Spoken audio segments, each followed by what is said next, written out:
The Equitable Life Assurance Society presents This Is Your FBI.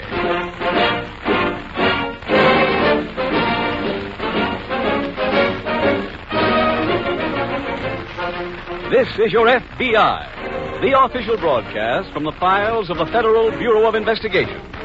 Presented as a public service by the Equitable Life Assurance Society of the United States and the Equitable Society's representative in your community.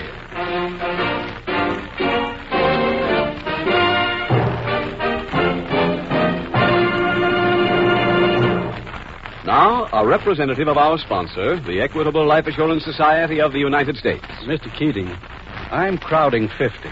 But last Saturday, I scored a touchdown for my college.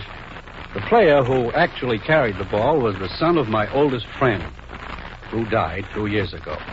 That boy wouldn't be in college today if I hadn't sold his dad an Equitable Education Fund. Do you wonder I get a kick out of being a representative of the Equitable Life Assurance Society? In approximately 14 minutes, I'll be back to give the whole story of an Equitable Education Fund, an important contribution to American education made by the Equitable Life Assurance Society of the United States.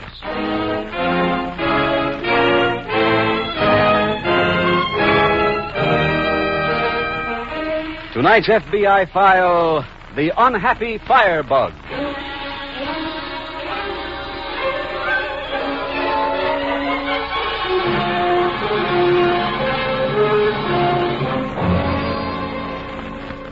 Because the middle of the 20th century is now almost close enough to touch, it might be well to make this a time of reckoning. A time to sit and count something besides our many and generous blessings. What, for instance, is the crime picture as we plunge into the second half of the 1900s? A study has just been completed by the Federal Bureau of Investigation, which might give us some idea. The study covered all crime records since the birth of your FBI. And to judge from those files, the answer is one to sober even the most optimistic among us. Virtually every crime, be it arson or murder, or anything in between, is being committed more often now than it was 5, 15, or 20 years ago. This past 12-month period, for example, saw the police blotters of our nation record more than 1.5 million major crimes. An amount which becomes even more staggering, which becomes almost unbelievable when you break it down and learn that major crimes are committed in this country today at a rate of better than 3 a minute. Every minute of every hour of every day. These are shocking statistics. And very frankly, the FBI reports them to you for that exact reason. To shock you into cooperation with your local law enforcement agencies. If all Americans cooperate, then the forces of law and order will ultimately defeat the American criminal. Then there is hope that in time, you will be able to enjoy a fifth freedom. Freedom from crime.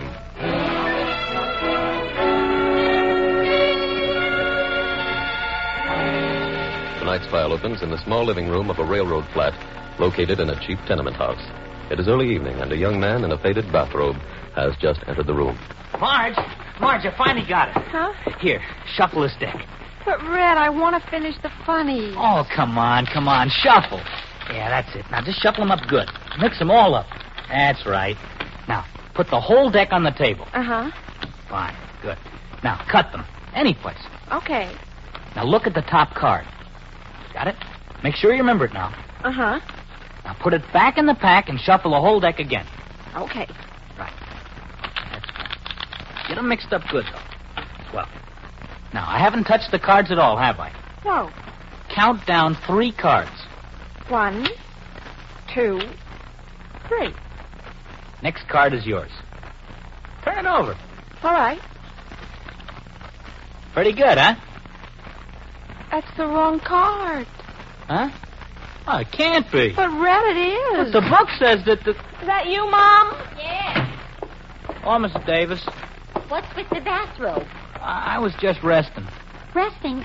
From what? Oh, now, Mom. Go get dressed. What for? I found a job for you. You mean work? Yeah, remember?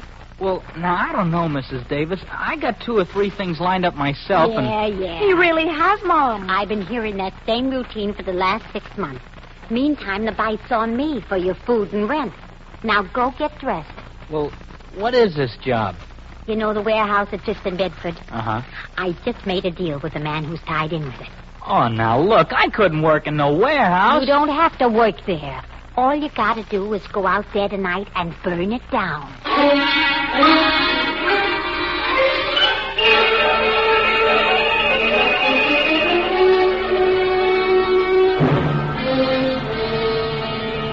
Later that evening, Special Agent Jim Taylor is behind the fire lines as a blaze is being fought in a large warehouse. Keep that crowd back, Bill. Get him back over there. Sorry, Taylor. That's okay, Chief. I never knew crowds were such a problem. They are more trouble than the fires in most cases. Oh, have you been able to get that pane of glass for me yet? It must be out by now. Wait a minute. Okay. Keep those crowds back, men. Hey, Jim! Jim! Oh, hi, Walt. Walt, go around the hose engine. This way? Yeah, that's it. Now, hurdle that hose. Hey, that's got it. Oh, boy, I've been trying to get through to you for the last 10 minutes. That's an obstacle course. Yeah, I know. Well, I got your message when I called the office. What's up? Well, this fire started about an hour ago. When the inspectors got here, they called our office. Why? They're sure that it's arson. Well, who'd want to burn down a government warehouse? Well, that's what we've got to find out. Anything missing from inside? No. No, this fire wasn't started to cover up a theft. They had an inventory checkup only this afternoon. Any suspects? None yet. I've asked the men who are holding back the crowd to try and find somebody who was around here when it started. Here's that pane of glass, Taylor. Oh, thanks, Chief. What's that for, Jim? Well, when I was in Washington 2 weeks ago, I saw that electron microscope that our lab put in. Oh? They can scrape some smoke off this glass, take a picture of it, and tell what was burning. Maybe even what started the blaze. Let me know as soon as you hear anything, will you, Taylor? Sure thing, Chief. I'm going back inside now. Well, thanks for everything. Oh! Jim, you want me to stick around and see if I can locate any witnesses? Yeah, will you do that, Walt? I'll get this pane of glass on its way to Washington.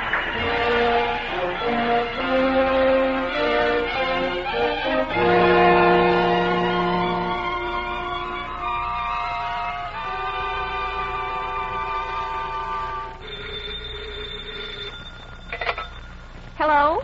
Hello, Marge. Oh, hi, Mom. Did he get home yet? Who? Your husband. Red? Yes, dear. Have you heard anything from him? No. We should have been home an hour ago. Maybe he forgot to take matches. That wouldn't surprise me. Look, the minute he comes in, have him call me. Well, I'm going out for a few minutes. What for? Oh, I'm just going around the corner to get some comic books. You stay where you But are. it'll only take me. Oh, wait.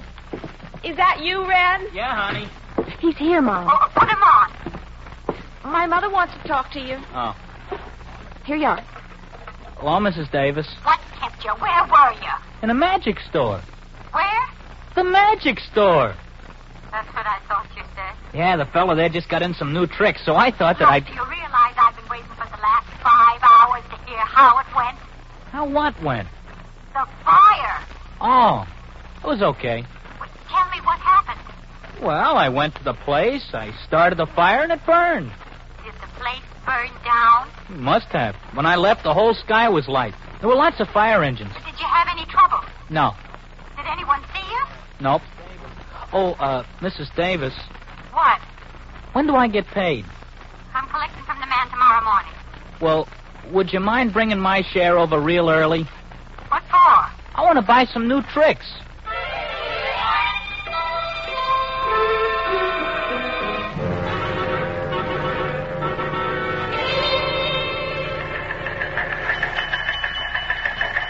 Here's the lab report on that pane of glass, Walt.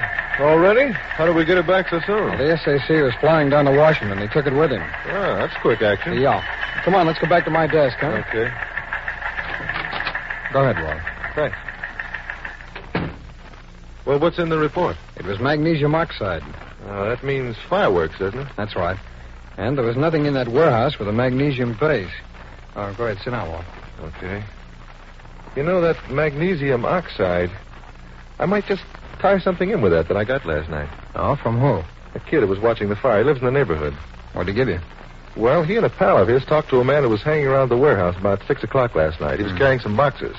They might have contained fireworks. No? Did this kid describe the man? No, all he remembered was that he had red hair. You question the youngster's pal? Not yet. I'm going out looking for him this afternoon. You might have some evidence for us. What do you mean? Well, the kid said the man threw the boxes away before he went into the warehouse. And? And the second kid picked them up. I'm hoping he still has them. Oh. Think I'll call ident, Walt, and get pictures on all known red-headed arsonists. You can show them to the kids. Okay. That might turn up the man we're looking for.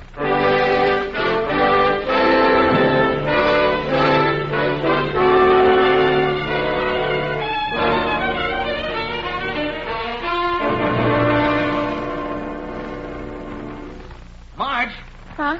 come here, will you? What for? I got a trick I want to show you. Oh, gee, Red, I'm reading. Oh, you gotta see this one. It's the best trick I ever did. Here, take these.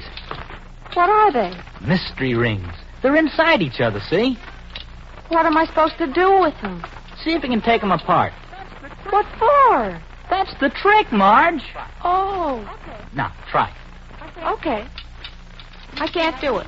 Touch me first. Here, let me have the rings. Here. Now watch. Just say the magic word. Abadab, abadab. They're still together. They're Funny. still together. Funny. Worked in the store. Marge? Who's Mom? Where is he? Who? Your husband. Here I am, Mrs. Davis. Oh, you stupid idiot. You blundering imbecile. Huh? Don't you ever listen when anyone talks to you. What's the matter, Mom? I get him a job. The first job he's had in months. All he has to do is go to the warehouse, set the fire. But that's what I did. Sure. What's wrong, Mom? What's wrong? He burned down the wrong joint.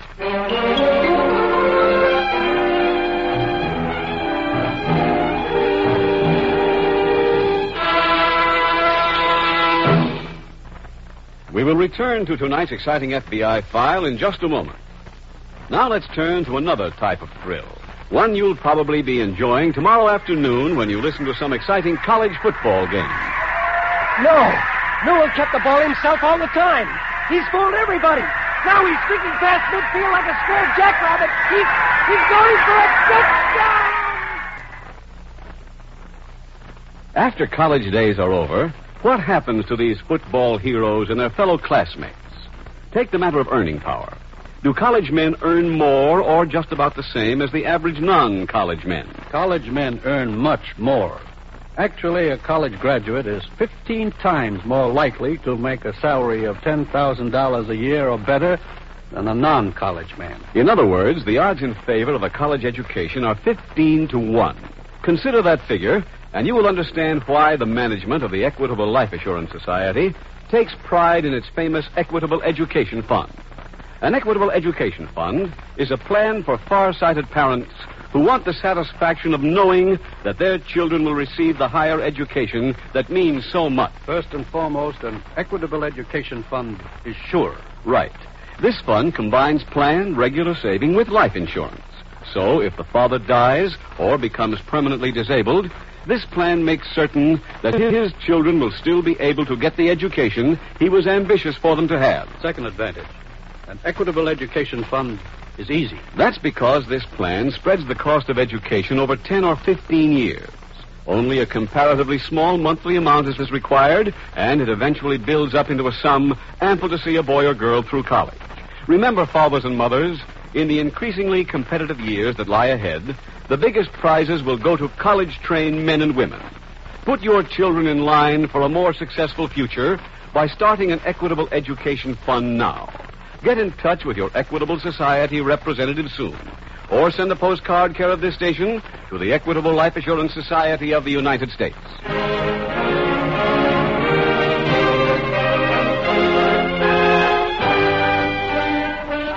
And now back to the FBI file, The Unhappy Firebug.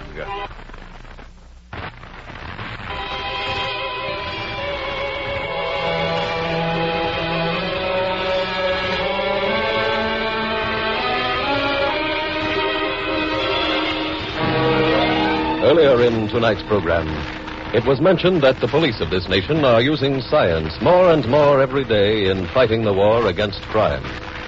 No better example of that use could be found than the one illustrated in tonight's case from the files of your FBI. A case in which the electronic microscope is used as a means of establishing the crime of arson.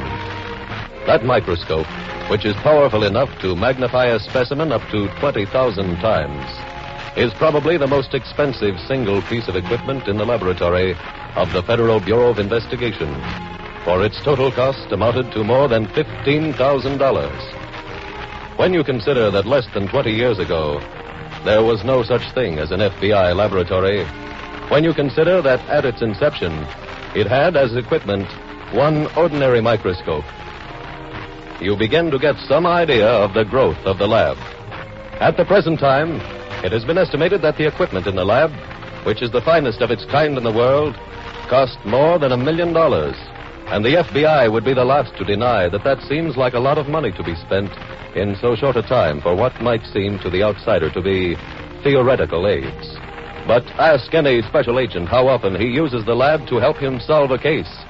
Ask the thousands upon thousands of local police chiefs who send evidence in purely local cases to the FBI lab to be analyzed, what they would do without that lab, and you realize the tremendous value of the fight science is making against crime in your behalf.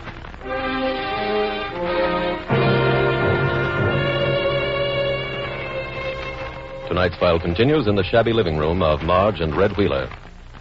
Red. Red. Huh? Have you got any tricks you'd like to show me? No, Marge. I'd like to see the one with the rings again, Red. Nah. Oh, gee, honey, don't feel so bad. It wasn't your fault.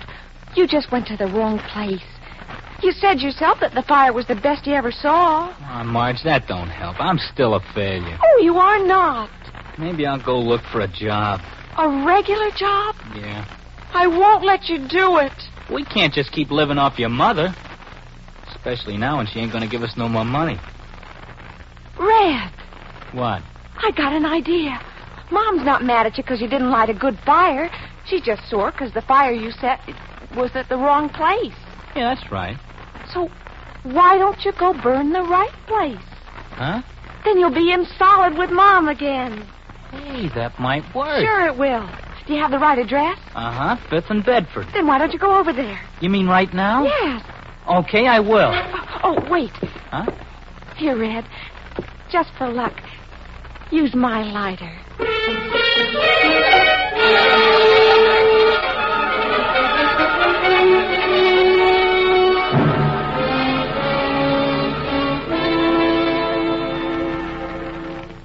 Hi, Jim. Oh, hello, Walt. Did you find that other kid? Yeah, and he still had the boxes. Hey, that's a break. Here they are. You see, there's a sticker on them right here. Mm-hmm. They were bought at Newton's Sporting Goods Shop, 411 Main Street. Yeah, did you check with them? I went down there. They were closed. Yeah, well, when they open again, you can also find out if a redhead bought any more fireworks there this afternoon. Why? There was another warehouse fire at 5th and Bedford. That government warehouse was at 15th and Bedford, wasn't That's right. This might be something more than a coincidence, too. According to the fire chief, a brilliant flame was seen when this fire broke out. That could mean that magnesium was used again. Yeah. Did he get you another pane of glass? Yeah, it's already on its way to Washington. Oh, Walt, that second kid that you talked to, did he recognize any of the pictures? No, but I did get a character note on our red-headed suspect. No, what's that? He had a deck of cards with him. Tried to show the kid some card tricks, none of which he seemed able to do. Well, it could make him anything from a card sharp to an exhibitionist. Well, I guess all we can do now, Walt, is wait for that sporting goods shop to open up in the morning.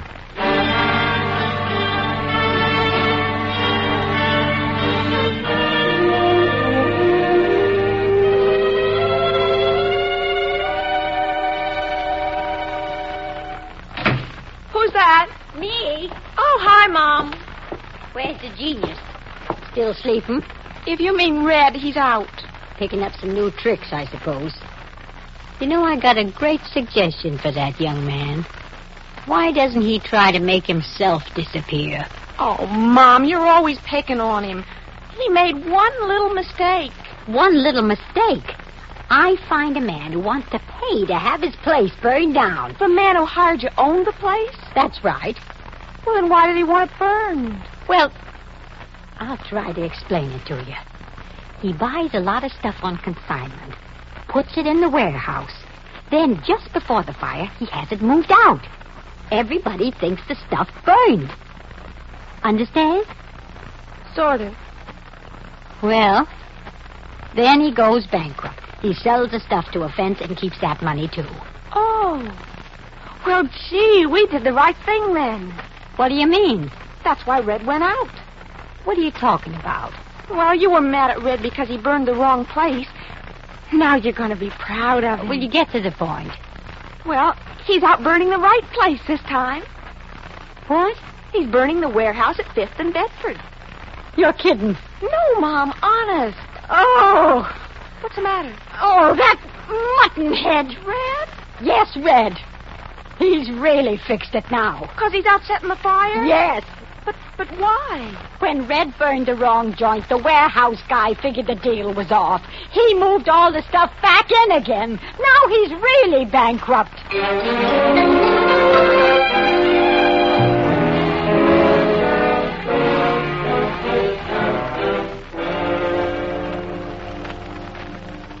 Got quick action from the lab again, Walt. Oh, is the report back on that second pane of glass? Yeah, and it shows the same thing, magnesium oxide, so it must be the same Firebug. And we know who he is, Jim. He was identified? Yep. A man named Charles Wheeler, alias Red Wheeler. How did you come up with that? Well, I went to the sporting goods shop when it opened this morning. Showed one of the clerks the fireworks boxes. He said they were bought this week. The store just started to carry that brand. You show him the pictures? That's right. He made positive identification. Great. You find out where this Wheeler lives? Yes, I checked on that. He and his wife had moved away 6 months ago. Naturally, no forwarding address. Well, at least we know now who we're looking for. And we know he was in town as recently as yesterday. Well, an alarm should turn him up, Jim. Yeah. Well, there may be another way of finding him. How's that? I checked on the owner of that second warehouse that was burned. It's in the name of a dummy corporation. I'm trying now to get the names on the incorporation papers. In case they had a convenient fire, you mean? That's right. If they did, and if Wheeler was hired to do the job, getting the owner's name could clear up this whole mess.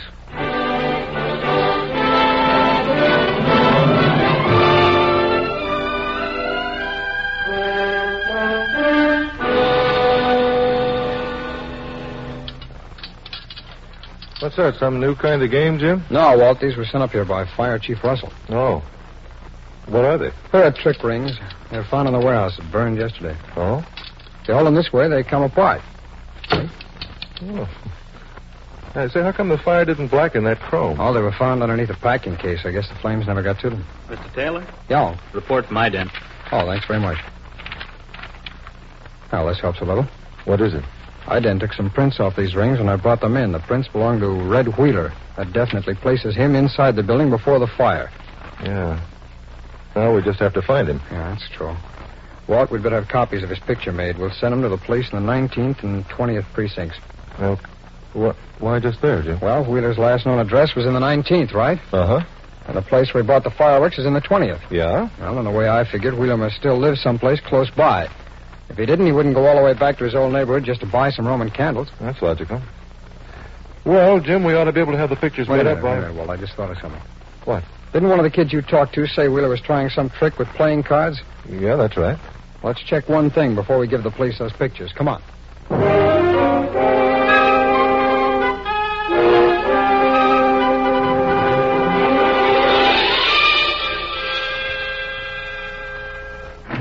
Who's that? Me. Oh, hi, Mom. I was just gonna... How long will it take you to pack? Huh? You got to get out of here. What for? That warehouse guy is gunning for us. We got to get out of town. Where's Knucklehead? Mom, if you mean Red... I do. Where is he? In the bedroom. Resting, I suppose. Who's that? My mother. Oh. Come out here. Well, I'm kind of busy, Mrs. Davis. Come here! Yes, Mrs. Davis. That warehouse man is after us. We got to leave town, and right now. Start packing. Why should we run away from him? Because he has a gun, and he wants to use it to make little round holes in your large, empty head. I'll go pack. Goodness, Mom. Why would anyone want to kill Red? Oh, honey. Well, it certainly was nice of you to warn him. I don't mean it to be nice. The guy's looking for me, too. And I need someone strong enough to carry the bag. The warehouse man. No, that's the cab driver. Huh? I brought you some extra bags. He's bringing them up. Let him in. Okay. Hello, miss.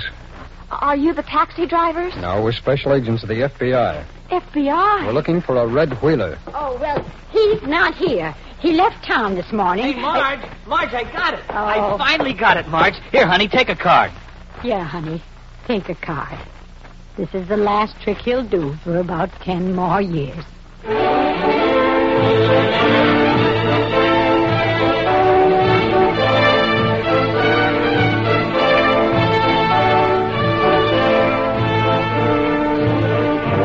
Red Wheeler, his wife, his mother-in-law, and the owner of the second warehouse that was burned were all tried and convicted in federal court on charges of attempted fraudulent bankruptcy. Each received a 10-year sentence.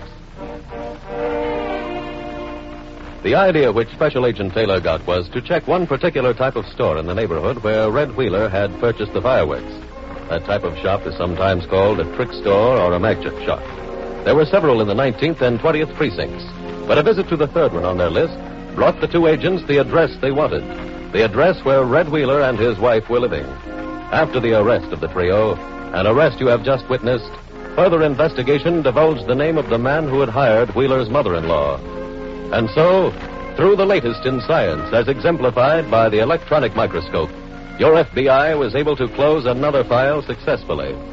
Besides the use of scientific aids, the two special agents showed the utmost patience in their investigation, showed the ability to continue when it was easy to become discouraged, showed they could think clearly and follow through their line of reasoning. All of these are part of every special agent's training which enabled your FBI to close another file successfully with the arrest and conviction of all the criminals.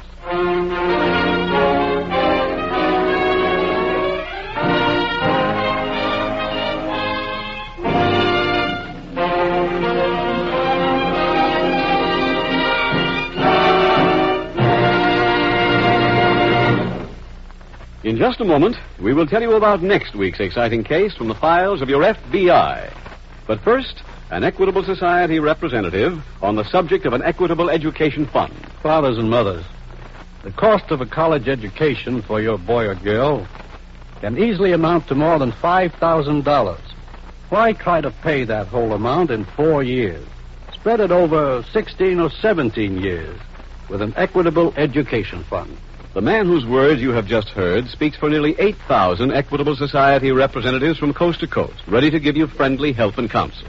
If you do not know the Equitable man in your community, send a postcard care of this station to the Equitable Life Assurance Society of the United States.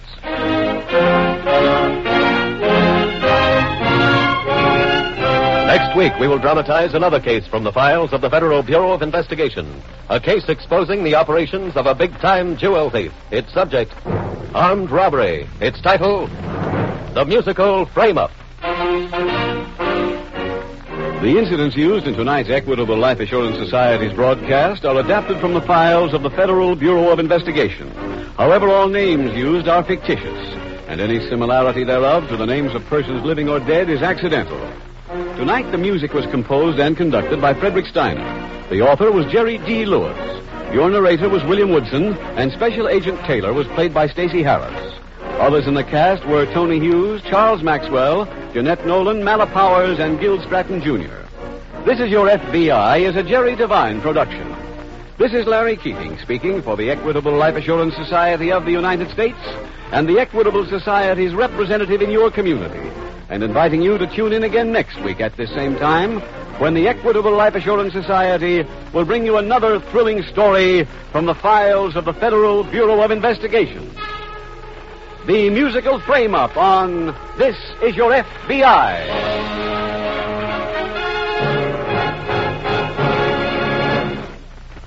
This is ABC, the American Broadcasting Company. The Equitable Life Assurance Society presents This Is Your FBI.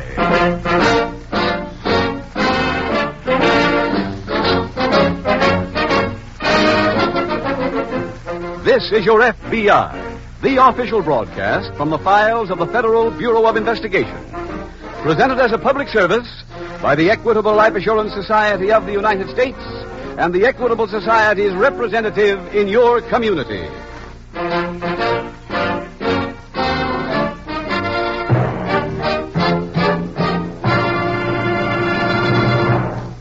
Now, a representative of our sponsor, the Equitable Life Assurance Society of the United States. Your future is his business. Security in years to come for you, your home, and your family. Yes, your future is in good hands when you entrust your life insurance program to a representative of the Equitable Life Assurance Society. Ladies and gentlemen, in about 14 minutes, Mr. Keating is going to tell you about the Equitable Society's famous fact-finding chart for fathers and mothers. Because this chart is one of the most important services of the Equitable Society, I urge every member of this audience to listen carefully. Remember, it's the fact-finding chart for fathers and mothers, available from representatives of the Equitable Life Assurance Society of the United States.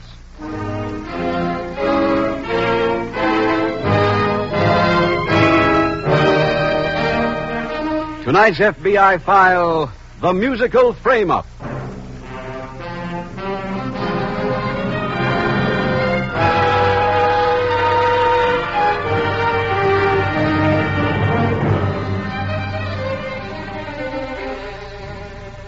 At this time, the Federal Bureau of Investigation can announce to you that on the basis of a survey recently completed, the total value of property stolen in the United States this year will approximate the staggering sum of $125 million. It may give you some idea of exactly how staggering an amount that is when you realize that it is some 18 times as much money as the United States paid for the 500,000 square miles of Alaska. If Alaska seems too far away, or if you think that the value of money has changed so materially since the Alaskan purchase, consider the fact that the value of property stolen this year is greater than the amount of income tax paid by the people of 28 of our 48 states. No matter what comparison is made, $125 million is a large sum of money. To know that it was stolen this year is a sobering fact, but one which pales before the accompanying information that the figure is spiraling, and that unless something is done to abate the current crime wave, and done in the near future, the figure for next year will be larger. And let those numbers answer the people who say that crime will always be with us, so why worry about it? Crime, as you can see, has ceased to be a necessity. For the American people, crime is now a luxury they can ill afford.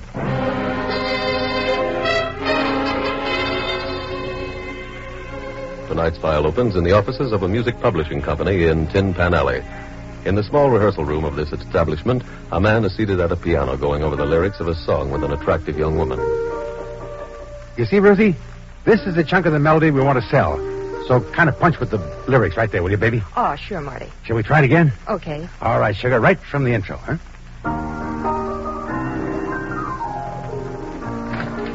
Hiya, Marty. Hiya, boy. Huh? Remember me? Jack Logan. Logan? I met you on the coast. That party at Carlisle's ranch, remember? Yeah. Yeah, I think I do, yeah. Sure you do. I heard you just flew in yesterday. That's right. How's everybody out there? Fine. Good. I read in Variety where you wrote a musical, huh? Yeah. Say, look, Jack, I'm kind of busy right now going over a hunk of these lyrics right but here. But I come to see you on business.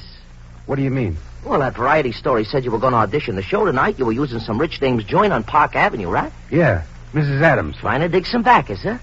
Yeah. Well, Marty, I got a guy who's real loaded, and he's dying to bust into show business. No kidding. How would it be if I brought him up there? Swell. Look, Marty, I got a date at the hairdresser's. Oh, sure, honey. Call me later, will you? I'll give you the address and the starting time then. Sure. Well, be talking to you, kid. Right.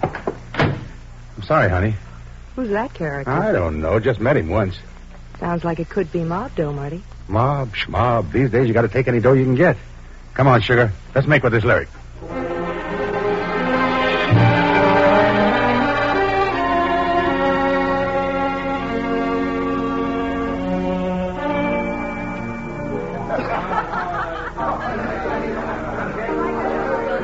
Man, what a layout, huh, Steve? Yeah. Who are all these guys? People invited to maybe back the show. Oh. Which is the dame that owns the joint? I think that's her over there, flashing all the ice. Oh, yeah. She's supposed to have 6 jillion. I can believe it. Where's this songwriting guy? Oh, that's him over there at the piano. Hey, Marty. Marty. Hi, Jack. You here a second? Sure. Say, I'm glad you could make it, kid. This is the fellow I told you about. Steve White, meet Marty Scott. Hello, Mr. White. Hello, Marty. Well, you guys just park any place around here.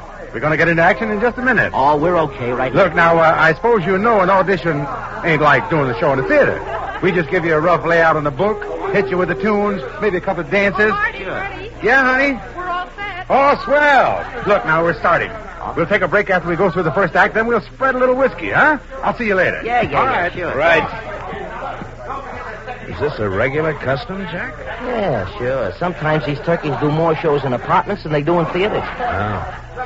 How long will this first act take? Oh, I'd say at least a half hour. Well, as soon as it starts, we better get busy and find the old dame's jewelry.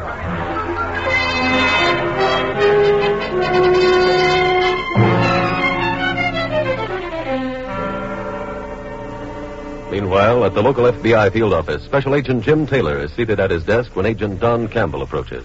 Hello, Don. Hi, Jim. Would you stop by your desk on the way over here? No. Well, we're teamed up on another case. Oh? Jewel robbery. Interstate? Yeah. 2 days ago, the SAC got a memo from our Los Angeles office. It seems they received an anonymous phone call out there. Jim, I think you better start at the beginning. Okay. Well, let's see. 6 weeks ago, the wife of a movie producer was robbed of about $30,000 worth of jewelry. It was one of a series of thefts that occurred after people had left big parties. Any descriptions of the thief? No, none good enough. Sounds like maybe somebody at the parties was in on it. That's what L.A.'s anonymous caller said. He also stated that the jewelry stolen at the last party, which was at a Mr. Carlisle's ranch, could be found back here. That's not much to work on. Oh, there's more, John. When the SAC got the memo from L.A., he sent a copy to the police. Well, they knocked over a fence today and recovered a good part of the loot. It could mean the thief's still around. Uh-huh. The police are going to notify us if the same modus operandi is used here. Fine. I'll call you before I leave, Don, so let's start working on this first thing in the morning.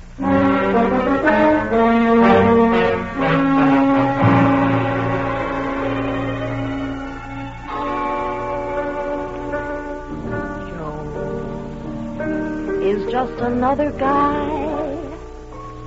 I really often wonder why I'm so in love with Joe.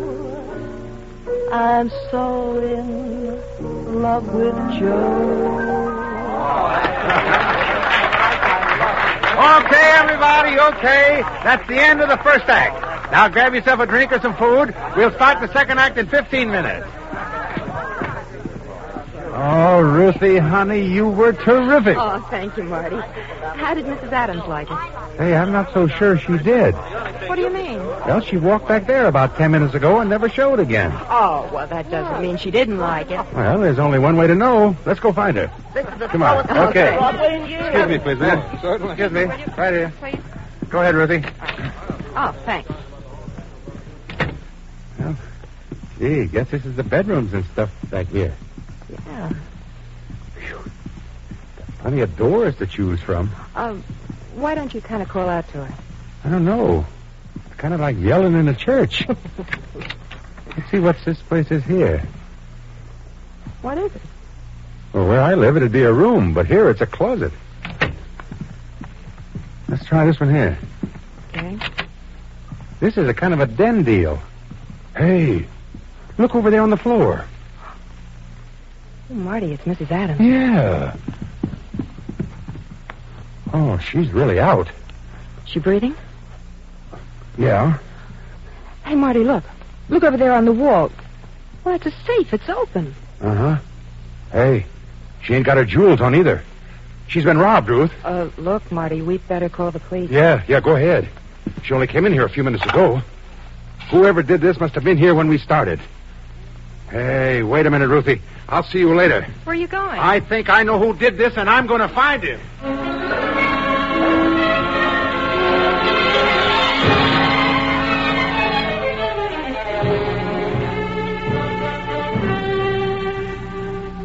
Don, I'm glad you're still here. I was just leaving. Police headquarters just called. There's just been a jewel robbery. The pattern was like the ones on the coast. Oh? What's the story? A woman named Adams was robbed of jewelry and government bonds. Where? At her apartment. She had a lot of people there for an audition that was being held for a musical comedy.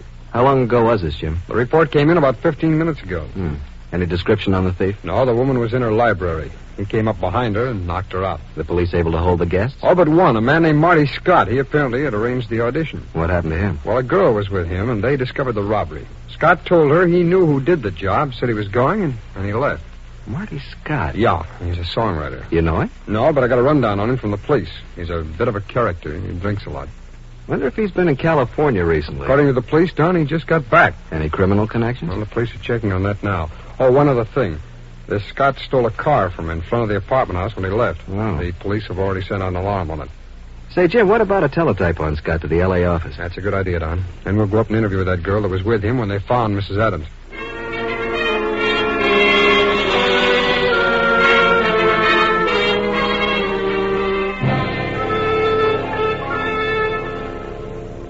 Jack. Yeah? What's with the soda on ice? Oh, they said they were sending the boy right up. Yeah. Any more stuff there? Well, his bracelet, and that's it. Let's have a look at it. Yeah. Oh. That's nice. Nice. Yeah, it ought to bring about $3,500. How much? Uh-huh. What do we do with these barns? Burn them? No. They look real hot. I got a fence that'll take a stove. What? That must be the bellroom. Hey, wait, I'll stash this. Okay, let him in. All right. What? Hello, Jack. Oh, hello, Marty. Mind if I come in? Well, Marty... Thanks. Hello, Mr. White. Oh, hi there. Look, Marty, we're busy right now. Yeah, I just stopped by to find out what happened to you. Oh, we had to leave. Yeah, I know. I saw you go before the first act was over. What did you have to leave for? Well, we had a date. Why don't you tell him the truth, Jack? What's that, Mr. White? We didn't like your show. Now, how about leaving here, huh? Not till I tell you something. There was a robbery at that apartment tonight. Somebody slugged Mrs. Adams, took her jewelry, robbed the safe. No kidding. It happened just before you left. Hey, wait a minute. Are you trying to say we had something to do with it? I'll let you answer that one. Hey, look, Hold Marty. it, Jack. I'll answer it. Like this. This guy wanted to go to the cops. Let's fix it so he does.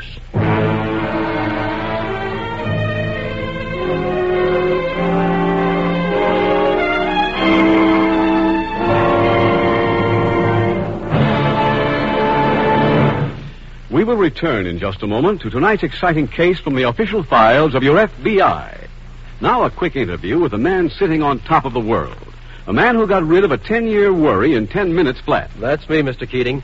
Honest, I can't thank my Equitable Society representative enough for bringing that fact-finding chart for fathers and mothers. That's fine, Ed. Tell us just what the Equitable Society's fact-finding chart for fathers and mothers did for you. Well, just like you said, Mr. Keating, I got rid of a 10-year-long worry in 10 minutes.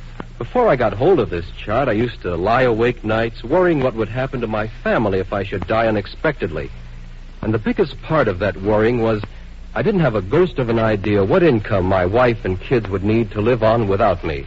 This chart opened my eyes. No question about it, Ed. This Equitable Society chart is an eye-opener and a worry chaser. Not one man in 50 really knows how much money his family would need to carry on without him. What they would require to maintain a decent standard of living until the children finish high school. The Equitable Fact-Finding Chart for fathers and mothers gives you a reliable basis on which to figure the minimum expense. What's more, it's simplicity itself. Every step is made absolutely clear by easy-to-understand pictures. My wife and I really enjoyed filling it in. Once you have the facts, it usually turns out to be much less of a problem than you thought. By the way, Ed, how much did this fact-finding chart for fathers and mothers cost you? Why, not 1 cent. It was free. Yes, this chart is just one of many services available from the Equitable Life Assurance Society. It does not obligate you in any way. Just drop a hint to any representative of the Equitable Society, and he'll be glad to see that you get a copy. Or send a postcard care of this ABC station to the Equitable Life Assurance Society of the United States.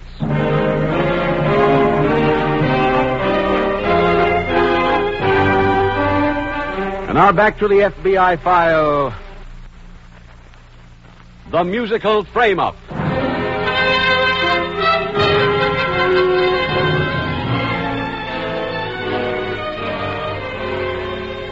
There are in the United States approximately 140,000 law enforcement officers.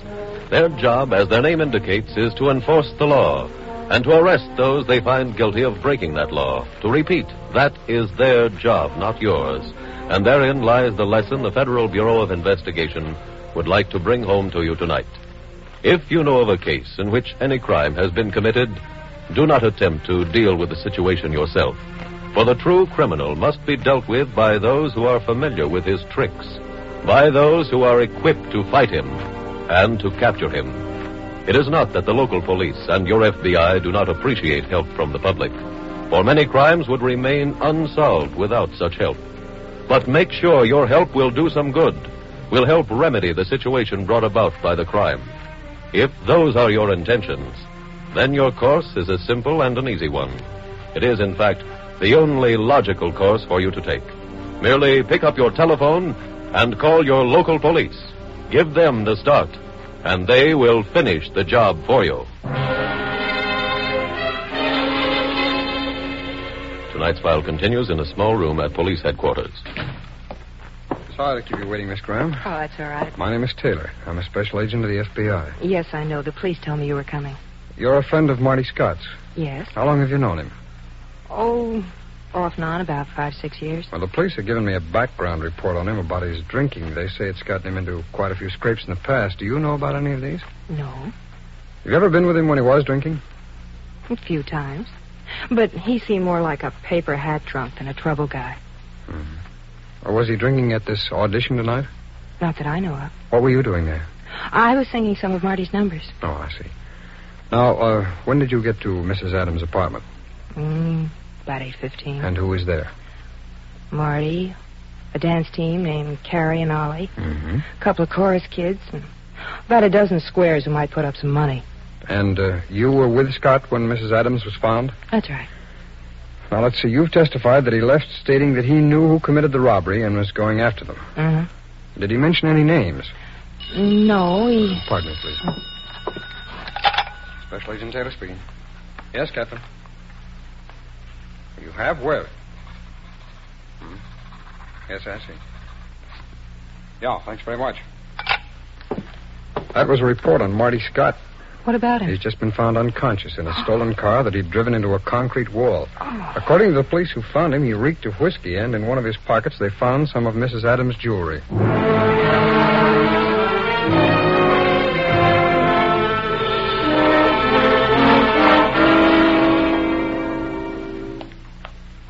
Oh, Mr. Taylor. Oh, yes, nurse? You can see Mr. Scott now. Oh, fine, thank you.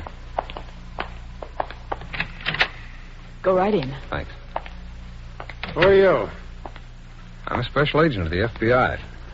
Here are my credentials, Mr. Scott. Oh. I thought it was another one of those pulse and thermometer kids. How do you feel? Awful. I ain't been hit so hard since they dropped my last auction. You mind answering some questions? Look, I know what you're going to ask me. I'll give you the Reader's Digest version. I was framed. Oh, by whom? Two guys named Jack Logan and Steve White. Mm-hmm. They came to Ms. Adams' apartment to see a run-through of a show I wrote. In fact, I invited them. Where did you know them from? I just knew Logan. I met him at a party some guy named Carlisle threw out on the coast. What does this Logan do? I don't know. You meet a lot of guys at a party, but you don't give them a saliva test. What makes you think they framed you? I saw them blow the joint early. When I found Ms. Adams, I had a hunch they did it, so I went to see them. No. They knocked me cold. Then they must have put me in a car, drove it into a wall, spilled whiskey on me, and put some of the loot in my kick. Well, they didn't steal the car. No, I did that. Look, I know that hangs one on me, but all I can say is I couldn't find a cab, it was raining, and I was in a real big hurry. But you can believe me, mister, I didn't take the other stuff. Melodies I may steal, yeah, but not jewelry. Where can I locate Logan and White? They're at the Park Hotel. Okay, I'll go over and see them. I'll check on your story. Thanks. I'll get back here to you later. Right. Oh, by the way. Yeah? I got a tip for you. When you go there, wear a helmet.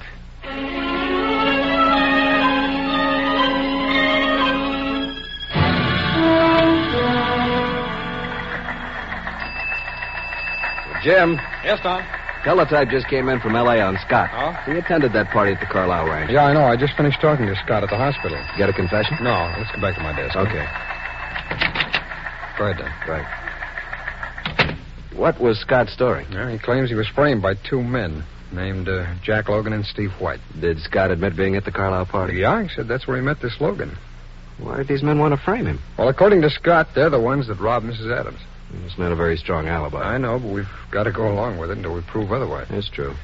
He gave me descriptions on this White and Logan. Why don't you check back on both of them with ident, huh? Okay, I will. While you're doing that, I'll go over and see them.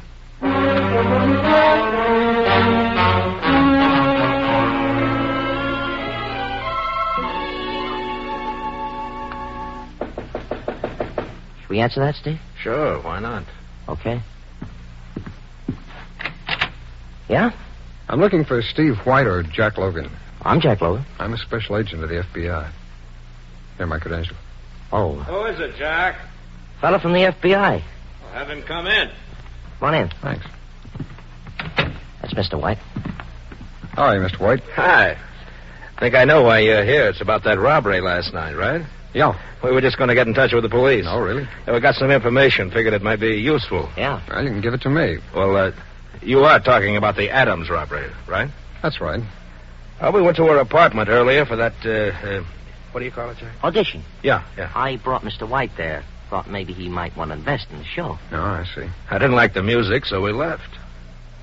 Well, is this what you were going to tell the police? Oh, no. We got something real important.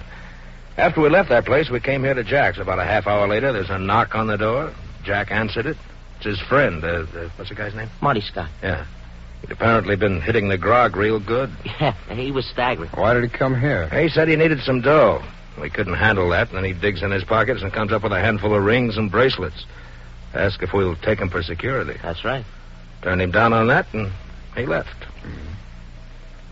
Make any trouble? I mean, was he violent? Oh, no. We eased him out, okay? Mm-hmm. Now, you say this was last night. That's right. Why didn't you notify the police then? We thought it was junk jewelry till we read the paper today telling about the stick-up. I see. Well, thank you, gentlemen. I'll pass your information along to the police. If we need you for anything else, we'll call you.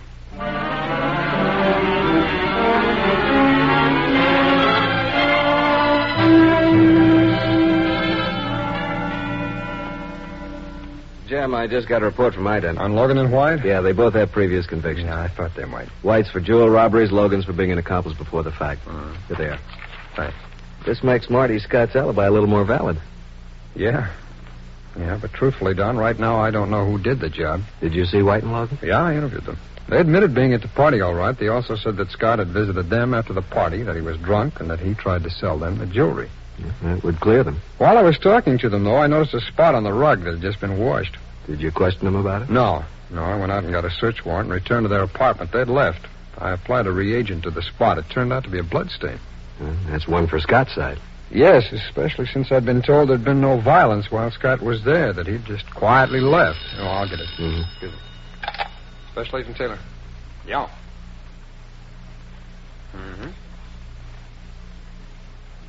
Yeah, right. Thanks a lot. Police headquarters, Don. Oh? They just did a thorough examination on the car that Scott was found in. The police picked up a clear fingerprint behind the rear view mirror. It belonged to Jack Logan. Well, that really makes this a whole new case. Yeah. Don, let me see those records again, will you? Yeah, here. Thanks. Yeah. Let's make some phone calls. I think I know how to find out who really stole those jewels.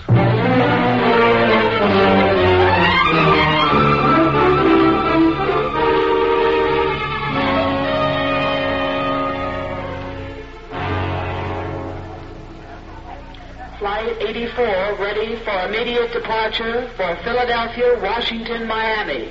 Passengers, please have their tickets checked at gate 15. Did you get the call through, Steve? Yeah. Guy's meeting us at the airport in L.A. Uh-huh. Will he handle us then? Sure. Good. What about the bonds? He can move them, too. It was a real audition Scott ran, huh? There's no business like show business. Hey, Steve, I just happened to think. What? I got a new title for Scott's show. The state penned follies of 1950, 1951, 1952. Flight 111 ready for immediate departure for Chicago, Albuquerque, and Los Angeles. Passengers will please board the plane through gate 12. That's us. Yeah. Let's go. Just a minute. Huh? Don. Yes, Jim. You can relieve Mr. White of that package. Right. What is this? You just come along. We'll explain it all to you on the way to headquarters.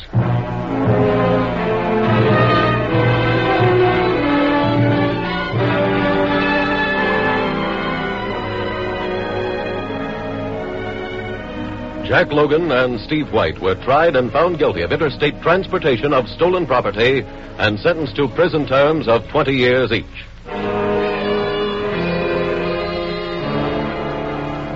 Special Agent Taylor, in re-examining the records of White and Logan, noticed a definite pattern in their operations.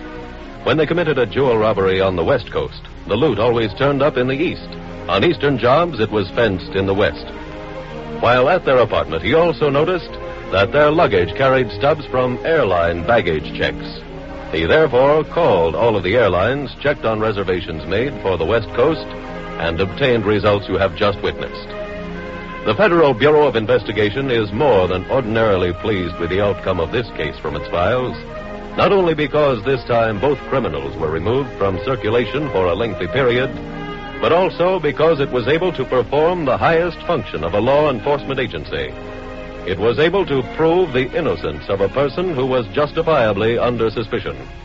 Your FBI has always operated on the theory that it was far better to let 99 guilty men go free than see one innocent person convicted. And it shall continue to operate on that theory, shall continue its job of protecting you, the American people.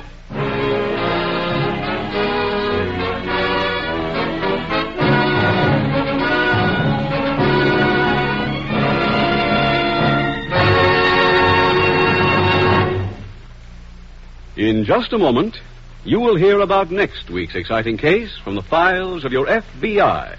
But first, our Equitable Society representative on the fact-finding chart for fathers and mothers. I'm speaking for the nearly 8,000 Equitable Society representatives from coast to coast. We Equitable men know from experience what this fact-finding chart can do for parents. We know what it can mean in terms of future security and freedom from worry. So, ask your Equitable representative for a copy of the fact-finding chart for fathers and mothers, or send a postcard care of this station to the Equitable Life Assurance Society of the United States.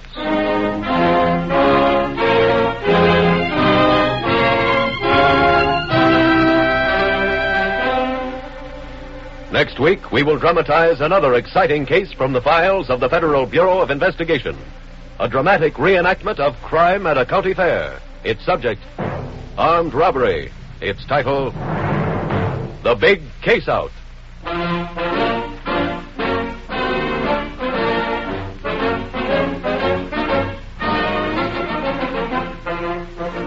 The incidents used in tonight's Equitable Life Assurance Society's broadcast are adapted from the files of the Federal Bureau of Investigation. However, all names used are fictitious, and any similarity thereof to the names of persons living or dead is accidental. Tonight, the music was composed and conducted by Frederick Steiner. The author was Jerry D. Lewis. Your narrator was William Woodson, and Special Agent Taylor was played by Stacey Harris. Others in the cast were Grace Albertson, Michael Ann Barrett, Harry Bartell, Bill Conrad, J.C. Flippen, and Sidney Miller. This Is Your FBI is a Jerry Devine production. This is Larry Keating speaking for the Equitable Life Assurance Society of the United States and the Equitable Society's representative in your community, and inviting you to tune in again next week at this same time when the Equitable Life Assurance Society will bring you another thrilling story from the files of the Federal Bureau of Investigation. The Big Case Out on This Is Your FBI. This is ABC, the American Broadcasting Company.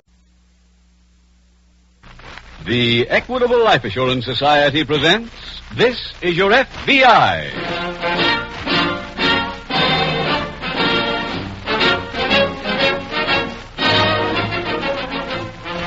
This is your FBI, the official broadcast from the files of the Federal Bureau of Investigation. Presented as a public service by the Equitable Life Assurance Society of the United States and the Equitable Society's representative in your community.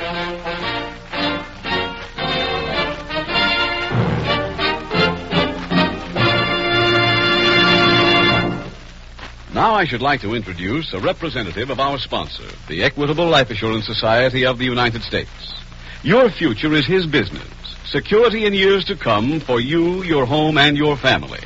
Yes, your future is in good hands when you entrust your life insurance program to a representative of the Equitable Life Assurance Society. Good evening, ladies and gentlemen. I'll take only a few seconds because I have a very simple request. In about 14 minutes, Mr. Keating is going to tell you about the Equitable Society's famous fact-finding chart for fathers and mothers. I know from personal experience that this chart can make an enormous difference in your family's future. So please listen carefully when Mr. Keating gives the surprising details on the fact-finding chart for fathers and mothers, prepared by the Equitable Life Assurance Society of the United States.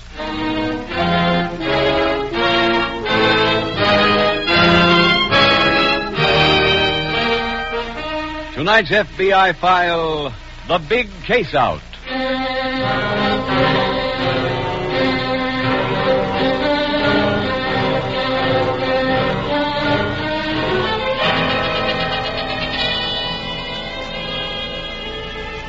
In addition to bringing you the people up to date on the latest trends in crime, the Federal Bureau of Investigation cooperates in presenting this program because it hopes that through this medium it will be able to clear up some of the and criminals. One of those mistaken ideas, perhaps the one which annually costs the American people the most money, was recently graphically illustrated by a national magazine. The editor took pictures of 20 of the most dangerous inmates of Alcatraz. He mixed them with 20 pictures of men out of who's who, men whose accomplishments have made them the leaders of the nation. Readers were asked to check which men were the criminals, or asked to try to separate the decent from the lawbreakers. Their failure to identify the criminals was amazing to the editors, but not to the members of your FBI, who know that it is impossible to tell which person is a criminal from the way he dresses, walks, talks, or looks. Your FBI does not suggest that you regard every stranger as a criminal, but it does say that you are deluding yourself if you pose as an infallible judge of character and use only the things you see to make a decision. Criminals can be and are tall, short, fat, lean, well-dressed, or slovenly. In fact, they answer any and every description you can name because they possess no common physical ailment, unless it be short-sightedness. By now, it should be common knowledge that anyone who decides to be a criminal is short-sighted indeed.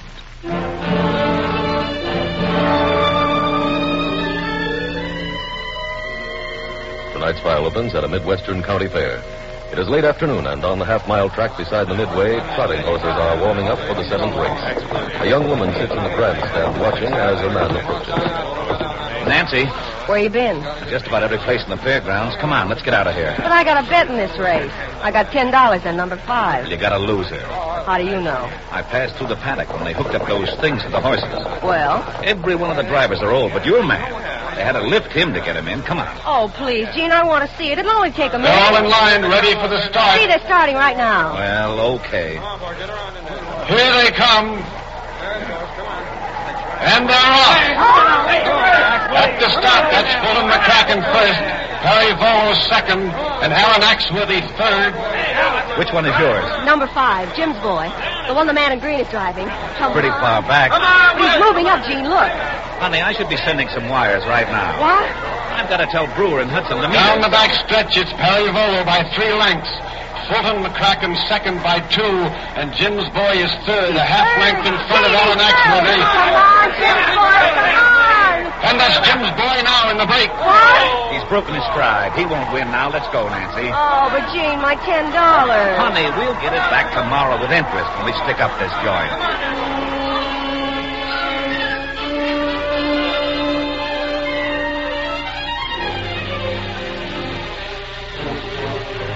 The Next morning, Special Agent Jim Taylor is standing in front of the city jail when a car approaches.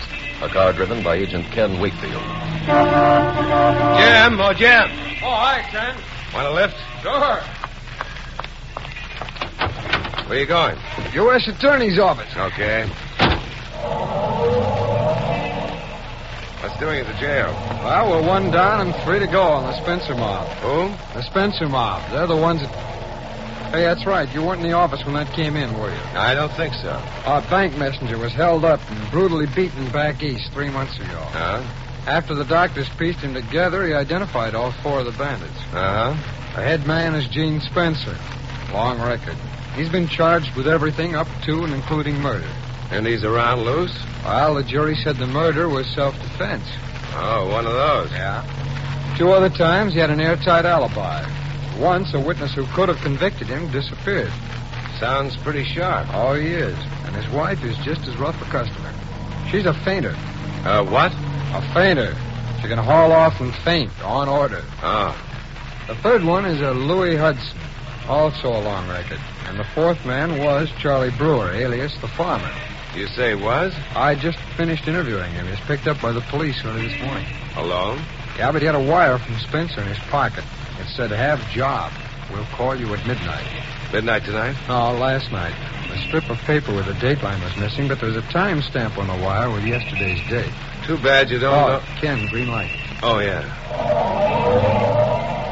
Too bad you don't know where the wire was from, Jim. Well, that's why I'm going over to the U.S. Attorney's office now, Ken. I want a search warrant for the farmer's hotel room. He lives here in town? Yes, the police found a hotel key in his pocket. He's at the Hotel Central. As soon as I get the warrant, I'm going over there.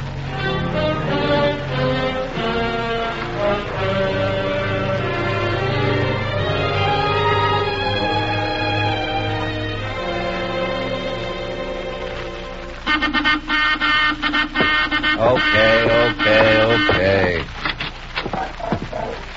Hey, Gene. Yeah? It's me, Louie. Oh, come on in. I can't. My car is surrounded by pigs. Just walk through them. But I don't want to get bit or stung, or whatever it is they do to you. Come on, they won't hurt you. Okay. All right, come on, get away from me, will you, pig? Come on, blow, pig. Get away. Hey, what kind of deal is this, Gene? Come on in, I'll tell you all about it. Nancy. Yeah? Louie's here. Make us some coffee, will you? Okay. Gene, tell me, what's with the pigs? We're going to use them. In a heist? Yeah. Calm me out. Why? I don't work with no animals. I did a job once in Brooklyn. I used the dog, I got bit. From then on, I work with people. You don't have to go near the pigs. Oh, what's the job? Did you see the fairgrounds outside of town? Yeah, I saw. And this is a map of the whole place. You're going to heist the fairgrounds? You'll get 6 lemon pies. Just listen. You see this thing? That's the midway. Uh-huh. This place is a half-mile track. Harness races. Yeah, I seen them once. And nothing. Now, this road here, this is the back of the racetrack. There's a gate at this end, one over here. Uh-huh. This building on the back road is the secretary's office. They bring the dough there right after the last race. How much? About 60 G's. One guy brings it. And what do the pigs do? Take it away from them? No. This is the layout. 11 minutes after the last race, Nancy faints in front of this place here, the first aid tent. Uh-huh. I'm with her. The guy starts to take care of her. I whack him out, and we grab the ambulance. They got an ambulance all the time? Yeah, for the racetrack guys. While we're doing that, you keep the back gate open and clear. How? I stole a fairground cop's uniform. You wear that. Okay. So far, we got an ambulance and a cop's uniform. The farmer's in this thing, too. Oh, where is he? He'll be here. Now, as we grab the ambulance, the farmer drives up to the front gate. He's got a truck with the pigs in it. He parks it so he blocks the gate and blows. Yeah, but what about the pigs? He takes them along. He goes to the secretary's office. He gets there as the guy with the dough comes in. The farmer lets go of the pigs. There's a commotion. He grabs the dough, and we pick him up in the ambulance. We go for the back gate. We get you. We're gone. Oh. Hey, that might work. It'll work. Take my word for it. When you figure on doing it? Tomorrow.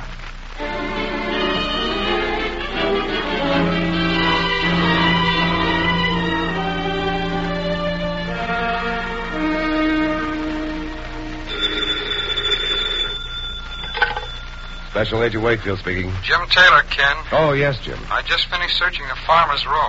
Find anything? No, and I called Western Union. They couldn't trace that wire that he got from Spencer. That's too bad. There's just one alley open, Ken.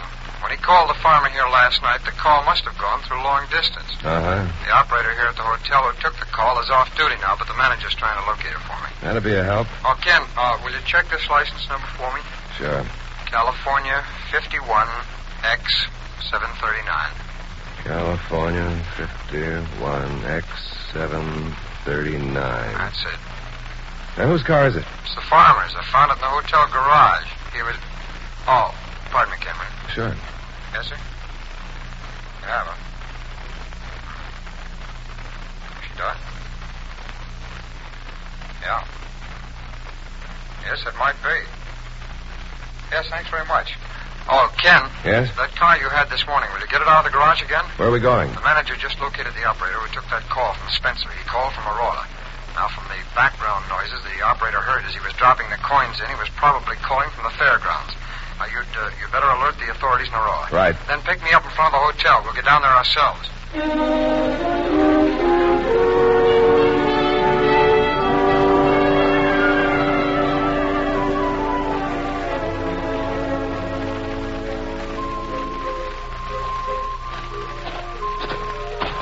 Nancy, where's Gene? He's over by the gate waiting for the farmer. Didn't he show yet? No. No. How's the uniform look, huh? A little on the Keystone side. Yeah, that should help. Louis, Oh, yeah, Gene. it don't look like the farmer's going to show. Oh, fine. Oh, great. Does that mean the job is off? No, we do it anyway. How? You're going to be the farmer. Oh, no.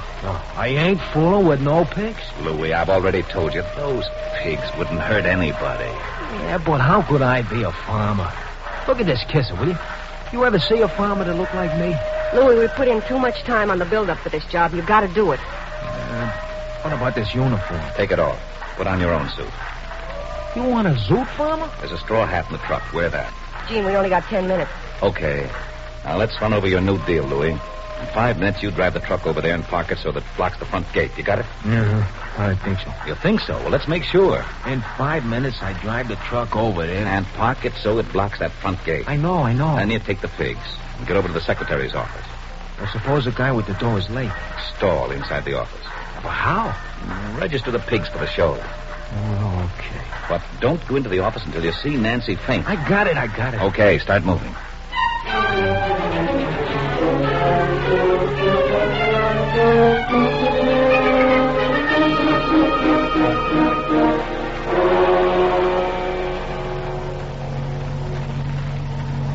I guess you can park here, Jim. Yeah. Well, we missed the last race, Ken. Yeah, Spencer might still be around. Yeah. No, I'll slide out your way. Right. Well, let's check at the secretary's office first, huh? Right. Is he the one that you spoke... Hey, wait a minute. Hold it, Ken. What? Look over there by the front gate. Huh? See that man who just got out of the truck? The one in the straw hat? Yeah. It looks like Louis Hudson. That is Hudson. What's he made up for with that hat and the pigs? I don't know. Let's wait around and find out. Okay. Hey, Ken, I think I know why he's in that getup. The farmer was arrested. Hudson's taking his place. They must be in action. Sure. He's headed this way. Yeah. Probably for the secretary's office. Okay, pigs. Stay in line, will you? Stay behind me. Take it easy. Pigs, stay right... Hudson? Huh? That's quite an outfit you've got on. Who are you? Special agent of the FBI. So? So where are your friends?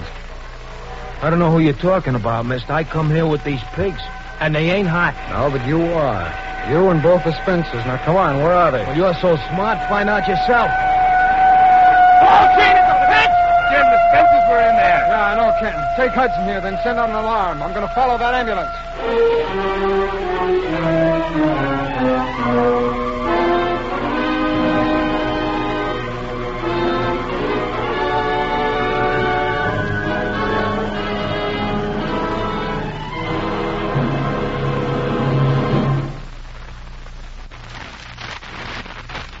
We will return in just a moment to tonight's exciting case from the official files of your FBI.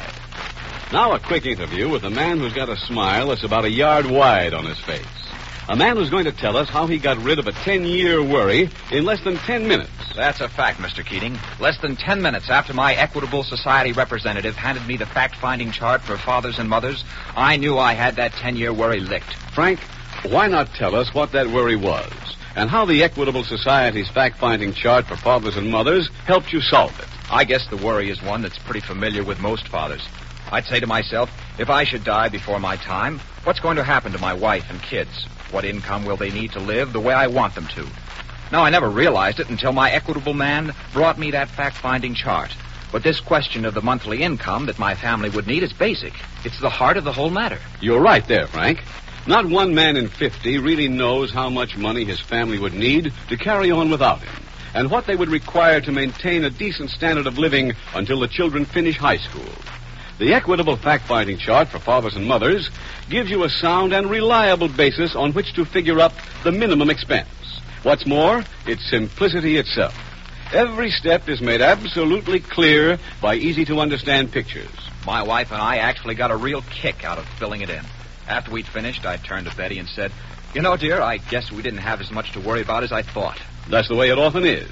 Get the facts, and the solution of the problem turns out to be much easier than you expected. Well, that's what happened to me with a fact-finding chart for fathers and mothers. Incidentally, Frank, how much did you pay for that chart? The Equitable man didn't ask me for a cent. Of course not. This chart is absolutely free, and there's no obligation. Just drop a hint to any representative of the Equitable Society, and he'll be glad to see that you get a copy. Or send a postcard, care of this ABC station, to the Equitable Life Assurance Society. That's spelled E-Q-U-I-T-A-B-L-E. The Equitable Life Assurance Society of the United States.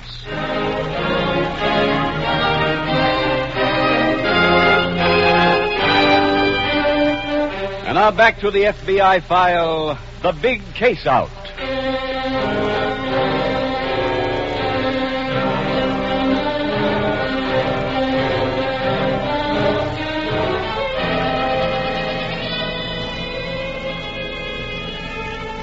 There are those who listen regularly to this official program from the files of the Federal Bureau of Investigation who hear that in the past year more major crimes were committed than in any previous year in our history. They hear that and wonder why. There is the feeling among some that it is a sure sign of decadence and that it forecasts our inevitable doom as a nation. There are others who feel that the crime wave is due to improper policing. Now comes one sociologist who contends that much crime in America may be due to overemphasis or the lack of financial class barriers in this country. Naturally, we Americans are proud that no walls prevent a man from being poverty-stricken one day and a millionaire the next. In this nation, people have every opportunity to move from the have-nots to the haves. It can be and is being done legitimately every day in the week. But for those without the will to work or the will to wait, this very emphasis sometimes makes the prospect of getting rich quickly through crime an irresistible temptation. A temptation that leads them through the whole labyrinth of crime, up to and including murder. That is all the more reason why you, the ambitious but honest American, must cooperate with your law enforcement officials to curb not your equally honest and ambitious competitors, but the dishonest, get-rich-quick operator who is the enemy of everything American.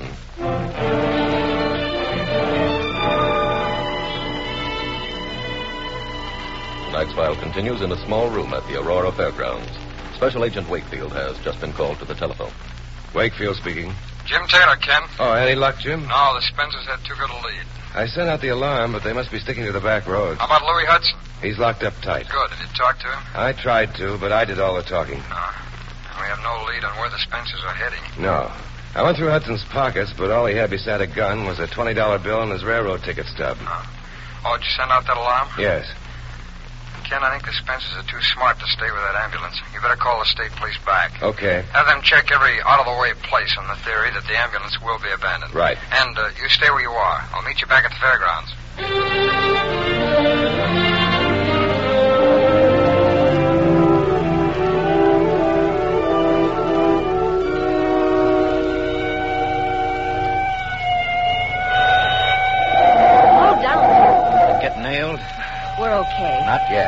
Well, nobody behind us. We're not safe till we get a new car.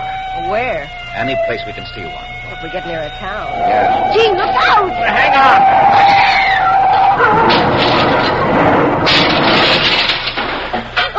Oh, Nancy. Yeah. You okay?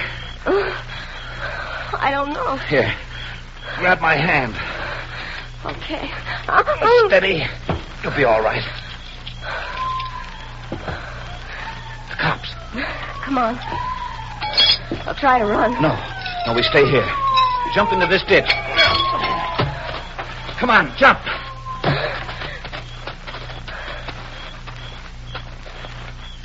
It's not a cop. He must be. No uniform. Must be a sheriff. I can't see him. What's he doing? Walking to the ambulance. Oh. Get ready to go. Which way? Onto the road. You'll see us. Not after I fire this gun.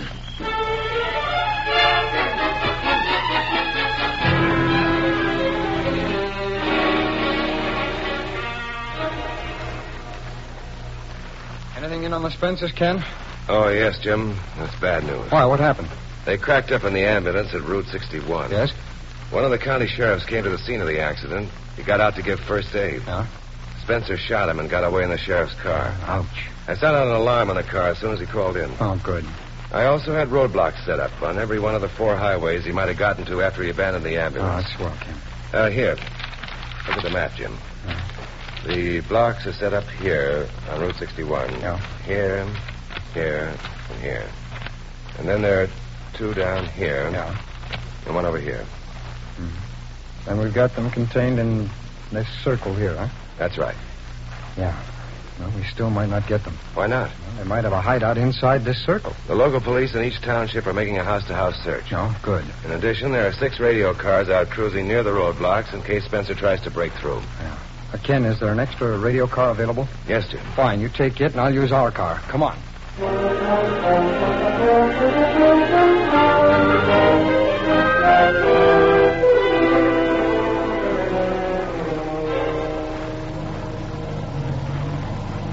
We might make it now, Nancy. You think they stopped looking for it? No, but they won't do so good in the dark.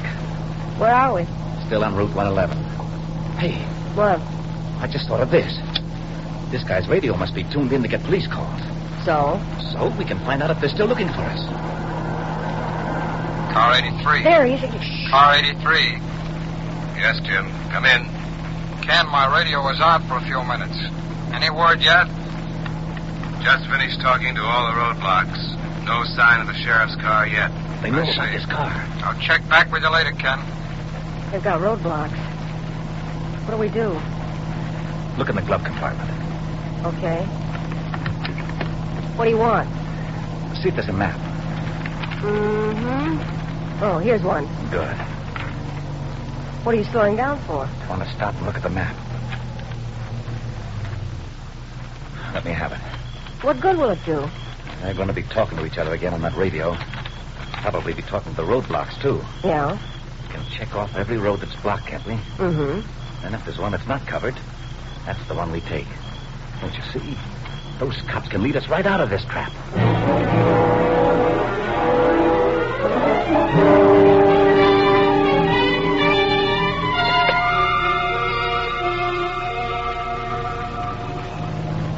Roadblock number 6. There they are again. Block number 6. Come in, please. No sign of the car at this block. Thank you.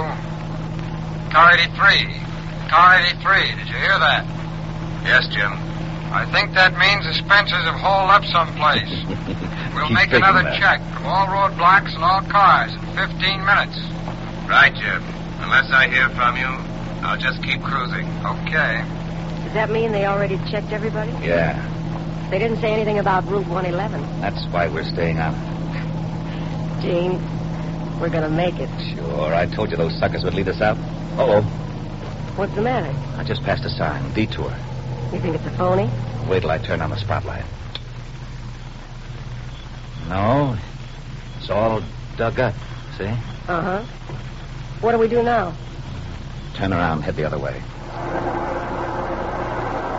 Watch that side back there. Okay. We'll still make it, honey. What do you want, Spencer? Huh? Come on out of there, both of you. Come on. Copper, huh? Special agent of the FBI. FBI? Thanks for listening to the short wave. That led you right to us.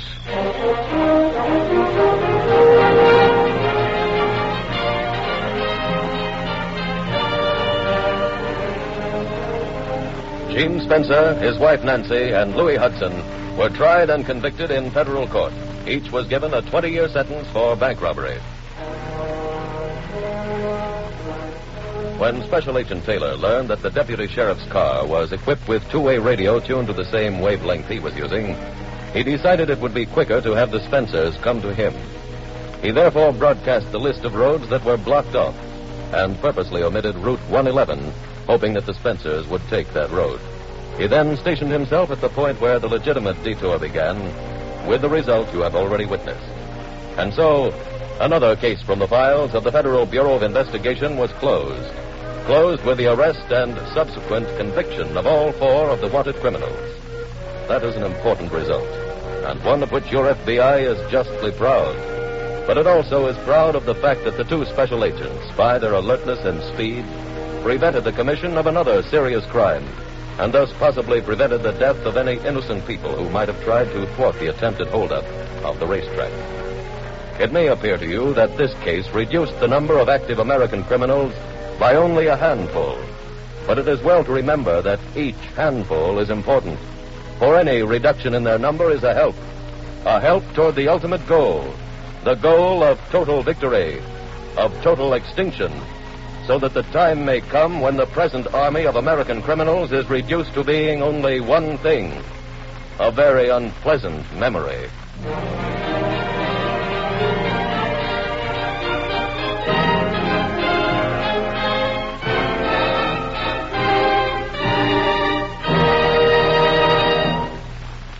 In just a moment, you will hear about next week's exciting case from the files of your FBI. But first, a few words from our Equitable Society representative on the fact-finding chart for fathers and mothers. I'm one of the 8,000 Equitable Society representatives all over America. We Equitable men sincerely believe in this fact-finding chart for fathers and mothers. We know from experience that it's a time saver, a worry saver, and a family saver. So why delay? Ask your Equitable representative for a free copy of the fact-finding chart for fathers and mothers. Or send a postcard care of this radio station to the Equitable Life Assurance Society of the United States.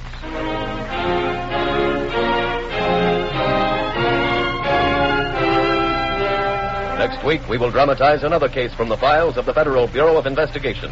A case exposing one of the most vicious of all criminal activities. Its subject, extortion. Its title, Gentlemen Prefer Widows. The incidents used in tonight's Equitable Life Assurance Society's broadcast are adapted from the files of the Federal Bureau of Investigation. However, all names used are fictitious, and any similarity thereof to the names of persons living or dead is accidental. Tonight, the music was composed and conducted by Frederick Steiner. The author was Jerry D. Lewis. Your narrator was William Woodson, and Special Agent Taylor was played by Stacey Harris. Others in the cast were Tony Barrett, Ed Begley, Bill Hawes, Charlotte Lawrence, and Carlton Young. This Is Your FBI is a Jerry Devine production. This is Larry Keating speaking for the Equitable Life Assurance Society of the United States and the Equitable Society's representative in your community, and inviting you to tune in again next week at this same time when the Equitable Life Assurance Society will bring you another thrilling story from the files of the Federal Bureau of Investigation. Gentlemen Prefer Widows on This Is Your FBI. This is ABC, the American Broadcasting Company. Presents This Is Your FBI.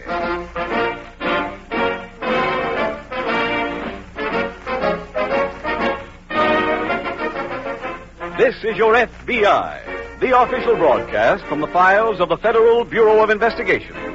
Presented as a public service by the Equitable Life Assurance Society of the United States and the Equitable Society's representative in your community.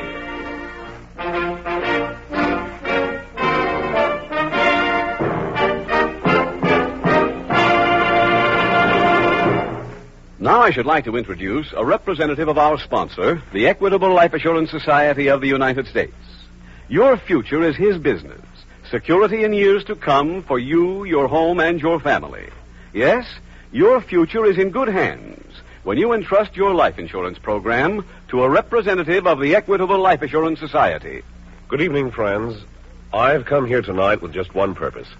I'm here to tell you that in about 14 minutes, Mr. Keating is going to have some important news for parents. He's going to tell you about the Equitable Society's fact-finding chart for fathers and mothers. If you're like hundreds of parents to whom I personally have given copies of the fact-finding chart, you'll be very glad you listened to this eye-opening message from the Equitable Life Assurance Society of the United States. Thank you.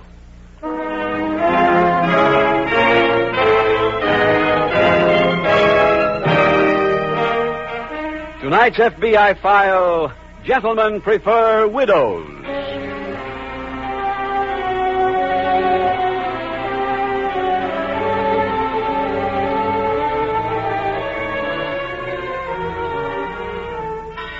The crime in tonight's case from the files of the Federal Bureau of Investigation is not a new one.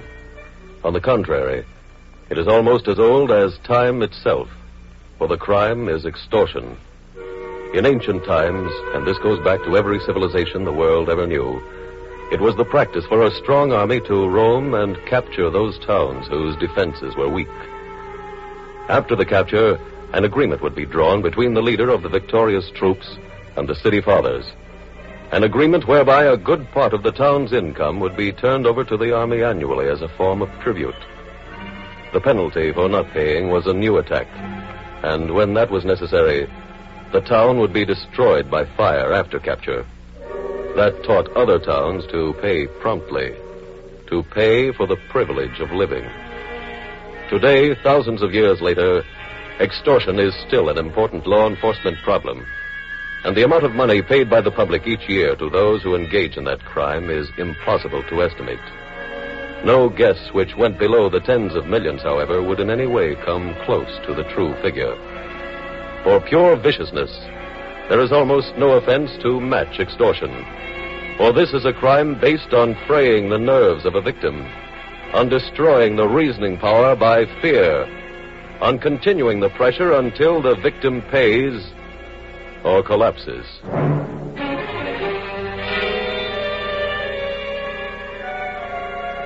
Tonight's file opens in a public library located in a large eastern city. It is late afternoon, and in one corner a middle-aged woman stands in an alcove almost hidden by bookshelves which surround her. She seems to be searching for one book in particular when a man approaches. Pardon me. Oh. I'd like to see if a book I'm looking for is on that shelf. It's called Of Human Bondage. Oh, it's you. You're Mrs. Montrose? Yes. Splendid. You brought the letters? Of course. Where are they? In my pocket. Let me have them. We're forgetting something. What? My fee. But I haven't seen the letters. You shall. When? As soon as you pay me. All right. Here.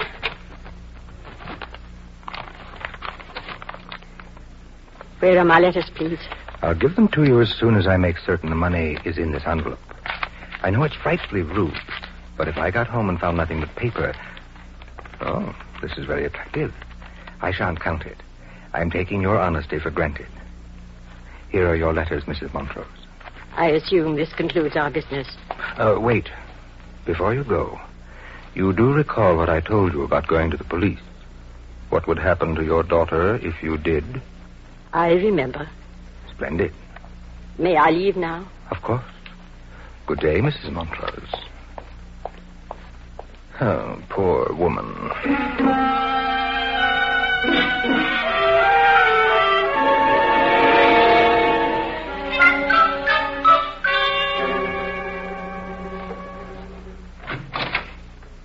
That you, Arthur? Yes, dear.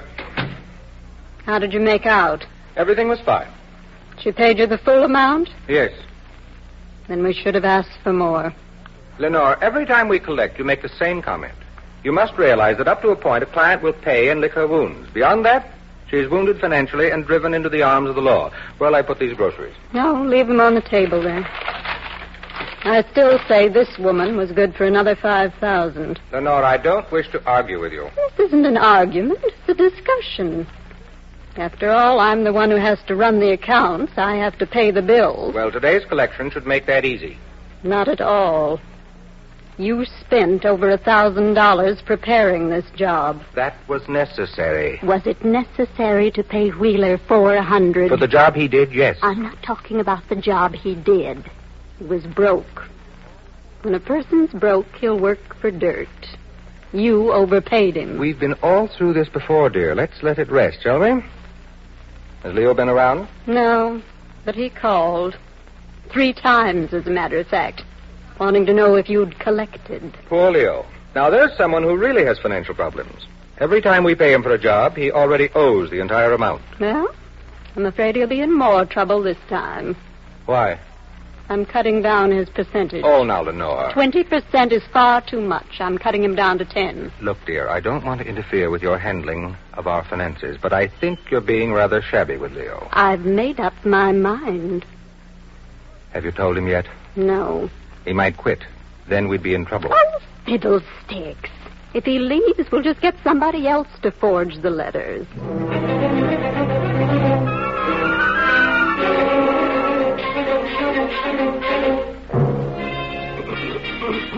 Next morning, at the local FBI field office, Special Agent Taylor is interviewing a woman who has just arrived. Now, Mrs. Montrose, I wonder if you'd tell me your story right from the beginning. I don't quite know where to start. Well, you said you paid a man $10,000 yesterday. That's right. At the public library on First Avenue. Well, then suppose you start with the first time that you heard from this man. Very well.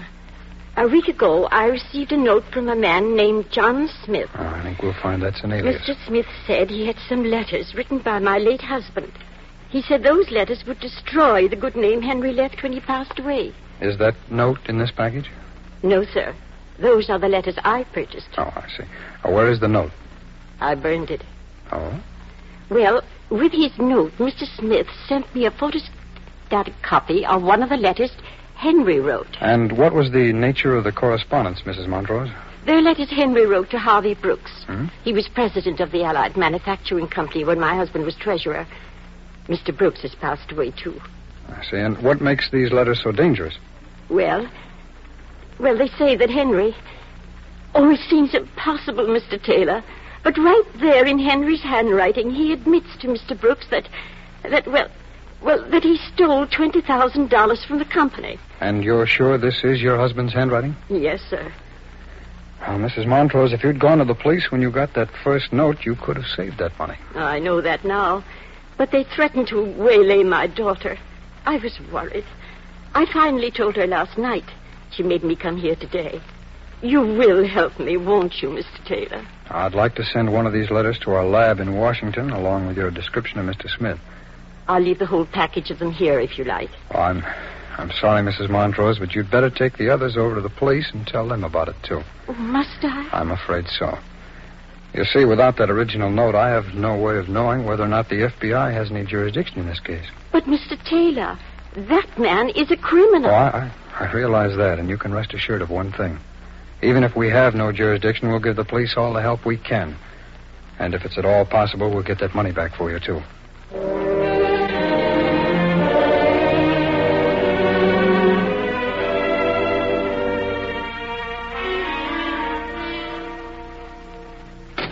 Lenore?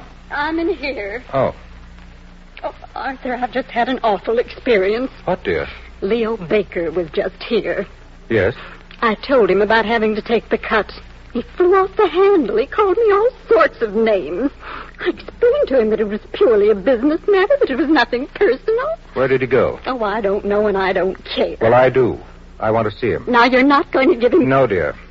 This is an entirely different matter. I got a call a little while ago from the man who does our photostatting. He said our order was ready. What order? That's exactly what I asked the man. He said the photostats for Leo Baker. I don't understand, Arthur. I didn't either, so I went over to the shop. And? Unfortunately, I was too late. Leo had already been in and picked them up. Must have gone there right from here.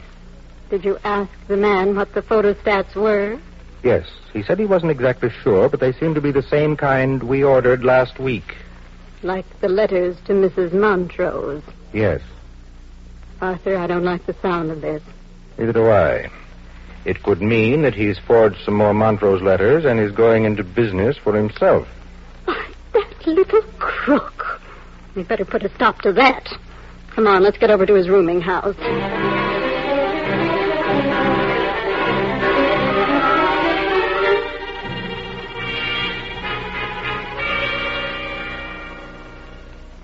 Earl, have you finished testifying in the Amarillo case? Yes, Jim. Good. I'll fill you in on this new one that we're on. Fire away. Well, a woman named Mrs. Montrose came in yesterday. She said she paid a man who said his name was John Smith $10,000 for some letters that her husband had written. Another extortion case. Yeah, but we've got a slicker customer to nail in this one. You know who this John Smith is? Yes, I sent one of the letters down to Washington along with the description of Smith. You got quick action. Yeah, Smith is actually a man named Arthur Scott. He's wanted in 4 states. Well, what's his pattern? Well, he picks a widow in each town whose husband has just died. And he does what he did with Mrs. Montrose. And where does he get the letters? Oh, they're forgeries. Handwriting says they're the work of Leo Baker. Well, I know that name, Jim. I helped arrest Baker when I was in the New York office. Well, then you know he's pretty good, too. I'll say he's good. You know how he broke out of jail one time? He showed the guard a note from the warden saying he could go into town. The guard was the warden's brother, and he couldn't tell it was a forgery. Well, I've just had an alarm sent out on Baker and on Scott. You think they stayed here? I'm no telling, Earl, but it's worth a chance. After all, they don't know that Mrs. Montrose came to see us. Yeah, that's true. I'd better call her and tell her we're in the case now. In it till we round up these extortioners.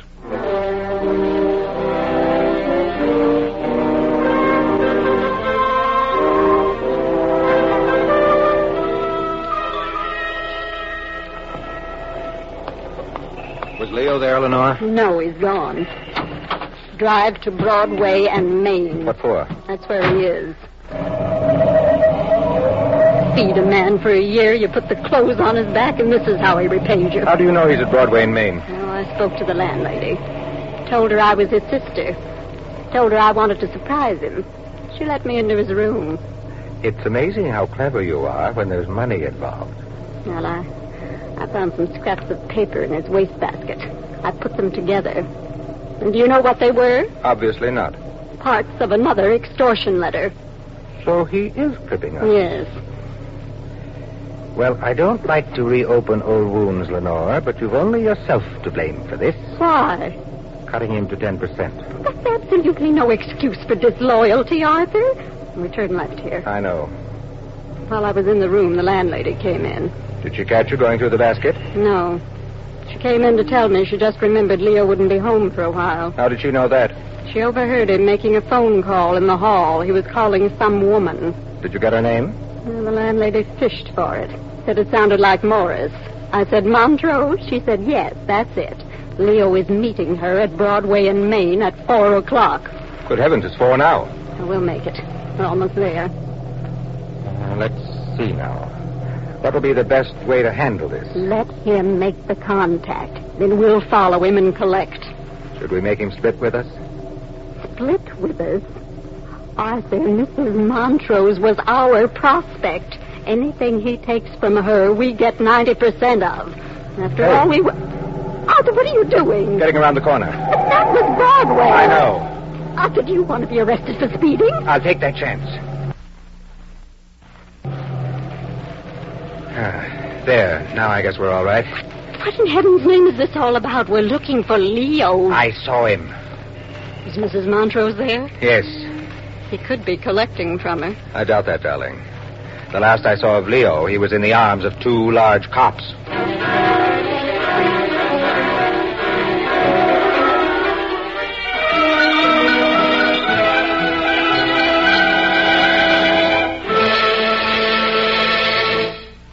We will return in just a moment to tonight's exciting case from the official files of your FBI. Now a quick interview with a young father who looks as if he was feeling like $1 million. Well, wouldn't you feel pretty good yourself, Mr. Keating, if you discovered how to get rid of a 10-year worry in 10 minutes flat? How did you manage to do that, George? Well, I asked my Equitable Society representative for that fact-finding chart for fathers and mothers you talked about on last week's program. Did the chart turn out to be as useful as I said it would be? Well, I'll say it did. Ever since my son George Jr. was born, there's been a big worry in the back of my mind. I'd say to myself, suppose I die unexpectedly. What's going to become of my family? What income would they need for food, clothes, rent, and all the other month-by-month expenses? Well, that's something I'll never worry about again.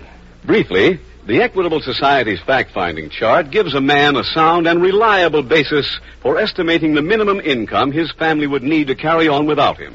How much money they'd require to be well-fed, well-housed, and well-clothed until the children graduated from high school. What's more, this chart is simplicity itself. Every step is made absolutely clear by easy-to-understand pictures. As I said, it took my wife and me only a few minutes to fill it in. We really enjoyed doing it. And what a load off our minds to discover that the problem was not half as tough as we feared. By the way, George, how much did you pay for that chart? Well, the equitable man didn't ask for any money. Of course not. This chart is absolutely free, and there's no obligation. Just drop a hint to any representative of the Equitable Society, and he'll be glad to see that you get a copy. Or send a postcard, care of this ABC station, to the Equitable Life Assurance Society. That's spelled E-Q-U-I-T-A-B-L-E. The Equitable Life Assurance Society of the United States.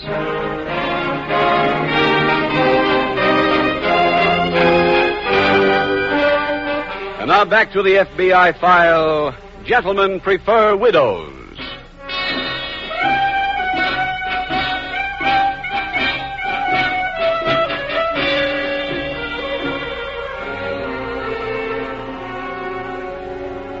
Extortion is one of the most difficult problems facing every law enforcement agency today. And you have already witnessed at least one of the reasons why.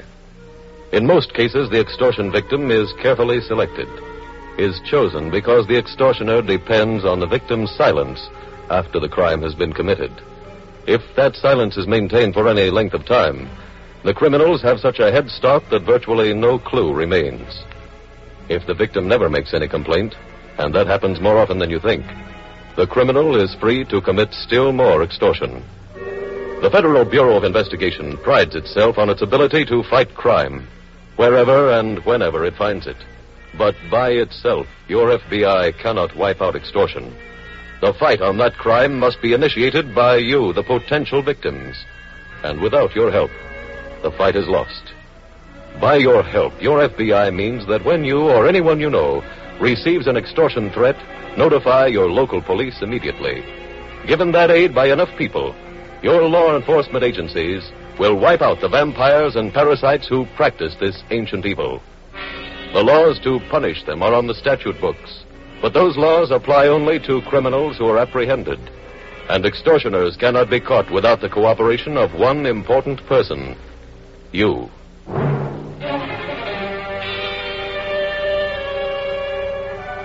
Tonight's file continues later that evening at the FBI field office. Special Agent Taylor has just entered. Earl, the police arrested Leo Baker this afternoon. Good. How'd they get him? Well, he contacted Mrs. Montrose. He told her to meet him at Broadway and Main Street. For a second shakedown? Yeah. She immediately contacted the police, and when Baker arrived, why, they were there waiting for him. Have you interviewed him, Jim? Yes, I just left headquarters. Get anything? No, not much. Oh, he admitted working with Scott and his wife, all right, but that's about all we could get out of him. Did you learn where they were living? Oh, not from him, but we may have a lead. The police found 2 keys in his pocket. Uh-huh. One fit his furnished room. The other could be the key to where the Scotts are living. It was made by Acme Locksmiths on 9th Street. Did you stop by there? Yeah, but they're closed for the night. Well, these Scott's human, Jim. If he hadn't made the mistake of trying to get more money from Mrs. Montrose, we might not have any lien. You know, that angle bothers me. What angle? Scott's going back for a second helping. I just have a feeling he wasn't in on it. You think Baker did that on his own? Yeah. Why, Jim? Well, Scott's record. The modus operandi has always been the same. He's never gone back a second time. He's always made the collection personally. All appointments he's ever made have never been on the street like that. They've always been in a library. That certainly stands up, Jim. Of course, it still doesn't lead us to Scott. Yeah, but if this key fits Scott's apartment, we could find something there that might take us to him.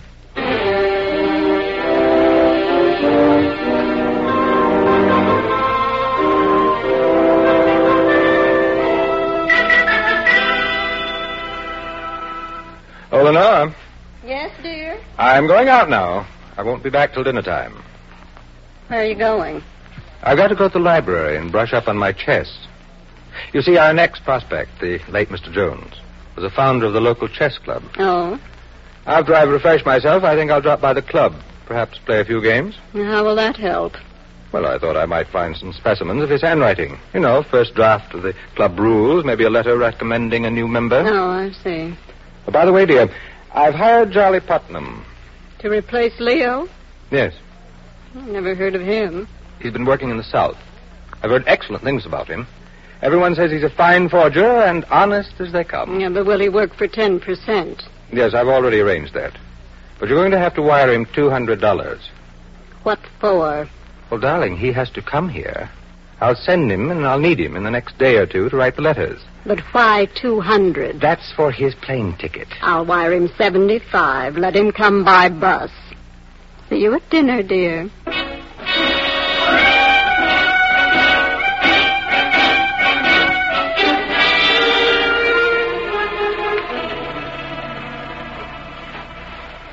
That key did fit Scott's apartment, Earl. I assume they were gone. Yeah, 2 days ago, but fortunately for us, their apartment hadn't been cleaned yet. Oh, did you find any leads? I don't know. I piled everything I could find into this box. Well, let's take a look. Okay. Hey, you got a knife on you? Uh-huh. Here. Thanks. Here we are. Now, let's see what we got, huh? Okay. I put these shoes on the top here. I'd say they all belong to Scott. Well, we can check where they were bought. Might bring something. Yeah. Here's an old shirt I found in the closet. Any laundry marking? Yeah. Well, let's save it and check that. Okay. A couple of pipes. Set a book in. Maybe we could get some prints off them. Oh, I took care of that at the apartment, Earl. They're up at the lab now. Oh, good.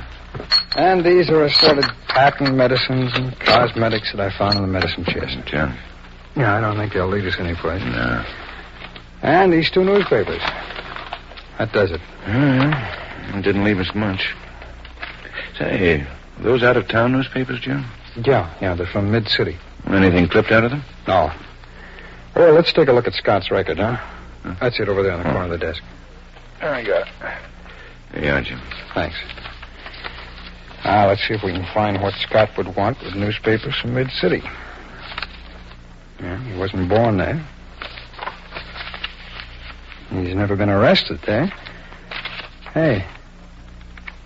You know, Scott might have gotten these to find out what was going on in Mid-City.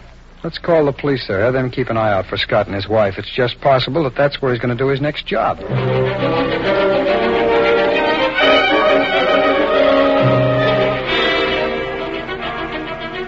Earl, I just got a call from the Mid-City police. Anything on Scott? No. Well, then why did he have the newspapers? Well, maybe if we could trace where he bought them, we'd know. Let's check the out-of-town newsstands. There must be a dozen of them, Jim. Okay, let's take a picture of Scott and cover them all. You have any luck, Earl? No.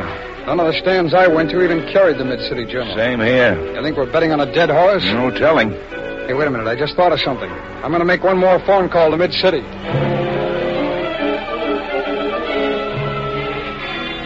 Earl, we hit the jackpot. You found Scott? No, but I'm sure now he's in Mid-City. Why? I called the Mid-City Journal. They checked their records. Scott had a 3-month subscription that just expired. Yeah, but Jim, that doesn't tell us where to look for him up there. Don't you remember his pattern? Come on, Earl. We've got a plane to catch.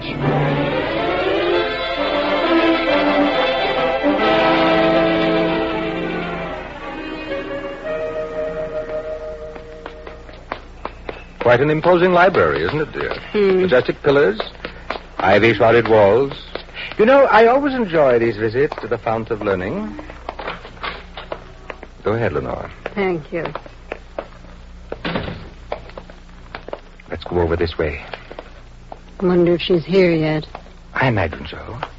I told her 3 o'clock. It's now 5 after. They're always prompt, you know. Where are you meeting her? In the financial section. Quite apropos, don't you think? Behind those bookcases there. It's quite sheltered. Now, you sit down here. Read one of those magazines. I won't be long. Would you rather... Sorry. Just wait for me here, dear.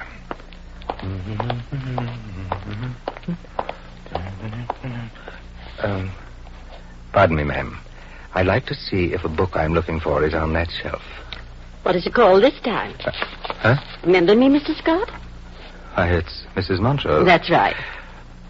Goodness, I've come here to get my money back. I'm sorry, Mrs. Montrose. I have to be running away. Oh, no, you don't. Let go of me. All right, Mrs. Montrose, we'll take over. What is this? This man is from the FBI. He's the one who told me you'd be here. Really? How clever. You can get my money back for me, Mr. Taylor? We'll certainly try, Mrs. Montrose, as soon as we get this man to headquarters.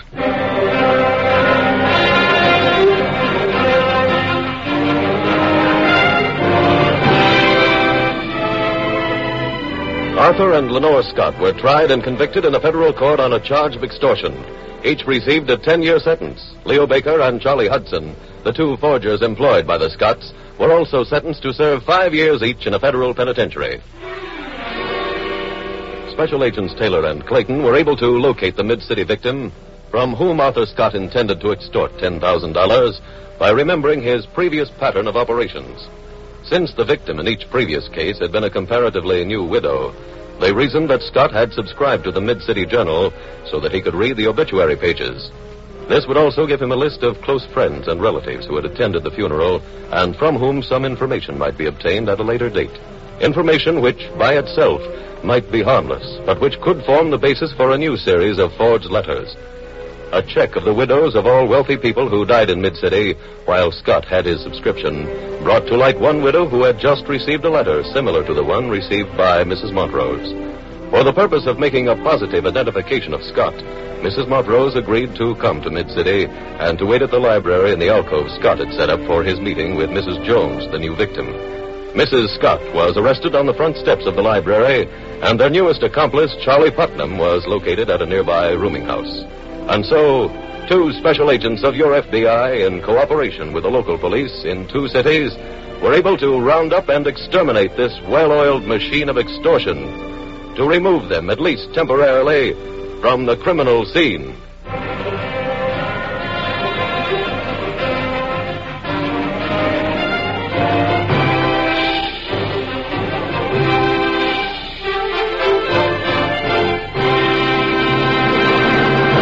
In just a moment, you will hear about next week's exciting case from the files of your FBI. But first, a few words from our Equitable Society representative on the fact-finding chart for fathers and mothers. I'm speaking for 8,000 Equitable Society representatives located in every state of the Union. Just say the word, and any one of us will be glad to see that you get a copy of the fact-finding chart for fathers and mothers. No charge or obligation.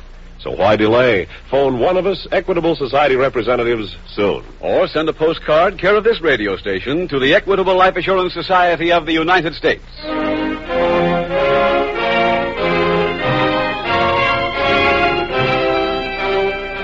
Next week, we will dramatize another case from the files of the Federal Bureau of Investigation. A case that is another true chapter from the annals of organized crime. Its subject, hijacking. Its title, The Blundering Felon. The incidents used in tonight's Equitable Life Assurance Society's broadcast are adapted from the files of the Federal Bureau of Investigation. However, all names used are fictitious, and any similarity thereof to the names of persons living or dead is accidental. Tonight, the music was composed and conducted by Frederick Steiner. The author was Jerry D. Lewis. Your narrator was William Woodson, and Special Agent Taylor was played by Stacey Harris. Others in the cast were Bill Johnstone, Ted Osborne, Florence Walcott, and Peggy Weber. This Is Your FBI is a Jerry Devine production. This is Larry Keating speaking for the Equitable Life Assurance Society of the United States and the Equitable Society's representative in your community, and inviting you to tune in again next week at this same time when the Equitable Life Assurance Society will bring you another thrilling story from the files of the Federal Bureau of Investigation. The Blundering Felon on This Is Your FBI.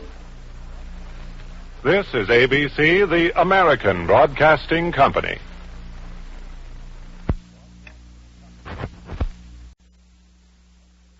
The Equitable Life Assurance Society presents This Is Your FBI.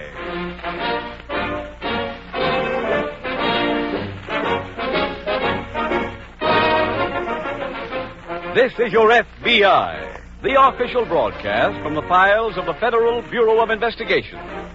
Presented as a public service by the Equitable Life Assurance Society of the United States and the Equitable Society's representative in your community.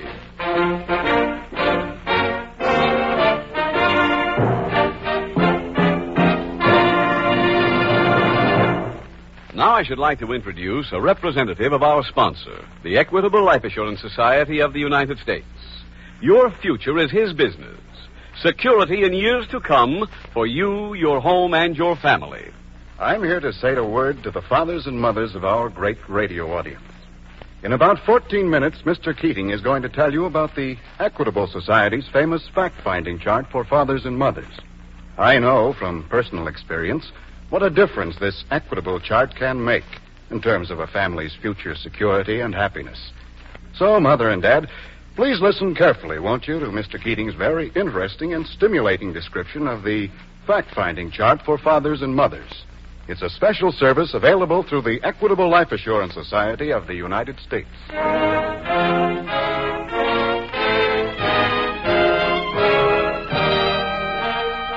Tonight's FBI file, The Blundering Felon.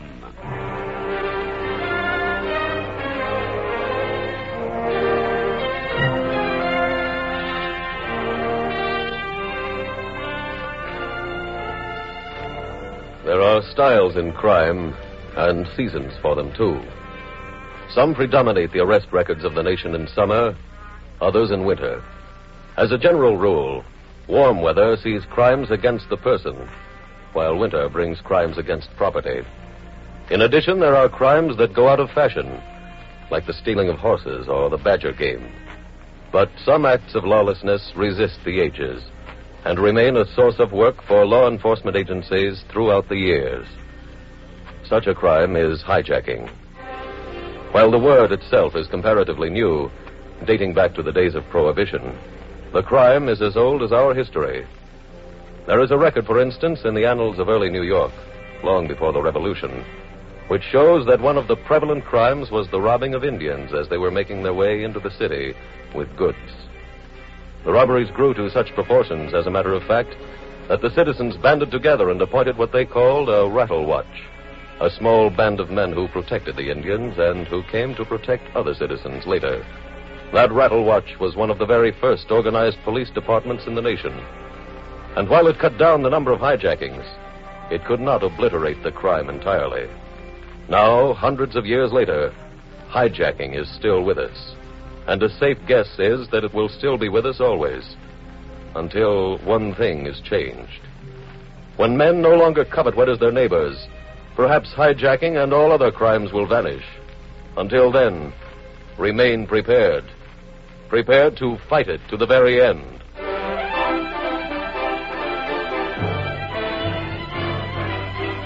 Tonight's file opens in a saloon located in the downtown section of a large eastern city.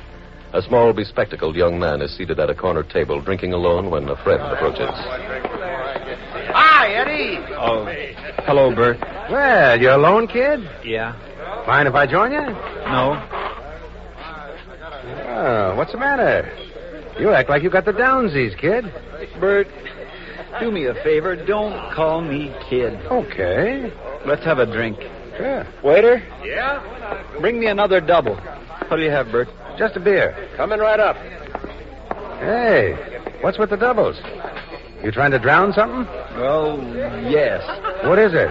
It's my old man, Bert. He treats me like I'm about 10 years old. He won't let me do anything I want to do. Well, what do you want to do? I want to steal something, and all on my own. Well, why don't you? Pop's dead against it. He thinks all thieves are stupid. Be like me, he says. Be a fence. Let the guys who steal work for you. But I don't want to be like him, Bert. I don't want to sit behind a desk all day like a bookkeeper. I want to be a thief. Pop just don't understand. Here's your drinks. Oh, put them down. Right. Say, Eddie. Yeah? You really want to be a thief? Of course I do. You sure this ain't whiskey talking? No. Then I think I got a job for you. What kind? Well, I glommed a valise this afternoon. It's got 2 Army uniforms in it. Yeah? I got a job where I can use them uniforms. And you want me to do it with you? Yeah. Hey, Bert, that's swell. Can you work tomorrow night? Can I? Anytime you say. Okay. Meet me here at 7. Sure. Well, here's to you, Bert. Right. And you're giving me this opportunity.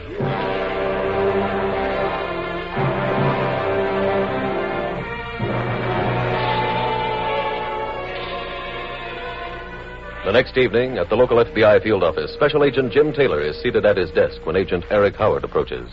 Hey, Jim. How about some dinner? Oh, sure, Eric. 7, you know. Yeah, I just want to finish a report on something that came in a little while ago. Petty larceny thief named Bert Sutter clipped 2 soldiers for their luggage. Where? In front of one of those flop joints down on South Street. Gordon's part of the city. Yeah. Soldiers made positive identification of this Sutter character's picture at headquarters today. How do we fit in? Oh, we're not in on the luggage stealing, but a couple of hours ago, a report came in that 2 men in Army uniforms tried to pass themselves off as military police out on Route 11. Oh? They attempted to hijack a truck, but the driver suspected they weren't MPs and got away.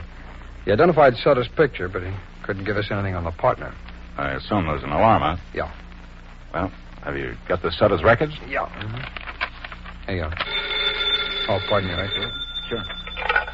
Special Agent Taylor speaking. Yes, Chief. I did. When? Hmm. He's there now? Yeah. Yeah, I'd like to question him. Yes. Thanks very much. Bye. Another report on our phony soldiers. Sutter and his partner? That's right. They just hijacked a truck on the highway near Jackson Springs. Well, there goes our dinner. Yeah. Eric, will you see what you can dig up on Sutter at this end? Okay. I'll go out to Jackson Springs and interview that truck driver.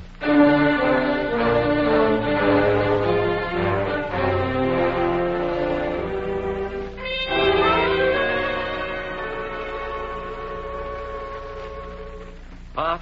Huh? Can I see you a minute? I'm busy, son. Yeah, but I want to show you something. Something I did. What? What is it? It's a truck. I stole it. What? I stole a truck, Pop. It's right outside in the garage. Are you serious? Yeah, you can look at it yourself. Well, come on. Did you do this job alone? No, with Bert Sutter. Sutter? That fathead? Oh, you got him all wrong, Pop. He knows his business. He planned the whole job. Go ahead. All right. That's it. Right over there. That big trailer job? Yeah. And it's full of silk. Silk? Yeah, Bert had it spotted for a week. Did you have any trouble? No, sir. We got away clean. Well, I here still it can't is. believe it. You know, son, I must confess something to you. The main reason why I never approved of your being a thief was I always felt that you weren't up to it. But I proved different, huh? Yes, I guess you did. Huh? There you are. Go ahead in, Pop. Look it over. Okay. I told Bert that you were the only one we'd bring this stuff to. He didn't like that at first, but I told him, after all, Bert, my father's a fence. It'd sure look funny if I stole something and then did business with somebody else. So he said, okay. Eddie. Yeah? What did you say this truck was full of? Silk. Silk, huh? For your information, stupid, you hijacked a full truckload of chocolate marshmallow cookies.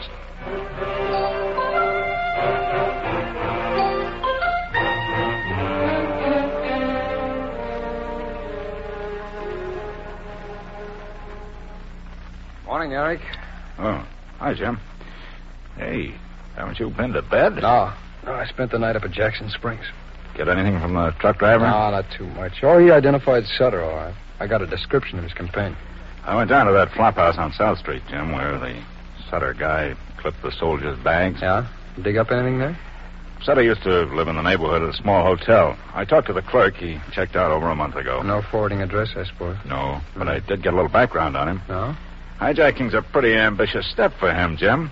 Up to now, he's been mixed up in petty larceny activity. Well, that's indicated by the way he handled this job. What do you mean? Well, according to the driver, both he and his partner were extremely nervous. What's more, I'm convinced they even held up the wrong truck. Why? Well, their loot was 10,000 cartons of chocolate marshmallow cookies. What? That's right, chocolate marshmallow cookies. Look, Eric, I made up a list of wholesale grocers, caterers, and anyone else who might be able to use a lot of cookies. Let's alert all of them and then hope that Sutter tries to make a sale.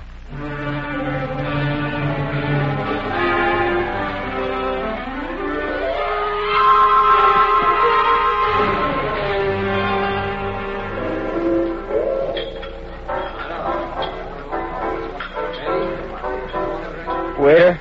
Yeah? What is it? Bring me another double. Okay, coming up. Hi, Eddie boy. Oh, hello, Bert. I was hoping you'd get here a little early. Well, hit me with it, kid. Let's see the scratch. The payoff from your old man. There is no payoff. What do you mean? My pop wasn't interested. He didn't want a truckload of silk? Bert, that was a truckload of cookies. What? Chocolate marshmallow cookies. 10,000 cartons of them. Cookies? Are you sure? I've been eating them all morning. Here's your drink. Hey, waiter. Yeah? Bring me a double. Right. Hey, my pop's real sore about this. What's he sore about? Did you ever see 10,000 cartons of chocolate marshmallow cookies? They take up quite a bit of space, Bert. Well, he's a fence, ain't he? Let him find somebody who wants him. I already told him that. Well? He says the only guy who'd want 10,000 cartons of cookies is somebody with 10,000 cartons of tea. Look, if he don't want him, we'll get somebody else to handle him. 10,000 cartons? Well, maybe we can get rid of him a little at a time. That's what I was trying to do when I ate them. That's an awful lot of cookies. Here's your drink. Thanks. You're welcome. This is a real problem, Bert. My pop says we got to get him out of the garage by tomorrow. What do we do? Oh, stop worrying. Just leave everything to me. I'll get the truck out of there, and I'll get rid of the cookies, even if I have to throw them in the river.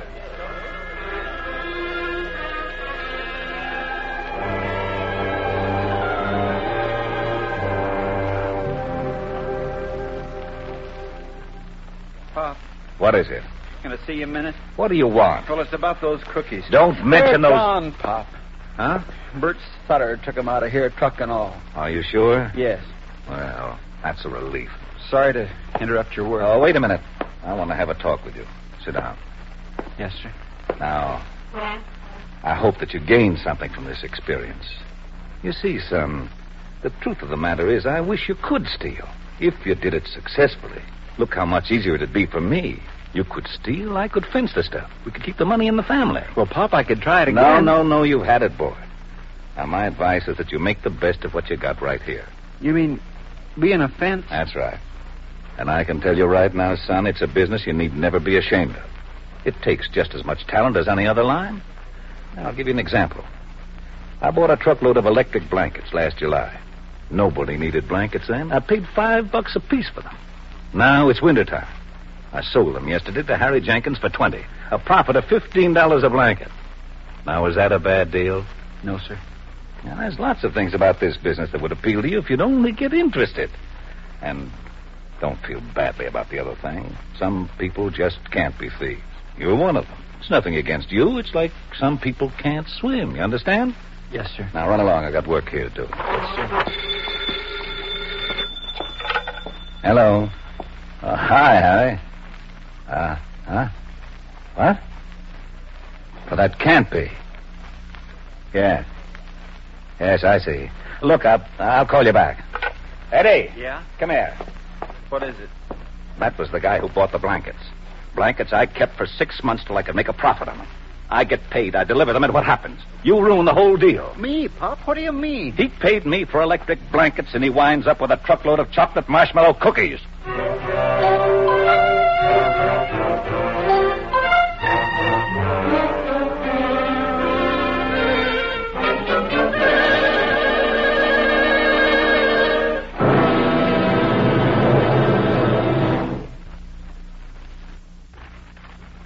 We will return in just a moment to tonight's exciting case from the official files of your FBI.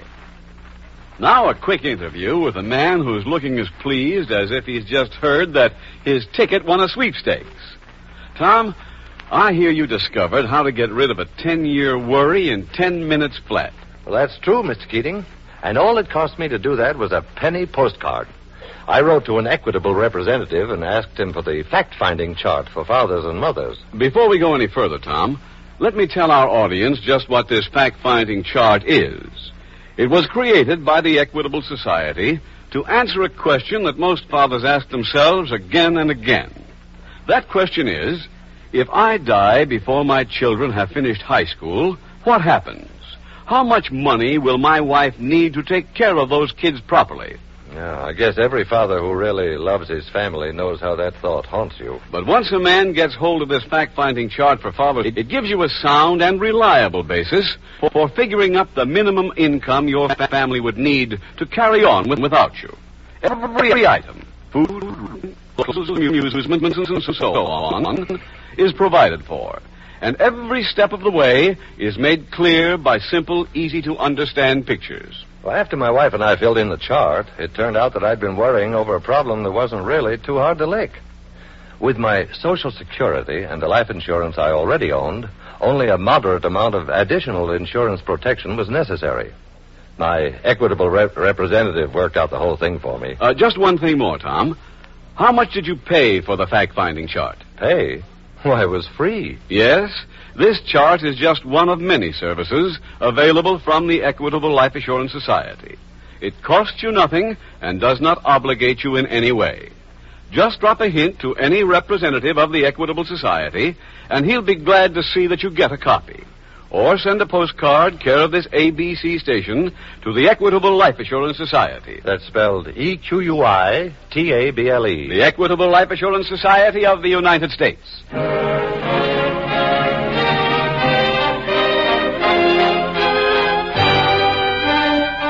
And now back to the FBI file, The Blundering Felon.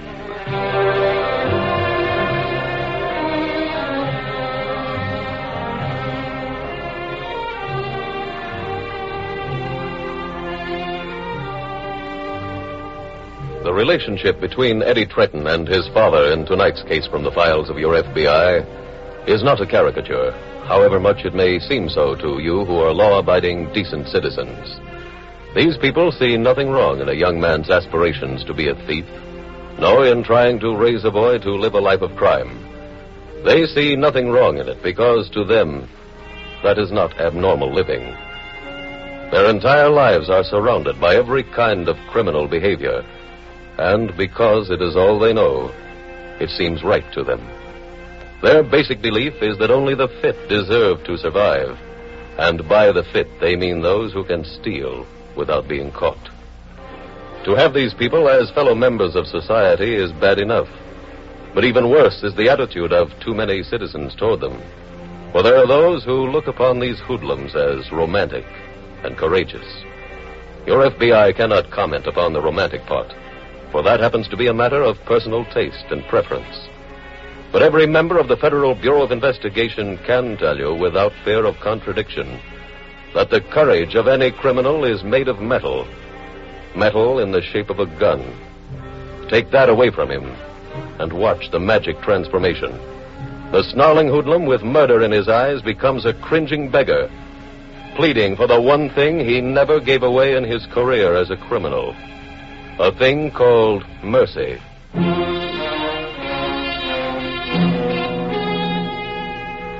Tonight's file continues at the local FBI field office. Police headquarters just called, Eric. They found the stolen truck. Oh? Where? Out on the Post Road, near the Pearl River Bridge. What about the cookies? No, they were gone. I don't imagine they were sold, Jim. No, not that quickly. My guess is Sutter stashed them away someplace upstate before he abandoned the truck. What do you base that on? Well, the police told me the truck was in an accident last night on the Post Road. It sideswiped a car and then kept on going. The driver of the car reported the truck's license number. It was heading north then, away from town. Well, when it was found 3 hours later, it was headed back in this direction. So you think they went north to get rid of the cookies? Yeah, and that localizes the hiding place to somewhere within an hour and a half's driving radius. That could be a long way, Jim. No, not in that truck, Eric. There was a governor on the motor. It couldn't hit any better than 30. Oh. Wait here, will you? See if any word comes in on the Sutter alarm. Okay. I'm going up and take a look at that truck.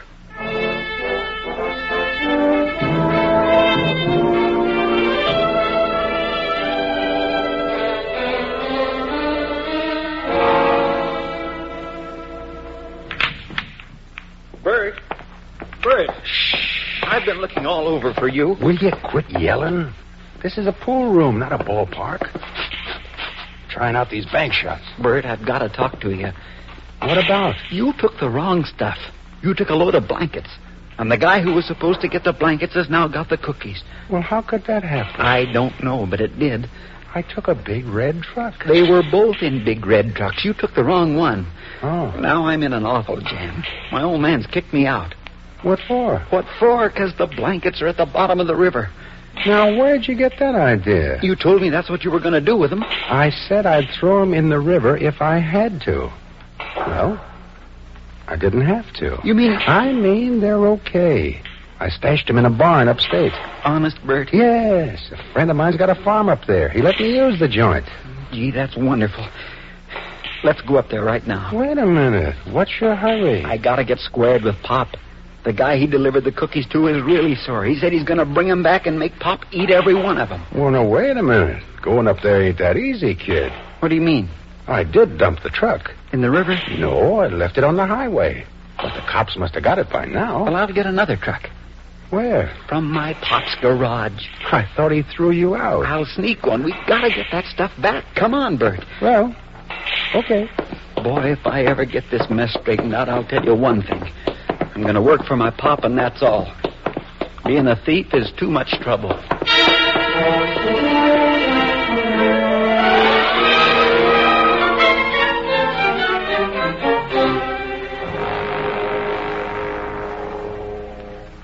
Hi, Eric. Oh, hello, Jim. The lab called me. Not since I came in. How'd you make out? Oh, I'll know more when I hear from the lab. I examined the truck pretty thoroughly. Found some prints in the door handle. They turned out to be Sutter's. I got some others, too. They're being checked. Is that what you're waiting to hear from the lab? No, I sent them some mud, some red mud. It was on the inside of the tires on the truck. That means the truck left the highway someplace. Mm-hmm. Probably to get rid of the cookies. Yeah. Oh, pardon me, Eric. Yeah. Special Agent Taylor speaking. Oh, hello, Jack. It is? Where? Oh, wait a minute. Let me write that down. Okay, go ahead. Yeah. I got it. What? Yeah, I know the section. Thanks very much, Jack. That was the report from the petrographic section of the lab. Report on the mud? Yeah, they gave it a thorough examination. It appears to match Earth from a section about 2.5 miles east of Centerville. That would be right off the post road. Right. Come on, Eric. Let's get up there.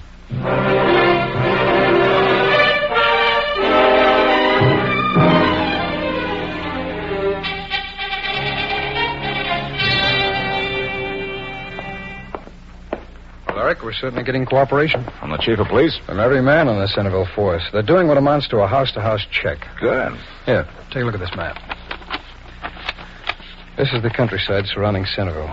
Wherever you see a circle, there's an average of 5 or more farmhouses. Yeah.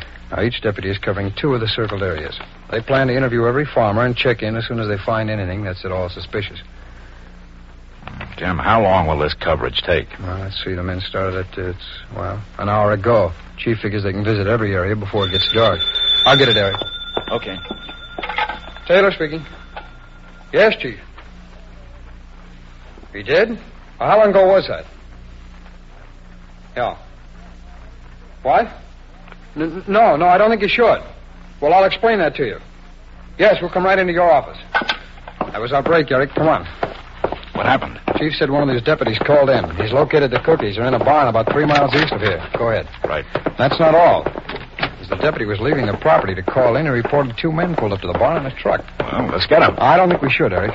I believe they should be allowed to get away. Why? I'll tell you why when we get to the chief's office.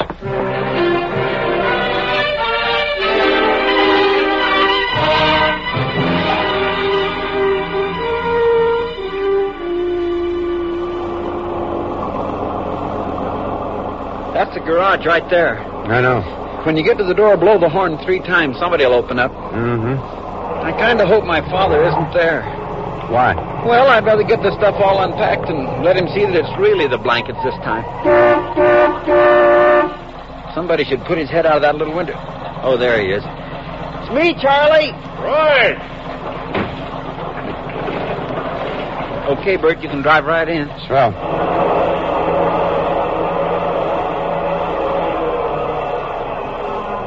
I guess you can leave it right here. Okay. Let's get out and unload, huh? Sure. Eddie, what is this? Oh, hello, Pop. Hi, Mr. Trenton. What are you doing with my truck? We went to pick something up. What have you got this time? Waffles? No, Pop, we brought back the blankets. Huh? That's right, Mr. Trenton. You'll find every one of them in the back of that truck. I don't believe it. Well, let me open up and show you. I wanted to surprise you, Pop. I wanted to have them all unpacked and out before you got here. I'll be surprised enough if they're here. There. You see, Pop? See what those cartons say? Blankets. Yeah, it's them, all right. Now, the next thing you do is get those crackers out of here. Cookies, Mr. Trenton. Whatever they are, get them out. Start moving. Don't bother moving any of you. Huh? Throw the cuffs on all of them, Eric. Right, Jim. Are you cops? We're special agents of the FBI. Look, mister, I got nothing to do with this outfit. We have evidence that contradicts that, Sutter. You're coming down to headquarters with them and all the loot.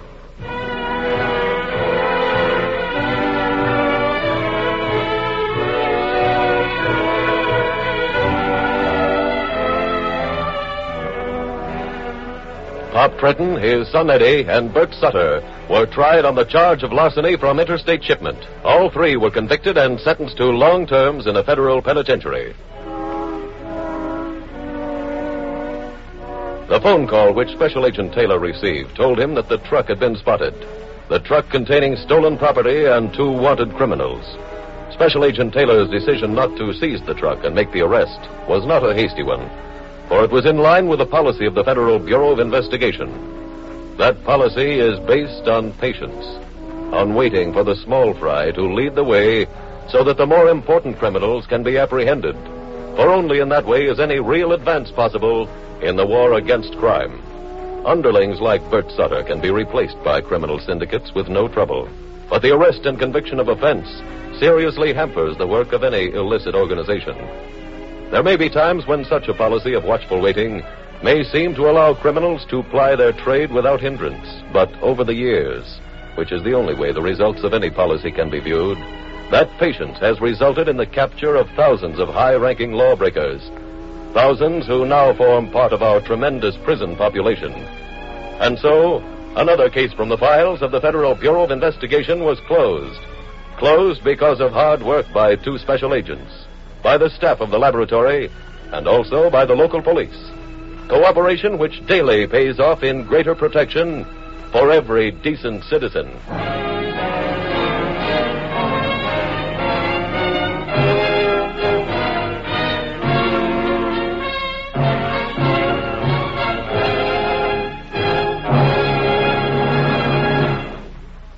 In just a moment, you will hear about next week's exciting case from the files of your FBI. But first, a few words from our Equitable Society representative on the fact-finding chart for fathers and mothers. Folks, I simply want to remind you that this fact-finding chart for fathers and mothers is just the opposite of hard to get. There are 8,000 of us Equitable Society representatives in this country, and any one of us will be glad to see that you get a copy. No charge, no obligation. Just phone one of us Equitable Society representatives. Or send a postcard, care of this station, to the Equitable Life Assurance Society of the United States.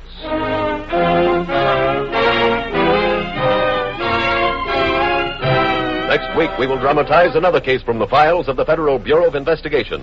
A terse account of the operations of a highly organized gang of thieves. Its subject, grand larceny. Its title, The Waterfront Stick-Ups. The incidents used in tonight's Equitable Life Assurance Society's broadcast are adapted from the files of the Federal Bureau of Investigation. However, all names used are fictitious, and any similarity thereof to the names of persons living or dead is accidental. Tonight, the music was composed and conducted by Frederick Steiner. The author was Jerry D. Lewis. Your narrator was William Woodson, and Special Agent Taylor was played by Stacey Harris. Others in the cast were Parley Bear, Ed Begley, J.C. Flippen, Louis Jean Height, and Tony Hughes. This Is Your FBI is a Jerry Devine production. This is Larry Keating speaking for the Equitable Life Assurance Society of the United States and the Equitable Society's representative in your community, and inviting you to tune in again next week at this same time when the Equitable Life Assurance Society will bring you another thrilling story from the files of the Federal Bureau of Investigation. The Waterfront Stick-Ups on This Is Your FBI. This is ABC, the American Broadcasting Company.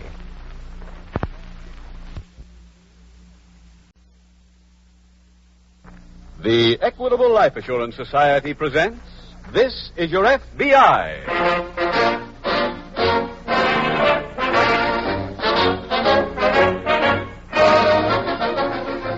This is Your FBI. The official broadcast from the files of the Federal Bureau of Investigation. Transcribed and presented as a public service by the Equitable Life Assurance Society of the United States and the Equitable Society's representative in your community.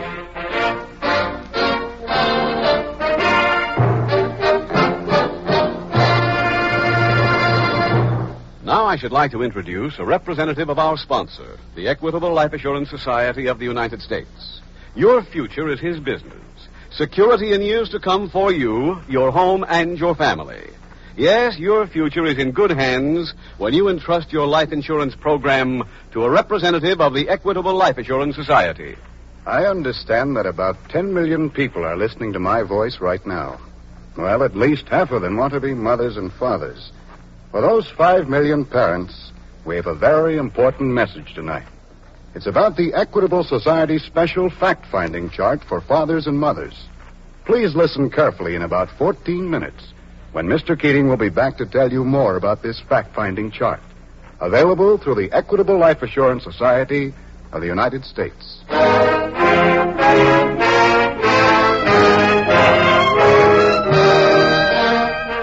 Tonight's FBI file, the Waterfront Felons.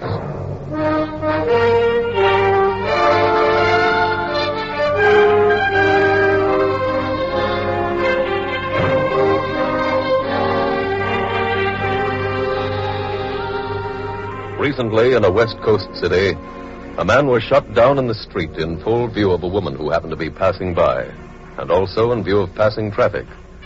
When the accounts of the crime were printed in the newspapers, people all over the nation were shocked at the daring of the murder plan. They need not have been shocked, however, for even as that crime was taking place, others, equally as daring, were also being committed. And it seems safe to say that still others, possibly even more bizarre, were being planned for later execution. Among the 7.5 million people in this country who have fingerprint arrest records, there are many with fertile imaginations and sharp cunning. And they lay their plans as carefully as an army readies an attack on enemy territory. Nor is that comparison to an army merely an idle figure of speech. For these criminals, like an army, have scouts who move in front of them to pick likely places for attack. Scouts who record the movements of a watchman, the chances and best methods of escape, the location of any automatic alarms and how to put them out of order. Those reports are then brought back to headquarters for further study.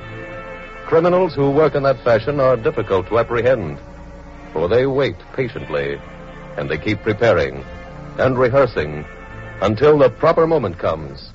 Then they strike.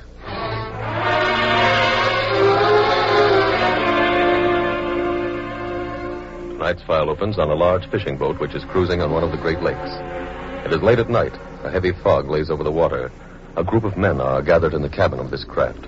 They are listening attentively as one of their number speaks. I want you to listen real careful to what I'm going to tell you because I don't want to have to repeat it. Our job tonight's to take a dock. We're coming up to it now. There's 10 crates on the dock. They're loaded with cameras.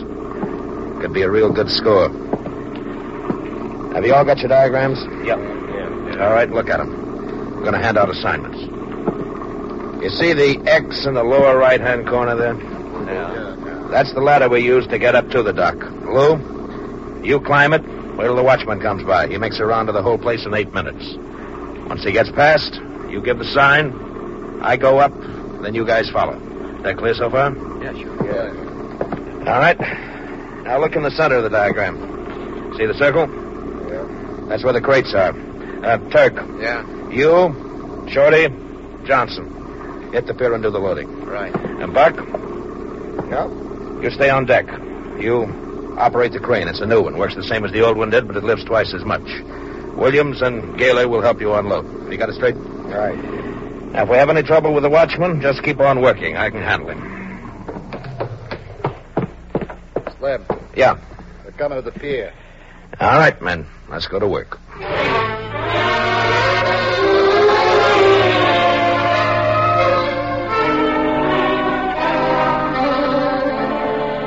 Next day, at the local FBI field office, Agent in Charge Medford is seated at his desk as Special Agent Jim Taylor enters. Good morning, sir. I'm Jim Taylor. Oh, good morning, Taylor. Glad to have you with us. Well, thank you, sir. When did you arrive? Oh, about half an hour ago. Uh-huh. Well, sit down. I'll explain why we had you transferred to this office. All right. Thank you, sir.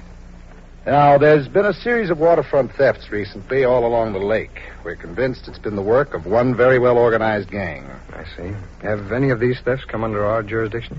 No, not until last night's job. They raided a pier, stole 10 crates of cameras belonging to the Army. Any identification on these men? No. The few times any of them have been seen, they wore masks. How about the boat, sir? Well, it's been described as a fishing boat. We've checked all registrations. Nothing turned up. Sir, wouldn't a fishing boat be a little slow for a getaway? From the way they roared away from jobs, I'd say they have a souped-up engine. We've got a lead on the boat, however. Oh, what's that?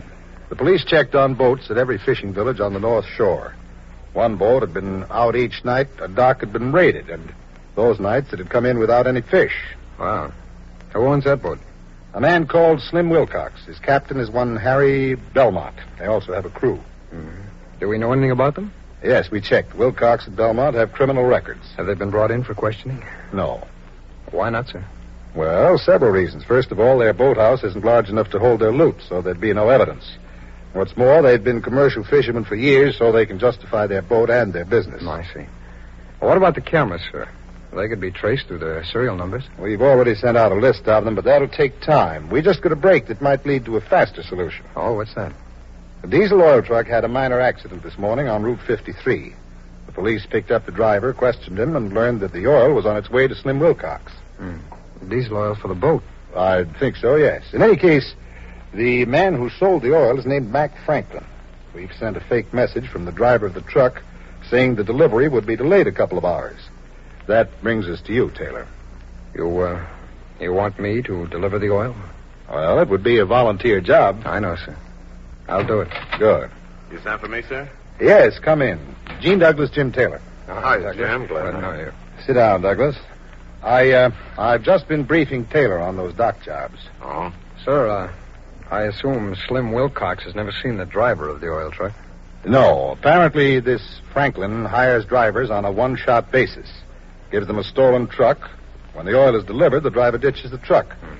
Now, when you deliver the oil, I want you to try to find some way of getting into the Wilcox organization. I understand, sir. Now, where do I find Wilcox? He's in a village called Jamestown. We've gotten Douglas here. Job as a clerk in a cigar store up there. Oh? You'll communicate with the office through Douglas in the store. Yes, sir. Well, now go get some old clothes, and we'll arrange to have you pick up the truck. All right, sir. Oh, and by the way, Danny Gray is the truck driver's name. From now on, Taylor, it's your name, too.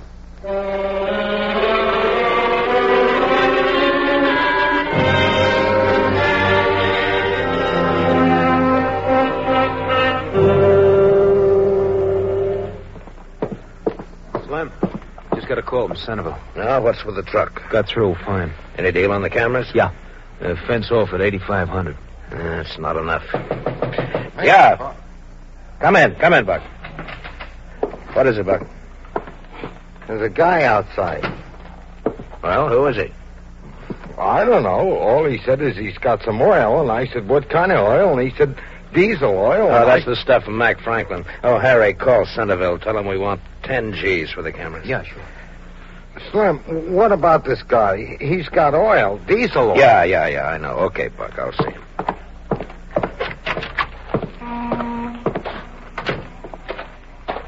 Hey, you the oil guy? Yeah. Where's the truck? Right over by the tanks. You Slim Wilcox? Uh-huh. Your tanks are locked. I can't unload them. I'll unlock them. Come on. Okay. This top-grade stuff? I don't know. I didn't heist it. Tell Franklin we had trouble with the last load, huh? Well, I won't be seeing him. No, why not?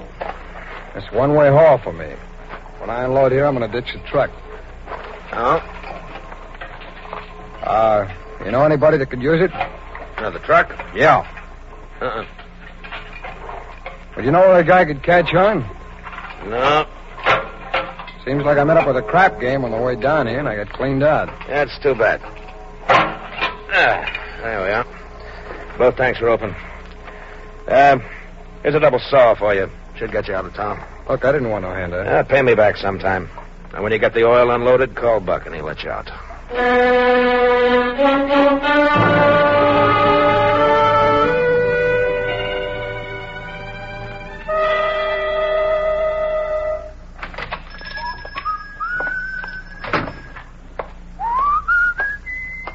Yes, sir. Help you? Yeah, I want some pipe cleaners. Yes, sir. Got some right here. Someone in the phone booth, Jim. Okay. How much are these? 30 cents. Get a shake for him? Mine? Dice here, 26. You know the game? Oh, yeah. Cost you a nickel a line. Okay, I'll roll you. What number you want?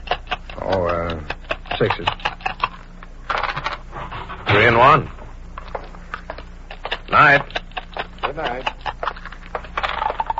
Yeah, that's 5 and 2. How'd you make out, Jim? I delivered the oil. Get a job? No, but I got some information. I talked to one of Slim's men. They're getting ready for another job. Yeah, when? I think tonight. Yeah. Any trace of the loot? No, and I didn't see any place where they could keep it. Well, if they're working tonight, we better put stage 2 into operation. Yeah, you bet. Customer. Well, that beats you, bud. Pay up.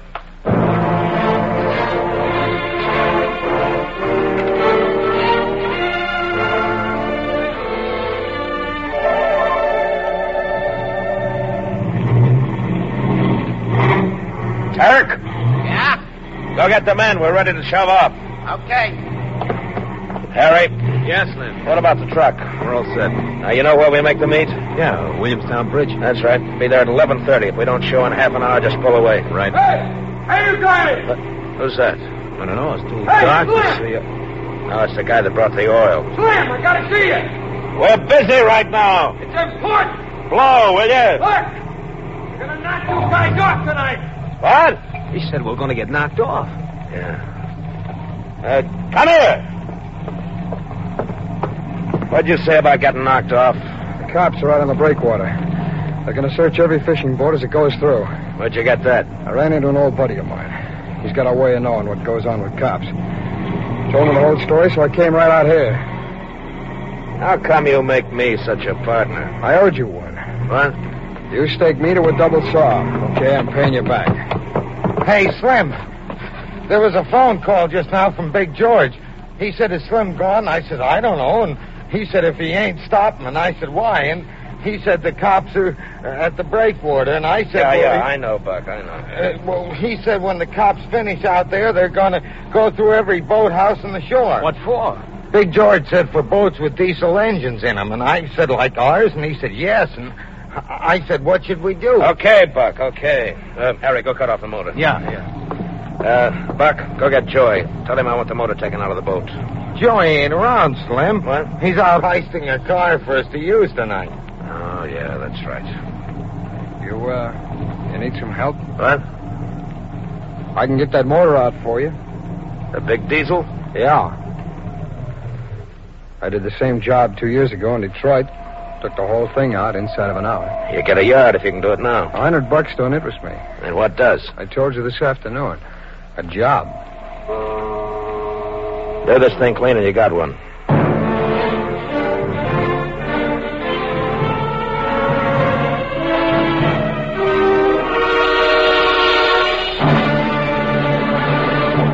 We will return in just a moment to tonight's exciting case from the official files of your FBI.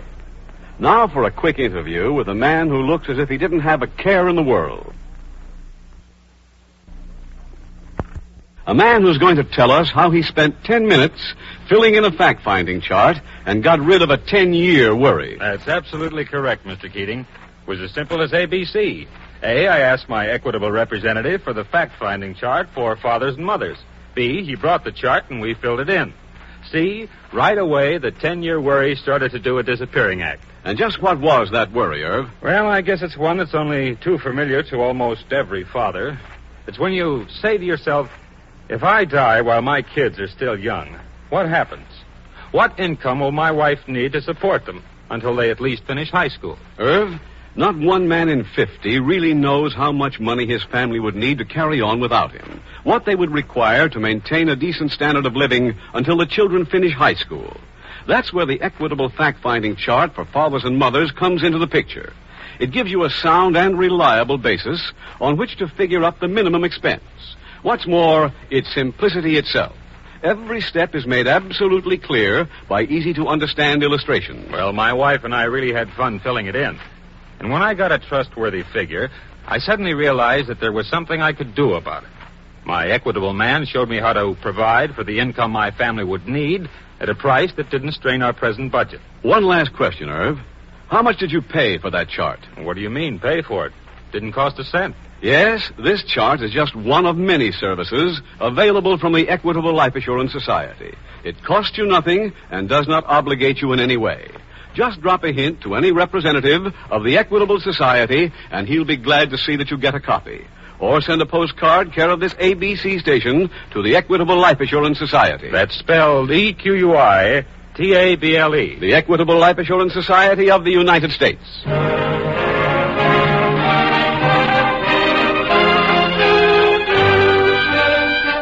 And now back to the FBI file, The Waterfront Felons.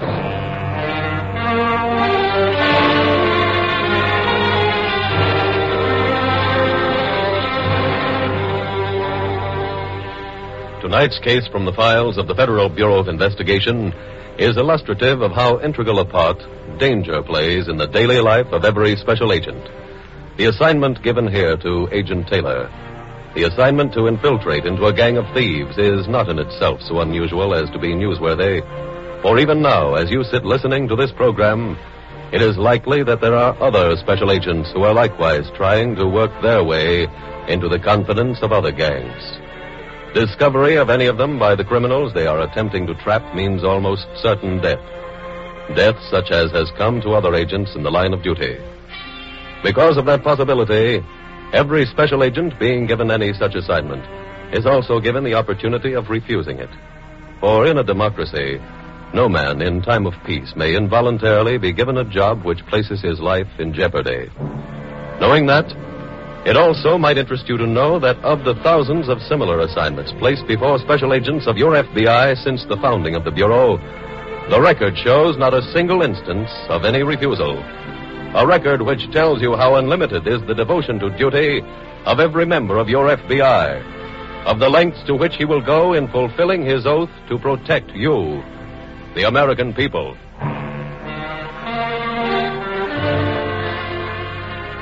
Tonight's file continues at the FBI field office as Special Agent Douglas reports to Agent in Charge Medford. Well, what's the word from Taylor? He contacted me this afternoon, sir. What's he been doing? He reports to Slim Wilcox every morning, hangs around the boathouse till about 3, then he's dismissed. Uh-huh. Any, regular duties? No, sir. Any sign of them going into action? Well, they put the motor back in the boat, but that's all. Oh, Taylor got a lead on the stolen goods. What is it?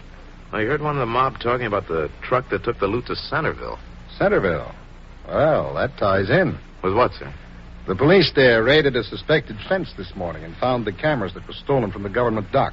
Oh, does this fence implicate the Wilcox mob? No, he isn't talking. The police up there don't think he will. You and Taylor just keep working. Report back to me as soon as there's any definite indication that the mob is going back into action.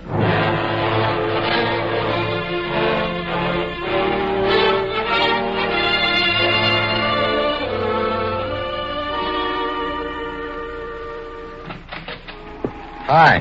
Oh, hi, Buck. Where's the rest of the guys? Out back. Know anything about guns? Yeah, some. Know anything about cleaning them? Yeah. Well, that's a job we got to do right now. Let's get them off the rack. Okay. Hey, that's a real arsenal. Slim's got more of them on the boat. Huh? This is kind of like a hobby with him. He stole every one of them. Buck, does this mean we're going into action? Oh, I don't know. Hi, boys. Oh, hello, Slim. Why don't you ask Slim? Ask me what? Oh, he wanted to know if this meant we were going into action. Yeah, we work tonight. What do I do? You're with Harry. On the boat? No, unloading when we come in. Huh? Where will that be? You'll find out. Well, how'll I know where to meet you?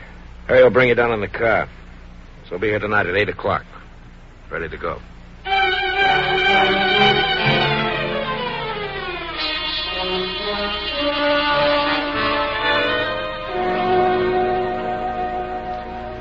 We're running a special on these pipes today, sir. Oh, don't want anything. There'll be anything else? No, that's all. All right, that'll be 59. All right. Yeah. 59 out of $1.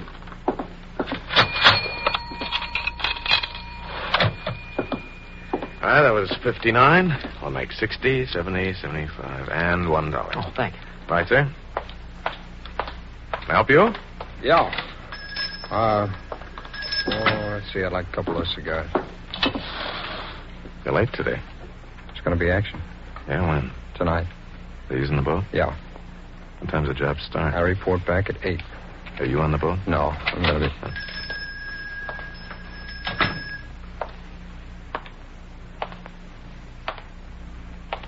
Could I have 2 nickels, please? Yeah, sure. 2. Here you are, sir. Thank you. These, the cigars you wanted? No, it's the next box.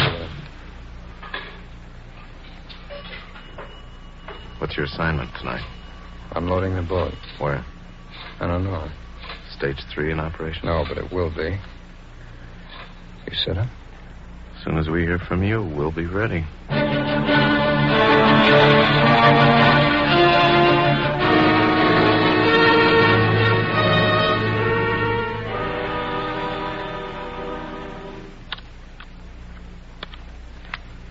Hey, that's 7 cards in a row that landed in the hat. Yeah? What time is it, Buck? 20 to 10. How long do we wait around like this? Oh, till Harry says we should go with him. Hey, can we close that window? Ah, the air will do you good, Buck. It does me cold. I wonder where we're meeting the boat. How would I know? Hey, look. Hmm? More than half the deck in the hat. And from 10 feet, too. Yeah? That's swell. Funny thing about throwing cards in a hat. Makes a real big difference whose hat you're using. Now, you take Turk's hat, for instance. Oh, I don't mean this for no knock at Turk, but he's got such a little noggin. If there's 10 cards in his hat, it overflows. But Whitey's hat, what a jackpot. He's got a head on him. And, you going, Harry? No, not yet. What's with the gun? Ask him. Me? Yeah. And keep your hands out of your pockets. I don't get this. I just finished talking to your old boss, Mac Franklin. Huh? How is Mac? Healthier than you're going to be. What is this, Harry? Franklin called here to see if we got the oil okay. Yeah? And he asked if the guy that drove it down was still around. I said he was. Mac started talking about him. What he said didn't match up with this guy here. Buck, it was probably a rib. Mac is always ribbing. Look, roll up your right sleeve. What for? Because if you're the guy Franklin sent down with the truck, you got a flag tattooed on your arm. Why don't you do like he says? Well, there's no flag on my arm. I had it taken off. You're a liar. Buck, this guy's a fink. Are you sure, Harry? Yeah. That's because I don't like finks. Put him in a car. Take him with us to Crawford's Point.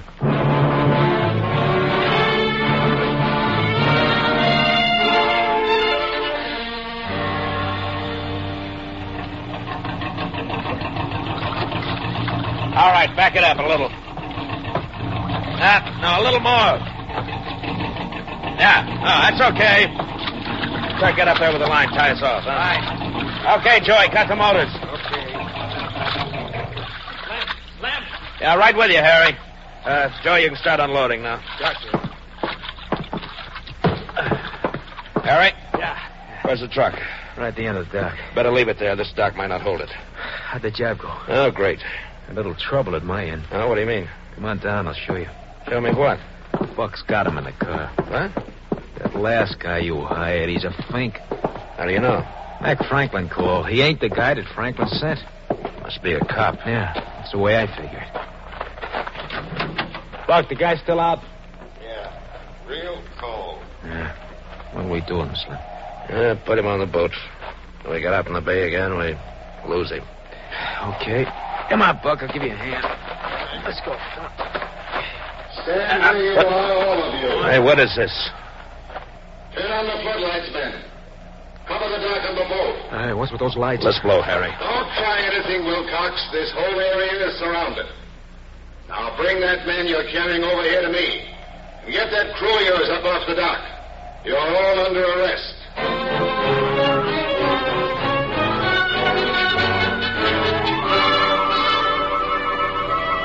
The entire Wilcox gang was arrested, convicted, and sentenced to long prison terms for the theft of government property. Their roundup brought an end to their career of crime. Agent in charge Medford was able to make the arrests in this case because Special Agent Taylor had planted a microphone outside the window of the Wilcox boathouse. The window he carefully opened on the pretext of getting some fresh air. Special Agent Douglas, listening at the other end on equipment concealed in the rear of the cigar store, heard Taylor struck down. The immediate temptation was to go to his aid and make the arrests of Buck and Harry. But that would not have done the job to which these agents had been assigned. The job of breaking up the whole gang. When Special Agent Douglas heard Harry say that they would take Taylor to Crawford's Point, he knew that must be the point of rendezvous for the truck and boat. One telephone call to Agent in Charge Medford took care of the rest of their job. And so, another case from the files of the Federal Bureau of Investigation was closed. In the process, you have witnessed what you may regard as the extraordinary courage of one special agent. Actually, that is the day-to-day courage of every agent. For this assignment merely happened to come to Special Agent Taylor. It could have come to any of the others throughout the country, and they would have done the job as willingly and as completely. Would have done it so that it ended as this case did, with the arrest and conviction of every criminal.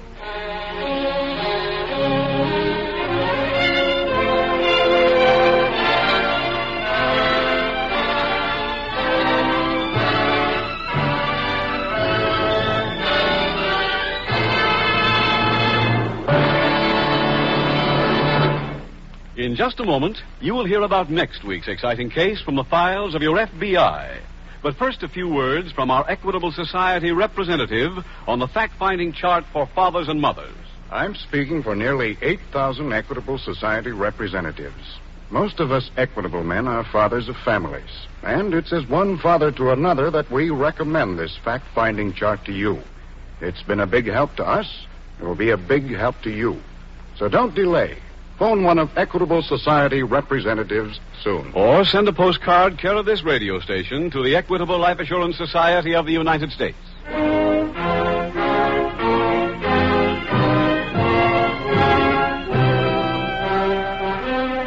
Next week, we will dramatize another case from the files of the Federal Bureau of Investigation. A topical story of crime in far-off Alaska. Its subject, swindling. Its title, The Frozen Frameup.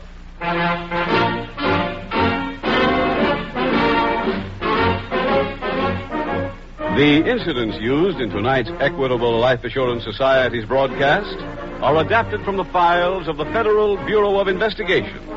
However, all names used are fictitious, and any similarity thereof to the names of persons living or dead is accidental. Tonight's program was transcribed, and the music was composed and conducted by Frederick Steiner. The author was Jerry D. Lewis. Your narrator was William Woodson, and Special Agent Taylor was played by Stacey Harris. Others in the cast were Tony Barrett, Bill Conrad, Paul Freese, Ed Gargan, George Offerman Jr., and Roland Winters. This Is Your FBI is a Jerry Devine production. This is Larry Keating speaking for the Equitable Life Assurance Society of the United States and the Equitable Society's representative in your community, and inviting you to tune in again next week at this same time when the Equitable Life Assurance Society will bring you another thrilling story from the files of the Federal Bureau of Investigation. The Frozen Frameup on This Is Your FBI. This is ABC. The Equitable Life Assurance Society presents This Is Your FBI.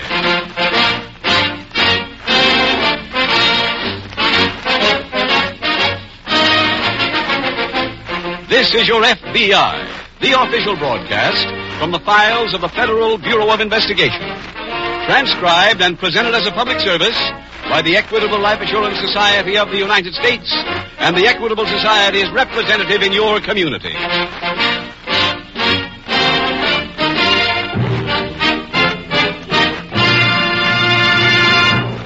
Now I should like to introduce a representative of our sponsor, the Equitable Life Assurance Society of the United States. Your future is his business. Security in years to come for you, your home, and your family.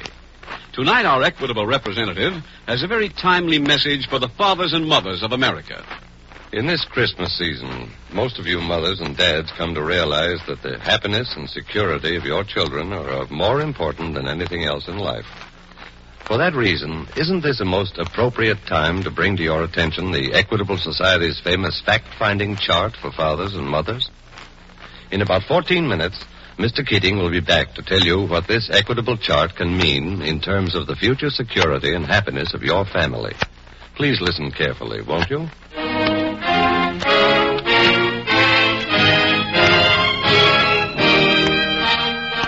Tonight's FBI file, The Frozen Frameup.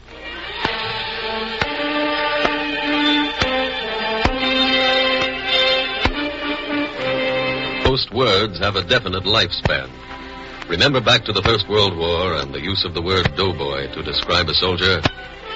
In this past war was the ultimate in destructive power, part of our daily language, until the atomic bomb made it old-fashioned.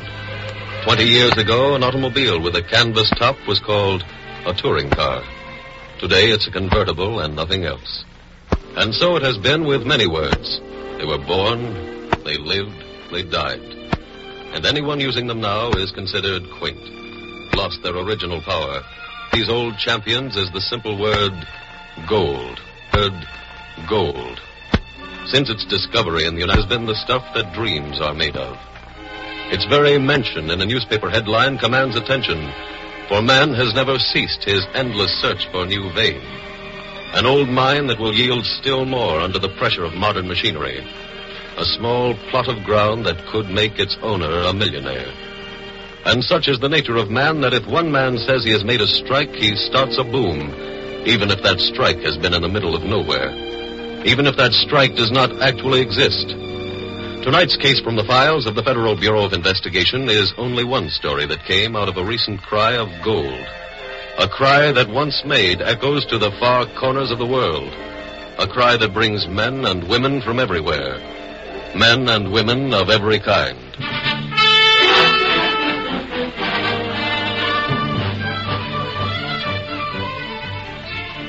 Tonight's file opens in a boomtown in Alaska. Scattered around the edges of what passes for a main street are shacks that have been put up overnight. Shacks that are still being put up. Outside one of the shacks, a sign is just being hammered into place. A sign that says Ruby's Place. Inside, a tall blonde girl is talking to the bartender.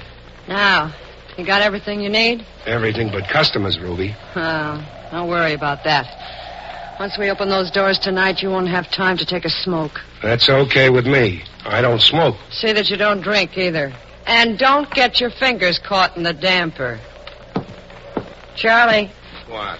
Come here. I ain't moving from this stove. Oh, it isn't that cold. Ruby, I wish you'd just once listen to me. Oh, are you still crying about not going to Florida? It's warm down there. You can play cards in the morning. You can go to the track in the afternoon. You can shoot crap at night. What do you want out of life? A big score. We made a score. You call that big? Wait till you see what happens around this joint tonight. The girls will get bigger tips than that. Yeah, but I'll be out of action. Why? Look at my hands. Did you ever see a dealer with blue fingers? They'll get warm by tonight. Oh, what did I ever listen to you for? What am I doing here? The same as I am.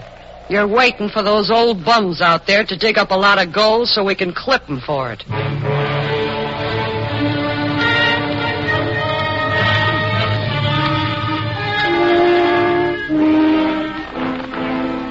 Meanwhile, at the office of a nearby FBI resident agent, a visitor has just arrived. He is Special Agent Jim Taylor. Fred Caldwell? That's right. Hello, Fred. I'm Jim Taylor. Oh, hi, Jim. Glad to know you. It's good to be here. How was your trip? Fine. Good weather all the way. I got word you were coming, but that's all. What brought you up here? Special assignment. Oh? I'm looking for a couple named Morgan. Morgan? I don't think you know them, Fred. They only got here, about 2 weeks ago. Who are they? A man and wife team, Ruby and Charles Morgan. What's their dodge?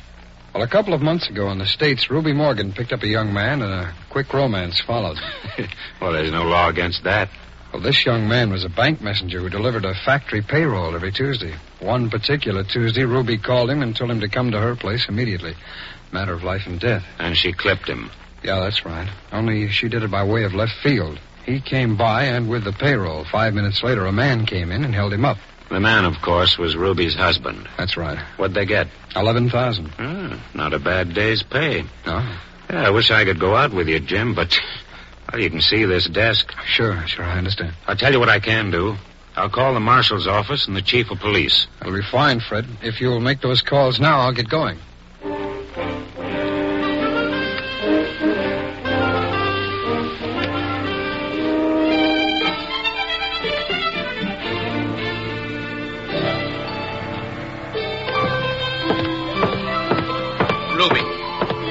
What? I'm quitting. Quitting? We just opened. I don't care. Look at this. What's your beef? I finally dig a guy at the bar. I get him into a game. We play 3 hands. I let him win the first 2, I win the next. So then the bum gets up and says, well, mister, I guess that breaks me. And he hands me $4. It'll get better. Well, I ain't going to be here that long. I'm going someplace where a guy can bend down without breaking in half. I'm going... Another $4 fine. Live, bring Kevin. But you can't in town. Set him up there. Yahoo! He's got to make noise. Bartender. Bartender, by everybody in the house. Maybe he's live. Sure. Here's my Pope.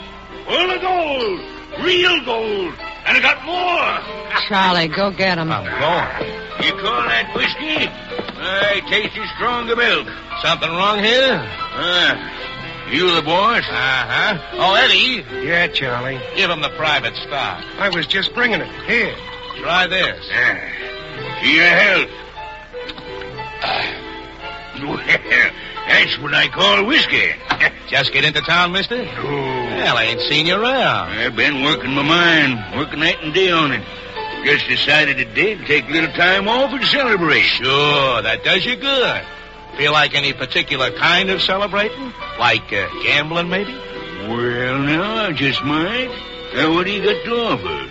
You like roulette? Nah, not quick enough. Nobody at the crap table? Crap? That's for little boys. How about poker? Two-handed? If that's the way you like it. Like it? Why, it's the only game. Card to card, man to man, head to head. No holds barred, and may the better man win. Mister, if you want two-handed poker, let's get to playing.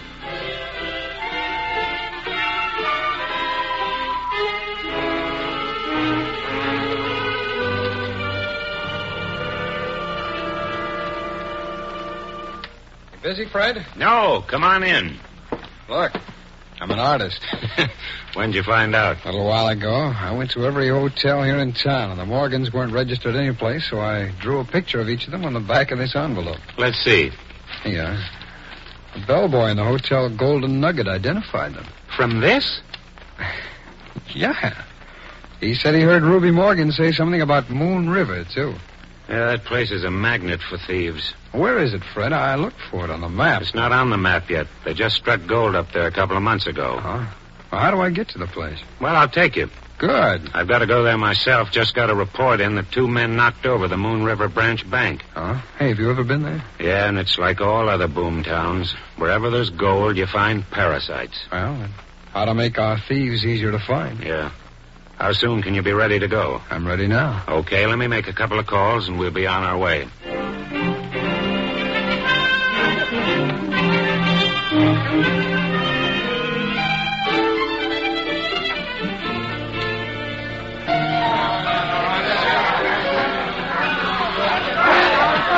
Your bet, Buck. Yeah, why, sure it is, my boy. Sure it is.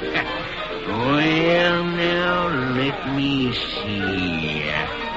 Let's try $50. $50, eh? Afraid I'm going to have to raise you 50. Good boy. Makes it a real sporting game. I'll up you 50. Well, I guess I better just call you. I've got King's Wire. Is that all? I got aces. It's another one for me, boy. Charlie. Yeah, honey? Can I see a minute? Yeah, sure. Excuse me a second, Buck. Go right ahead, son. Go right ahead. I need time to count my chips anyway. What do you want? How's it going? Oh, it's real tough. Why? Oh, he's so stupid, I'm having an awful time losing to him. Maybe you better win. Oh, it's too early for that. I gotta build him up first. I gotta give him a chance to There you are. I thought I'd find you in one of these places, Robert. Who's he? I don't know. Too, huh?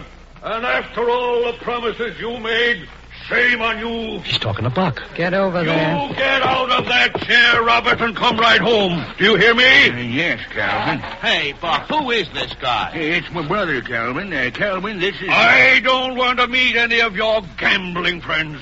You just come along with me. Yeah, but wait a minute. I gotta cash in my chip. Well, be quick about it. I can't stand the smell of smoke and whiskey. Hey, Charlie. Yeah? I'll go on home with him now, and when he falls asleep, I'll sneak back over here. Swell. I'll bring a lot of cash with me. We can have a rip-snorting game. Cash it is, Buck. Come on. Coming, Calvin.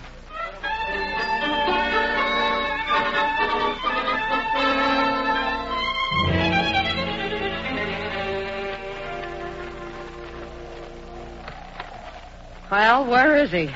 He'll be back. He's got 600 of our money. Yeah. You think a guy like that is going to quit because he's got a 600 stuck? I don't know. Come on, Ruby. Give us our cash. Why can't you still use chips? Because he's bringing cash. We'll play table stakes. I'll build him up a little bit more and then take him. Oh, that must be him. Lay the dough out. Okay. Hello, partner. Well, come on in. Thank you. Well, sir, I sure put one over on Calvin this time. He didn't hear you come out? No, sir. He was sleeping like a wintertime bear. Well, howdy, ma'am. Hi. Well, you all set for a game? Yep, it's all laid out. Good boy. Did you bring cash? My pockets are crammed with it. Well, then let's go. Mind if I watch? Oh, should say not, girlie. Might bring me luck. Now, what would you like to... Open up in there! Oh, it's Calvin. Your brother? Yeah. Open up, I said! Well, what'll we do? Turn off the lights. Yeah, that's a good idea. Go get them, Ruby. Open up this door or I'll knock it down! That's better. With Doc in here, he may go away. I don't know. He's a tough customer. You got a back door, partner? Yeah. Where? Next to the bar. Well, if I can feel my way over there, I'll vamoose. We'll play tomorrow night.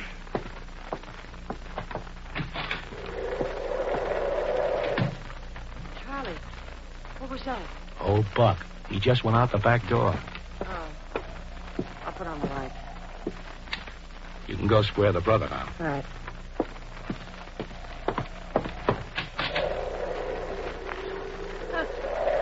Nobody here. Ruby. What? Ruby, did you put a cash on the table? Well, yeah, why? That old bum just took it with him out the back door.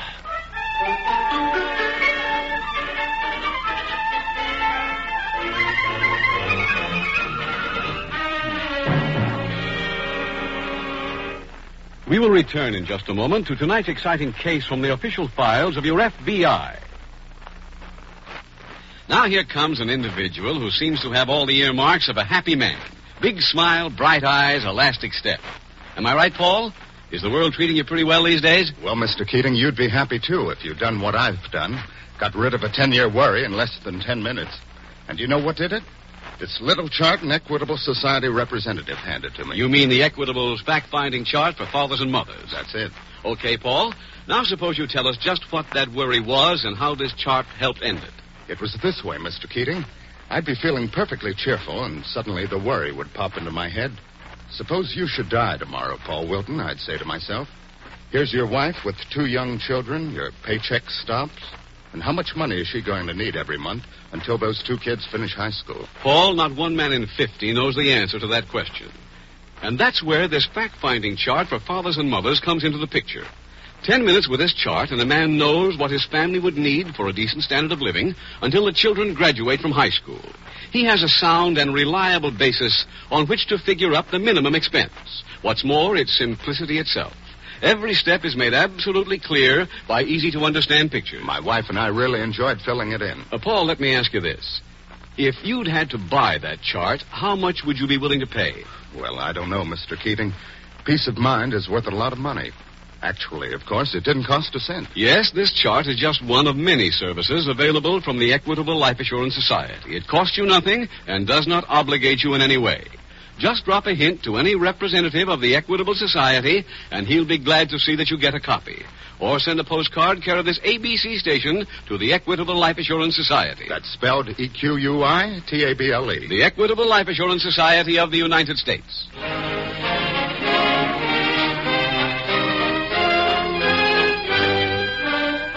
And now back to the FBI file, The Frozen Frameup.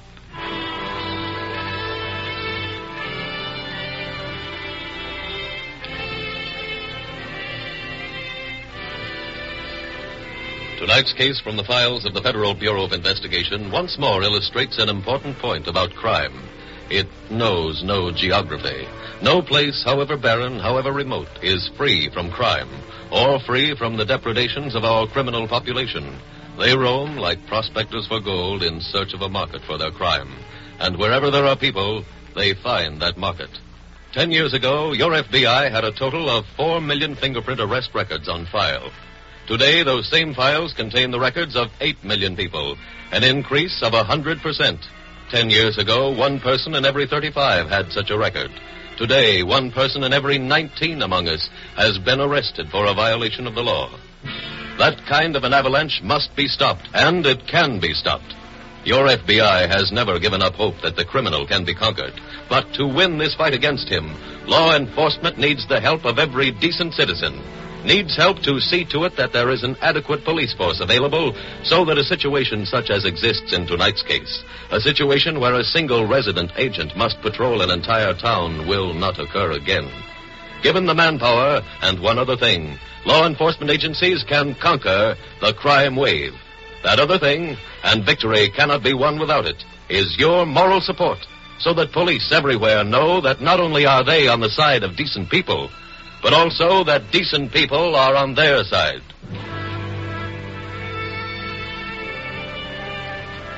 Tonight's file continues in the Moon River Branch Bank. Special Agent Taylor has just entered.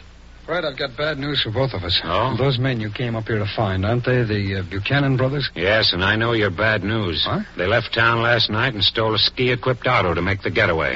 Yeah, that's right. Well, the Morgans went out after them, and they all tie in. How? Well, when the Morgans hit Moon River, they opened a saloon, a clip joint. Uh-huh. Last night, one of the Buchanan brothers came in. He played some cards with Charlie Morgan. That was a mistake. No, on the contrary, Fred. He clipped Morgan for everything he had. Where'd you get this? From the bartender who worked at the saloon. Both Morgans lit out after the brothers. Seems they know where the 2 men are going. What'd they use for transportation? A dog sled. Fred, let's find out where the Buchanans lived. If we can get a lead at their place or Morgan's saloon, we might nail all 4 of them.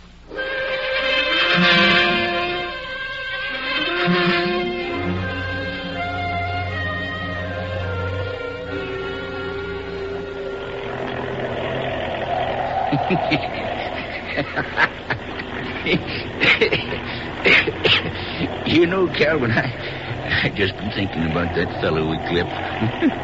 You should have seen him deal cards. He was digging nail ridges in them cards deep enough to drive a truck through. Even then he couldn't cold-deck me. Why, do you know, Calvin, at the last 4 hands we played, I was cutting the markings for him to deal to me? Yeah, the Whitestone turnoff's just around that high bank there. I know. Well, sir, won't be long before we're on that airplane heading back to the States. Aren't you kind of looking forward to that, Calvin? Us going to Florida instead of being up here with the cold Alaska winds? Yeah, sure. Say, what's eating you? Nothing. Oh, now I know you better than that, Calvin. You've been brooding ever since we got in this contraption. What is it? Well, might as well tell you. Something awful's happened to me. What? Well, the last 4 or 5 jobs we've done has been more or less the same.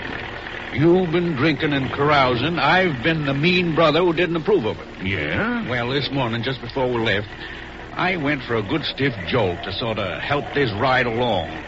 I poured it, put it to my lips, and so help me, I found myself dashing the whole glassful right on the floor. Calvin. Tried it 4 times. Each time, same result. No. Buck, don't you see what's happened? I took off my part so good, now I'm really living it. Well, that is a problem. Here, you need this. Huh? Just guzzle it good. Well, that fixed you, didn't it? Huh? Well, you old fool, you just took a big slug of rum. Why, so I did. Sure. I tell you what, Calvin. Just so there's no danger you getting that feeling again, when we get to Florida, I'll be the mean old brother.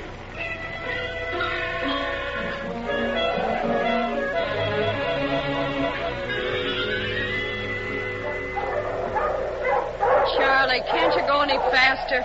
I ain't pulling this thing. Talk to the dogs. It'd do me just as much good. What do you want me to do? Get out and carry you? I can't move. I'm a human icicle. Well, yell mush, mush. Coming up here was your idea. You yell. What are you mad at me for? You're the one who got clipped. I couldn't have got clipped if I wasn't here, could I? Make believe you got clipped in Florida. Should I make believe I'm sunburned, too? Oh, shut up. Hey, dogs, mush you something, will you? Charlie, I just thought of something. When we get to Whitestone, don't go to the railroad station. Why not? Go to the airport. They'll be taking a plane. How do you know? If they go to Florida from here by train or by boat, the season will be over by the time they get there. Maybe. No maybes, I'm right. Head for the airport. We'll nail those dirty crooks before they get off the ground.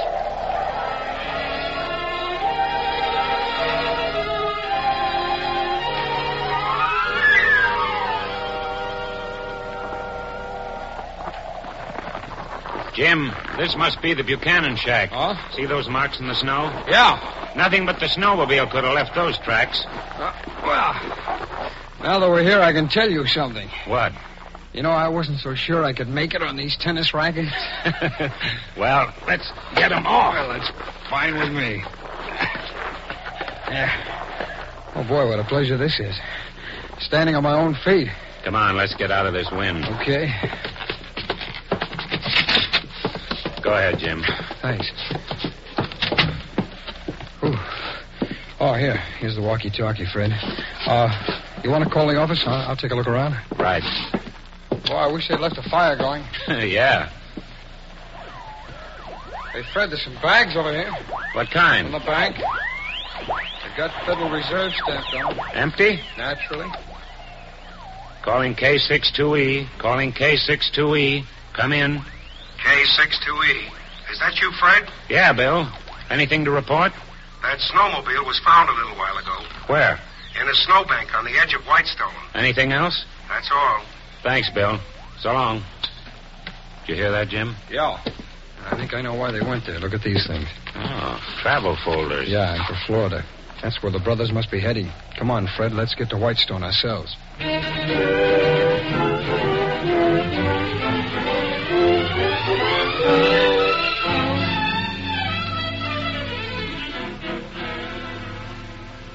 You think it'll ever stop snowing, Calvin? Last time I looked out the window, it was high on the iron deer. Yeah. What happens to our plane? The airport fella said as soon as it stops, they'll get one of those thingamajigs and clear the whole field. Oh, good. Must be the boy with our sandwiches. Oh, I'll let him in. Hello, Buck. Oh, goodness. Who is it, Buck? Hey, Mr. and Mrs. Morgan. Out of the way. Go on in, baby. Hey, wait a minute now. Hello there. We never did meet. I'm Calvin. We remember you. Robert. Yeah? If the Morgans are staying, you'd better call down and have them send up some more sandwiches. Down near that phone. Huh? The only kind of sandwich we care about is plain lettuce. Well, I'm sure they have that. I mean money. Come on, hand it over. Go on and take it, Charlie. I'll keep them covered. Now, wait a minute now. I must say, I think carrying a gun is a dreadful habit for a girl to get into. I got it, baby. Good. Open it. Honey, look. Yeah. That's not all your money. It is now. I'll take that gun, Mrs. Morgan. Huh? Throw the cuffs on both of them, Fred. Right, Jim.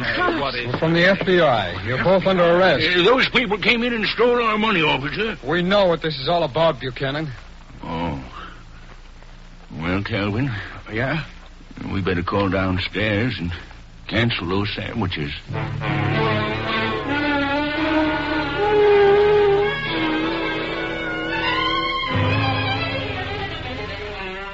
Robert Buck Buchanan and his brother Calvin were tried, convicted, and sentenced to 15-year terms in prison. Charlie and Ruby Morgan were returned to the United States, where a federal court found them guilty and sentenced them to 25 years each in the penitentiary. The clue which led Special Agent Taylor and Resident Agent Caldwell to the hotel room of the Buchanan brothers came from the Whitestone Airport. Checking there upon their arrival in town, Taylor learned that the Buchanans were booked on a plane which was delayed by bad weather. He also learned that they were to be notified as soon as the weather lifted. Notified at the Hotel Central. A trip to the hotel brought results which you have already witnessed. And so another case from the files of the Federal Bureau of Investigation was closed. Another case and 4 more files. files on each of the criminals involved. There is a difference, however. The cases were closed forever, but the files remain open. Remain that way so long as the criminal stays alive. For by keeping those files open, your FBI can make a constant check on the number of enemies it has, and on where some of them are. That phase of law enforcement is very important. That business of knowing where the criminal population of the country is. For it enables your FBI to fight the war against crime 24 hours a day, 7 days a week. And with such a schedule, victory over those criminals is possible. Victory for your FBI and thus for you, the decent citizens of the nation.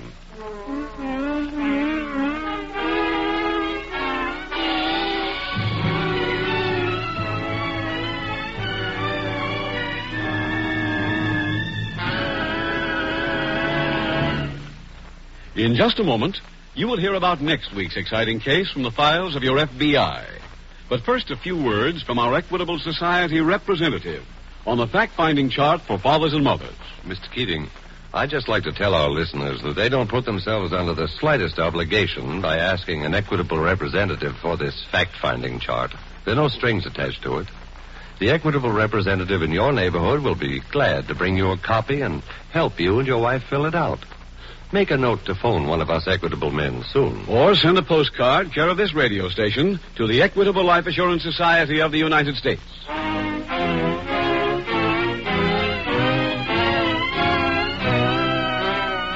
Next week, we will dramatize another case from the files of the Federal Bureau of Investigation.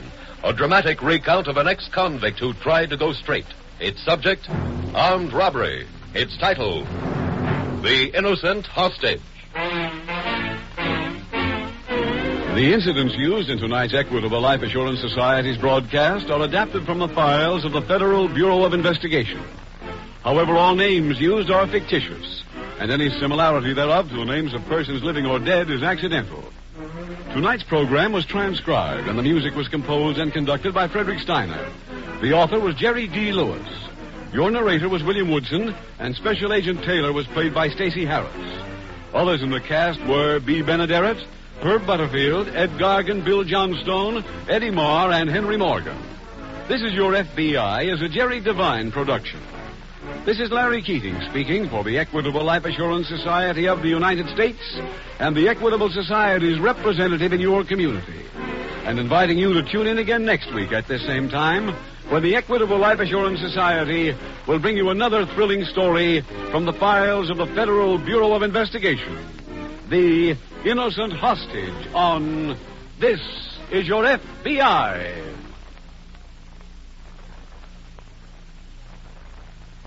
This is ABC, the American Broadcasting Company.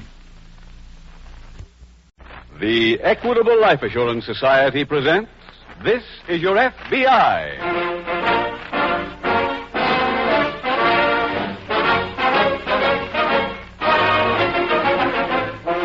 This is Your FBI, the official broadcast from the files of the Federal Bureau of Investigation.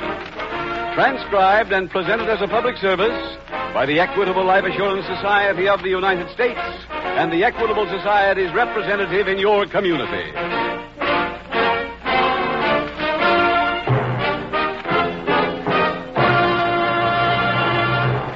Now I should like to introduce a representative of our sponsor, the Equitable Life Assurance Society of the United States. Your future is his business. Security in years to come for you, your home, and your family.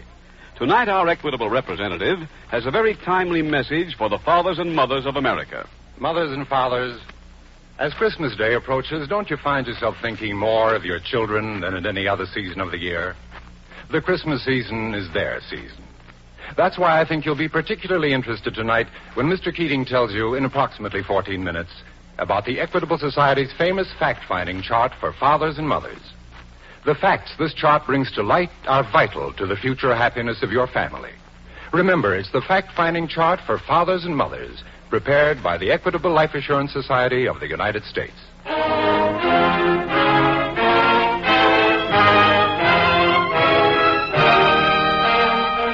Tonight's FBI file, The Innocent Hostage.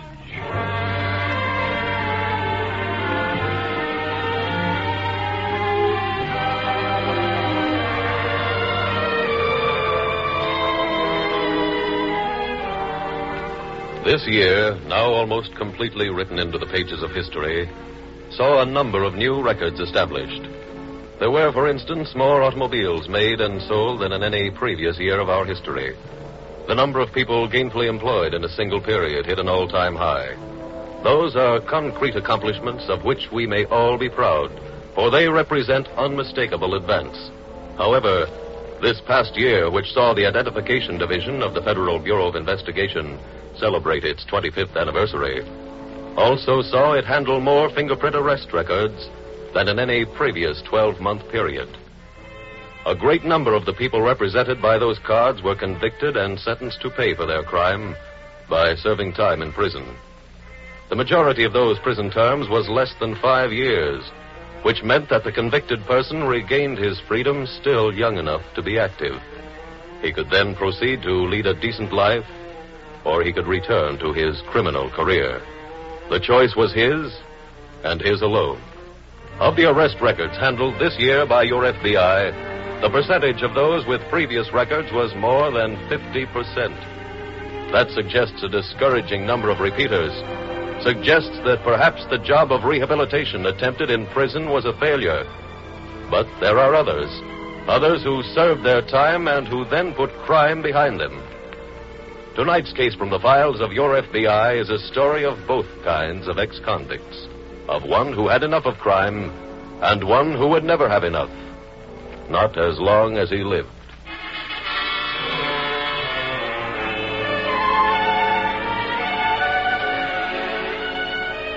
Tonight's file opens in a large movie theater. The last show has just ended and the house lights are on. The blank screen pours forth a babble of canned music as the audience moves toward the lobby. Here, let me help you with that coat, Marion. Thanks. Good picture. Yes. Can I have my handkerchief back now? Oh, I'm sorry. Here. I'm going to bring an extra one next time. Won't need one next week. Bob hopes. He'll cry anyway. Larry, it's not a good picture if you don't cry. Will you tell me one thing? What? How can you cry and eat popcorn at the same time? Silly. Want to stop for some coffee? Better not. It's almost 12 now. Okay. I'll see you in the lobby. Where are you going? Powder my nose. Oh. I won't be long. Okay.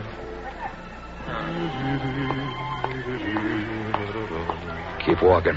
Huh? It's a gun in my pocket. But make a wrong move and it goes off. Who are you? Walk. That's it. Where are we going? That car at the curb. What for? Somebody wants to see you. That's the car. All right, get in. But I... Get in! What is this? All right, Smitty, let's get out of here.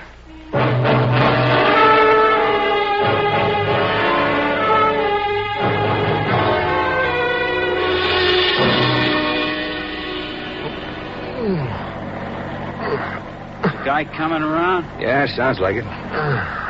Maybe you ought to tap him out again. I can handle him. What happened? Easy. Hey, what am I doing? Take it easy, pal. Huh? Just sit back and enjoy the ride. Oh, I remember.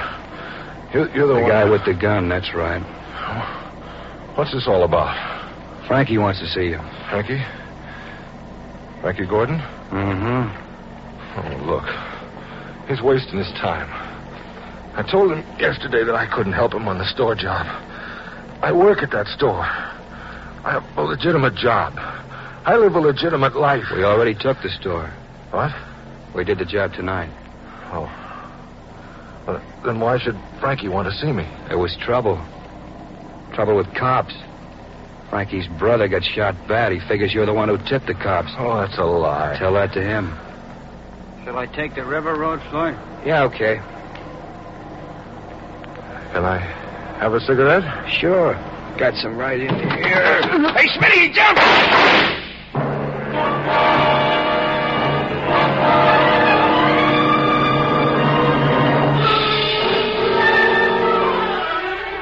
Meanwhile, at the local FBI field office, Special Agent Jim Taylor is seated at his desk when Agent Roy Barrow approaches. Want to lift home, Jim? Oh, no thanks, Roy. I just got in. At midnight? Yeah, new case. Oh, want a hand? Oh, sure. Grab a chair. Okay. Well, what's the story? Morgan's department store was robbed tonight by Frankie Gordon, his brother Charlie, and 2 other men. When? About 9 o'clock. 2 policemen just happened to be passing the store on their way home when the Gordons came out. Nice timing. Now, there was a gunfight. Charlie Gordon was hit bad, but Frankie hustled him into a car, and they got away. Who made the identification? The department store watchman. Anything on the other 2? No, nothing. Well, what's our angle, Jim? Well, Frankie Gordon approached the watchman at the store and flashed counterfeit FBI credentials. Oh? He said the other man with him was an agent, too, and that they were going inside to try and trap some thieves. What? Yeah, Gordon had a real good story. He said the phone company called the FBI office to report that an operator overheard 2 men cracking the safe in the store. How could she hear that? Well, Gordon claimed the phone was accidentally off the hook. And the watchman went for it? Yeah, he opened the door. And when they got inside, they slouted him. You talked to the watchman yet? No, I got most of this from one of the police.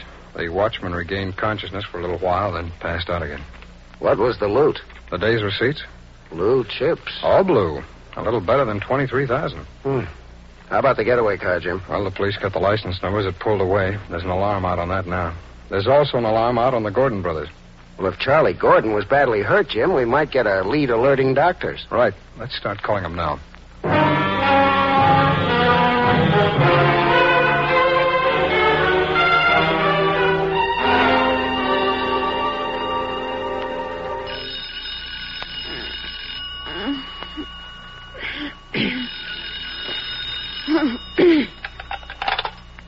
Hello? Hello, Marion. Larry. Larry? Yes. What happened to you? Looked all over the lobby. When I got home here, I Marion, called. listen. I'm in trouble. What do you mean? I can't explain over the phone. Look, I want you to do me a favor. First thing in the morning, go to my apartment and get my clothes. Pack them and bring them to me. Larry, what's wrong? I can't tell you now, Marion. Where are you? I'm at the Hotel Central. Where's that? It's First Avenue near the railroad tracks. I'm in room 51. Room 51. Larry, I'll go to your place now if you want me to. No, it can wait. I'll see you in the morning.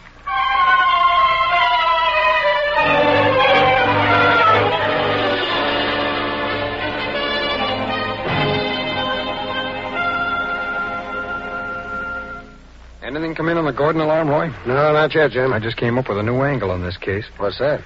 I think it was a 5-man job, not 4. But the watchman said I know. He only saw 4 men. But I've just been to the store. And? And I went up to look at the safe. It hadn't been cracked. Well, that doesn't mean too much, Jim.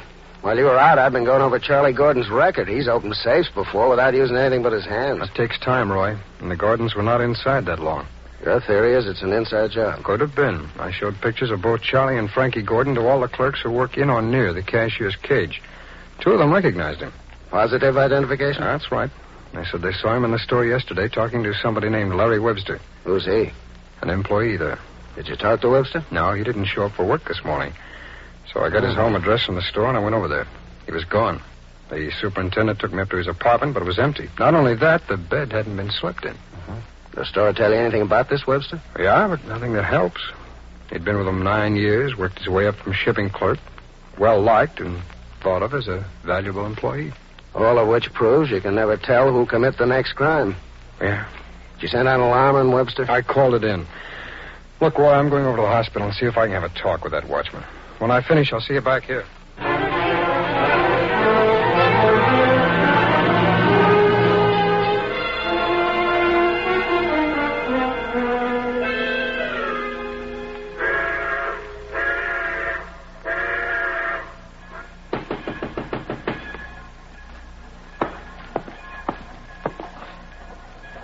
Who is it?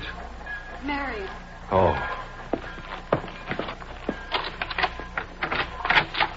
Come in. Here, I'll take those bags.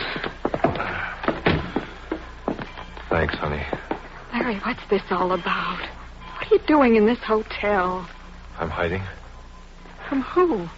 Well, a man who wants to kill me. Larry. He sent someone for me last night. He was in the theater lobby. He had a gun and forced me into a car. That's what happened. How'd you get away? As we were driving through the outskirts of town, I took a chance, opened the car door, and jumped out. Through some miracle, I wasn't hurt. Then I came back to the city and checked in here.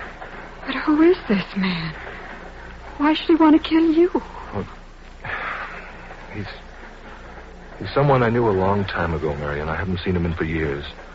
Came to the store yesterday. When I went out to lunch, I found him waiting for me. Yes. This man is a thief, Marion. Oh? He wanted the combination of the store safe. He asked me to get it for him. I refused. Because of this, he wants to kill you? No. You see, they robbed the store last night without any help from me. What? In the getaway, this man's brother was shot by the police. He blames me. Thinks I double-crossed him. Oh, well, Larry, you shouldn't be hiding here. You should tell this to the police. I just can't, Marion. Why not? Well, I'd have to tell how I knew this man. I'd have to say what gave him the right to ask me to help him rob the store. You see, I'm wanted by the police myself. You? It happened down south when I was a kid. I thought then it was smart to drink and gamble. Even smart to carry a gun. One night with this man and his brother, I held up a gas station. They got $13. Oh, Larry. They were all caught, sentenced to 5 years in a chain gang. Served a year of that sentence. Then, well, a chance came to escape. We took it. I still owe the law 4 big years. Larry, how old were you then? 17. And you've played it straight since? All the way. Honest, Marion. I believe you. Larry, I think you should still go to the police. What? Tell them the whole story. What you are now should be the thing that counts. Marion, if they were to send me back to It'd prison... still be better than this. Please, Larry. Believe me, it's the only way. All right. I'll do it. Thanks, darling. Marion. If you like, I'll go with you. I want you to. Come on, honey. All right, step back inside.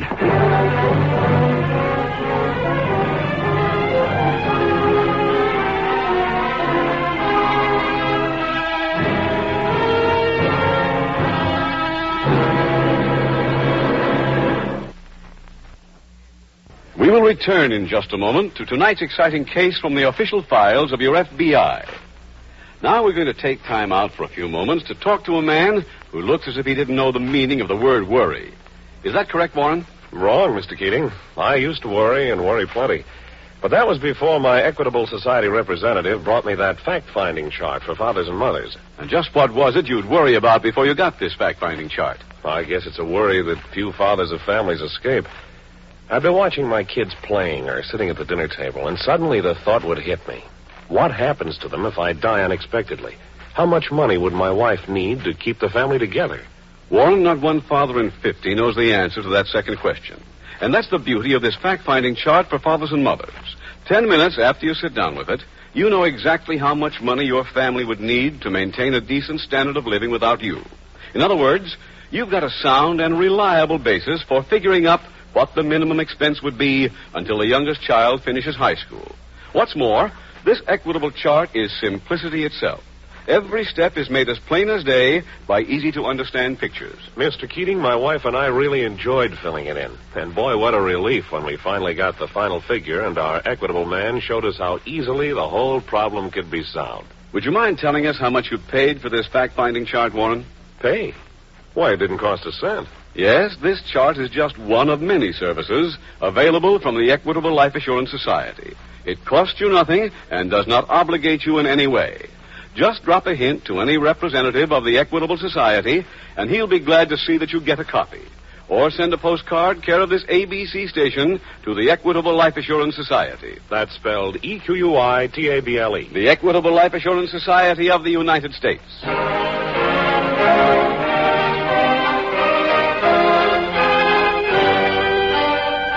And now back to the FBI file, The Innocent Hostage.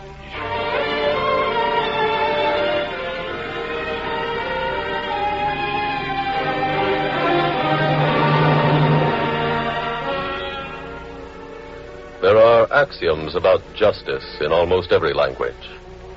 Axioms which attribute almost every known characteristic to the lady with the blindfold on her eyes and the scales in her hand. According to the tongue you speak, she is crafty, she is blind, she is truth, or she is fickle. The odd thing is that not a single one of the proverbs attributes to her what is certainly her greatest asset, compassion. Justice in this country is not a white, cold, impregnable marble statue. Here, justice is the law as written by human beings. The law as it is constantly being changed, modified, improved. Justice, as we know it, is a flexible instrument, and its greatness lies in its mercy. The ex-convict in tonight's case from the files of your FBI would have been better off had he known that. Had he realized that in our courts, any fact that is pertinent is weighed in those scales of justice. Any fact like the one that he had become a decent, law-abiding citizen who had taken his place in society and maintained it for 15 long years. Many a criminal has tried to wrap himself in the protective robe of justice and has failed. But for those who are deserving, there is no more secure haven. If there is anyone within hearing of this program who faces a dilemma comparable to the one faced by the ex-convict named Larry Webster, take the advice of the Federal Bureau of Investigation. Advice which tells you that your mental and physical safety will best be served by doing one thing. One simple thing like calling your local police.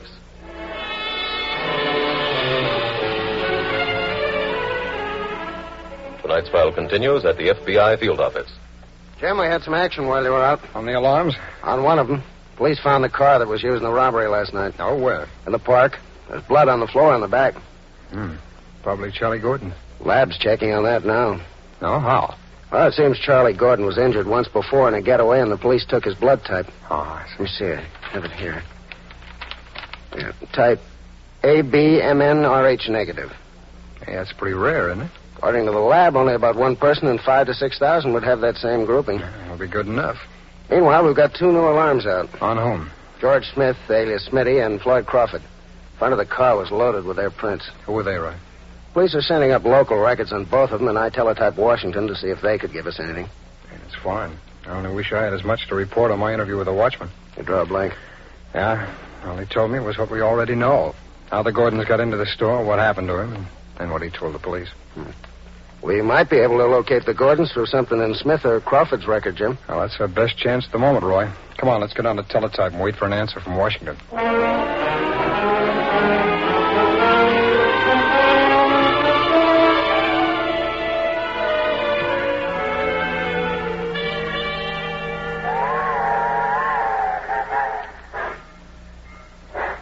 What time is it, Webster? 12:30. Big Frankie should be calling back. Hey, where you going? I thought I'd get the young lady some water. Sit down. But Look, if you jump out of a car, you'll jump out a window. Now sit down. Oh, why can't you let us out of here? He didn't tell the police about the robbery. He's already told you that. Telling me don't mean a thing. He's got to see Big Frankie. I'll get it. And just remember, both of you, I got this gun. Hello? Lloyd? Yeah, Frankie. You called me? Yeah, I found Webster again. How? I hung outside his joint. A dame came in. Came out again carrying a keister, so I tailed her here. Where's here? Central Hotel, 1st Avenue. What room number? 51. How's Charlie? He died. Huh? When? Half an hour ago. So hold Webster. I'll be over to even the score.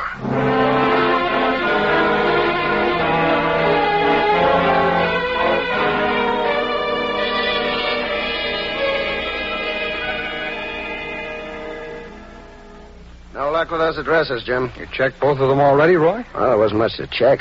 Last address on Floyd Crawford's arrest record is now a vacant lot. That takes care of that. And Smitty moved from the address we had about 8 months ago. I get more dead ends in this case. Well, we've got one angle that's alive yet. Like what? You remember me mentioning Larry Webster this morning? Uh-huh. Fellow from the store. Yeah, that's right. I took a chance and wired Washington to see if they had anything on him. Well, they must have records on 100 Larry Websters, Jim. Well, I sent them a description. Oh. This just came back.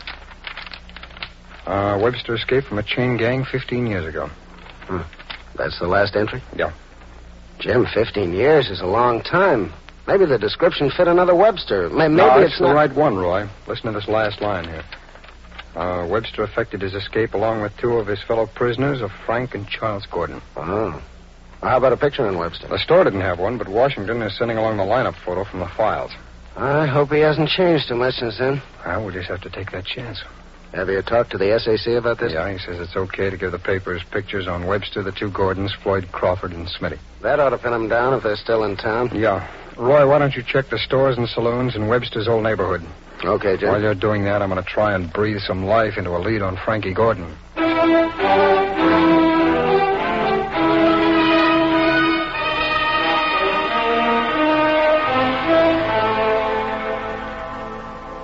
Any luck running down Larry Webster, Roy? No, Jim. I think I checked every Webster except Daniel. Well, then we're even. I just finished combing through the records at police headquarters. I covered everybody who was ever arrested here with Frankie Gordon. Say, Jim. Yeah, what? If Webster or Gordon was here 10 years ago, they'd have registered for the draft. Now, I checked that angle on the way back here, Roy. Oh. I also checked the railroad station. I checked the air terminal and the two bus stations. Maybe they're using a magic carpet. I'll get it, Roy. Okay. Special Agent Taylor speaking. Atkinson up in the lab, Jim. Oh, yeah, Doc. That blood we were working on for you. Yeah? It's type ABMNRH negative. Yeah, that means it's Charlie Gordon. Almost certainly, Jim. And the blood agglutination test showed something else about Gordon. Oh, what's that, Doc? He was pretty sick before he stopped that bullet. Hmm? He's got a disease called psittacosis. That's caused by... Yeah, I'm familiar with the disease, Doc. Anything else show up? No. Okay. Thanks very much, Doc.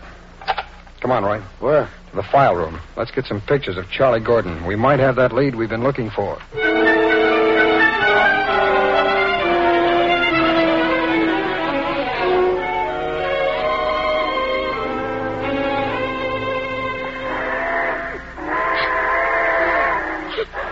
When did he say he'd be here?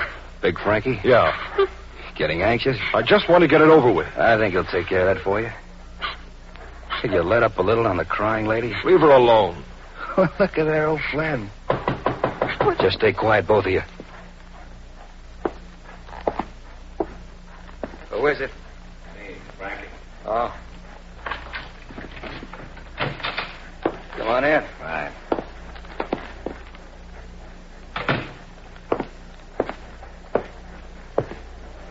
Sorry to keep you waiting, Webster. I'm sure you are. Who's the dame? That's the one I followed here. Oh, yeah. What do you want with me? Didn't Floyd tell you? You told me you thought I double-crossed you, but it's not true. I don't believe you. I didn't expect you would. It's true. I know it is. Shut up. He had nothing to do with what happened. Shut up, I said. Why, you take it easy. Larry, don't. Shall I finish him, Frankie? No. It's going to be my pleasure. See, Webster, my brother Charlie got shot in the getaway last night. He died this afternoon. No matter what you say, I know you hung it on him. No. So now I'm paying you back for it. Here's a gun. There we are. Got them both covered, Roy. Take his gun. Right. You're from the police? Special agents of the FBI. We're taking you all down to headquarters.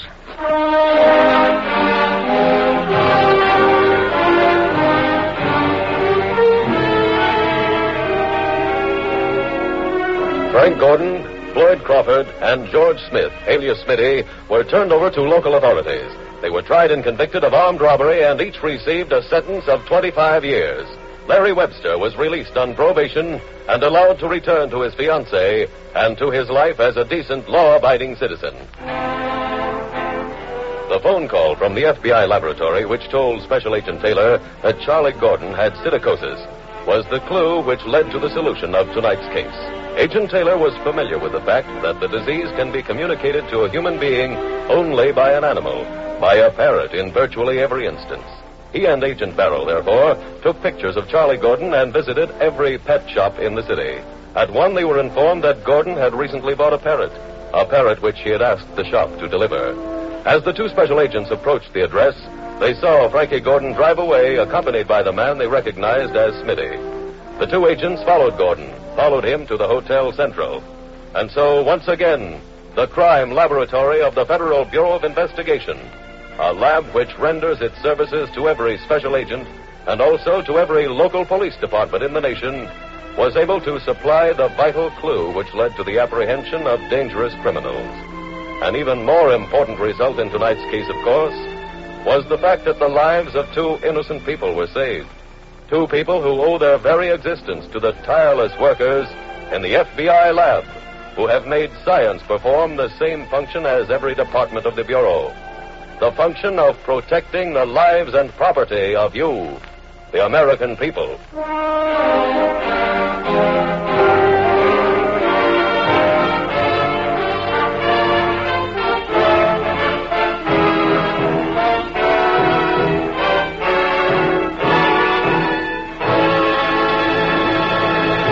In just a moment, you will hear about next week's exciting case from the files of your FBI.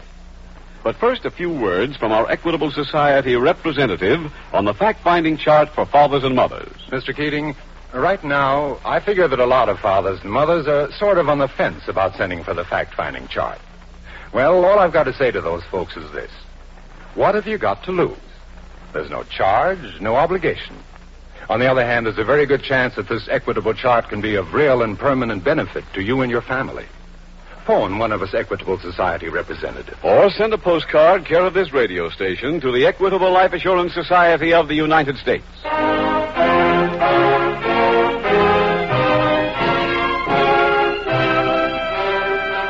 Next week, we will dramatize another case from the files of the Federal Bureau of Investigation. The story of a special agent's search for Santa Claus. Its subject, the Christmas season. Its title, The Return of St. Nick. The incidents used in tonight's Equitable Life Assurance Society's broadcast are adapted from the files of the Federal Bureau of Investigation. However, all names used are fictitious, and any similarity thereof to the names of persons living or dead is accidental.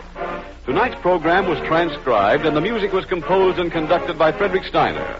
The author was Jerry D. Lewis. Your narrator was William Woodson, and Special Agent Taylor was played by Stacey Harris.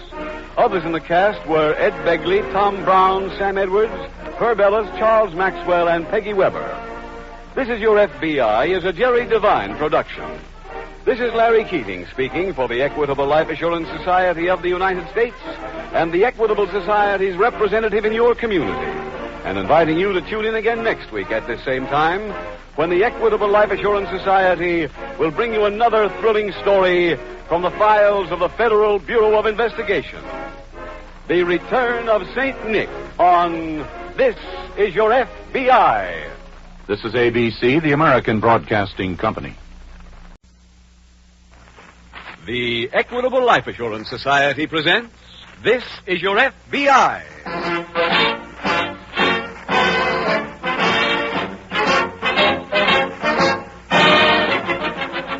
This is Your FBI, the official broadcast from the files of the Federal Bureau of Investigation. Presented as a public service by the Equitable Life Assurance Society of the United States and the Equitable Society's representative in your community.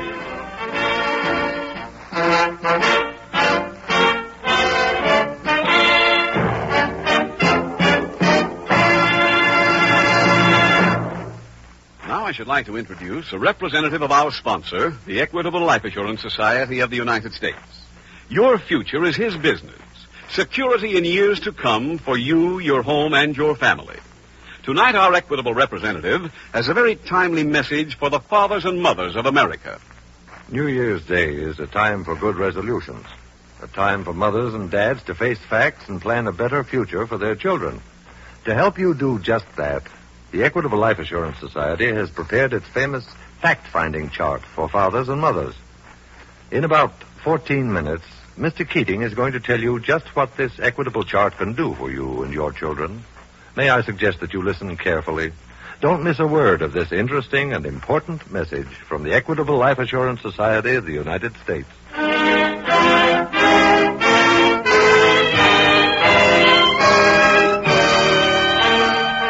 Tonight's FBI file, Bank Robbery Incorporated.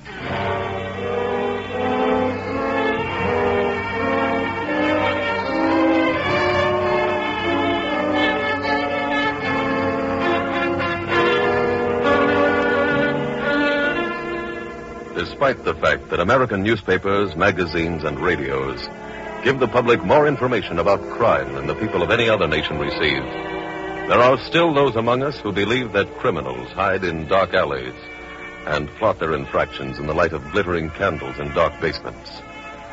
As J. Edgar Hoover, director of the Federal Bureau of Investigation, recently said, crime has moved upstairs, and until all of us realize it, it will continue to thrive in its new surroundings. The records of the Federal Bureau of Investigation show that almost every notorious criminal has spent a good deal of his time relaxing in the company of respectable people. People who accepted him as one of their own. For your own protection, your FBI asks you not to forget that crime is ever at your very elbow. It may be at the next table in your favorite restaurant, or jostling you on the dance floor. It may be your partner at bridge or at golf. It can be your guest or your genial host. For as we live our complicated lives today, we meet more people than we can possibly get to know. If you regard those statements as exaggerations or as propaganda put forth to frighten you, then listen to the story taken from one of the files of your FBI. The file on a man who became known to law enforcement agencies throughout the country as one of the shrewdest, most resourceful, and dangerous bank robbers in the history of the nation.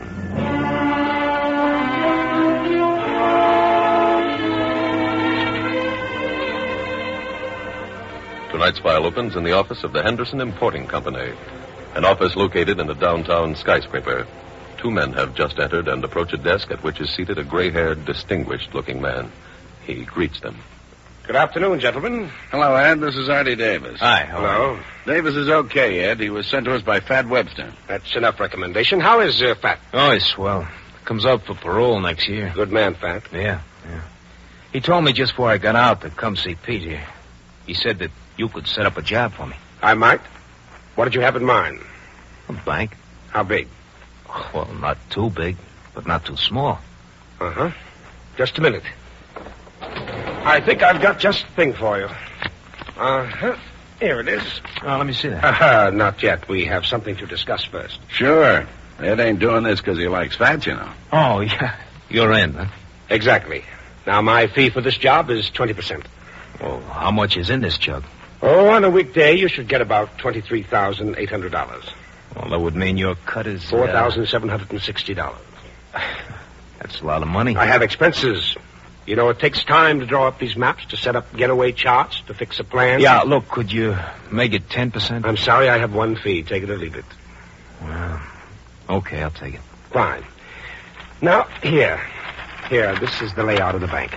One guard, he stands here, one cashier right here. Yeah. And one office at this end. You can read the rest of it yourself. Yeah, okay. And these are the getaway charts.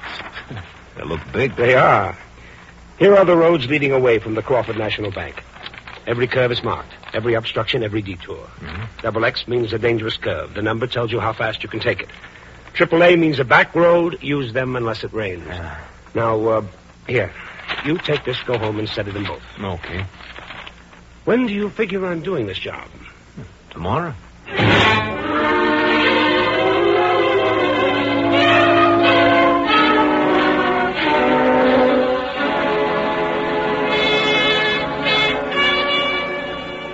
The next afternoon, at the local FBI field office, Special Agent Jim Taylor approaches a fellow agent's desk. Hi, Irving. Oh, hello, Been Jim. looking for you. No, what for? New job we're on. Crawford National Bank was knocked over this morning. The one at Elmville? Yeah, that's right. Anything to work on? A few leads. It was a three-man job. One man carried a machine gun. They used three women who were customers as shields in their exit. And how much they get? $23,600. You said we had a few leads, Jim. What are they? Now, one of the women used as a shield was able to remember the license number on the getaway car. Good. The Elmville police have already sent an alarm on her. Uh-huh. The other lead is only tentative. One of the clerks gave us a description of the man with a machine gun. And what's tentative about it? Well, he's not too sure about a couple of items. I'm getting some pictures from the file for him to examine. Well, if we come up with one description, Jim, we might be able to guess who the other two men are. Maybe yes, maybe no, Irv. This one has its unusual angle. Like what? The same modus operandi has been used a half a dozen times in the last couple of years in bank robberies. Here? Here and elsewhere. Why couldn't it be the same trio? Well, the Cleveland office arrested 3 men last year for the robbery of a small bank where the job was done the same way. They confessed. Well, they're now doing time. It could be one huge gang, Jim. Yeah, I guess it could have. But we've made arrests in a few of the cases. It doesn't seem possible the men even knew each other. Well, that is an odd angle.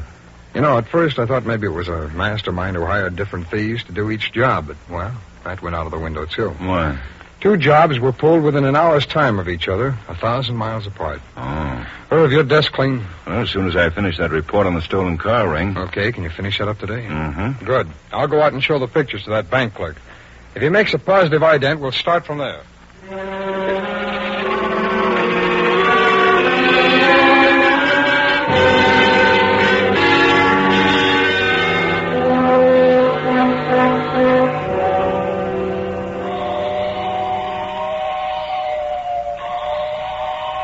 Good evening, son. Hi, Dad. Gee, you're just in time. Come here, I need you. Need me for what, son? Come on, get down here on the floor. Well, okay. There we are. Now what? Now you gotta play the game with me. What's that? Train robbers. I've been playing it by myself. It's a little hard on account of I can't be a robber and a sheriff at the same time. How does the game go? Well, we wait till the train gets in front of the tunnel. Then I stop it. Like this. See? Mm-hmm. See those guys there? Those matches? Dad, those are train robbers. Oh. Now, they sneak up on the train and they rob all the money. Uh-huh. Then, when they start to get away, the sheriff sees them. And that's him up there. The pipe cleaner? Yeah. Now, you be the train robber and I'll be the sheriff. Ed, I didn't know you were home, dear. Well, I hit a detour in here. Good evening, dear. I don't like to hurry you, but I think you better be changing your clothes. We're dining with the Williams tonight. Oh, yes, of course. I forgot all about it. Oh, gee, Mom, Dad's going to play a game with me. Well... Come on, Dad. Changing clothes can wait. All right, son. We'll have one game. I'll get it. Hello? Ed? Yes? This is Pete. I just heard from Marty Davis. The bank job went okay. Oh, that's fine. He's holed up in a motel out in Ocean Avenue. I'm going out there now to get our dough. You want it tonight? No. Bring it to the office tomorrow and send a cable to that effect. Huh? Have them answer me at my cable address. Oh, I get it. This is double talk for the family. Right. Okay. See you tomorrow, then. So long. Goodbye. Who was that, dear? Oh, one of the men at my office. Daddy, you ready to play now? Yes, son. Yes, I'm ready. Only how about letting me be the sheriff, huh?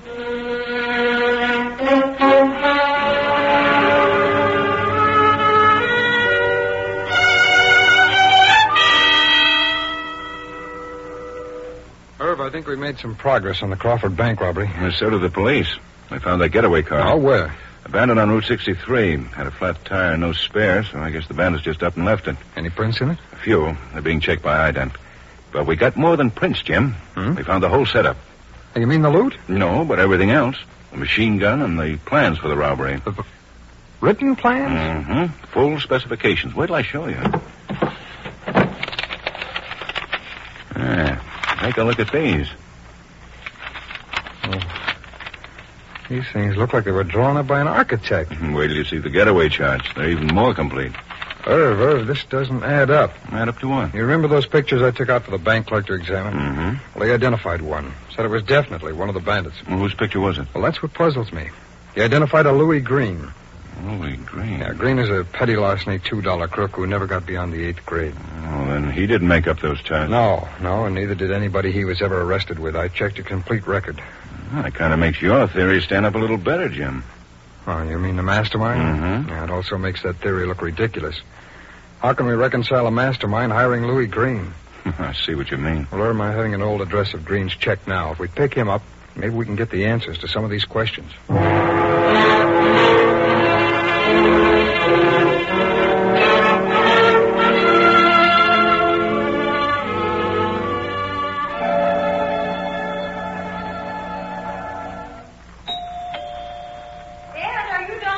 Yes, dear, I'll answer it. Hi, Ed. Pete, you know better than to come to my home. Well, it's important. I've told you that my wife and child know nothing about my activities. But it's about the dough from Marty Davis. Who is it, dear? A messenger for me. Oh. Marty Davis is handing us one. Shh, quiet. But he only... Oh, come inside. Okay. Come on, let's go into my study. Hey, quite a scatter you got here. Save the comments. Go ahead in. Right. Now, what is it? What's wrong? I went to see Auntie Davis. All he gave me was $2,000. Why? He said that's all your cut came to. He said they got less than $12,000. He's a liar. That's what I told him. I said Ed predicted they'd get $23,000. That's what he did get. How do you know? Pete, one of my services is to guarantee my clients the amount they'll steal. This guarantee is based on certain indisputable facts, financial facts that are arrived at by reading the bank's own statements. Oh.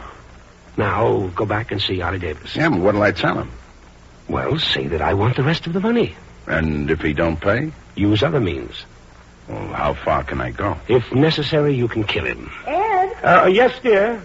Can you go upstairs? Bobby wants to kiss you goodnight. All right, dear. I'll be right up.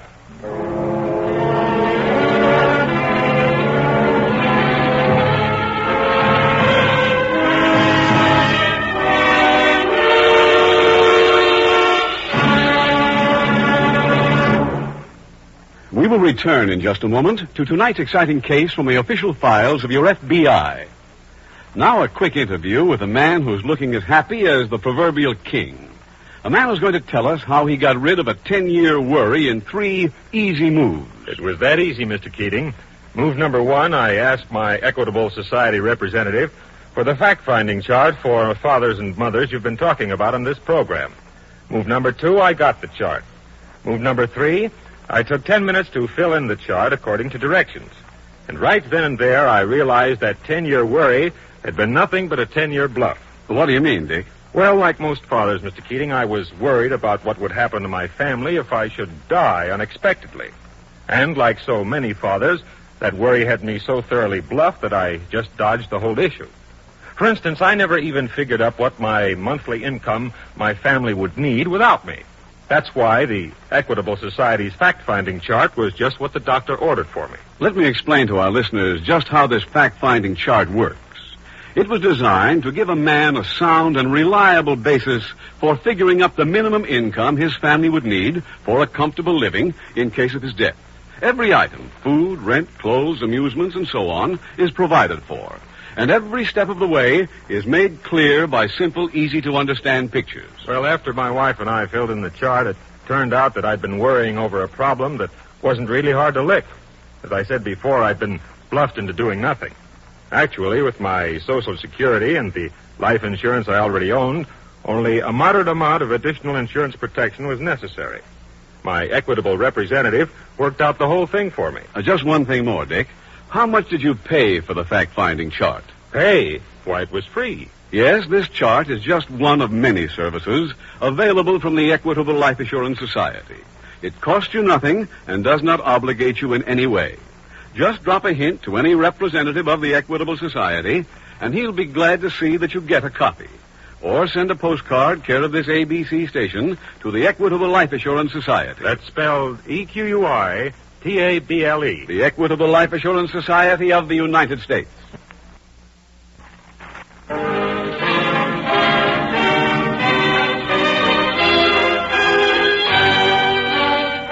And now back to the FBI file, Bank Robbery Incorporated.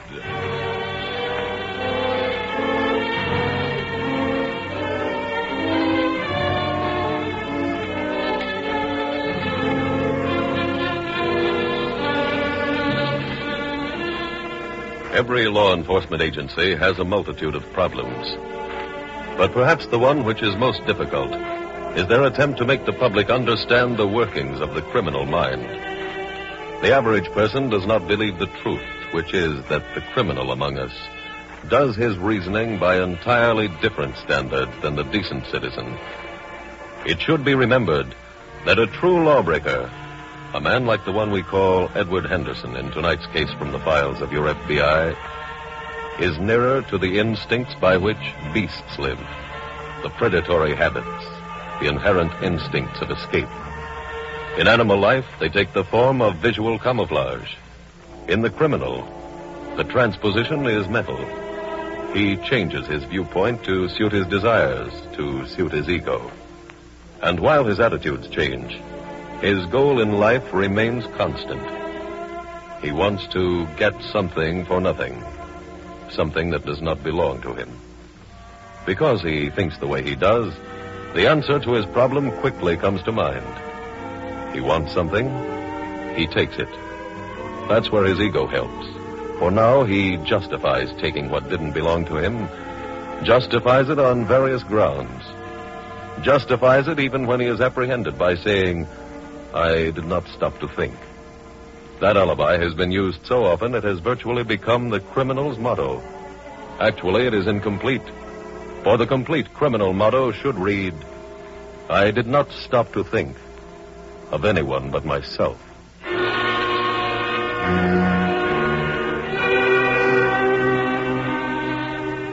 Tonight's file continues the next morning at the FBI field office. Special Agent Taylor has just entered. Irv, we nailed Louis Green. Good. Right after I relieved the night shift, he came home. Oh, what did he have to say? Well, nothing at first. He was too surprised. Then he told it all. Including who his partners were? Yeah. He said he did the job with a George Wilson and an out-of-towner named Artie Davis. Well, I know Wilson, Jim. He's like Louis Green, strictly petty larceny. Davis must be the one who drew those plans. No, he bought them. Well, how do you know? Green told me. He didn't know who he got them from, but he said Davis mentioned paying 20% of the take for them. Well, then your theory about the mastermind is right. Yeah, which leaves one big problem. Who is he? I thought the lab might help us find that answer. No word back on the paper those plans were drawn on, huh? Not yet. They said they'd rush it through to us, though. Mm-hmm. Jim, what made Louis Green spill so much? Well, he didn't start until I found about $4,000 in his pocket. Some of it was new money from the Crawford National Bank. Did he tell you where the other two were? Yes, they're living in a motel down by the beach. He didn't know the name of it, though. There are hundreds of them down that way, Jim. Yeah, I know. And the police are making a quick check for us now. As soon as they find the right place, I'll get down there.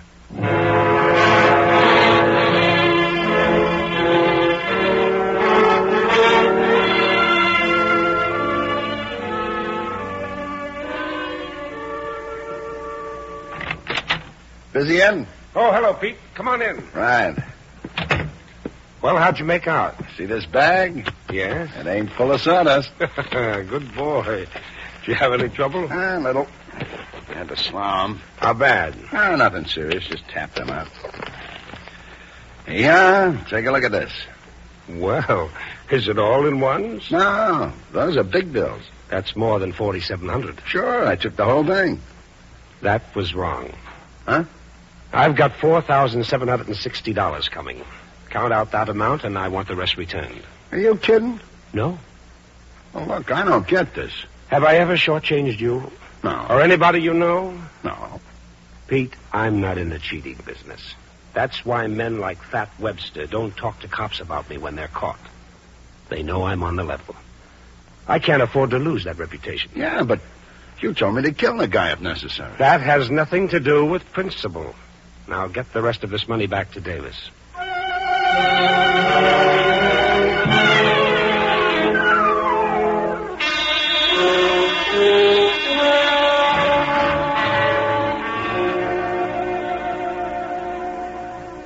Are you signing in or out, Irv? They're signing out, Jim. Oh? The lab sent a report on the paper that was used in the robbery plans. Oh, good. It was manufactured by the Allen Paper Company of Boston. Well, might not be too tough to locate the dealer then, huh? I hope not. How'd you make out in the motel? I'm not sure myself. Hmm? Artie Davis wasn't around, but as I was looking through his room, someone came in. The third man in the act? No, not George Wilson. This bird's name is Pete Marshall. Marsh? What's he got to do with the case? Well, that's what I'd like to figure out. He had about $6,000 of the stolen money on him, so I arrested him. Maybe Louis Green was lying. Maybe this Marshall was the third member. No, he couldn't have been. He told me he was in traffic court all day yesterday answering a ticket. Well, I checked her. He was. How do you account for the money? He said a friend asked him to hold it for him. What friend? Oh, he couldn't remember the name. He knew I didn't believe him, but he didn't seem to care. Could he be the mastermind? No, not in a million years. We're getting no place fast in this case. Yeah. Well, I better get going. I'll check back here with you, Jim, as soon as I get a break.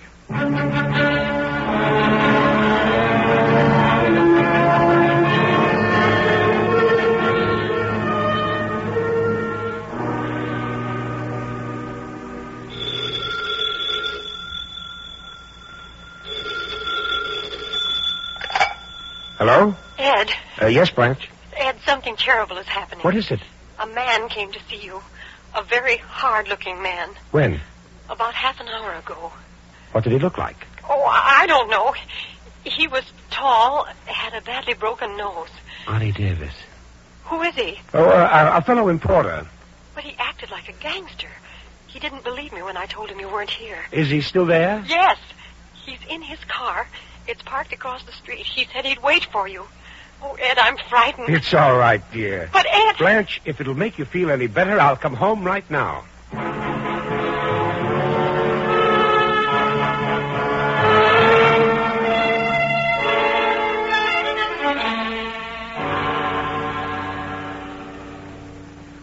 I think we're getting someplace now, Jim. You trace the paper, Irv? Uh-huh. The Bedford Printing Supply Company is the only one in town that handles paper from that firm in Boston. No?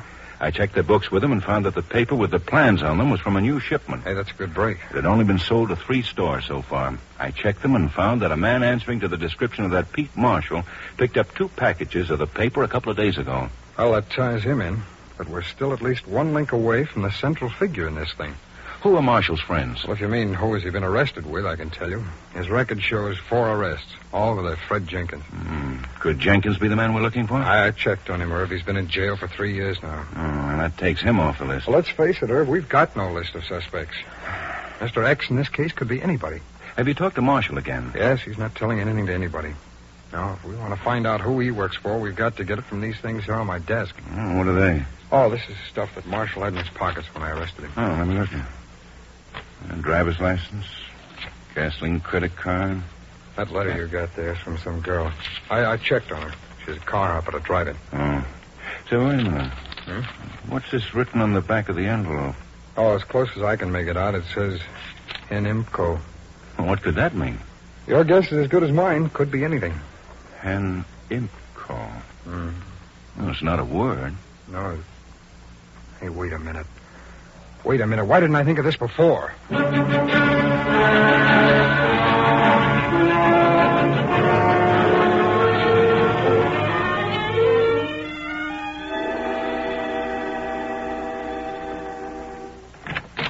that you, Ed? Yes, dear. Oh, I'm so glad you're here. I thought you said that man was in a car across the street. He was. I decided to come inside. Oh. Ed, he practically forced his way in here. I tried to stop him. Oh, that's all right, dear. Mr. Davis has some business to discuss with me. Yeah, that's right. Won't you come into my study? Yeah, sure. But, Ed... Please, dear. Yeah, everything is all right. Now, just run along upstairs. I'll be through with Mr. Davis in just a minute. Go ahead, Davis. Okay. Now, what's the meaning of this? Take one guess. You mean the treatment you got from Pete? Yeah, that's right. Oh, well, I'm sorry about that. Yeah, I bet you are. That's why I sent him back with the rest of your money. What are you talking about? I took my cut out and sent the rest back to you. I never got it. Well, there must be some mistake. If there was, there ain't gonna be any more. That gun is unnecessary. It'll help. Now, give me my dough. Ed, they're here. Huh? The police are outside. Outside? What for? Well, I called them. What? It wasn't really necessary, Mrs. Henderson. We were coming here anyway. Now, let's all take a little ride down to headquarters.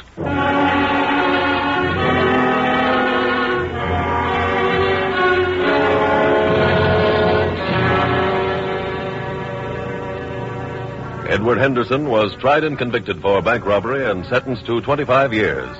Artie Davis received a sentence of 20 years. Pete Marshall, Lou Green, and George Wilson received sentences of 10 years each, all to be served in a federal penitentiary.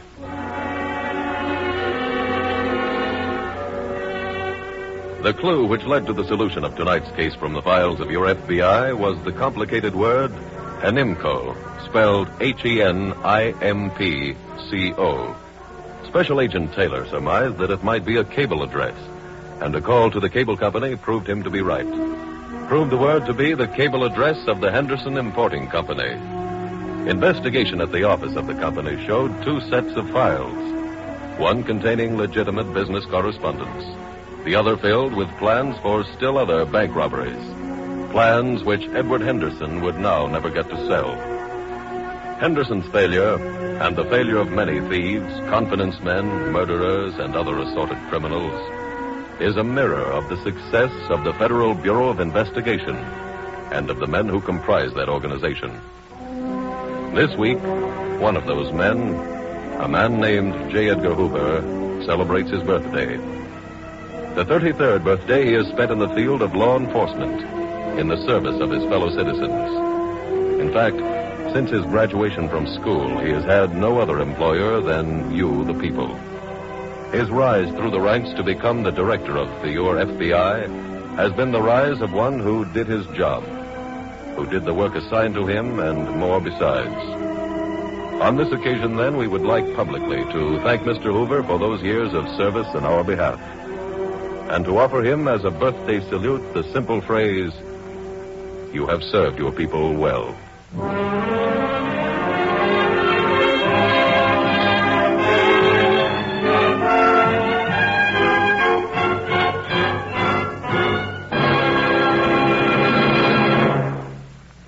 In just a moment, you will hear about next week's exciting case from the files of your FBI. But first, a few words from our Equitable Society representative. Have you said to yourselves, I'm going to get that fact-finding chart for fathers and mothers the Equitable Society has printed? Well, don't let this be one of those New Year's resolutions that's forgotten almost as soon as it's made. Phone one of us Equitable Society representatives early next week for your copy of the fact-finding chart for fathers and mothers. Or send a postcard care of this radio station to the Equitable Life Assurance Society of the United States.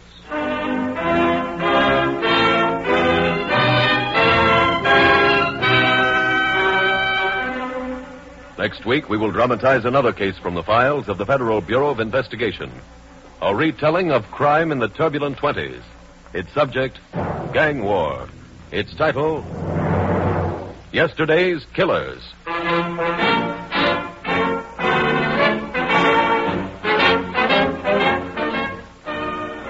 The Society's broadcasts are adapted from the files of the Federal Bureau of Investigation. However, all names used are fictitious, and any similarity thereof to the names of persons living or dead is accidental. Tonight, the music was composed and conducted by Frederick Steiner. The author was Jerry D. Lewis. Your narrator was William Woodson, and Special Agent Taylor was played by Stacey Harris. Others in the cast were Sonny Barnett, Tony Barrett, Ted DeCorsia, Bill Johnstone, Wally Mayer, and Janet Nolan. This Is Your FBI is a Jerry Devine production. This is Larry Keating speaking for the Equitable Life Assurance Society of the United States and the Equitable Society's representative in your community, and inviting you to tune in again next week at this same time when the Equitable Life Assurance Society will bring you another thrilling story from the files of the Federal Bureau of Investigation. Yesterday's Killers on This Is Your FBI.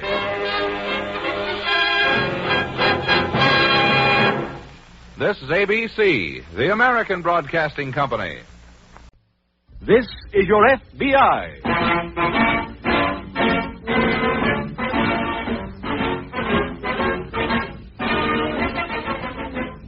This is your FBI, the official broadcast from the files of the Federal Bureau of Investigation.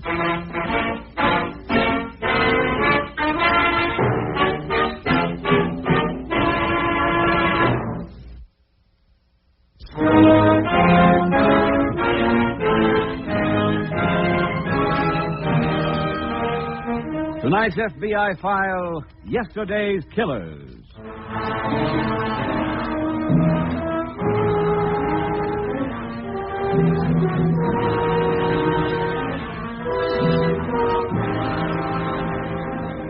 More and more, you hear people who tend to weave a veil of romance about the names and escapades of Al Capone, of John Dillinger, of Ma Barker and Alvin Karpus. The gangsters who made Prohibition first a laughingstock and then a serious business. Some who listen to this program tonight were not yet born at that time. Were not alive to see the mobs of hoodlums who made illegal whiskey the basis for criminal syndicates. Were not yet reading a newspaper that morning in 1929 when a trigger-happy gunman walked into a Chicago garage wearing a stolen police uniform and mowed down 7 men. A killing that became famous as the St. Valentine's Day Massacre. Those were the days, you hear people say. And they are right. Those were the days when Al Capone had 3 entire floors in a large Chicago hotel. When the word bootlegger was, in some circles, a badge of honor. When decent people struggled to get a card of admittance to a smoke-filled cellar so they could drink while rubbing elbows with the dregs of human society. It is one of the jobs of your FBI to make sure that such days never return.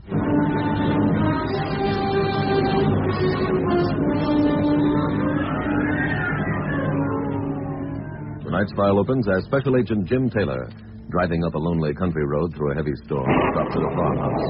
He runs to the front door, knocks, and waits. Yes? This the Wilson farm? It is. Oh, are you Mr. Taylor? Yes. Oh, please come in. Thank you. If my Uncle Bob's expecting you, here, let me have your coat. All right. That's quite a storm. Yes, we get them out here. Here you are. Oh, I'll hang it up. Thank you. Uncle Bob's in that room there. Oh, fine. You can go right in. Thank you. Hello there. You, Mr. Taylor? That's right. Well, you made good time getting out here. Considering the storm, I guess I did. Sit down. Thanks, Mr. Wilson. Well, I suppose you're wondering what this is all about. I couldn't tell you. I think I know what it's about. Charlie Madison being killed last night, right? Yes. And you know I was there. That's right. We went through his papers today. I can even answer that one. You found a note saying that I was going to kill him. You admit writing it? Sure. I'll even tell you why. First, I think you should know, Mr. Wilson, that anything you can tell me can be used against you. It's your constitutional right to say nothing. They know my rights. I still want to talk. Okay. But first, I'd like to ask you a question. All right, what's that? Why should you care who killed anyone as foul as Charlie Madison? He was a key witness in a government case now on trial in federal court. And it appears that a violation of justice statute may have been committed, which requires the FBI to secure all the facts. Now, what was your story? Well, first, I'd like you to know that I had a good motive for killing Charlie Madison. A lot of people did. Maybe you'll understand the motive a little better if I start at the beginning, back when I first met the guy. It was 1927. Oh, I was a hot 20 then. Saturday night was what I waited for all week long. That was the night we had the neighborhood dance. Well, at one of those dances one Saturday night, I was standing just inside the entrance smoking a cigarette when the guy I knew walked.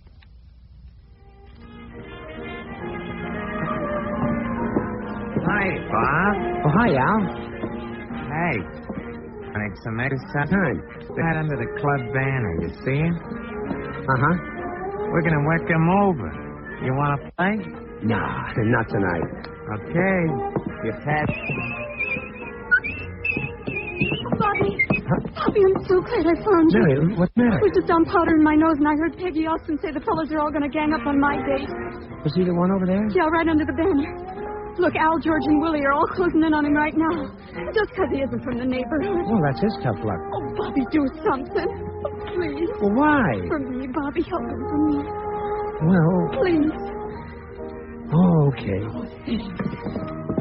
Look, they're all around him now. Yeah, but nobody's hitting him yet. All right. How many guys you need to be tough? Don't talk smart, brother. Just walk outside. All right, Al, all right. Break it up. Huh? Leave the guy alone. He's okay. Look, stay out of this. Said alone. Oh, no. Oh, yes.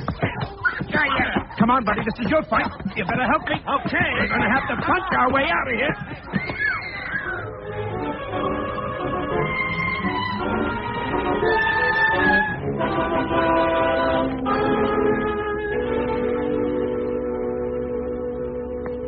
That's how I first met Charlie Madison, Mr. Taylor.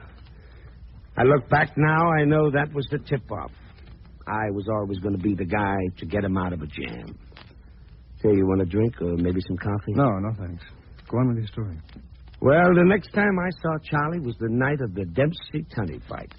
I had a job as an usher. The 7th round had just started, and I figured nobody else was coming, so I sat down to find his...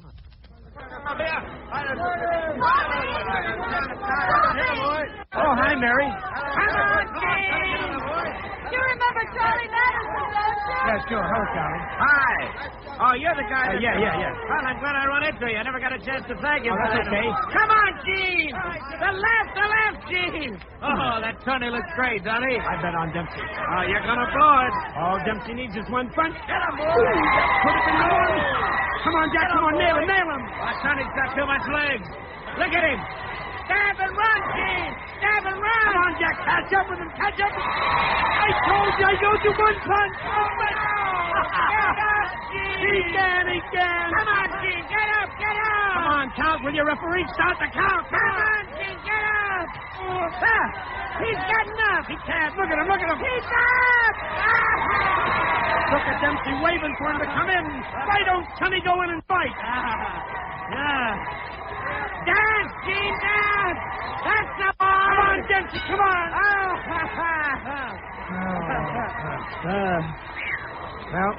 Goes my $10. 10? I thought you made a bet. I got 3 G's on Tony. 3,000? Hey, you must be doing good. Not bad. Got a little action going for me. Hey, are you working? Me? No. Oh, look, I owe you one. You got a job. Starting tomorrow night.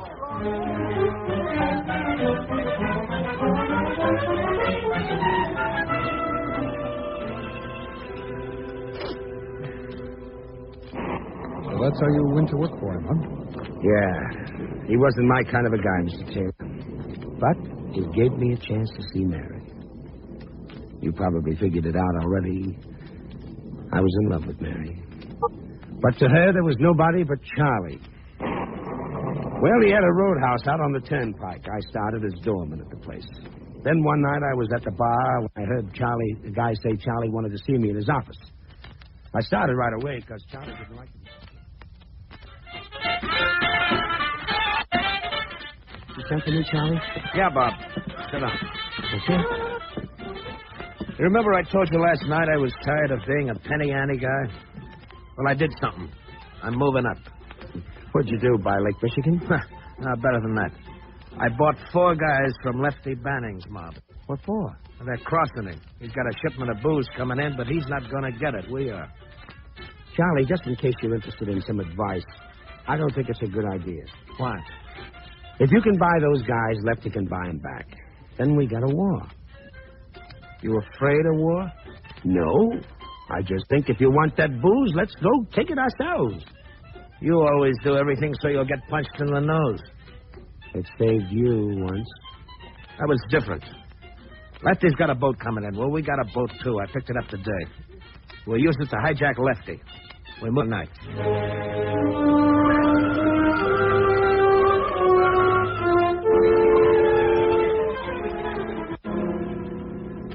Well, Mr. Taylor, we did the job. And it went off just like Charlie laid it out. The next night I was in the roadhouse when I saw Mary sitting alone at a corner table. Hi, Mary. Hello, Bobby. Sit down. Thanks. Didn't expect to see you. Why not? Figured you'd be celebrating after last night's job. Understand you're all on the big time now. Suppose I ought to say congratulations. Well... I ought to, but I won't. What do you mean? Oh, I don't like it. Mary, you'd better tell it to Charlie. I've been trying to, but he won't listen. Too big, Bobby. Talk to him, will you? Try to tell him that this is... Bob, I want to see you. Excuse us, Mary. Lefty Banning's on his way out here. Why? He got a couple of torpedoes with him. How do you know? I just got a call in the office. Who told him it was us? One of those guys I bought. Well, let him come. Our boys ain't here, Bob. They're stashing the whiskey. Oh, that's bad. I think we better blow. Where can we hide? You got a better idea? Yeah. Close the joint. Send Mary home in a cab. We'll wait here. We'll punch our way out again.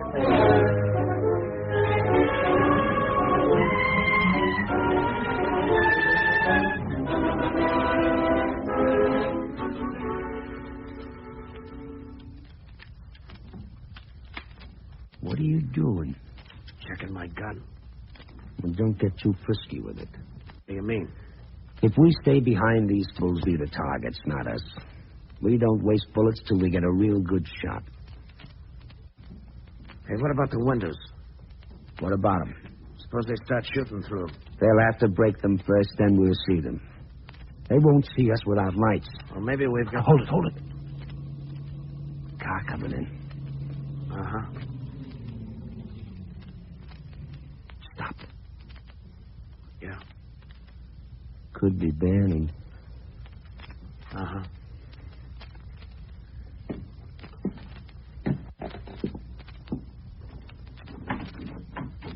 They'll have to shoot that lock off. I got a key.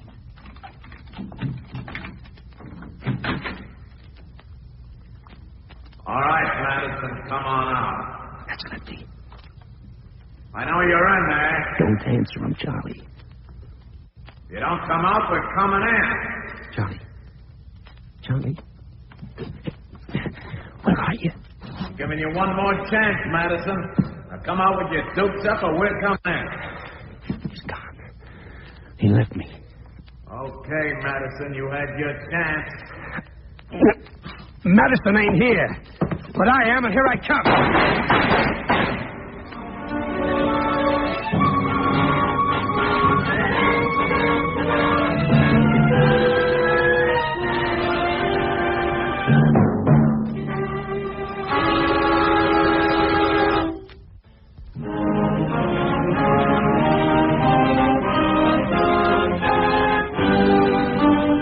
And now back to the FBIL, Yesterday's Killers.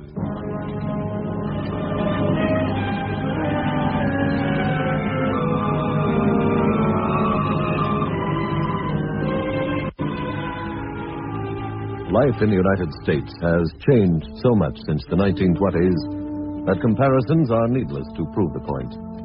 In one respect, however, there has been little change, and that is the state of mind which results in the constant growth of the criminal army. That attitude which was widespread then, and is equally at home in too many living rooms today, is the conversational tone used in referring to criminals. How many parents ask if the other has seen the story in the evening paper, the one about that bank robber who got away with $100,000? Our answer is, don't to rob a bank myself that much money, or that takes a lot of courage. How can parents who say things like that expect a child to correct them? To tell them it doesn't take courage to hide behind a machine gun? To tell them that criminals are the vermin of the earth? To tell them the very things they should in fact be telling the child? You as an individual cannot stop that practice.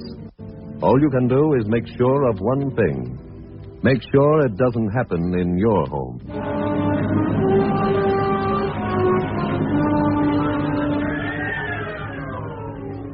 Tonight's file continues at the farmhouse where Bob Wilson and Special Agent Jim Taylor sit talking. They shot me up a little as I came through the door, but Lefty Banning wasn't interested in me. He wanted Charlie Madison, and Charlie had gone. They left me there on the front porch of the roadhouse, me and the body of the head waiter. When I came to, I was under arrest for his murder. Come in. There was a phone call from Mr. Taylor, Uncle Bobby. When? Well, just now. It was your office, Mr. Taylor, but while we were taking it out. That happens every time we have a storm. I see. Well, I'll keep trying to get your call as soon as the service comes back. Thank you. Well, as I was saying, I was arrested. I didn't kill the head waiter, but the shooting came at a bad time. People were sick of hoodlums like me. And the judge hit me with a 20-year bit. Yes, I know about that. I never heard from Charlie. He never showed up at the trial, never sent word to me. I did hear he and Mary got married. Had a kid, a daughter. Well, after 3 years, I got word I had a visitor. It was Mary. I didn't want to see her, so they told her I was sick. She came back the next day and the next. Finally, I went down to the visitor's cage, and there she was. Hello? I'm sorry you've been sick. I ain't been. But they told me. I didn't want to see you. Look, there's a reason for my not having come here. Charlie told me you double-crossed him. What? He said you were trying to get some of your friends to kidnap our little girl. Mary, you believed him? I was in love with him. Was? He's a big man now. Too big for me. His lawyer's arranging for a divorce. I'm going away. Where? I don't know. I'll write to you. You're going to be close enough to visit me again? I don't know. If I am, I will. If you're not, we've got a date in 17 years.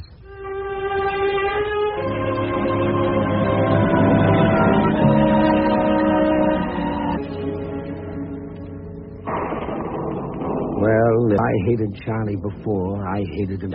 I couldn't at night. I'd lay awake thinking up new ways to murder him. Tell me, did you ever hear from Mary? Just once.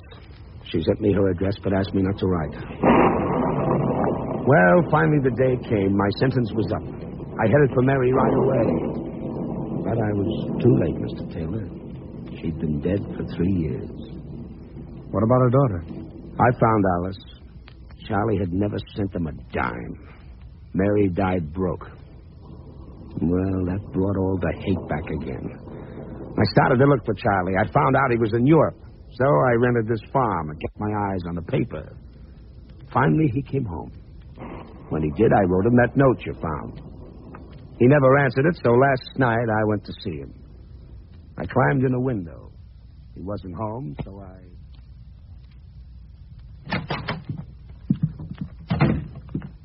Hello, Charlie. Huh? Remember me? Bob Wilson. Oh, sure. Sure. Hello, Bob. This ain't a social visit. Okay. I've come to have a talk with you. A talk I've been waiting for 20 years. Look, Bob, it's late. Why don't you come around tomorrow? We're talking tonight. Okay.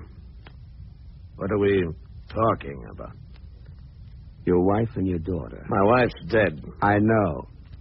You sent flowers. That's right. Why didn't you send something when she was alive, like dough? I didn't know where she was living. You're a liar. Now, wait a minute. Listen, you've lied about everything from the first day I met you. Look, is that what you came here to tell me? No. No, I came here about your kid. What about her? You've got a chance with her, Charlie. A chance to make up for all the things you didn't do for Mary. Whatever I do with the kid is my business. Oh, no. I'm making it mine. You're going to give that kid dough. A lot of dough. $50,000 worth. 50, is that...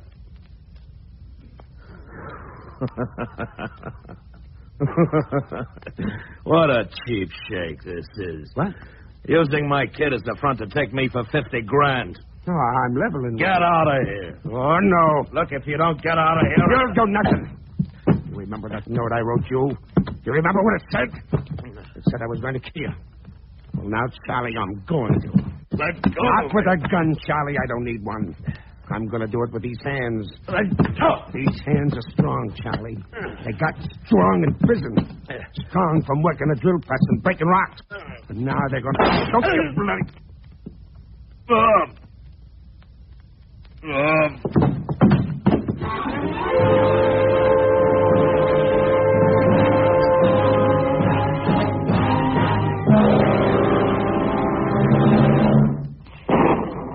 Mr. Wilson, didn't you tell Madison you didn't have a gun? I didn't. That shot was fired through the window. Oh? Well, why didn't you report that to the police? After you've spent 20 years in jail, you do what I did. You leave quietly. Mr. Wilson, I wonder if you'd come down to the office with me. You don't believe me about not killing them? I'm an investigator, not a jury. I just collect the evidence. 12 people in that box decide whether or not it's true. Oh, Mr. Taylor. Yes? I was just coming in to get you. I've got your office on the phone. Oh, thank you very much. It's down there, end of the hall, and turn left. Thanks. I won't be long.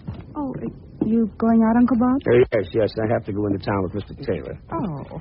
If the roads are bad, I won't try to come back tonight. All right. So you'd better get your things and go over and stay with the Albright. Okay. Call me at the Albright, so I know you're safe, too. Don't you go worrying about me. Well, the highway will be slippery tonight. Well, I'll feel better if I know you're there. Here, help me on with this coat, will you, dear? Oh, sure. Why are you not putting on your coat, Mr. Wilson? Huh? Trip won't be necessary. My office tells me the case is closed. They've caught the person we wanted. Who is it? Someone who waited a lot longer than you. Lefty Banning. Well. So good night, Mr. Wilson. And good night, Miss... didn't you two introduce yourself? No. Well, Mr. Taylor, this is Alice Madison.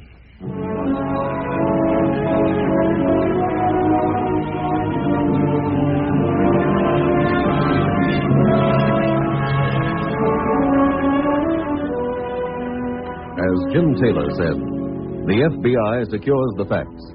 In their investigation of the obstruction of justice, their facts led to the identification and conviction of Lefty Banning in state court for murder. More important, they cleared Bob Wilson, an innocent man entwined in a series of unexplainable circumstances.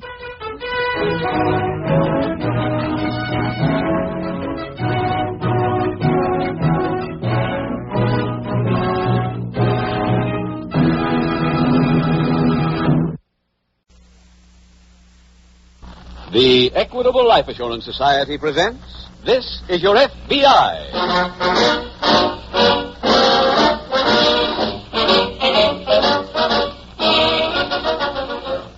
This is Your FBI, the official broadcast from the files of the Federal Bureau of Investigation, transcribed and presented as a public service by the Equitable Life Assurance Society of the United States and the Equitable Society's representative in your community.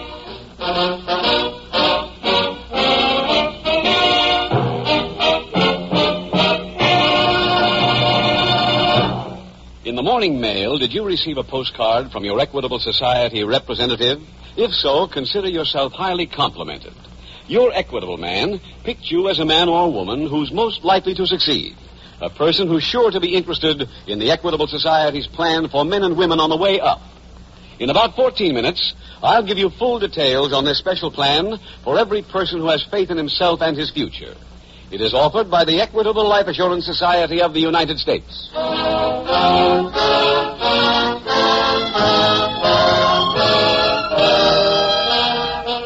Tonight's FBI file, The Delinquent Doctor.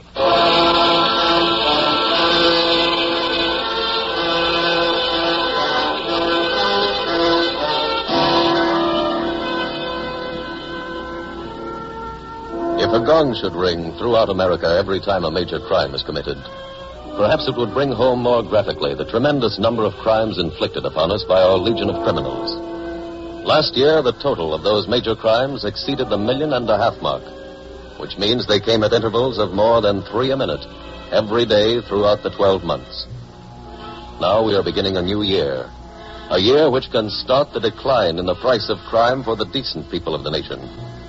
10 years ago, the Federal Bureau of Investigation undertook a survey to find the exact price each of us paid toward the crime bill. The result of that survey showed that every responsible citizen's contribution was $120 per year. In those 10 years, the price of everything has skyrocketed, with crime being no exception. Your FBI does not have any easy answer to the problem, but it does have a suggestion. A suggestion that local police forces be given more manpower. For it has been repeated history that where a municipality has raised the number of police, it has simultaneously lowered the number of crimes. You, as a citizen, can help see to it that your local police force is strengthened. Can help see to it that this year shall be a year of victory for the people over their common enemy, the criminal.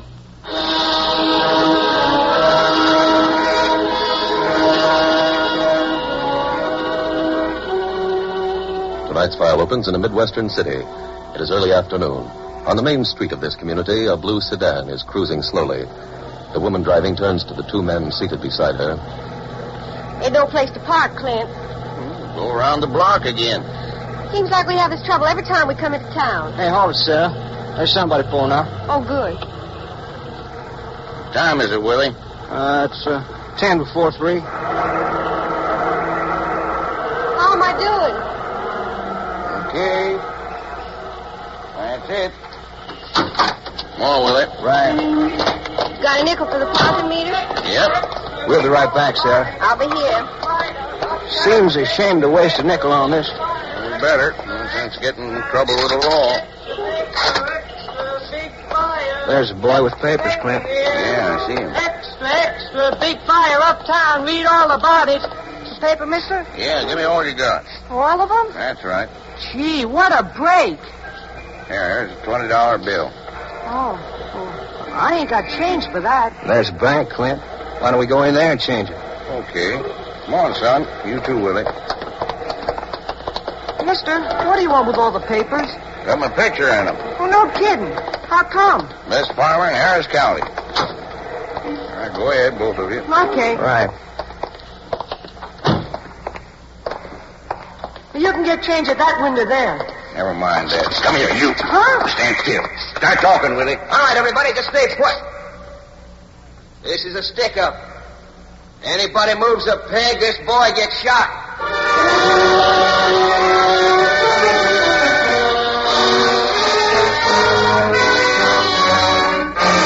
A short time later, at the local FBI field office, Special Agent Jim Taylor approaches the desk of Agent Bill Hudson. Hi, Bill. Hello, Jim. Welcome back. Thanks. How was Washington? Oh, just about the same. But you know, you never realize how much you need that retraining period. None of us do till we tell you. Well, how was it back here? Busy, and we're working on a new one that came in this afternoon. Oh? What is it? Bank job, the Porter National. We just stuck up about closing time today. Anyone been there? Yeah, I just got back. 2 men used a newsboy as a shield. They took almost $20,000. Technique sounds familiar. Well, it was used by Clint and Willie Fleming 6 months ago at that bank up in Jonesboro. Oh, yeah, And sure. from the descriptions we've got, it seems it was the same boys. How did they get away? Car driven by a woman. No idea who she is, though. Do you think we might find out from their records? Yeah, we could. Ident has copies on the way. Oh, one other thing. One of the Flemings was shot by a bank guard during the escape. How bad? Well, from the trail of blood, my guess is he caught a fat one. That means a doctor. Yeah. I have a list here of every doctor in the vicinity, Bill. Let's cut it in half and alert all of them.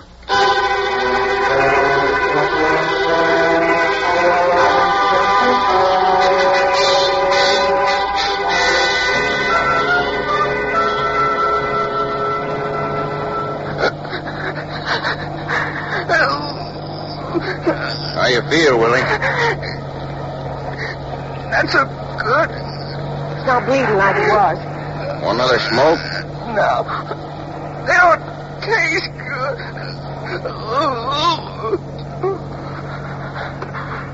He passed out again. Is he still breathing? Yes. Clint, what do you think? About what? Willie? They ain't right a man should die on his honeymoon. Yeah, he ain't gonna die. Should have seen him last time he got shot. We took a movie theater. We get to the sidewalk, it's full of police. Willie stopped 8 bullets. Inside of 2 months, he was perkier than ever. Did he have the same doctor? One we're going to now? No, I don't know this fella. Then why are you going to him? Because he's the closest. When you got a bullet from the law and you can't be choosy. Who told you about him? Friend of mine. Clint, What? this doctor don't know us. Maybe he won't take care of Willie. You take care of him. How do you know? Because we got a gun.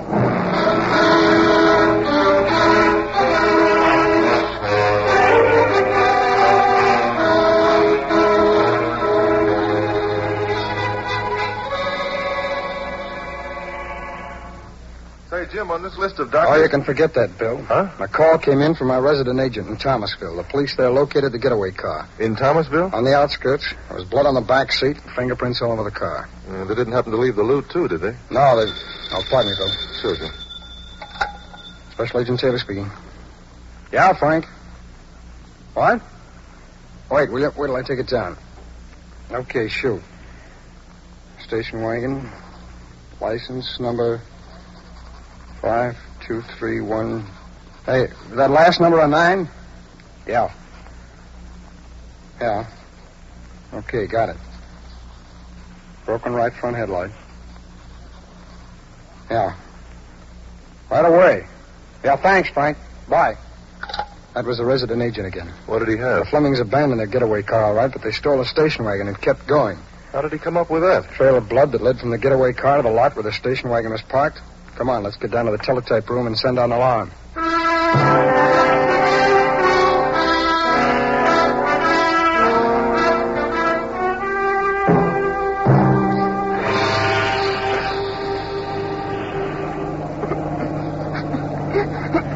It's all right, Willie. We're here. Yeah, Doc will be working on you right soon.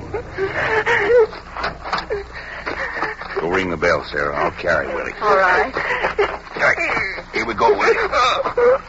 It's okay, boy.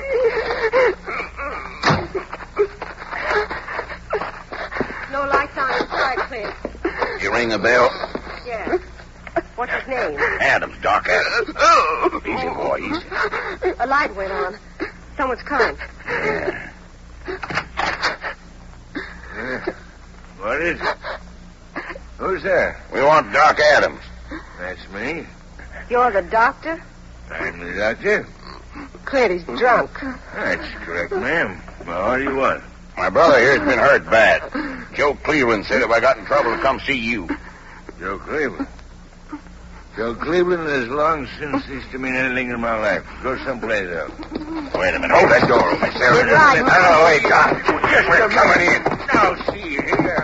I don't want any more part of hoodlums like you. The couch over there, Clint. Yeah, I see it up. Put Willie down. Didn't you hear me? I don't want any part of this. Yeah, we are. I'm asking you to leave nicely. Now, All right, Willie, boy. You're all right now. Listen. Tend to him, Sarah. Here. Sure. Won't you please listen to me? You listen to me. This boy's got bullets in him. I want you to take him out. Right.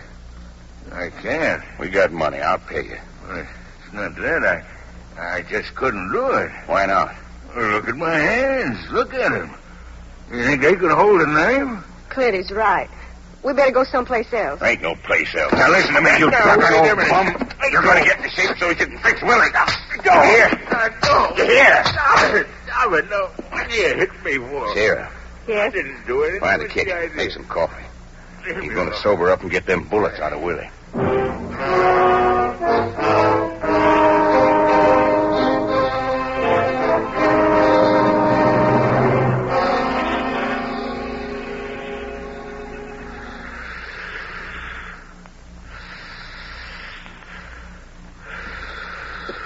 More coffee, Doc? No. No, thank you. Is he ready yet, Clint? Yeah, I believe so. How about it, Doc? Well, if I could have just one drink. Oh, no. What about that stuff you gave Willie? Won't it be wearing off? Not for quite a while. All right, come on, Doc. Get started on them bullets. But I tell you, Come on. I need some help. What kind? See these instruments? Yeah? Hand them to me one at a time as I ask for them. Start over here and work down. I can do that, Clint. Okay. All right, get started, Doc. Very well. Scalpel. Which one's that? The top one. Just remember, start at the top and work down. Here you are.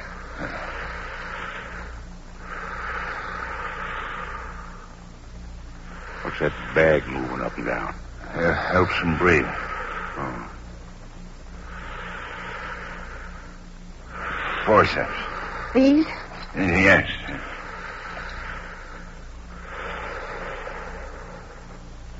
How is he, Doc?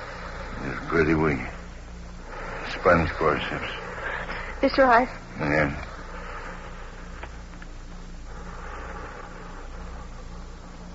Hey, he ain't breathing good. Adrenaline, quick. That needle over there. Here. There you go. Hold his arm. Like this? Yeah, that's it. Willie. Willie.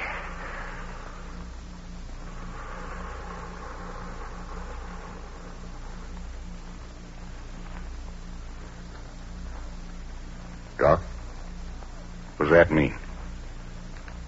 He's dead. Willie's dead? That's right. Then suppose you keep him company.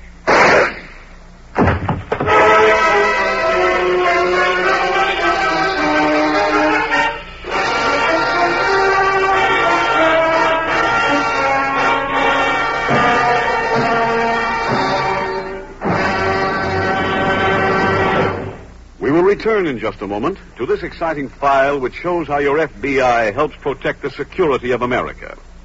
Now a quick look at the future of America as it enters the second half of the 20th century. Economists predict there is every indication that the 1950s will prove to be the most prosperous decade our country has yet experienced. Television sets as widely distributed as radios now are. Helicopter planes as common and safe as motor cars today. Prefabricated homes. New electronic servants. These are a few of the new industries that will make the America of the 1950s more than ever the land of opportunity. If you believe in America's future, and more important, if you believe in your own future, then you will be interested in a special type of life insurance offered by the Equitable Life Assurance Society. Life insurance for men and women on the way up. To men and women who are determined to get ahead, this plan offers 3 important advantages. First, as your salary goes up, your insurance can keep pace with it. When you get that better job or that big promotion comes your way, you can adjust your insurance to measure up to your increased income. Second, while you're waiting, your wife and children have the life insurance protection they need. This means that you have the peace of mind, the freedom from worry about your family that's essential to a man who wants to concentrate on getting ahead. Third advantage, the Equitable plan is flexible at all times. It can expand or contract as you see fit, and offers you many desirable options, which your Equitable Society representative will be glad to explain to you. So why not get in touch with him right away? Phone him and ask for full details on the Equitable plan for people on the way up. Or send a postcard, care of this station, to the Equitable Society. That's EQUITABLE.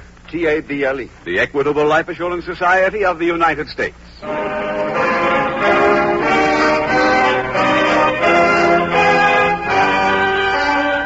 And now back to the FBI file, The Delinquent Doctor.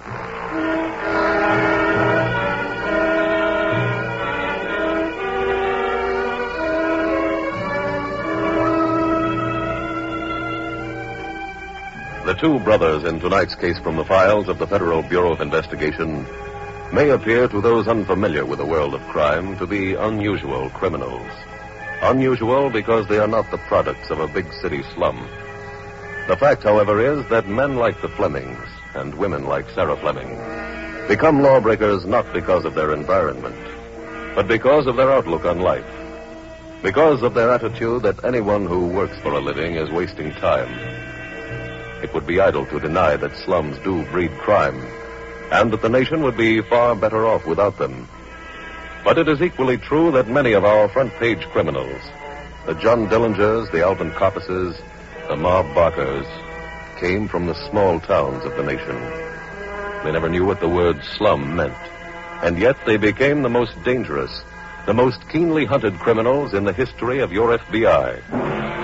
Every criminal, big or small, is a human being with all the individual facets every person has.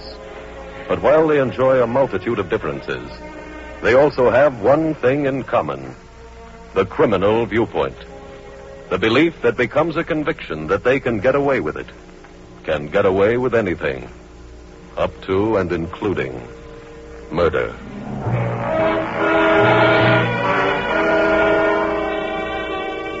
Tonight's file continues the next day at the FBI field office. Bill, how soon can you leave here? Well, where are we going? The airport. Well, who's coming in? Nobody. We're going out to Central City. Oh? What for? That station wagon the Flemings took last night has been located. How about the Flemings? No, they were gone. The car was found in the driveway of an ex-doctor named George Adams. George Adams? Yeah, he lost his license several years ago for trying to alter a fugitive's fingerprints. Oh, yeah, I remember. Did the police question him? No, they couldn't. He was found with a bullet in his chest. We're going to interview him if he regains consciousness. What time does our plane leave? In 40 minutes. We should just about make it.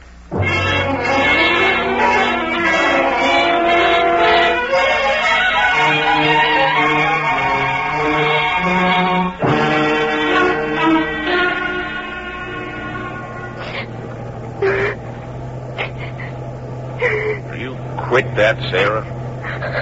I can't. It's my husband laying there dead in the back seat. It's my brother, my favorite brother. Too bad you didn't think of that before you'd done it. Done what? Took him into that bank. Wait a minute. You saying this is my fault? He wanted to quit. You wouldn't let him. Look, don't you go start no talk like that. He couldn't wait to bust in that bank. I can still hear him talking. I'm a husband now. I need money for Sarah. Lots of money. That's what he said. Don't you go start no talk like that, you hear? Main thing we got to do now is get Willie to your farm and get him buried. You asking your folks? Asking him what? Come to the funeral. Funeral? Are you crazy, woman? We're just going to dig a hole in the ground. But that ain't proper. Well, us winding up in jail wouldn't be proper either. Willie's going in the ground, right back of your farm. You and me are going to be preacher, pallbearer, and mourners at the grave.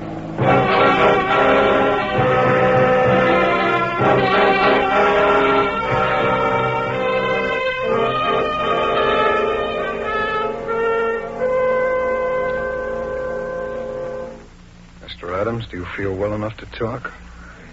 Yes, I do. What can you tell us about last night? Well, this man Fleming came to my home. He was with his brother and a woman. What time was this? I don't know. See, I've been drinking quite heavily. Did you know the Flemings? No. In fact, I refused them, but they forced their way in. What made them come to you? A man named Joe Cleveland told them about me. I took a bullet out of him 2 years ago. That's the last time I associated with any of them. But you did perform an operation on Willie Fleming. Yes. That's the point of a gun. One slight digression. Do you own a car, Mr. Adams? Yes. You'll find it in my garage. I understand it's gone. Fleming must have taken it, so can you describe your car for us? My wallet's right there on the table. It contains my registration. Fine. Say, Jim, why don't I take this and call the police? Have them send out an alarm. Okay, Bill. All right, I'll see you later. All right. Mr. Adams, before you were shot, did you hear Fleming say anything about where he and the woman were going? No. Can you remember any of their conversation? Let's see, yeah, I do recall one thing. After I'd been shot, I was laying on the floor. I still have consciousness. I heard Fleming say to the woman, "We're taking Willie out of here. We're going to bury him back on the farm." Did he say where the farm was? I don't recall. Anything else? Can you think of anything that was said before you were shot? No, I'm afraid not. All I can remember is undressing Fleming and operating on him. Wait a minute. You say you took off his clothes? Yeah. Are they still at your home? I don't know. I think I should get out there and see.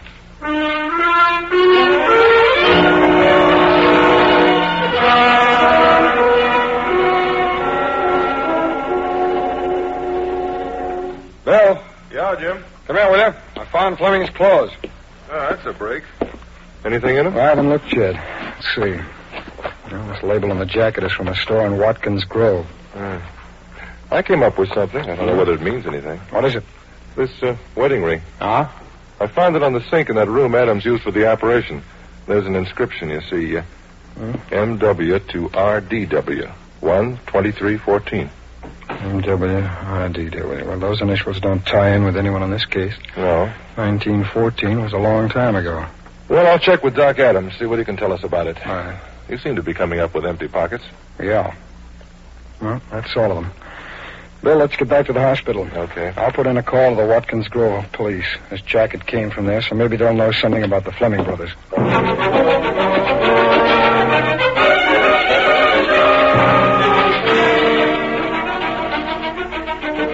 Jim, I tried to see the doc about that wedding ring, but he couldn't be disturbed. How did you make out? I contacted the Watkins Grove police. They knew the Flemings. They used to live there, but they moved away 5 years ago. Any lead on where they might have gone? They didn't have any, but they gave me the name of a local resident who'd been friendly with the Flemings. I've got a call in for him now. I'll see if he has any lead on where they might have gone.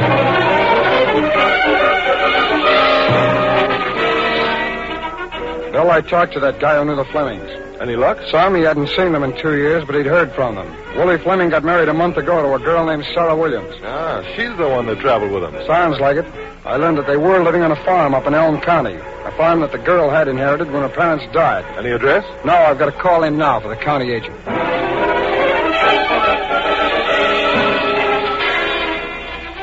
Got anything, Jim? Nothing encouraging. The county agent said Elm County was settled by a family named Williams, and half the people up there now have that name. It'll take weeks to check all of them. Well, Jim, I talked to the doc. He'd never seen the ring. He figured it must have belonged to the woman. Said she washed her hands just before the operation. Bill, let me see that ring again, will you? Here. Yeah, sure it belongs to her. Come on, let's get up to Elm County.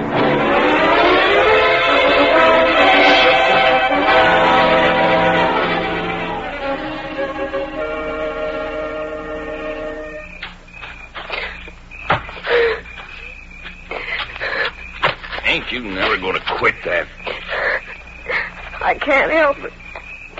Willie in the ground. You throwing dirt on it. No. Clint, Why? ain't you putting up a marker? No. Why not? I don't want nobody digging him up again. Now, who dig him up? The law, that's who. There. That does it. Let's go inside. I don't want to. Now, look, I don't want you mooning out here. I'm never going back in there. As soon as I get my money, I'm going away. What money? What you took from the bank? You get nothing from that. I get Willie's half. I'm his widow. I don't figure that way. You mean to keep it all, Clint? That's right. And let me tell you something. You ain't never going to get to spend it. Why not? Because I'll tell the law on you, that's why. I'll tell them it was you that stuck up the bank. Well, now, I'll bet you just would. Sure. I think I got a way of stopping that. Go on, me. I ain't letting go. Hey, you are, Papa. Who are you? The special agents of the FBI. They're both under arrest.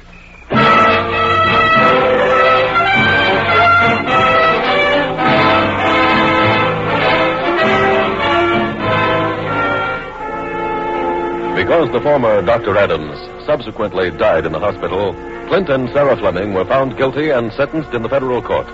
Sarah to life imprisonment and Clint to execution. The clue that led Special Agents Taylor and Hudson to the bank robber's hideout was the inscription in the wedding ring found at the doctor's home. The inscription that read MW to RDW, 12314. Having established that the ring belonged to the girl, a ring commemorating a marriage way back in 1914, Taylor correctly assumed that it was her parents' ring that she was now wearing. Her family name being Williams, Taylor checked the records in the Elm County Courthouse for marriages in 1914 on the date of the inscription. This then disclosed the address of the Williams farmhouse. And thus, two special agents of your FBI, aided by local police, were able to close the file on three dangerous criminals. To close Willie Fleming's by stamping the word dead across the face of it. And to close the other two with the frequently used stamp that bears the single word every criminal fears. The single word, convicted.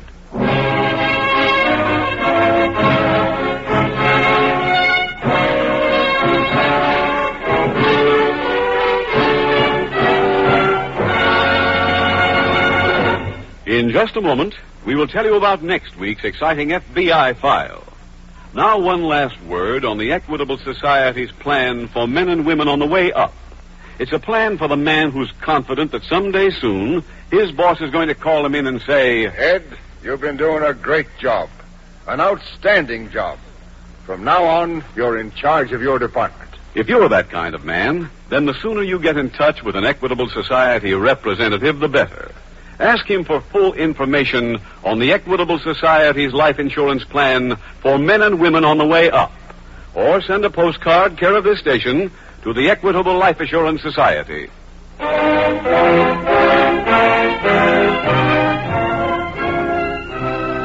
Next week, we will dramatize another case from the files of the Federal Bureau of Investigation. A factual recount of a thrilling manhunt. Its subject, attempted murder. Its title, A License to Kill. The incidents used in tonight's Equitable Life Assurance Society's broadcast are adapted from the files of the Federal Bureau of Investigation. However, all names used are fictitious, and any similarity thereof to the names of persons living or dead is accidental. Tonight's program was transcribed, and the music was composed and conducted by Frederick Steiner. The author was Jerry D. Lewis. Your narrator was William Woodson, and Special Agent Taylor was played by Stacey Harris. Others in the cast were Herb Ellis, Bill Johnstone, Charlotte Lawrence, Charles Maxwell, John McIntyre, and Dick Monahan. This Is Your FBI is a Jerry Devine production. This is Larry Keating speaking for the Equitable Life Assurance Society of the United States and the Equitable Society's representative in your community, and inviting you to tune in again next week at this same time when the Equitable Life Assurance Society will bring you another thrilling story from the files of the Federal Bureau of Investigation. A License to Kill on This Is Your FBI. This is ABC, the American Broadcasting Company. The Equitable Life Assurance Society presents This Is Your FBI.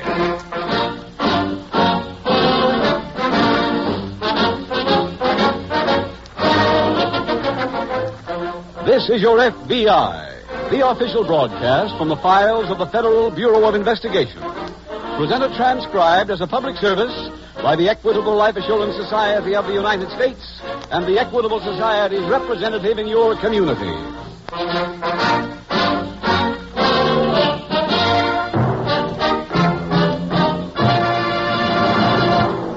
Are you listening to tonight's broadcast because you received a phone call or a postcard from an Equitable Society representative? Many people are. They were asked to listen tonight because their Equitable man believes they are the successful type. The type of people who will be interested in the Equitable Society's plan for men and women on the way up. In about 14 minutes, I'll give you full details on this special plan for every man who has faith in himself and his future. It is offered by the Equitable Life Assurance Society of the United States.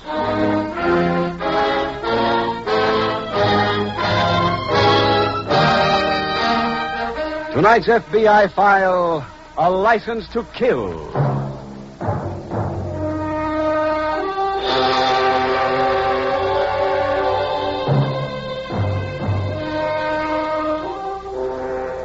Modern man is the most ingenious animal in the history of the world. And the inventions that have poured from his fertile brain are the things that have made this present complicated civilization possible and workable.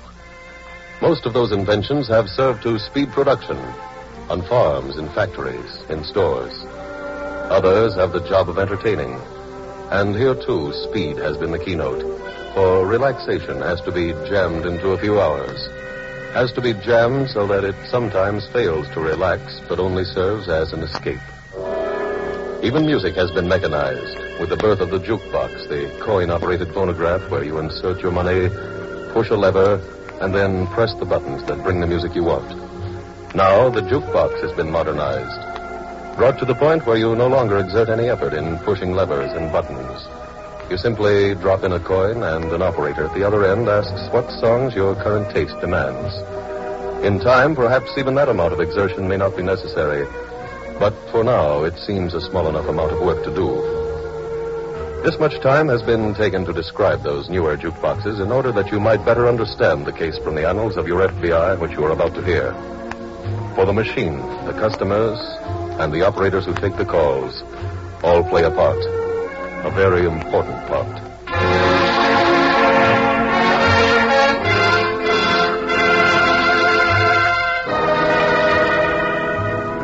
Tonight's file opens in a large room located in a downtown office building. Through the middle of the room runs a stand filled with the latest recordings. Banked against two opposite walls are rows of phonograph turntables. A girl is seated in front of each bank with earphones on her head. One turns and says, Mary? Yeah, Ruth? Got any needles? Mm-hmm. Here. Thanks. Might as well put them in while it's slow. Oh, slow is right. I only had 3 calls all morning. Yeah? I had 4. All for mule train. 2 of mine were for repairs. Oh, pardon me, Ruth. Yes. Yes, we have that. Just a minute. No, we don't have it by Pete Simon. Crosby and Como. Como? All right. Huh? Fish fry? We've got Louis Jordan and Pearl Bailey both. Uh-huh. Playing both? Okay. What? Sorry, sir. We just play records. Big deal. He spent a quarter. And wanted a date. Naturally. I didn't think you got that in the morning, too. Maybe I'll ask Mr. Wilson to switch me back to nights again. Oh, wait a minute, honey. Remember telling me how sick of talking to drunks you were? Well, you don't have that on the morning shift. No, but wait a minute. I got a call. Yes, sir. What? Oh, no. Ruth. Ruth! Oh, hey, somebody give me a hand. Ruthie's fainted.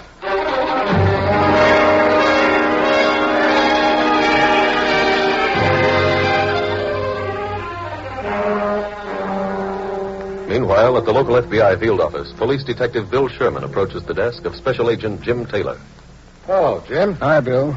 Grab a chair. Thanks.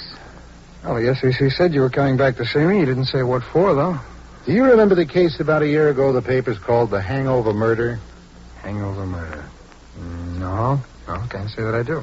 A bartender was hacked up by a customer for giving him the wrong thing to drink. It was late at night, just about closing time. There was nobody else in the place. Yeah, I do remember that. Remember? Well, we arrested a man named Happy Marshall a couple of days later, and through circumstantial evidence of the strongest kind, the DA's office got a conviction. What makes it so important now, Bill? Well, Marshall's lawyer entered a plea of insanity after the conviction, and the board went along with him. He was sent to the hospital for the criminally insane. He escaped yesterday. From Flowerdale? Uh-huh. It's pretty tough. Wasn't for Marshall. He stole a suit of clothes, said he was a federal parole officer, and walked out the front gate. Well, if he impersonated a federal officer, the FBI is in on the case. Yeah, I know. That's why I went to see your boss. How much more do you know about Marshall? What do you want? Well, is he really insane? Well, he was a year ago, Jim, but yesterday when I talked to his doctors up there, they said that he was rational most of the time now. Most of the time? Yeah, occasionally he still goes off his rocker. And when he does? He's liable to kill again. So any lead at all on where he went when he left Flowerdale? No, but the likelihood is he's either coming here or he's here already. Oh, why? Born here, lived here all his life. So far as we know, he's never been away from the town. All of your men have been alerted, huh? Yeah, as soon as we got word he was loose. Have we got his record, Bill? All Marshall's records were at the hospital. They're being sent in now by messenger. They'll be here in an hour. Good. As soon as they come, let's do some studying and then get to work.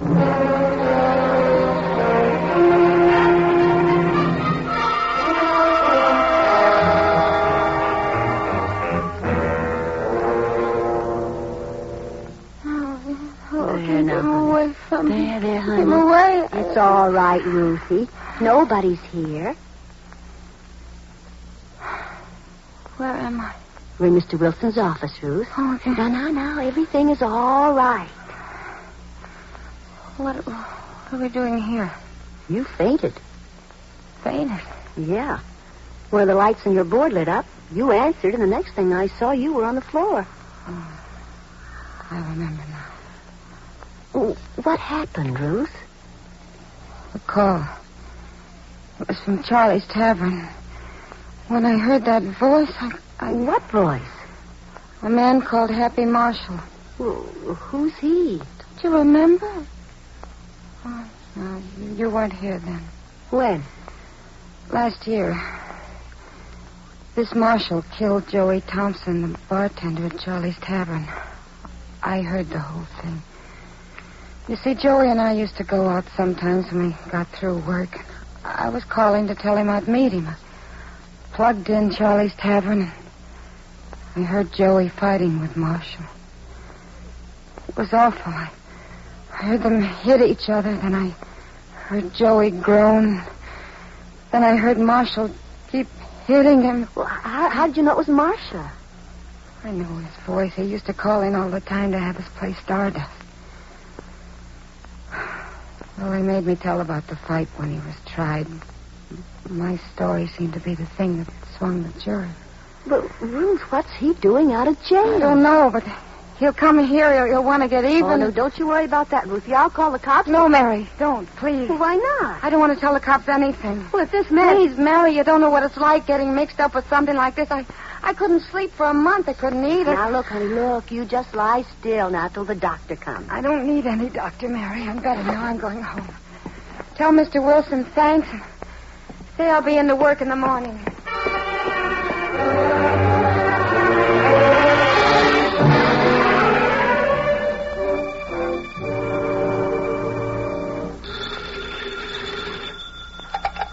Special Agent Taylor speaking. Bill Sherman, Jim. Oh, yeah, Bill. Those records I sent get up there yet? Yeah, I just finished reading them. Oh, did you contact the newspapers? Yeah, I sent each of the city desks a copy of Marshall's picture. Fine, let's hope it helps. Oh, did you check his old address, all the places he used to hang out? Well, not personally, but men at the different precincts did. They all came up empty. Mm-hmm. Anybody seen Happy Marshall? They're afraid to admit it. Well, he came here from Floridale. He's got to be living someplace. We haven't finished checking rooming houses and hotels yet. Pardon me, Jim. Sure, Bill. Uh-huh. He did? You sure, Fred? Okay. Jim. Yeah. Marshall's picture in the paper is paid off. No, how? A newsboy at 4th and Magnolia just called in and said he saw Happy Marshall go by 10 minutes ago. 4th and Magnolia. Hey, according to the records you sent over, that's only 2 blocks from Charlie's Tavern, where Marshall used to hang out before he was sent away. That's right, it is. Bill, I'll meet you there as soon as you can make it.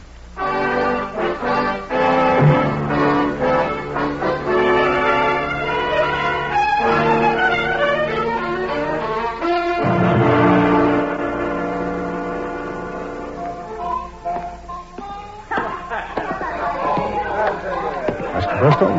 That's right. I'm a special agent of the FBI. Here are my credentials. This a pinch? Oh.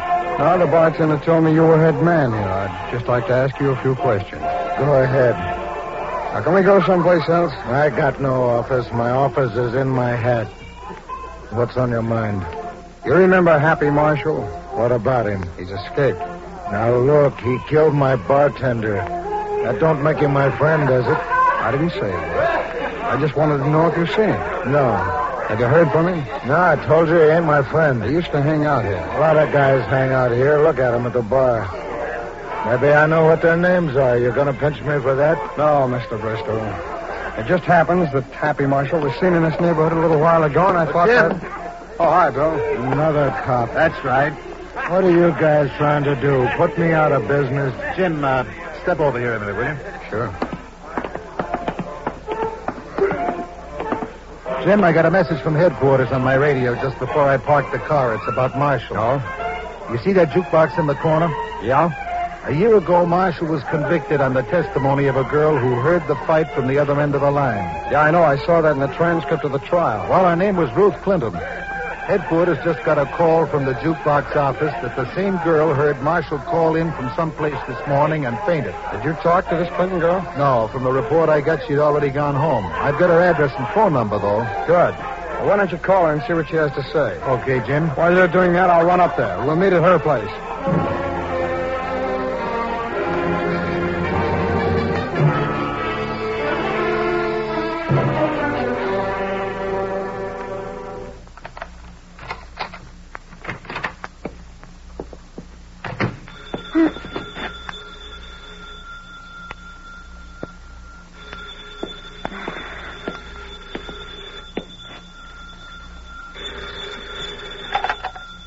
Hello?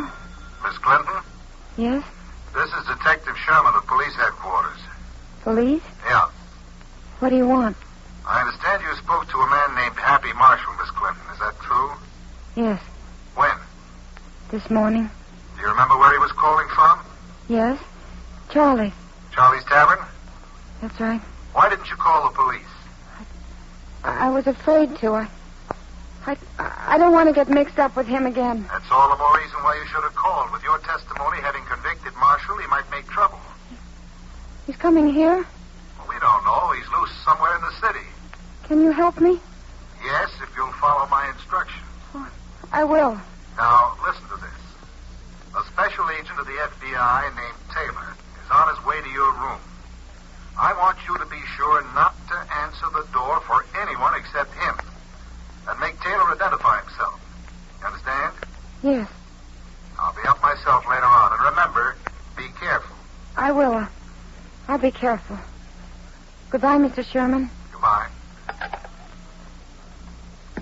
Okay. Oh, don't get excited. I just come here to find out why you didn't play Stardust.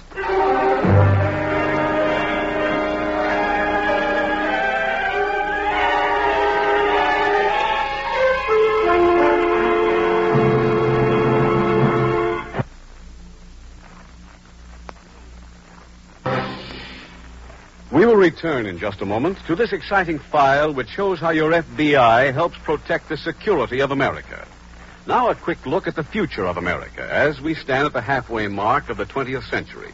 Leading economists say, during the 1950s, the advance of technology promises to produce even more spectacular changes in the American way of life, in industry, in farming, in transportation, and in the home. As always, this expanding economy and the prosperity that accompanies it will offer unusual opportunities to alert, aggressive, ambitious men and women. For these leaders of tomorrow, for the men and women who will move into key positions during the 1950s, the Equitable Life Assurance Society has created a very special type of life insurance. It's known as the Equitable Plan for men and women on the way up. If you believe that on the way up describes you, then you will be interested in this plan's three important advantages.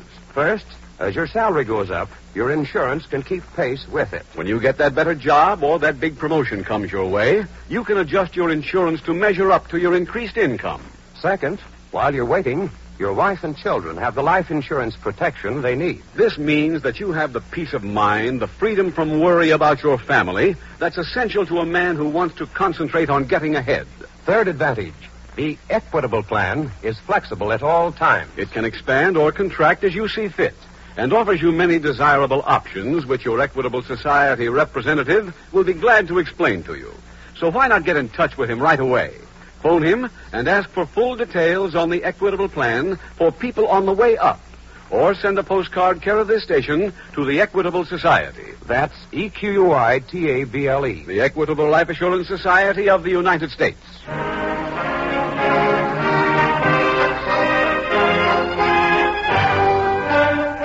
And now back to the FBI file, A License to Kill.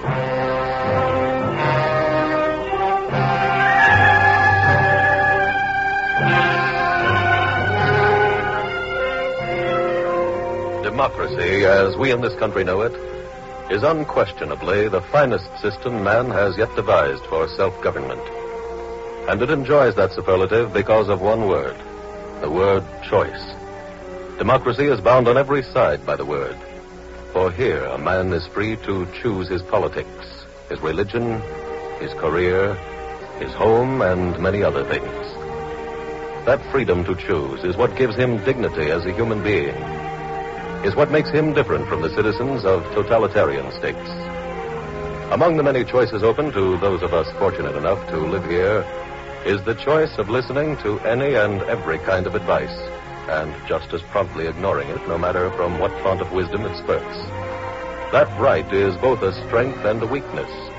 For the advice given by the Federal Bureau of Investigation to you listeners has been distilled from the experiences of thousands of special agents, from the experiences of every member of the Bureau. Your FBI is an arm of your government. It draws its powers from you, the people, and therefore it cannot force you to accept advice. But it does make this earnest plea.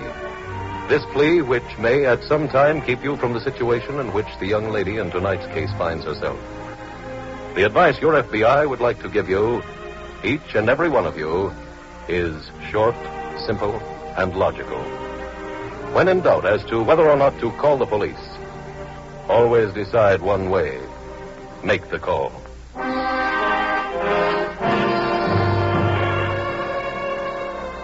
Tonight's file continues a short time later at Ruth Clinton's furnished room. Yeah, who's there? Bill Sherman, Jim. Oh. Come on in, Bill. Right. Well, where's Miss Clinton? Your guess is as good as mine. Huh? The place was empty when I got here. Oh, after all I told her about not opening the door. You spoke to her? Right after you left Bristol's place. Oh, what did she say?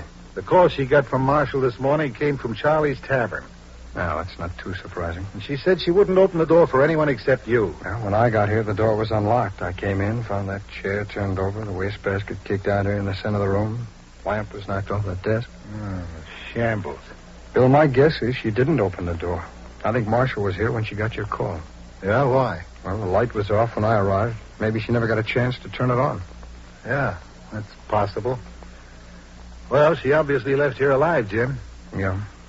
May not stay that way very long. Yeah. You find anything in the place might be a lead? Why? Found this piece of paper rolled up in a little ball. Here. Mm-hmm. Ruth Clinton, 17 Washington Street. Bill, why don't you go interview the girl who works with Ruth Clinton at that jukebox place, the one who called headquarters. Okay. While you're doing that, I'll go back and let the lab take a look at this paper. Let's meet at my office.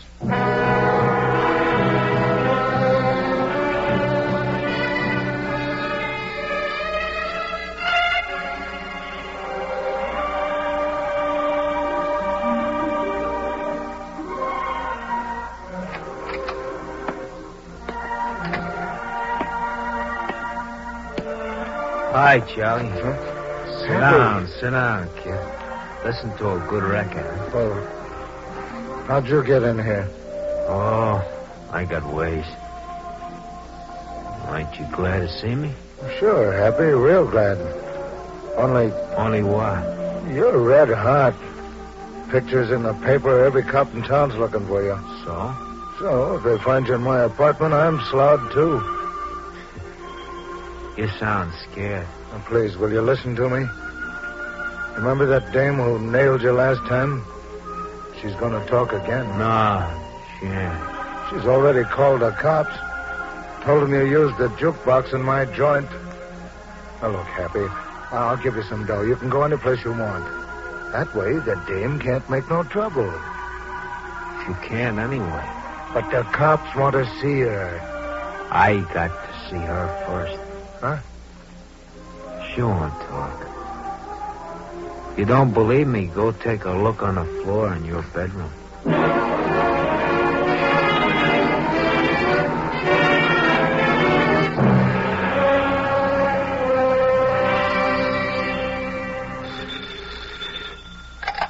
Special Agent Taylor speaking. Bill Sherman, Jim. Oh, hi, Bill. You caught me going out the door. Yeah, where to? Railroad station. Oh, did you get anything from the girl? A couple of things. Good. Marshall asked for Stardust when he called this morning. Mm-hmm. Seems he always did. That's the only song any of the girls ever heard him request. Oh? Well, anything else? Yeah, he always called from Charlie's Tavern. Well, that means Bristol was probably lying about not having seen him. Bill, why don't you call on Bristol again? Maybe he'll talk now. Okay. You going to the railroad station on this case? Yes, the report on that piece of paper came back from the lab. And? According to our handwriting analysis section, it's Marshall's writing, and his prints are all over the thing. Oh, you think he's leaving town? No, the lab says the paper comes from pads the phone company uses at their counter at the station. Oh. They've got operators on duty up there, so maybe I can get some lead from them. Well, I'll head down. I'll see Bristol again. Okay, Bill, when you're finished, let's meet at the station.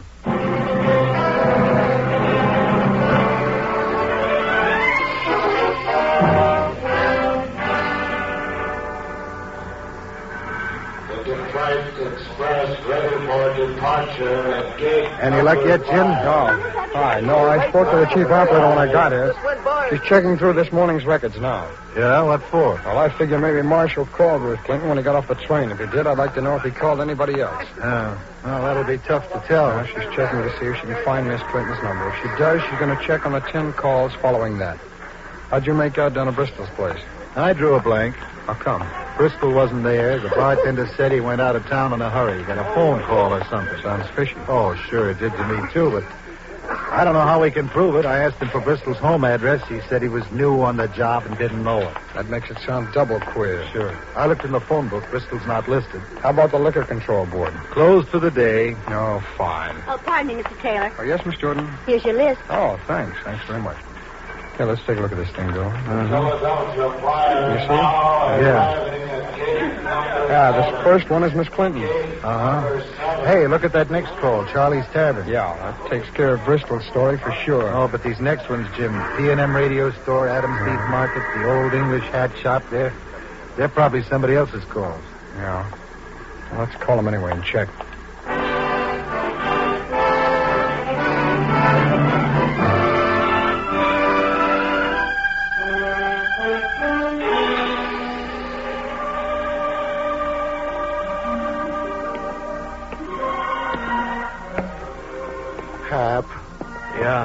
Do me a favor. What? Get that girl out of here. Okay. Swell. Let's go see her. Okay.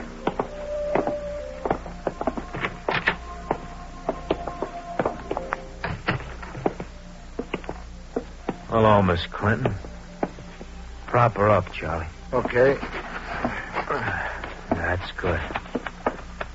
Oh, she doesn't look very pleased to see me, does she? I'll help you carry her. Carry her where? Out of here. Oh, that don't happen yet. But you said... Charlie, you should know I can't take her out of here alive. Wouldn't be smart. Now, wait a minute. I don't want you to do no killing here. Why not? Won't bring no trouble. No trouble? That's right. You see, I got a license for murder. What?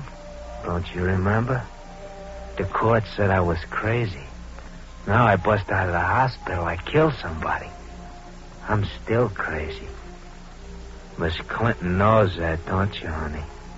Oh, don't. I'll try not to hurt too much. Hap. Don't bother me, Charlie. Hap, please, not here. It'll only take a little while. No, hey, grab Bristol. I'll let you. Hap, watch it. Well, looks like we got here just in time. Yeah, throw the cuffs on him, Bill. Let's get him to headquarters.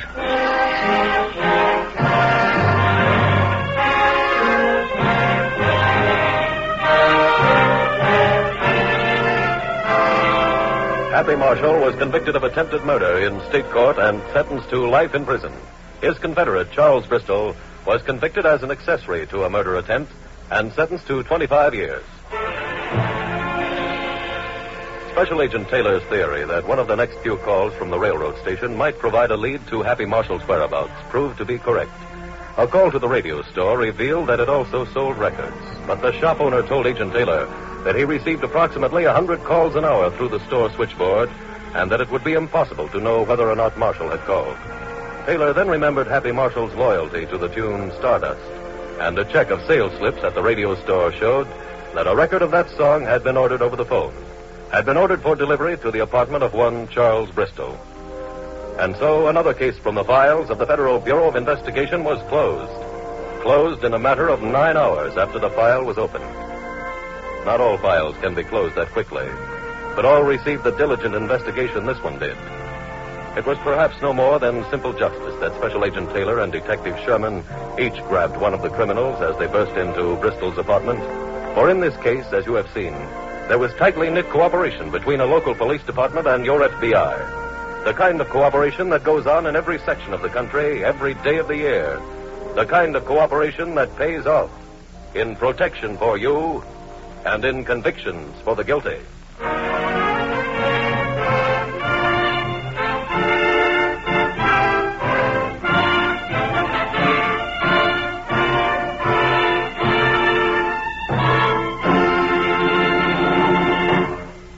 In just a moment, we will tell you about next week's exciting FBI file. Now, one last word on the Equitable Society's plan for men and women on the way up. It's a plan for the man who feels confident that someday he'll be making a phone call to his wife like this. Betty, they're opening a new branch in Philadelphia, and guess who's going to be manager? Me. If you're that kind of man, then the sooner you get in touch with an Equitable Society representative, the better. Ask him for full information on the Equitable Society's life insurance plan for men and women on the way up. Or send a postcard care of this station to the Equitable Life Assurance Society.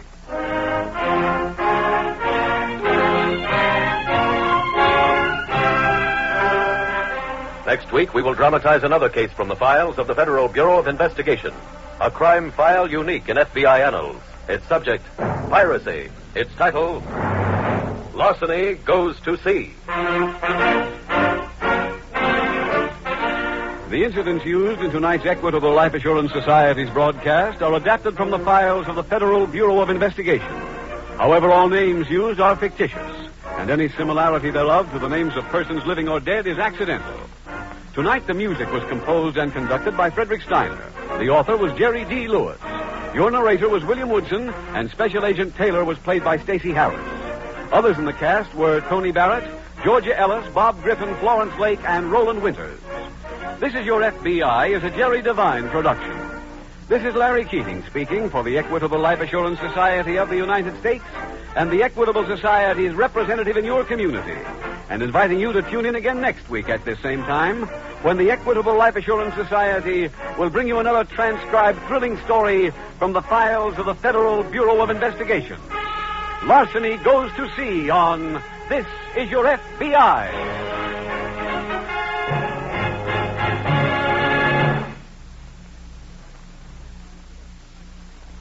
Today, tuberculosis causes more deaths among persons between 15 and 34 years of age than any other disease. Protect the health of your loved ones by having chest x-rays taken immediately. Remember, fight tuberculosis. Get a chest x-ray today. This is ABC, the American Broadcasting Company. The Equitable Life Assurance Society presents This is Your FBI.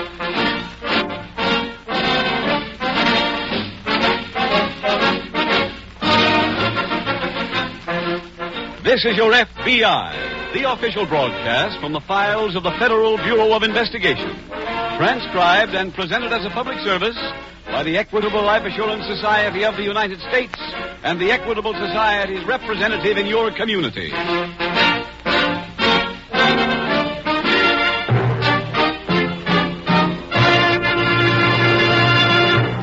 Today, some of your neighbors, perhaps you yourself, receive postcards from an Equitable Society representative.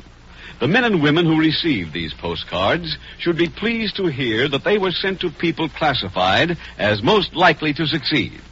The kind of people who are sure to be interested in the Equitable Society's plan for men and women on the way up. In about 14 minutes, I'll give you full details on this special plan for people who are slated for success. It is offered by the Equitable Life Assurance Society of the United States.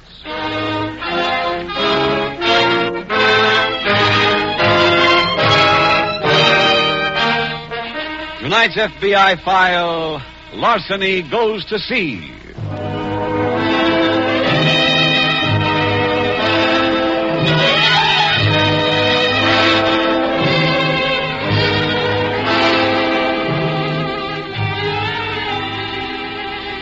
Geography makes a difference in people.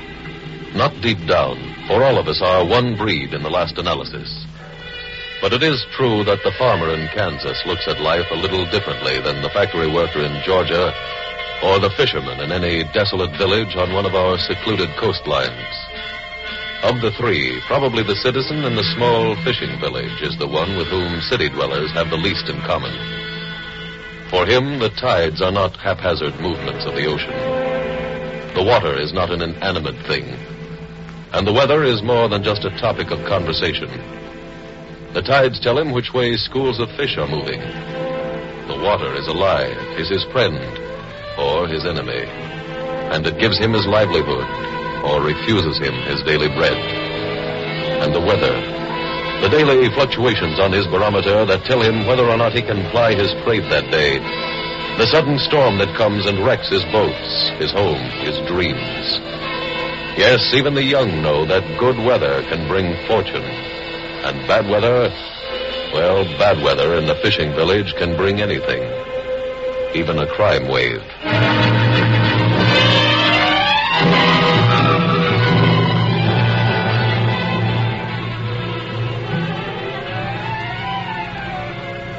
Tonight's file opens on a cliff overlooking the Atlantic Ocean on the New England coast. It is late afternoon, and a squall is blowing in a cold, steady rain off the ocean. On the cliff, a crowd is gathered watching the waves punish a weary freighter caught on a reef. On the edge of the crowd, a young villager is joined by two of his fellow townsmen. Hello, Howard. Huh? Oh. Hello? Is crew all get off, Howard? Uh-huh. Look at her. She's really taking punishment. Yeah. Those waves look big enough to wash her off the reef. Damn would if she wasn't loaded down. You know what she's carrying? No. We hear you got the job of going aboard and keeping her from being salvage bait. How'd you know that? Shorty heard the captain give it to you. Yeah. When you going? Depends. On what? Her not coming apart. Suppose she settles. I go aboard in the morning. Howard, what does the captain think? He don't know. Weather might clear by morning. Yeah. Hope so. You see the crew come off? Uh-huh. They bring their gear with them? No. How come? No room on the boy. But they have a one-man job? Mm-hmm. Howard, you interested in making something on this deal? That's why I took the job. I mean something extra. There must be lots of clothes, maybe even wallets laying around on her. Now, if me and Shorty rode out... No, Al, no. You could just throw the stuff over the rail to us. I said no. It wouldn't be stealing, Howard. I don't want to talk about it. Yeah. Come here a minute. Okay, coming. Well, that's that. No, Shorty. You hear him say he ain't going out to the freighter till morning? Yeah? We're going to get our dory and go out there tonight.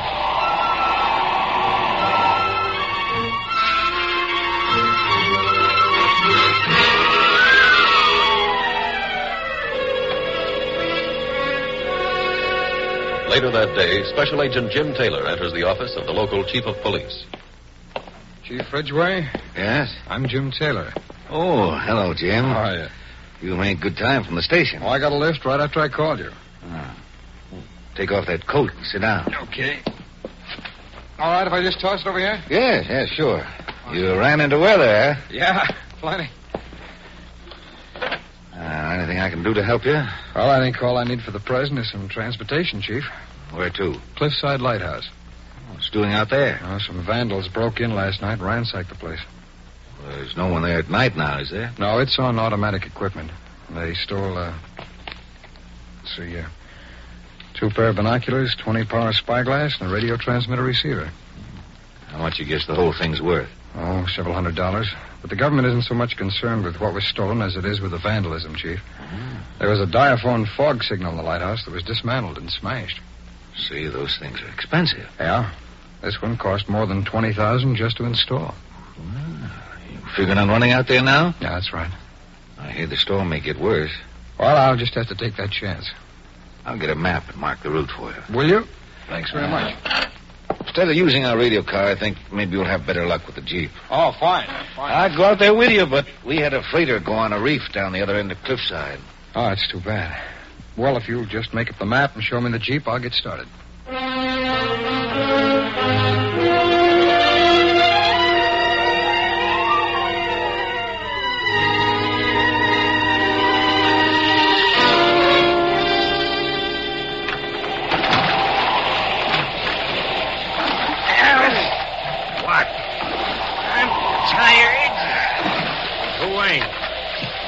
We shouldn't have tried this. We'll make it. Let's see. There's the freighter dead ahead. My arms are coming out. Come on, one big one. Okay, hold it.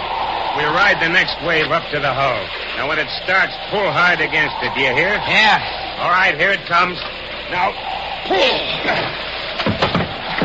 All right, now keep her steady. She's settled enough for me to reach the rail. Need a line?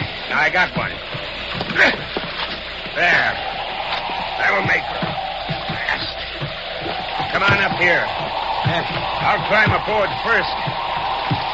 Now, you wait till the next wave comes in. That'll raise you high enough to make it. Okay. Here she comes. All right. Give me a hand. That's it. What'll we do with the dory? Well, what can we do? We'll leave it there. Yeah, she'll get pounded. We won't be here that long. She'll just scrape a little paint. Hell, she's coming up fast. Just settling. Come on. You got a flashlight? Yeah, but I ain't using it yet. They'll see it from the cliff. I can't see nothing. All right, just stay behind me. Now let's get below and go to work.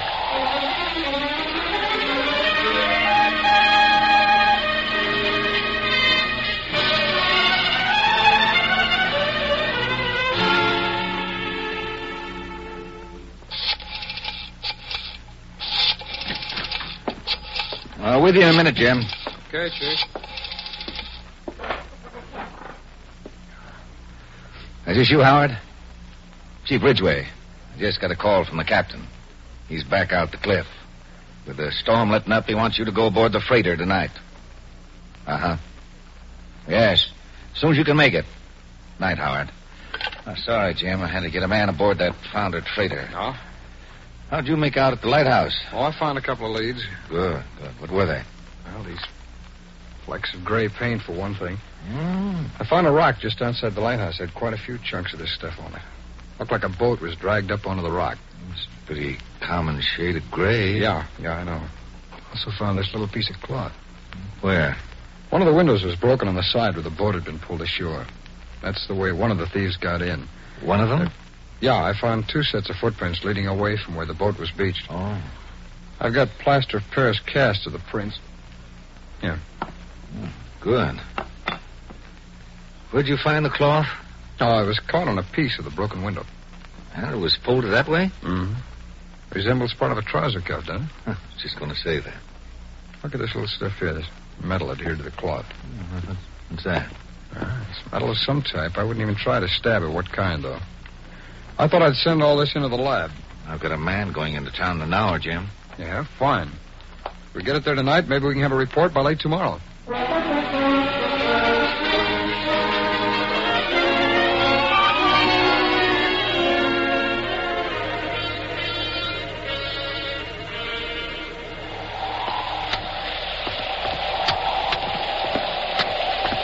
Okay, Shorty, put it down here with the other stuff. How many bags that make so far?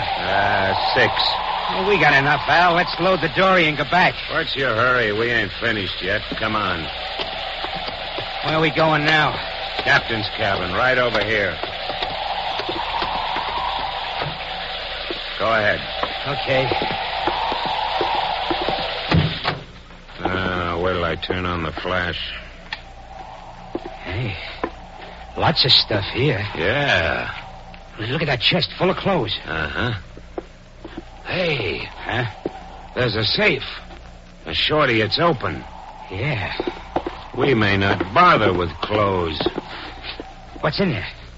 Well, give me a chance to look. Here, hold the flash. Shine it over my shoulder. Okay. Here's a steel box. Anything in it? We'll find out later. Where's that bag? Oh, right here. We'll just load stuff in it. Here, take the box. Okay. Here's a package of some kind. Put this in there, too. Al, somebody's at the door. Put out the flash.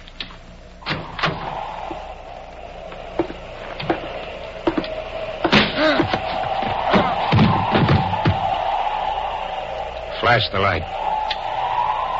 It's Howard. Yeah. What do we do with him? Leave him for salvage.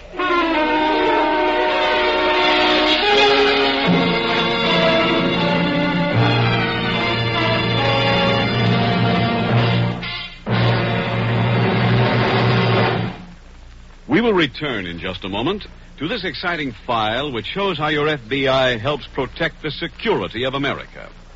Now a quick look at the future of America. One big question is, what's going to happen to us in the 1950s? Leading economists have a very optimistic answer. All signs indicate that America is standing on the threshold of a period of unusual prosperity. By 1960, according to conservative estimates, our national income will have risen from the present $210 billion to over $275 billion a year. For people with brains, energy, and character.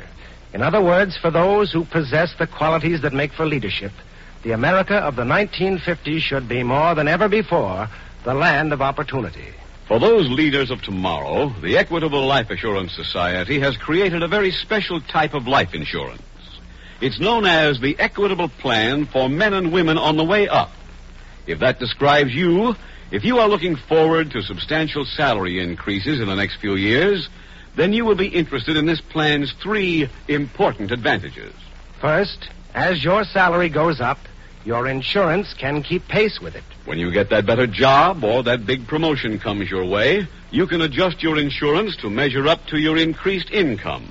Second, while you're waiting, your wife and children have the life insurance protection they need. This means that you have the peace of mind, the freedom from worry about your family that's essential to a man who wants to concentrate on getting ahead.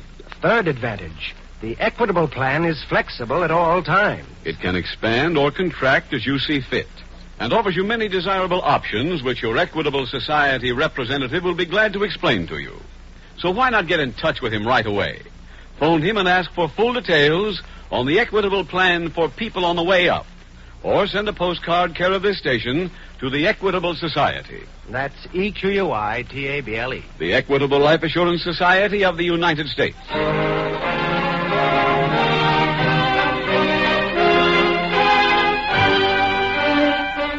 And now back to the FBI file, Larceny Goes to Sea.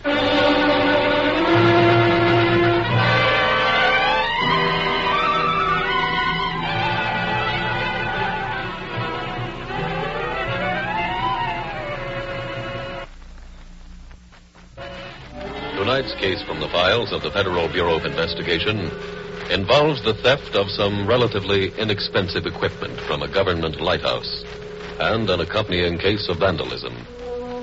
As such, it does not rate among the most important cases in the history of the Bureau, and it may have surprised some of you that an agent in charge took the trouble to assign a man to run down the criminals involved in such an isolated crime. But every crime is important to the FBI, because their experience has told them that people capable of the wanton destruction of property, destruction not for their personal gain, but merely for the sake of ruining, people capable of that are capable of any crime, including the destruction of a human being. In addition, it has never been the policy or custom of the men who comprise the Federal Bureau of Investigation to predetermine at their own discretion the seriousness of a crime, and to thereby predetermine which files shall be prosecuted and which shall be allowed to gather dust in a pigeonhole. They have never done that because of their training which tells every special agent that there are no unimportant crimes, no unimportant criminals, and that his job is not to weigh which investigation shall be pressed. His job is easily defined. His job is to locate the criminals and apprehend them.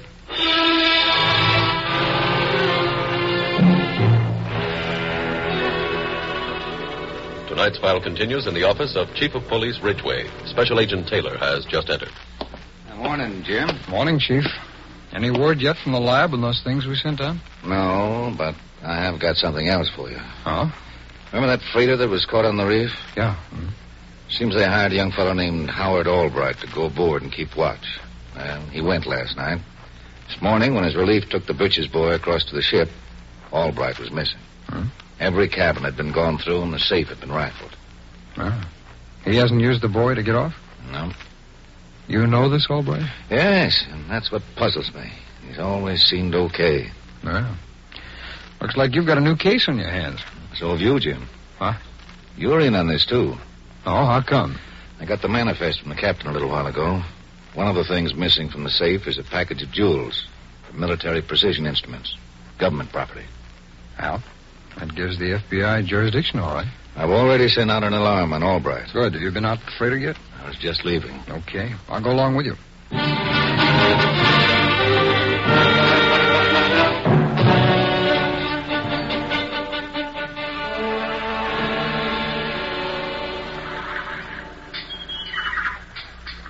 Come on, Jim. Just let the boy swing free. Be with you in a minute, Chief. I hope.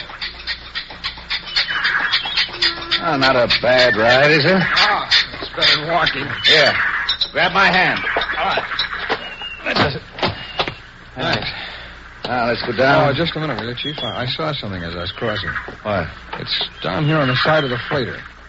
Let's lean over and see if we can get a look at it. Okay. Let's see, where was that? Oh, there. Look, see that place where the paint is chipped off on the side? Uh-huh. It looks like it was done by another boat. Could be. And if the paint is chipped off there, maybe it's still on the prow of that boat. Probably is. You see those gray specks all on the edge there? Yeah? Well, I couldn't be sure without the lab, but it looks like the same shade of gray as that paint that I found on the rock by the lighthouse. Could be the same men, Jim. My deputy found a couple of typewriters and a radio smashed up. Oh? I can reach it. I'll chip around that spot and send those gray flecks to the lab. Wait a minute, Jim. Huh? Let me brace your legs. Okay.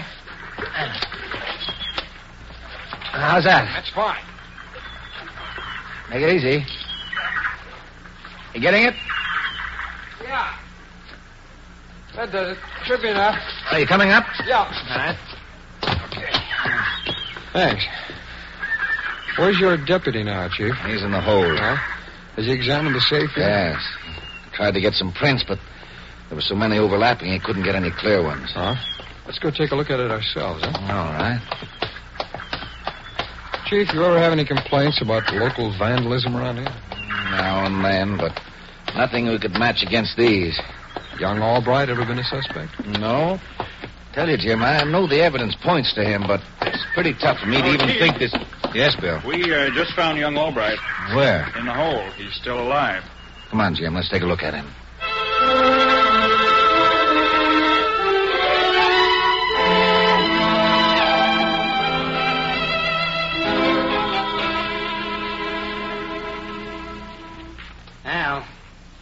Al. Yeah, I'm in here. Oh. Hey, are you reading? Nah.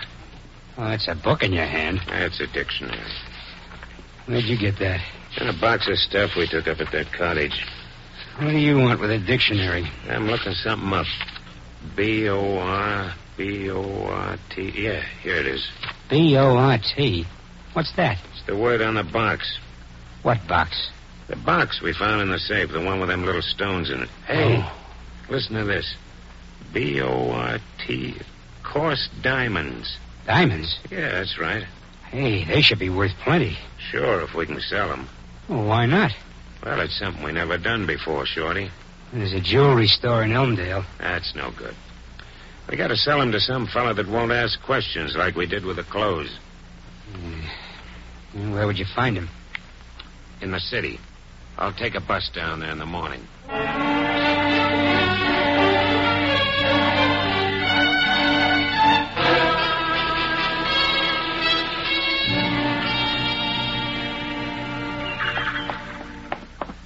Jim, we just sent young Albright ashore. Is he still unconscious, Chief? Yeah. One of my deputies is going to take him to the hospital. You find anything in the captain's cabin? Yeah, this muffler. Take a look at it. Here. Hold it up to the light. See how it sparkles in some places? Like that piece of cloth you found on the lighthouse window. Yeah, that's right. The lab should be able to tell us whether it's the same metallic substance. Hey, when's the next train into the city? 6:43. That's an express. And if I send those paint chips and this muffler in, I can have a report back in the morning. Come on, Chief, let's get ashore.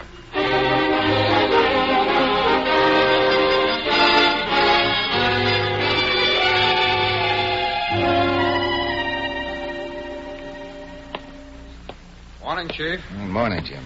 I didn't think you'd be in this early. I just came from the hospital. Oh? Young Albright came to for a while this morning. Long enough to be questioned? Yes. Said he didn't know who hit him. Well, that puts us right back where we started. Just about. You know, I examined those paint chips off the freighter before I sent them on to the lab. Oh? Yeah, I'm convinced they're off the same boat that was beached by the lighthouse. You know, if we could find that boat, we'd be Jim, there must be a couple of thousand boats scattered up and down this coast. Now, trying to find the right one would be like looking for a tree in the forest. Yeah, I guess you're right. Besides, by the time we got to it, the thieves could have it painted a different color. Pardon me, Jim. Sure, Jim. Chief Ridgway speaking. Yes, he's here. Just a minute. For you, Jim. Oh, thanks, Chief. Hello. Yeah, Frank.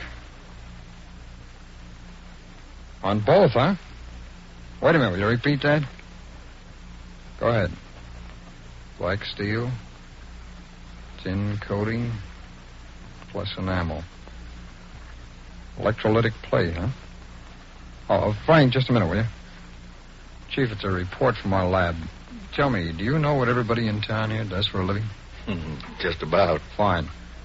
Okay, Frank. I think that'll probably be all the dope we'll need.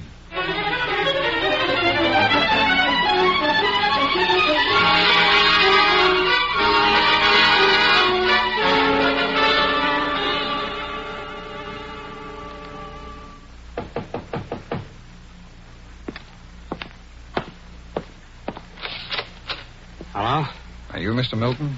No, he went to the city. Oh, then you'd be Mr. Harrison. Yeah. I'm a special agent of the FBI, Mr. Harrison. Here are my credentials. May I come in? Sure. Thanks.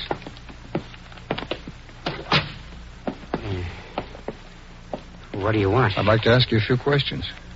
What kind of questions? Well, there was some equipment stolen from the Cliffside Lighthouse night before. Oh, I never been there. And there was some government property stolen from that freighter that's caught out there on the reef. Well, I don't know anything about it. Is that your dory outside in the boathouse? Yeah. It's got a bad scrape along the bottom of it. That scrape might have come from being dragged over a rock just outside the lighthouse. I told you, I never been there. The prow of your dory has flecks of black paint. It might have come off the side of the freighter. Well, I ain't been out in the dory for a week. Huh? How about that radio over there? Huh? And that telescope next to it? Well, binoculars. What do you know about them? A friend of mine left them here. They were stolen from the lighthouse. Well, they ain't mine. I'm afraid that won't hold up. But I tell Some you that... shavings of electrolytic plate were found in a part of a pants cuff at the lighthouse and also in a muffler that was left on the freighter. Well, what's that got to do with me? Electrolytic plate is what they make tin cans out of, Mr. Harrison, and you and Al Milton just got back from working in a cannery up north. Now, is that enough? Yeah, that's enough. Well, don't turn around, mister. Just put up your hands. Like this, Milton? Now I've got the gun. Jim, you all right? I am now, Chief. Your neighbors here are a little smarter than they were. They just learned something about judo, something they're going to have a long time to practice.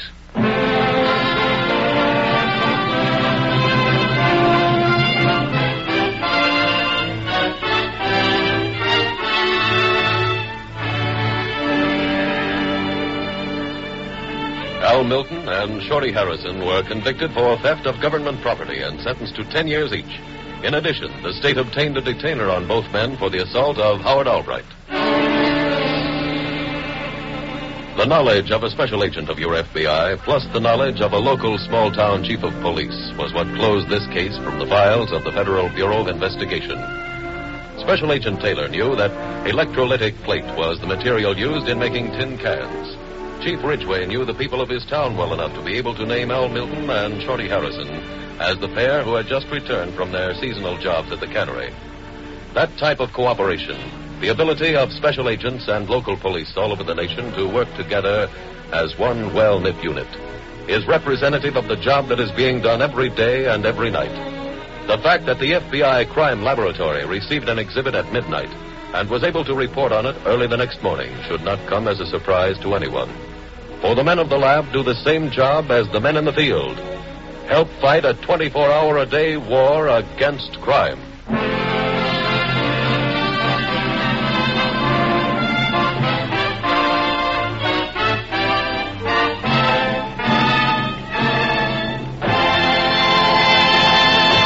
In just a moment, we will tell you about next week's exciting FBI file. Now, one last word on the Equitable Society's plan for men and women on the way up. It's a plan for the kind of man who knows that someday his neighbors will say of him, Say, I hear Joe Williams is buying a new house. He certainly is getting ahead fast in his firm. If you're that kind of man, then the sooner you get in touch with an Equitable Society representative, the better. Ask him for full information on the Equitable Society's life insurance plan for men and women on the way up. Or send a postcard, care of this station, to the Equitable Life Assurance Society.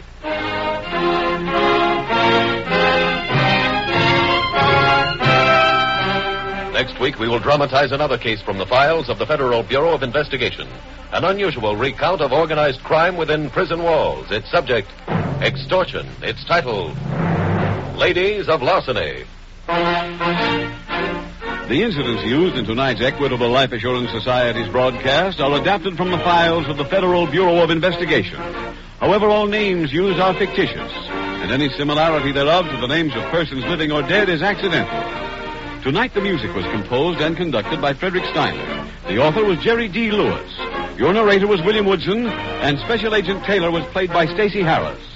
Others in the cast were Ed Begley, Walter Burke, Henry Morgan, and Bob Pollock. This Is Your FBI is a Jerry Devine production. This is Larry Keating speaking for the Equitable Life Assurance Society of the United States and the Equitable Society's representative in your community.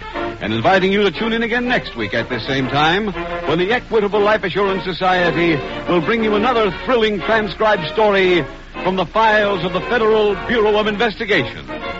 Ladies of Larceny on This Is Your FBI.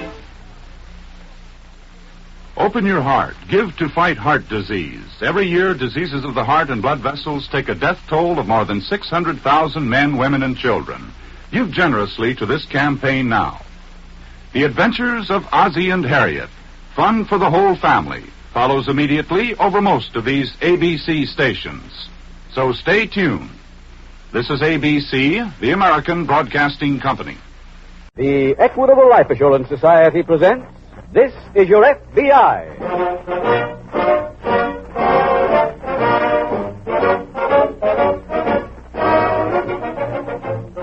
This is Your FBI, the official broadcast from the files of the Federal Bureau of Investigation. Presented transcribed as a public service by the Equitable Life Assurance Society of the United States and the Equitable Society's representative in your community.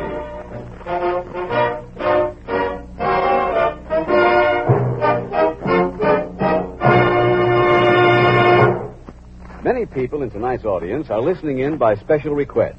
Yes, by mail, by telephone, they received invitations from their Equitable Society representatives.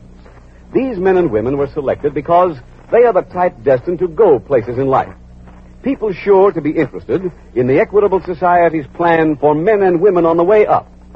In about 14 minutes, I'll give you full details on this special plan for men who don't intend to stay put. It is offered by the Equitable Life Assurance Society of the United States.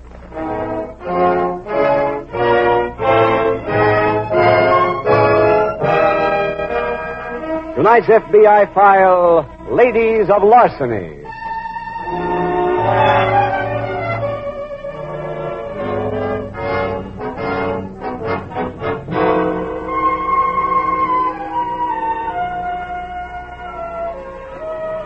The Latin word extortus means to twist or wrench out, which makes it an obvious parent for the English word extortion, for the English word which is the name of one of the most vicious crimes on the statute books.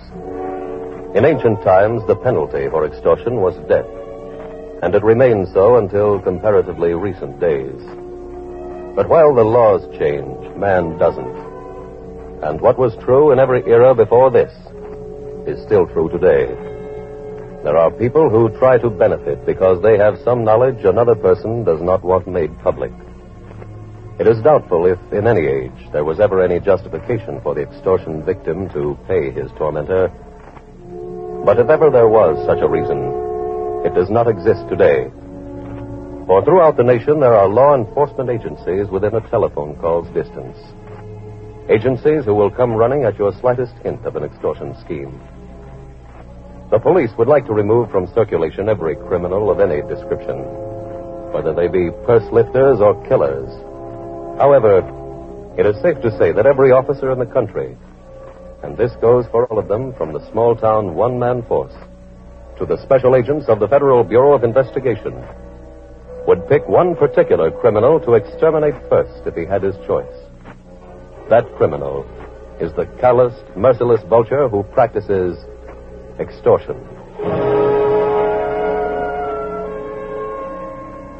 Tonight's file opens in front of an office building in a large Midwestern city. It is late afternoon. FBI agent in charge Fulton has just emerged from the structure as... Mr. Fulton? Huh? Oh, hello, Jim. Can I give you a lift, sir? Fine, I'd appreciate it. You on your way home, sir? Yes, I am. I'll go right by there. Get in. Well, thanks.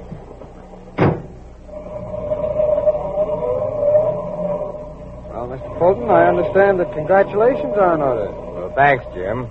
25 years with the Bureau. That's quite a record. Well, they've been 25 fine years. I guess you've seen a lot of change. Indeed, I have. Where were you first assigned? To this town right here. Oh, really? Of course, I had plenty of transfers before I arrived back here again. I'll bet.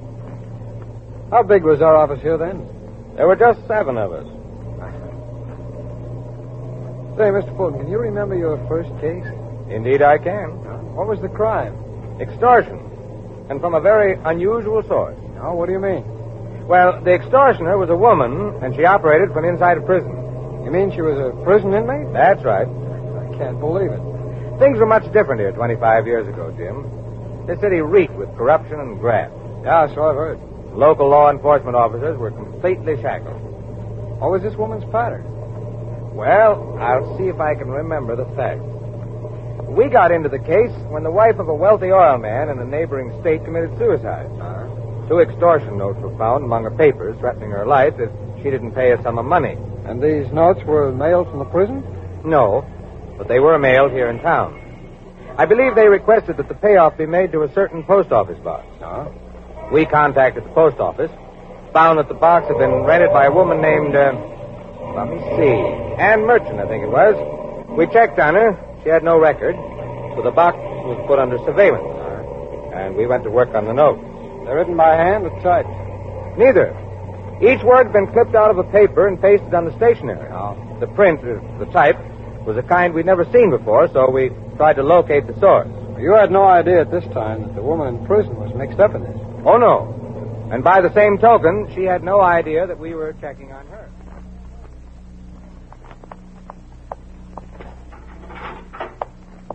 Gladys. Oh, Gladys, can I talk to you a minute? What is it, Shirley? Something awful's happened. You got trouble with the warden again? No, this is personal. Oh, you sent away a quarter and some great big company didn't send you a sample. No, Gladys. It's that store where they caught me shoplifting. They sent me another bill for the stuff. It came to my house and my mother mailed it here to the prison. The store says unless I pay, they'll sue me. Well, why don't you write and tell them to take it out of your salary? After all, you make $50 a day. Oh, Gladys, you don't have... Gladys. Oh, hi, Betty. Just finished talking to Ann. Did she get the money from the Spencer dame? No, that's what she called about. The dame committed suicide. What? Ann wanted to know what to do. Is the warden in? No. I can use the phone. Good. Call Ann and tell her not to go near that post office box. The cops might be watching. Yeah, okay. Shirley. Yes, ma'am? If anybody asks you why any file is missing, you don't know what happened to it. Yes, ma'am. And when you're finished work this afternoon, bring some more files to my cell. We gotta find ourselves a new sucker.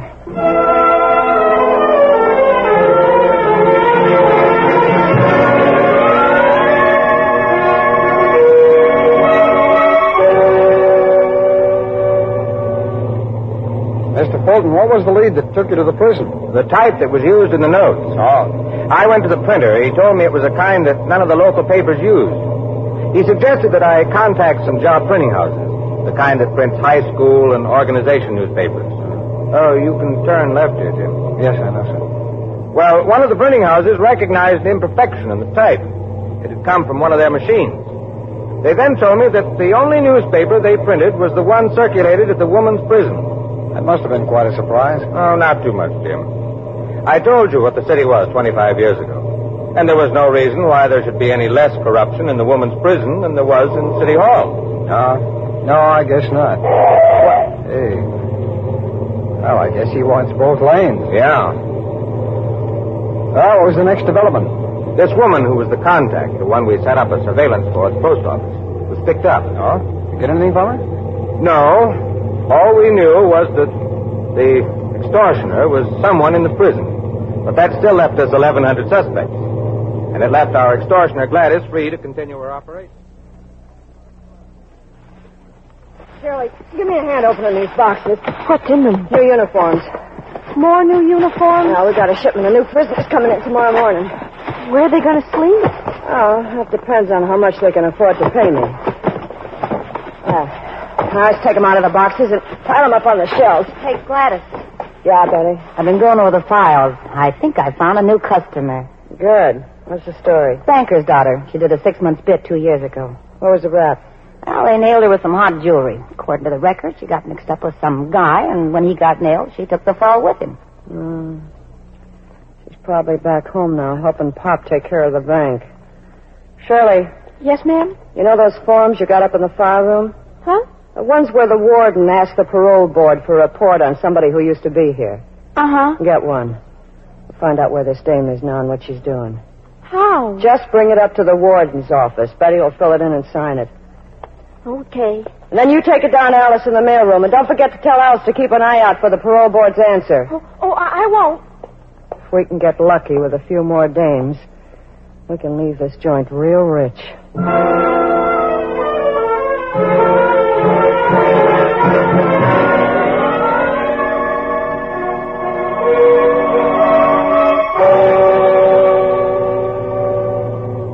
How did you finally narrow down that list of suspects, Mr. Fulton? Well, that took time, Jim. Time, patience, and cooperation.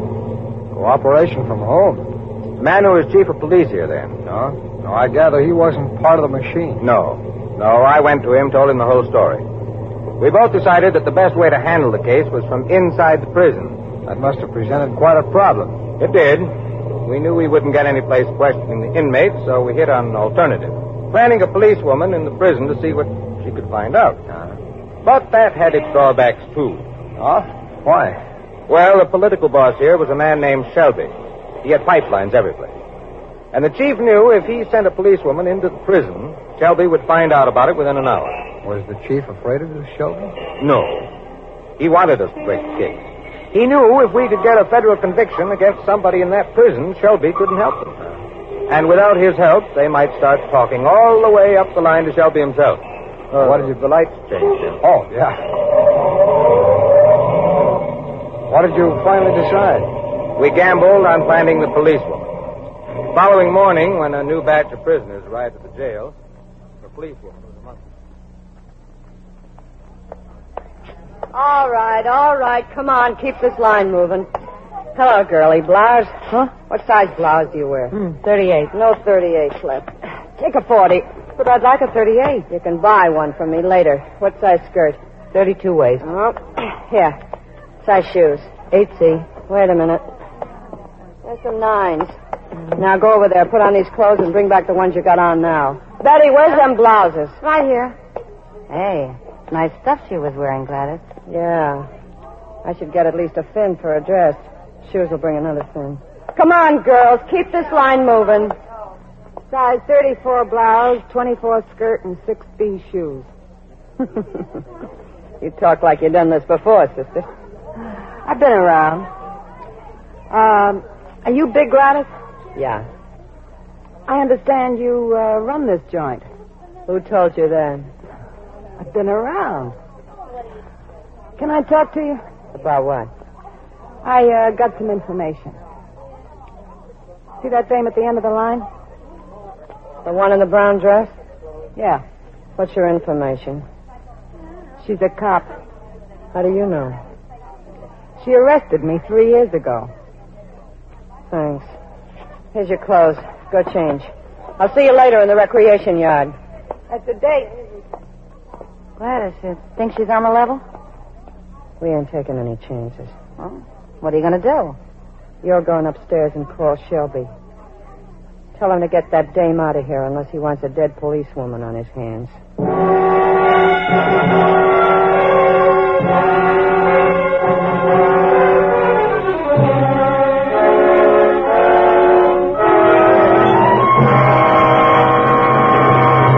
We will return in just a moment to this exciting file which shows how your FBI helps protect the security of America. Now let's take time out to glance at the future of America. What is the economic forecast for the 1950s? According to the experts, there is good reason to be optimistic. Most past decades of American prosperity have been associated with one single industry, with railroad building or automobiles or radio. During the next few years, we will have not one, but scores of new fields to develop. Atomic energy, prefabricated homes, television, air conditioning, small private airplanes. These are a few of the industries that may well make the America of the 1950s, more than ever, the land of opportunity. For people who expect to be leaders in this dynamic age we are now entering, the Equitable Life Assurance Society has created a special insurance program. It is known as the Equitable Plan for Men and Women on the Way Up. If that describes you, if you believe that your income is due to increase substantially in the next few years, then this plan offers you 3 important advantages. First, as your salary goes up, your insurance can keep pace with it. When you get that better job or that big promotion comes your way, You can adjust your insurance to measure up to your increased income. Second, while you're waiting, your wife and children have the life insurance protection they need. This means that you have the peace of mind, the freedom from worry about your family that's essential to a man who wants to concentrate on getting ahead. Third advantage, the Equitable plan is flexible at all times. It can expand or contract as you see fit and offers you many desirable options, which your Equitable Society representative will be glad to explain to you. So why not get in touch with him right away? Phone him and ask for full details on the Equitable plan for people on the way up. Or send a postcard care of this station to the Equitable Society. That's EQUITABLE. The Equitable Life Assurance Society of the United States.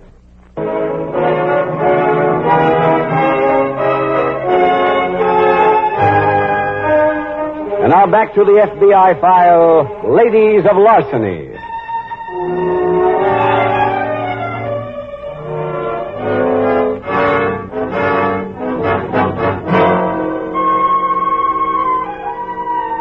A politically corrupt machine which controls an entire city administration, with its many fingers of corruption constantly around the throat of every decent citizen, such as is described in tonight's case, is not something which has disappeared entirely from the American scene. Advances have been made in wiping out this evil, but it still exists in some sections of the country. And the unpleasant truth is that it exists because of the lethargy of the decent people who hate it most. If you doubt that, consider the fact that in virtually every one of those cities, the fire department is run without political interference. And yet, control of the fire department is almost as desirable as control of the police. There are many jobs to be doled out. There are sweet treasures to be made through the purchase of inferior hose, inefficient chemicals for equipment. Fire marshals and inspectors could make fortunes by conveniently overlooking fire hazards. And yet, the politician does not go near the fire department because the public simply wouldn't stand for it. Maybe that is because fire is visual, because you can see its danger, its hazards, because you know that fire once started is uncontrollable in many cases, and once out of hand can cost you your money, your home, your life. Yet the unfortunate thing is that crime, to which the decent citizen pays so little attention, costs him and you more money and more lives in a single year than fire has been known to destroy in any decade. Tonight's file continues in the recreation yard at Women's Prison. It is shortly after lunch.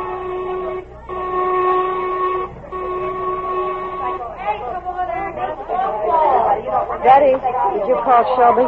Yeah, but he wasn't there. Did you leave a message? Uh-huh. Gladys, I just got terrible news. Oh, what?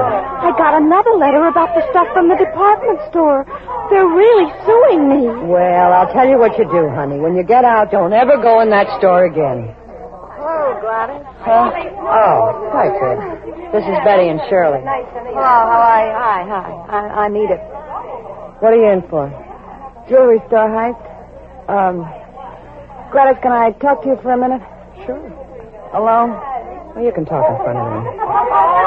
Well, I hear you got all the jobs to give out. I'd like to buy a soft one. You got it on the house, kid. We owe you one. What do you figure you'd like to do? Well, I don't know. What does Betty do? Trustee in the warden's office. Sounds good. I can't put anybody else in there. How about Shirley? I'm in the file room. Well, that's full, too. Like the laundry? That ain't soft. Oh, you be the watcher. Just see that the stuff gets done. Oh. Well, that's okay. You can start this afternoon. And if you keep out of trouble, maybe I can get you sprung on parole. Can you do that? Sure. Well, why don't you get yourself sprung? Are you kidding? We never had it so good.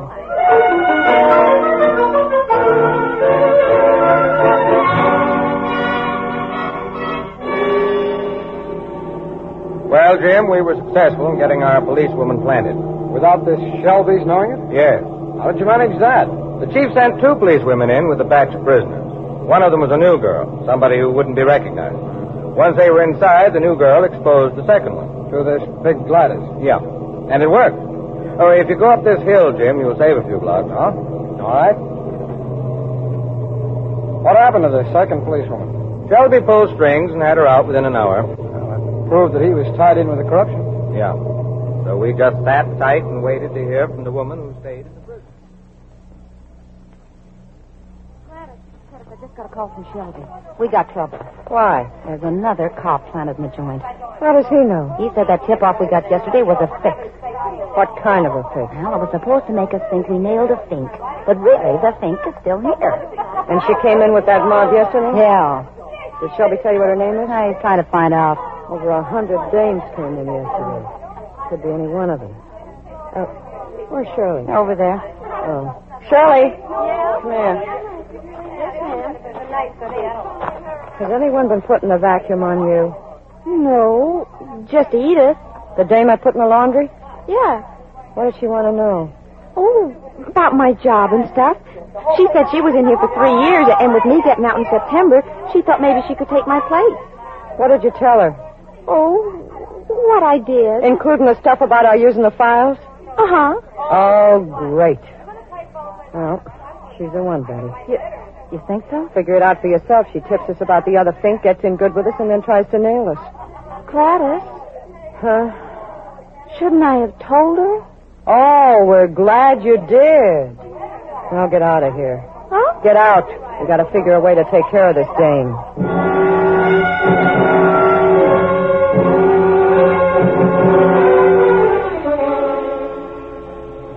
Of course, we didn't know the girl was in trouble, Jim. We'd been getting reports from her right along. Reports on the corruption? No. Officially, we had no interest in that. All we wanted was the writer of those extortion notes. She'd send word to us that Shelley, who worked in the file room, was the weak link in Gladys's gang. Just what was their pattern, sir? Well, Shirley got the files. Gladys picked a victim from them. And Betty used the warden's office to find out where the victim was located. I see. Well, that gave you everything you needed, didn't it? Yes, except one thing. We couldn't prove it. I know that feeling, sir. However, the policewoman felt that we might get Shirley to sign a confession if I questioned her. So later that afternoon, I went over to the prison.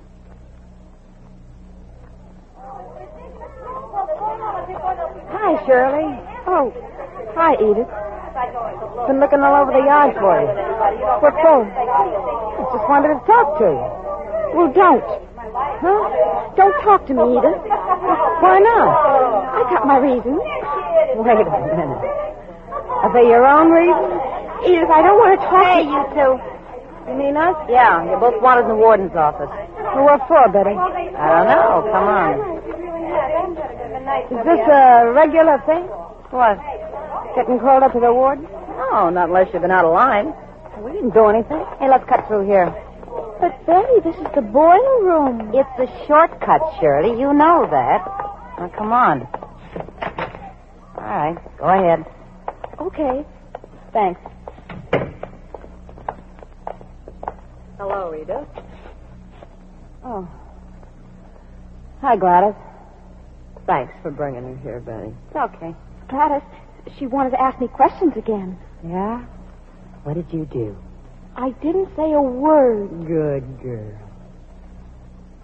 What is this? Your badge is showing. I don't get it. Thought you were pretty cute giving us the tip on that other copper, didn't you? What are you talking about? We got word there was still a fink in the joint. We were pretty sure it was you, and now we know. You know what? There's an FBI guy up at the warden. He wants to question Shirley here on the stuff she told you. But you're never going to get to tell him anything. Open the valves, Betty. Okay. What's that for? For you, copper. As soon as those valves are all open, you're going to find out what live steam feels like. No, you don't. Let go of me. After you've had your my hand. Come on. Break it up.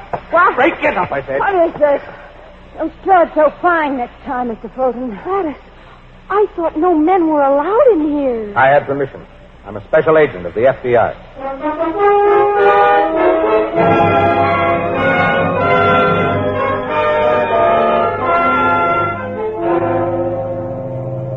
Mr. Fulton, do you mind if I ask you something? No, Jim. What made you leave the warden's office? I found out that the messenger he had sent was Betty Vernon. So I followed her. Oh. I saw her approach the two girls and take them into the boiler room. I guess I got there just in time. This is my house, Jim. All right, sir. Well, things have certainly changed around this town since those days. Looks like Shelby and his gang are gone for good. They are if the people want to keep them gone, Jim. We didn't clean up this town. Neither did the police. The people cleaned it up by going to the polls on Election Day. You know, in a country like this, the people get the kind of local administration they deserve. If they work hard at keeping their town clean, they get a good administration. If they take the defeatist attitude that there's nothing they can do about it, they open the door to crooked machines. Thanks for the ride home, Jim. You're welcome, sir. Good night.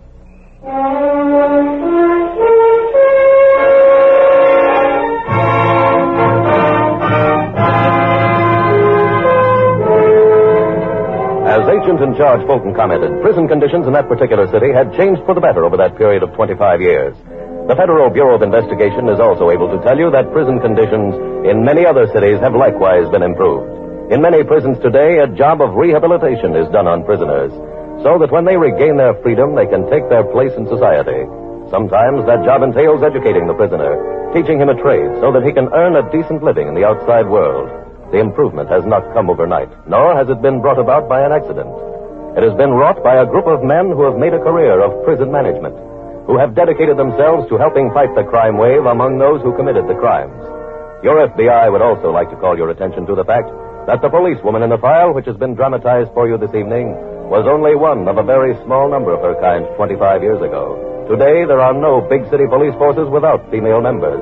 And of them, on this occasion, the Bureau takes the opportunity to say that their entrance into a field, which was once exclusively a man's profession, has forever disproven the bromide about their being the weaker sex, and that their contributions to law enforcement have been welcome, worthy, and genuine.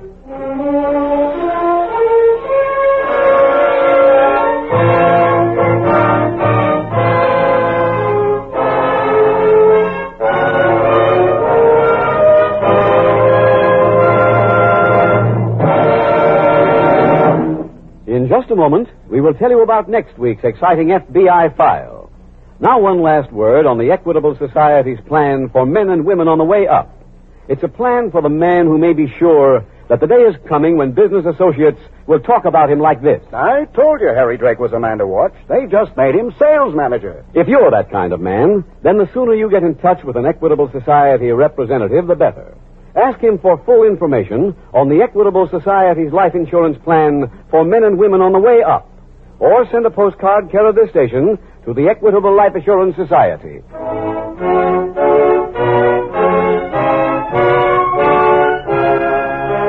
Next week, we will dramatize another case from the files of the Federal Bureau of Investigation, a factual recount of the FBI's efforts to clear an innocent man. Its subject, grand larceny. Its title, The Hollywood Frameup.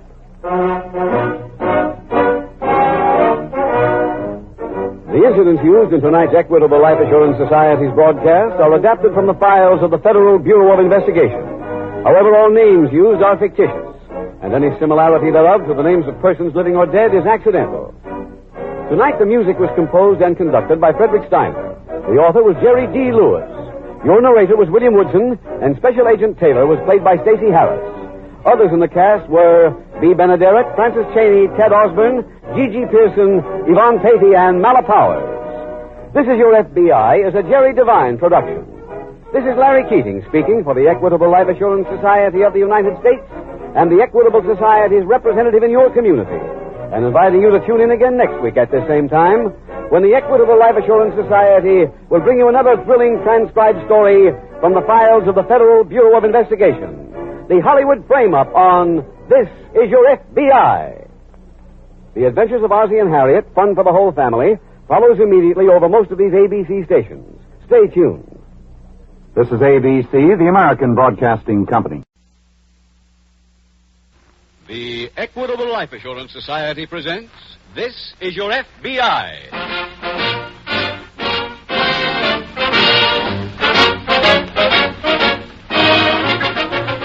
This is Your FBI, the official broadcast from the files of the Federal Bureau of Investigation.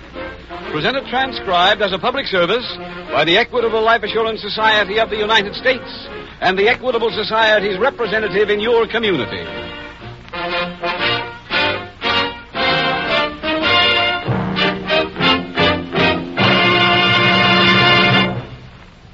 Perhaps you received one of the postcards your Equitable Society representative sent out this week.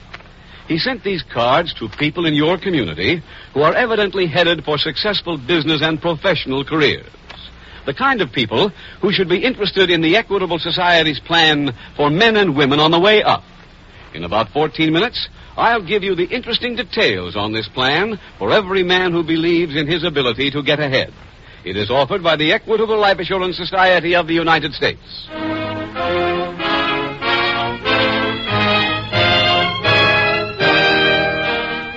Tonight's FBI file, the Hollywood Frameup.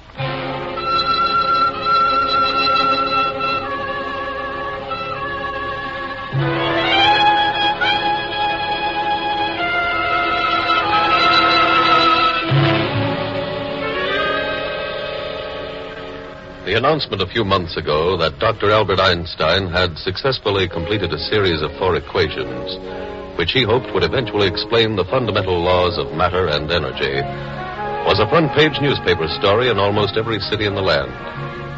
Very few people in the world, with the exception of Dr. Einstein, understood those 4 arrangements of symbols. And it is safe to say that even now, very, very few people fully understand them. However, at that same time as the announcement was being made, other people were working on other equations, or formulas that anyone can understand. Formulas like 1 scheme plus manpower equals 1 crime. Each of us can understand that equation, can accept it, because it deals in units our mind can picture. 1 crime happening someplace is a reality to us. But 1.5 million major crimes, that, unfortunately, does not have the impact it should. Yet the fact that more than that number of major crimes were committed last year, that the total will be surpassed this year, is important to each of us. For the victims of those crimes will not be names gathered at random and written on police blotters the nation over. The victims will be you.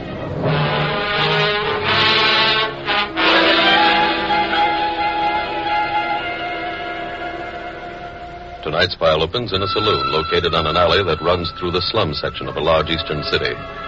It is late at night, and only 2 customers remain leaning against the bar. One of them is talking to the tired bartender. And anyway, who says it's better this way? Let the Italians make with the realism. All the time, documentaries. Nobody in Hollywood just makes for plain picture now. They might as well turn the studios into parking lots. Your glass is empty, pal. Yeah, fill it up. Give him a refill, too. I got enough, Doc. What's the matter? You want to live forever? Freak out. Okay, Pete. Give me a new one, too. 2 rye coming up. Hey, you see that picture, City Edition? No. Again, they made with the documentary. I hear they got good actors in it. Actors? They got amateurs. Sure, they look good on the screen. They're real newspaper guys. What do they know about acting? They're too stupid to be scared. Are you scared? Sure. Gable is scared. Jimmy Stewart is scared. Why shouldn't I be? Here you are, pal. Here, Ben. Yeah. How would you like to have a job where you can't go against the juice? I don't see nobody stopping you from drinking. No, but I ain't got a job either. You just said you come in from Hollywood to be in a picture they're making here. That's right. But the studio threw me a curve. I got a director from New York. A stage director. Hello, Ben. A stage Hi, Artie. Hey, let's have a beer. He's one of them realism nuts. I come in this morning, I got a hangover and poached eyes. He starts beefing. I tell him to shoot me in long shots, and nobody'll see my eyes.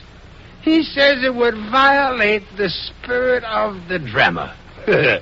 So I belted him. Come here a minute, Ben. Down he went. What's with his smokes? He comes up, he's standing We like... can use him. When I give Then Pete I the have sign, to he'll let say the you joint get is closing. Spirit Just of do the what I drama. say, huh? We're making a flicker, I said. A 30-cent flicker. Get wise to yourself, I told him. Wait till you're in this business more than 20 minutes before you start making up rules. All you guys come out from New York with that Stradivarius way of acting where a guy makes believe he's a grapefruit. I told him we ought to go back to Hollywood and let a movie guy make the picture. They call you a director, I said. You couldn't direct traffic. That's when he fired me. Finish your drinks, man. It ain't closing time yet. It is here. What's your name? Volstead? Come on, pal. I got a car outside. I'll give you a lift back to your hotel. There's nothing playing at the hotel. Let's go someplace where we can get a drink. Okay, let's go. Leon Earl. Did you get it? This way, pal. Car's out here. What's the name of this crib we're going to? The Oasis. Go ahead, pal. Okay. Well, what happens now? Show him, Marty. Sure. No! Now, let's take him down the alley.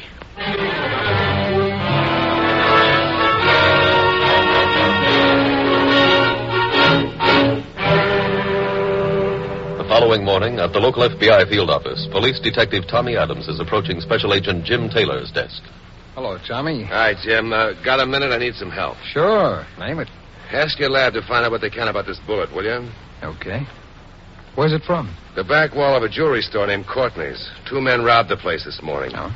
Any descriptions? No, both men were masked. Hey, hasn't this Courtney's got a burglar alarm? Yeah, but Courtney didn't use it because he was expecting the holdup. Come again? When the store opened this morning, a man came in. He introduced himself as a representative of the Crenshaw movie studio. Yeah? He told Courtney that the studio's making a picture called Eyewitness here in town. Well, that part's true, isn't it? Yeah. And then he said that the holdup of the jewelry store was part of the script. He asked Courtney if they could use his store for the scene. No, I get it. What do they take? $26,000 worth of diamonds. Ouch. Any description on this man? Nothing good enough.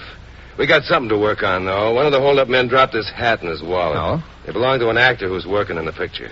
His name is George Black. Well, he ought to be easy enough to locate. Yeah, the chief is checking on him. Okay, Tommy. I'll send this bullet along to the lab. As soon as I hear anything, I'll call you.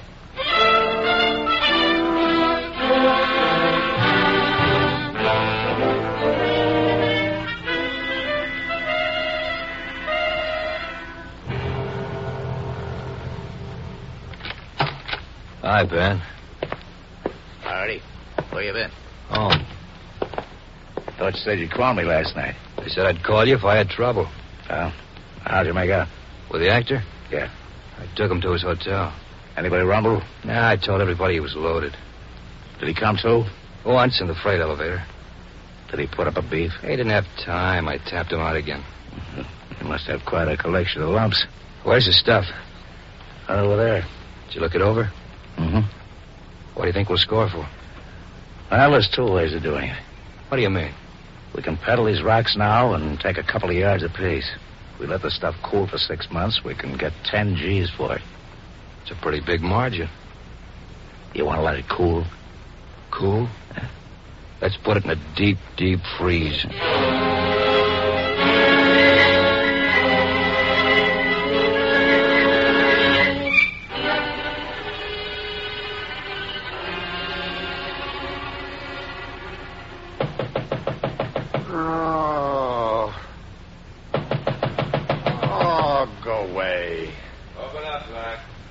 Come back later.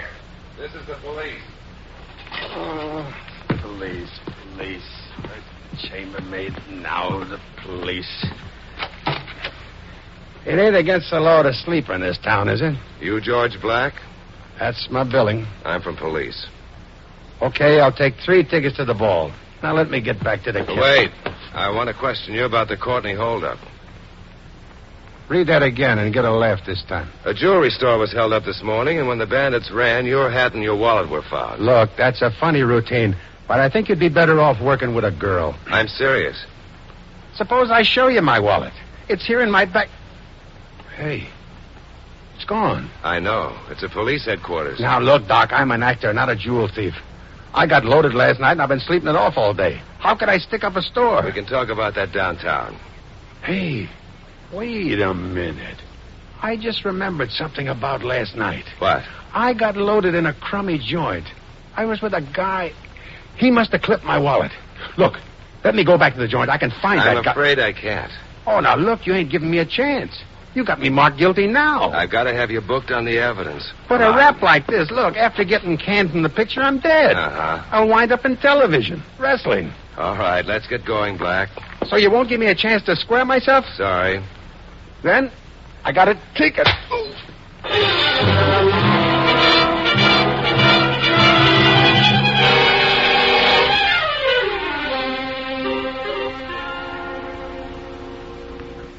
Shake hands with a sucker, Jim.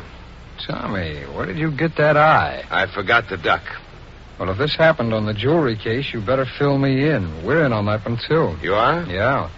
That bullet you dug out of the wall at Courtney's matches one in our unidentified ammunition file. Oh? Jewelry store in Los Angeles was robbed 2 years ago. The jeweler was killed with the same gun that fired the bullet you brought in here. George Black lives in Los Angeles. That's right. Last time I saw you, approximately 10 hours ago, you were going to try and find this George Black. I found him all right. Oh? He, give you the souvenir? Mm-hmm. I saw him at his hotel. He denied everything. Just plain denied, or did he have a story? He had a story. He said he was drunk last night and somebody must have picked his pocket. Well, that would explain the wallet. How about the hat? We never got that far, Jim. Oh. He said he remembered being in the saloon with some men. And if he could find them, he could prove they took his hat and wallet.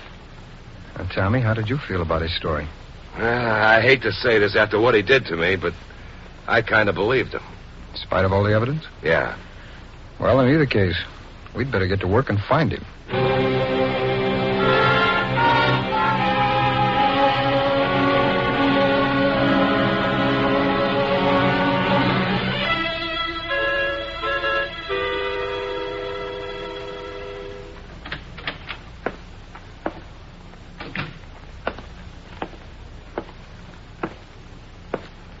Yes, sir. What do you have? Hello, Pete. What do you want to drink, mister? I wouldn't drink in here if you threw in a picture of the chef in tights. Nobody sent for you, Doc. I got up today after drinking here last night, and I had 3 heads. No wonder this joint is always empty. You weren't in here last night, pal. I wasn't in Scranton.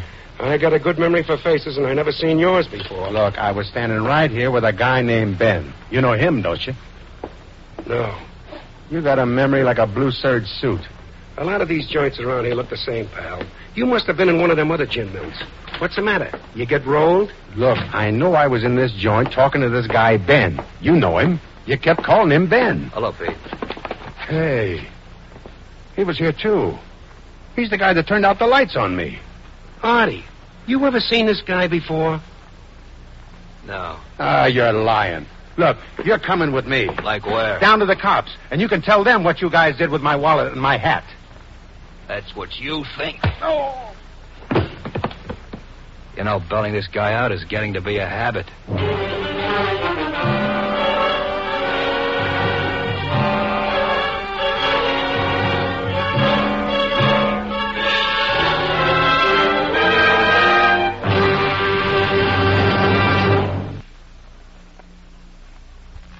We will return in just a moment to this exciting file which shows how your FBI helps protect the security of America. Now a quick look at the future of America as it stands at the threshold of the second half of the 20th century. Leading economists say, we are safe in predicting that America's industrial productivity will reach new highs during the 50s and that the resulting prosperity will be more widely shared than ever before. By 1960, it is expected that the average family's income will have risen to over $4,000 a year. Remember, that's just the average man's income. If you figure yourself as above average, then your salary should be due to climb to far higher figures than that in the next few years. If you really have faith in your future, then you'll be interested in a special type of life insurance designed to order for your type of person. It's the Equitable Life Assurance Society's plan for men and women on the way up. To people who are confident they're going to get ahead, this plan offers 3 important advantages. First, as your salary goes up, your insurance can keep pace with it. When you get that better job or that big promotion comes your way, you can adjust your insurance to measure up to your increased income. Second, while you're waiting, your wife and children have the life insurance protection they need. This means that you have the peace of mind, the freedom from worry about your family that's essential to a man who wants to concentrate on getting ahead. Third advantage, the Equitable plan is flexible at all times. It can expand or contract as you see fit and offers you many desirable options, which your Equitable Society representative will be glad to explain to you. So why not get in touch with him right away? Phone him and ask for full details on the Equitable plan for people on the way up. Or send a postcard, care of this station, to the Equitable Society. That's EQUITABLE. The Equitable Life Assurance Society of the United States.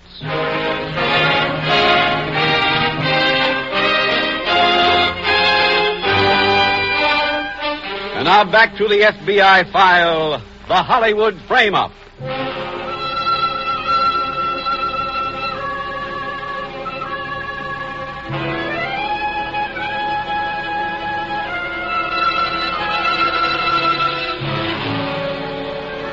In connection with tonight's program from the files of the Federal Bureau of Investigation, we bring you a message from Mr. J. Edgar Hoover. Mr. Hoover's message is, and I quote, "Each time this official broadcast dramatizes one of our files, it is done with a specific purpose in mind. Frankly, our purpose this evening is to create apprehension. If someone could teach the American citizen to look about him constantly, to be less bland and more suspicious, our crime taxes might start downward instead of constantly increasing. Our greatest fault is complacence. Second in seriousness is the American habit of viewing everything unpleasant as something detached, something that doesn't concern us. Each of us seems gifted, or cursed, with the belief that while misfortunes of law infraction may happen to the other fellow, we ourselves will be spared. Nothing, of course, could be further from the truth. The victim in approximately 99 out of 100 cases which pass through our field offices is an innocent person.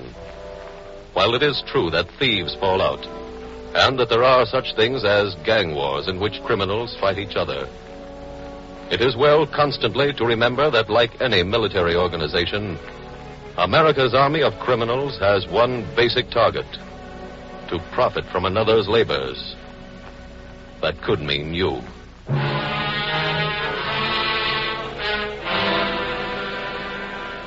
Tonight's file continues at the local FBI field office the following morning. Morning, Jim. Oh, morning, Tommy. How's the eye? I'd feel better if we could locate George Black. Oh, I checked with the Crenshaw Studios. He was fired from the picture they're making here. I know. No? I wired Washington last night to see if they had anything on him. Heard anything yet? Yes, and if he's got a record, it's not under the name of George Black. I got a couple of pictures of Black from the studio publicity man here in town. I sent them along to Washington, too. Pardon me, Tommy, will you? Oh, sure, Jim. Special Agent Taylor speaking. Yes, that's right. You have where? When? Thanks very much. That was Memorial Hospital, Tommy. They just brought in George Black.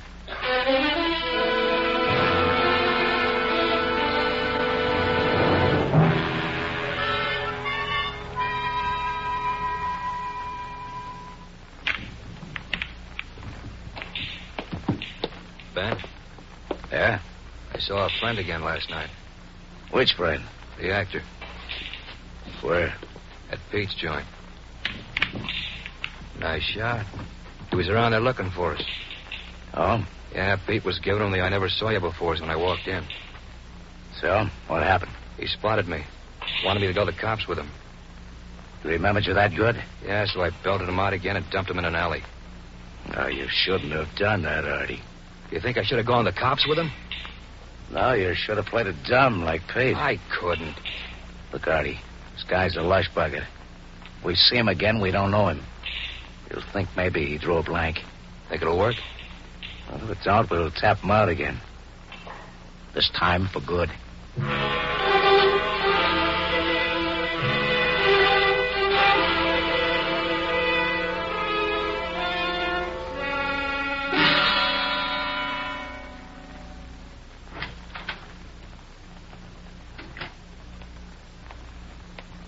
Hello, Mr. Black.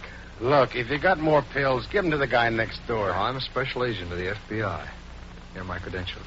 Oh, I suppose now I stole the plans to Sandy Hook. I'm afraid there isn't much to be funny about, Mr. Black. I ain't trying to get laughs. Mind if I ask you some questions? Go ahead. The gun that was used in the holdup here yesterday morning was also used 2 years ago in Los Angeles to kill a jeweler. It's possible that you were in both of these holdups. Look, mister, I did comedy in vaudeville, not a shooting act. This killing took place just about 2 years ago. Were you in Los Angeles then? 2 years ago? That's right. Yeah. Yeah, I was laying off at Santa Anita. You own a Luger, Mr. Black? Look, I'm no crook. I don't even know any crooks except my agent. Well, then why weren't you willing to go to police headquarters yesterday with Detective Adams? Because I know a frame when I see one. And this one is so big you'd have stuck Whistler's mother in it. No, who do you think is framing you? The two guys who belted me out night before last and took my hat and my wallet. You know what the names are? Yeah. One guy's name is Ben. The other guy's Artie something. I don't know their whole tags. No, where'd you meet them? In a saloon on Water Avenue near 15th Street. I don't know the name of the joint. The bartender's name is Pete. Can you give me a description of them? Well, not a good one. But I'd know him if I saw him again. Tell me, did you go down to this saloon last night after slugging Detective Adams? Yeah. The bartender said he never saw me before. Then this Artie character walked in. I told him to come on down to the cops with me. And the next thing I know, I'm laying here inhaling pills. What made you think you could solve this whole thing by yourself? I played a detective in a picture last year. Well, that's the movies, Mr. Black. It's a little more difficult in real life. Yeah. I found that out. Well, I'm not saying that I believe your story, but I'm going to go out and check it. Okay. And until I get back here, you're technically under arrest.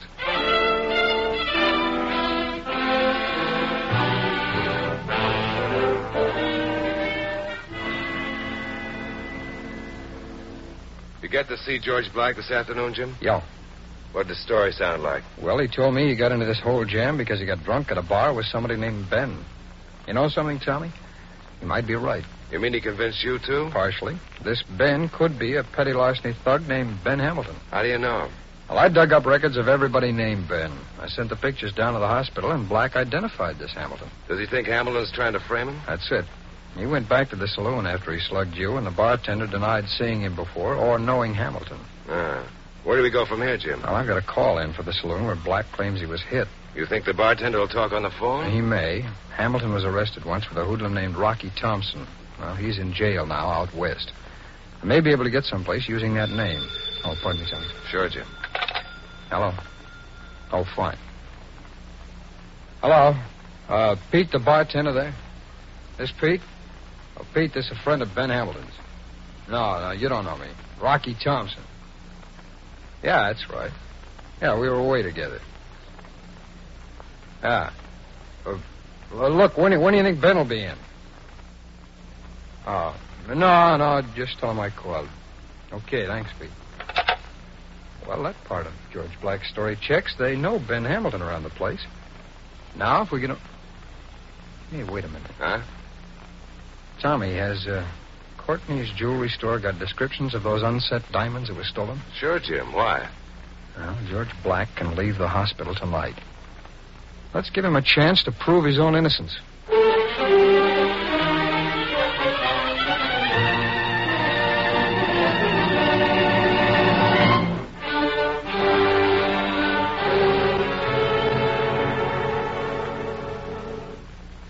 Pete.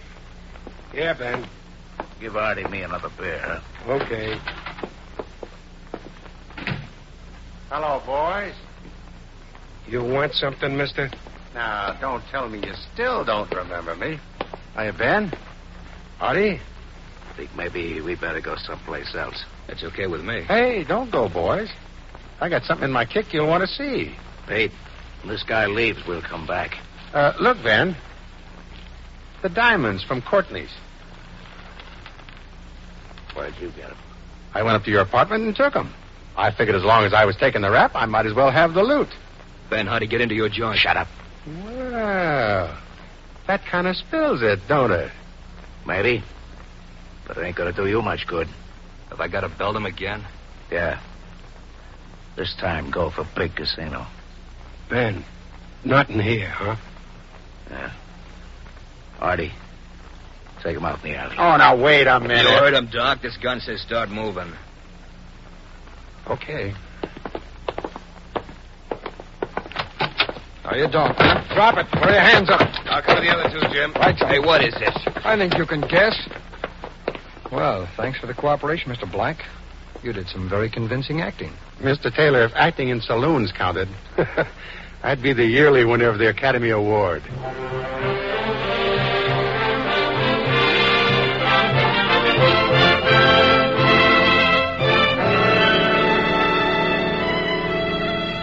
Ben Hamilton and Artie Melrose were returned to the West Coast to be tried on the charge of murder. They were both convicted and executed. Their accomplice, Pete Morgan, was sentenced to 20 years as an accessory to their crime. The phone call to Pete the bartender made by Special Agent Taylor is what convinced him that George Black was probably telling the truth about having been framed. However, there was still the problem of proving that Ben Hamilton and his friend had committed the crime of robbing Courtney's jewelry store. Taylor, therefore, went to the store and had a set of glass duplicates of the stolen diamonds made up and wrapped as the real diamonds had been wrapped in the safe. George Black was then called upon. It was his job to convince Hamilton and his accomplice that the pieces of glass were really the diamonds and that he had gone to Hamilton's apartment to get them. Special Agent Taylor and Detective Tommy Adams were outside the alley door listening to the conversation and were prepared to enter if George Black needed help inside. The gun which Artie Melrose was pointing at Black as they came through the alley door turned out to be a Luger, the Luger with which the jeweler in Los Angeles had been killed. And so, another case from the files of the Federal Bureau of Investigation was closed. And closed as 97% of all FBI cases are, with the conviction of the arrested criminals.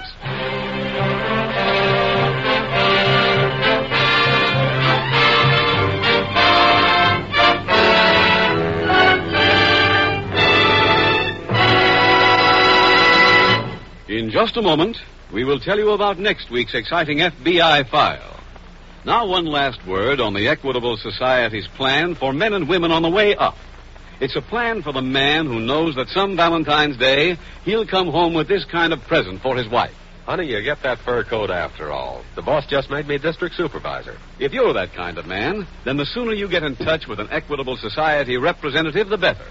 Ask him for full information on the Equitable Society's life insurance plan for men and women on the way up. Or send a postcard care of this station to the Equitable Life Assurance Society.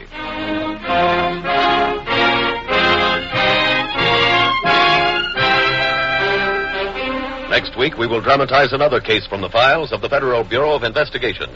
A factual recount of the activities of a ring of international jewel thieves. Its subject, smuggling. Its title, Package of Death.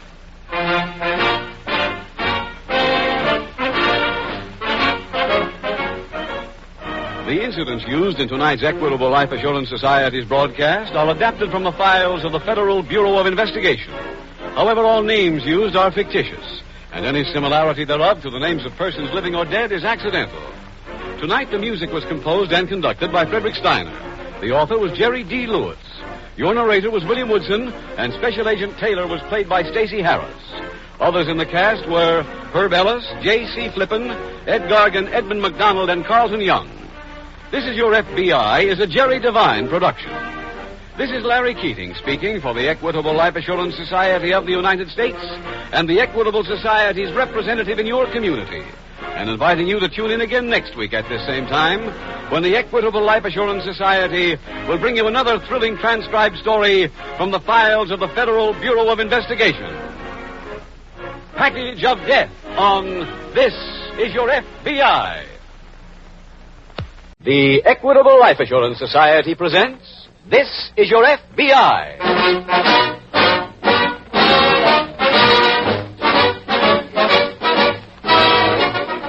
This is Your FBI, the official broadcast from the files of the Federal Bureau of Investigation.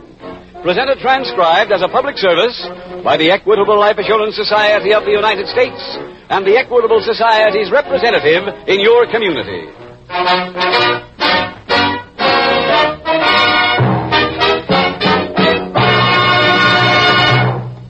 Did you receive a special invitation to listen to tonight's broadcast? It may sound strange, but quite a large number of people were actually invited to listen in tonight by Equitable Society representatives.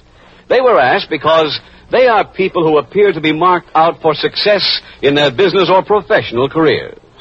People who are sure to be interested in the Equitable Society's plan for men and women on the way up. In approximately 14 minutes, I'll give you the full details on this plan for every man who believes he is good enough to make a real success in life. It is offered by the Equitable Life Assurance Society of the United States.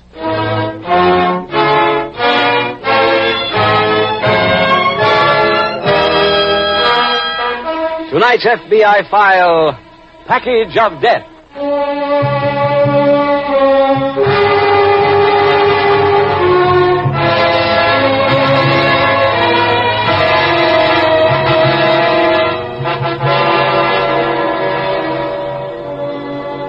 By the very nature of their business, the men who comprise the Federal Bureau of Investigation come into daily contact with a greater variety of criminals than perhaps any other law enforcement officers. They meet yeggs and swindlers, safecrackers and imposters, check passers and auto thieves, and all the others who go to make up the 8 million people who have fingerprint arrest records on file in Washington. To them, every criminal is another lawbreaker, another file which must be closed, another face in a long, endless parade of faces. But that is not the case on the other side of the fence. For among criminals, there are as many rungs to their society as there are among decent law-abiding people. The petty larceny thief who steals a $3 watch from a child on his way to school is regarded with as much contempt by his fellow criminals as he is by everyone else. The safecracker, the auto thief, and the hold-up man climb the ladder of esteem according to their success, according to their ability to remain out of jail. The swindler, the check passer, and the imposter are next in rank, for they do little manual labor. And the man who can steal without working too hard is sure to win the regard of his fellow thieves. Of all criminals, though, one is rated automatically at the top. He is the international jewel thief, the man who steals around the world.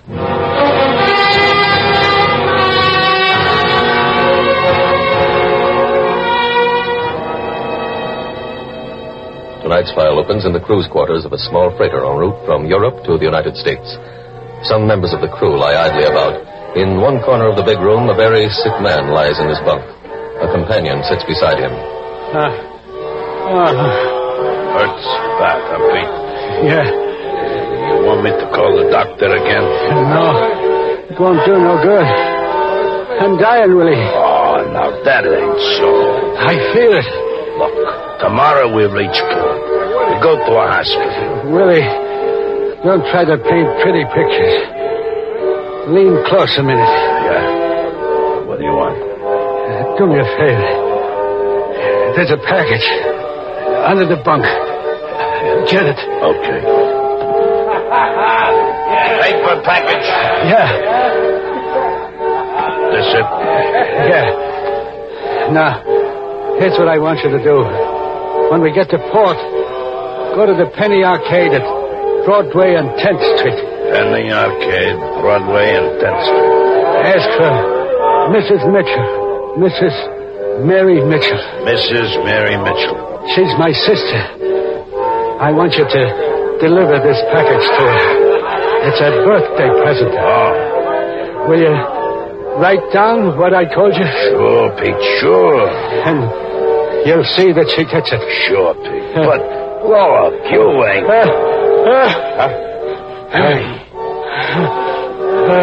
Pete. Pete! Hey, you guys! Pete's dead.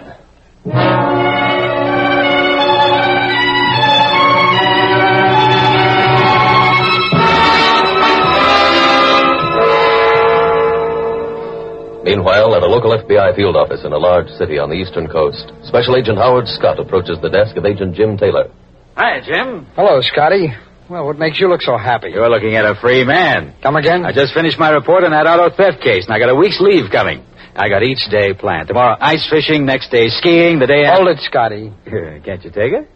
You know Robert Burns' line about the best laid plans of mice and men? Yeah? Well, your plans have gang after glay. What are you talking about? We were just assigned to a new case. Break it to me gently. Well, so far, it's murder and jewel theft in the order named. Where? In a Paris hotel room. Now, wait a minute, Jim. We're not covering Europe out of this office, are we? No. The French Sûreté sent this information to our headquarters in Washington, and they passed it on to us. What's the story? A Frenchman named Lafourche was found dying by one of the hotel maids. Said he'd been robbed of jewelry worth 5 million francs. Did he tell her who robbed him? No, but he said he knew the man was coming to the United States with the jewelry. But by the time the police arrived, Lafourche was dead. And that's all we know, huh? Yeah. We don't know who the thief is, how he's returning to this country, or what he looks like. I should have taken my leave starting yesterday. The Sûreté is trying to bring up fingerprints off of everything that was in Lafourche's hotel room. As soon as they do, they'll send us copies, and we can start moving.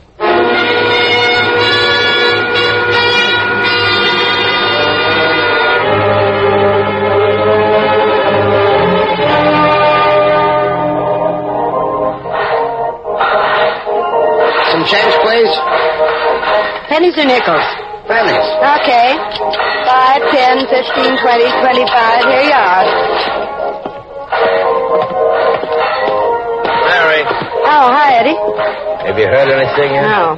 Well, what should we Let's talk back in the office.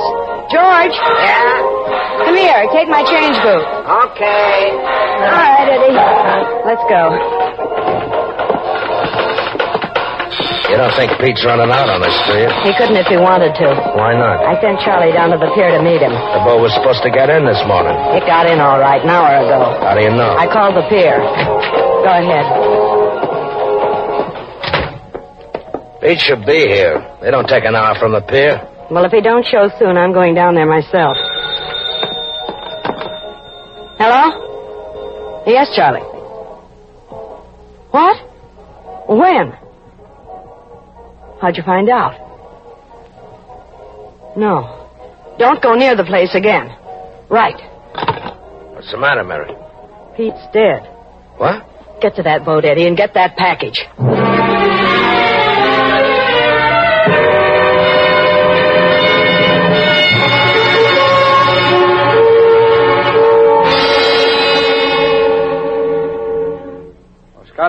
Scotty Washington got those prints from the Sûreté. Were they worth anything? Yes, after considerable investigation in Paris, they turned out to belong to a man named Pete Crawford. Pete Crawford? That's right. I don't think I know him. We got any record on him? Yeah, just came in from Washington. Here it is. Take a look. Maybe you can get a lead on where he's headed. I sure couldn't. Nothing at all? Well, he's been arrested 31 times in 11 different states. There's no telling which way he'll turn. If we could find out how he's coming back to this country... Oh, we know that now, Scotty. Oh, how? Well, the Sûreté traced Crawford's movement from the hotel to a dealer in black market passports. The dealer confessed that he sold Crawford a set of first-class seaman's papers. That means he's coming back by boat, but the question is, which one? Nice question. Sûreté is going to let Washington know as soon as they find out. By that time, might be too late. Yeah. Did the black market dealer say how long ago he sold Crawford those papers? Yeah, 2 weeks ago. Crawford could easily be back in this country by now. In 2 weeks' time. Message from teletype, Mr. Taylor. Oh, thanks. That's from Washington, Scotty. Hey, Crawford sailed from France on the freighter John Carroll, which docked here today. Now we're getting someplace. I'm going to go down there.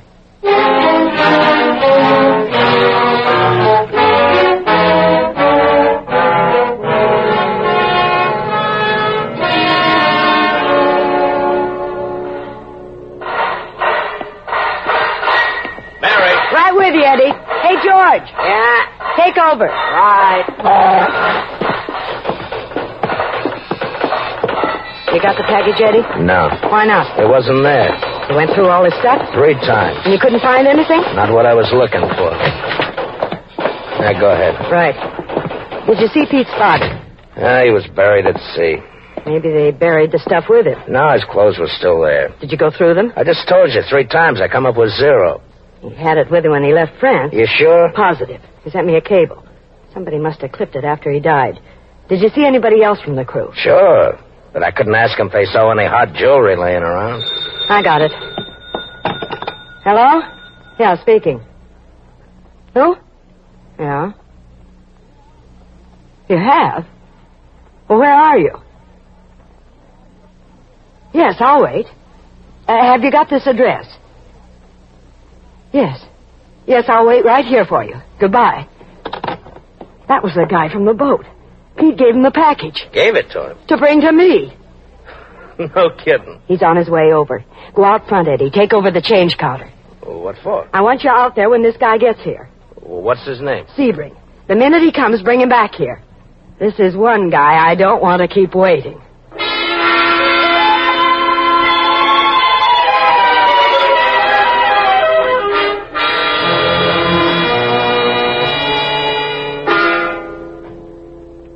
No runs, no hits, no errors, Scotty. You mean at the freighter? Yeah. Pete Crawford's dead. Oh? When that happened? He died at sea. How about his effects? Did you go through them? Yes, but I was the second man through the door in that department. Somebody who identified himself as Crawford's brother had already been there and gone through his belongings. According to his record, Crawford had no brother. Yeah, I know. You got any description on this imposter? I got one from everybody I could find who had seen him. How'd they match? Pretty well. I'm having one of our artists work up a composite picture of him. Uh-huh. I assume you didn't find the jewelry. No, and I don't think whoever this other man was found it either. From what I heard, he seemed to be pretty annoyed and kept going through Crawford's clothes. This is a nice, simple case. Well, we have got one of the leads, Scotty. Crawford was pretty friendly with another member of the crew, somebody named Sebring. Did you talk to Sebring? No, he'd already gone ashore, but I got a description on him. As soon as our artist finishes with a composite picture on the phony brother, we'll send out a warrant on both of them.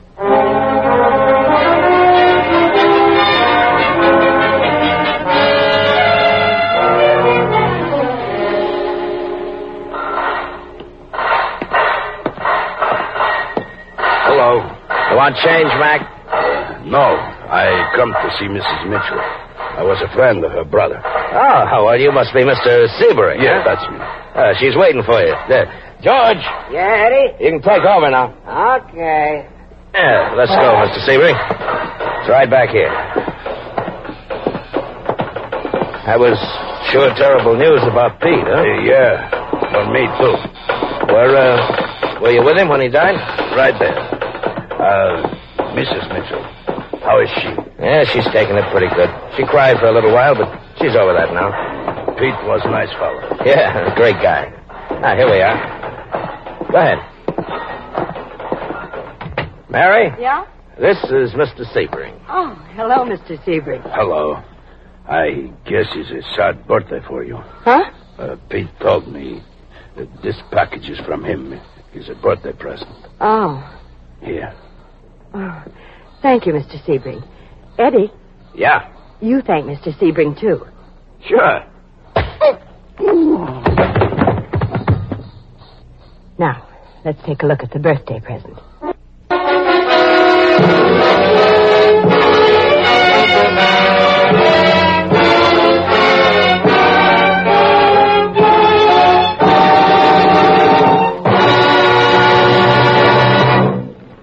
We will return in just a moment to this exciting file which shows how your FBI helps protect the security of America.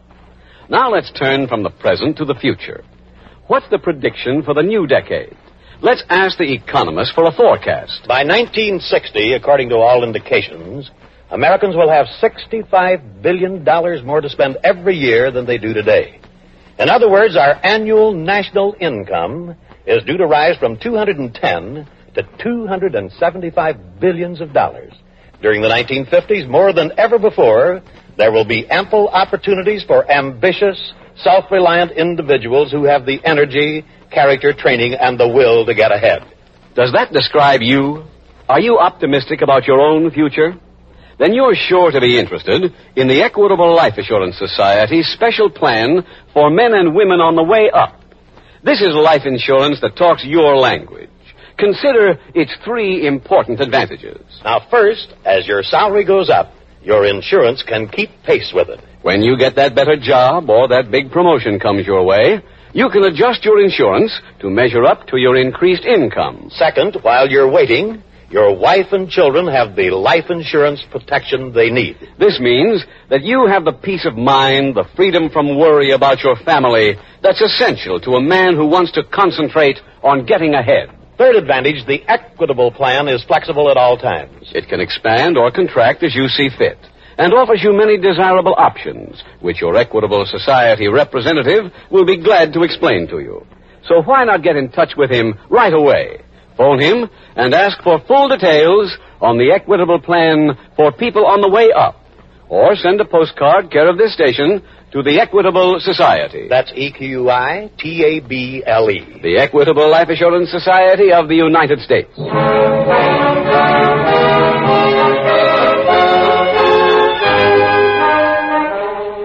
And now back to the FBI file, Package of Death.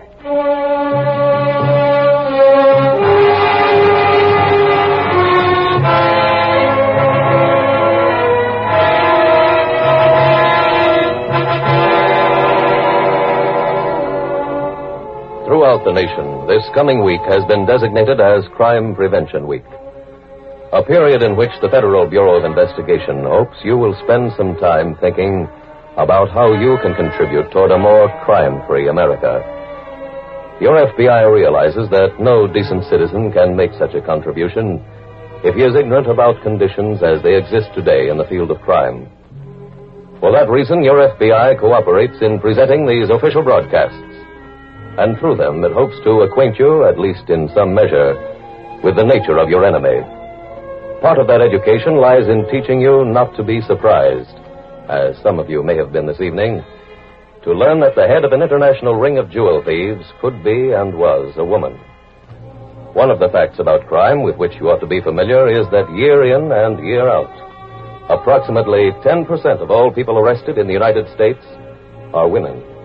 Nor is it true, as some may think, that the crimes for which those women are arrested every year are petty offenses against the public welfare.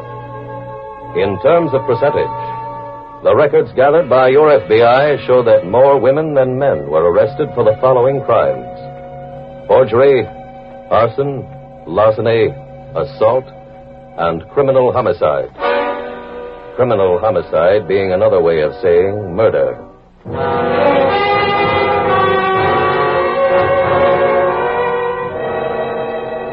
Tonight's file continues at the FBI field office.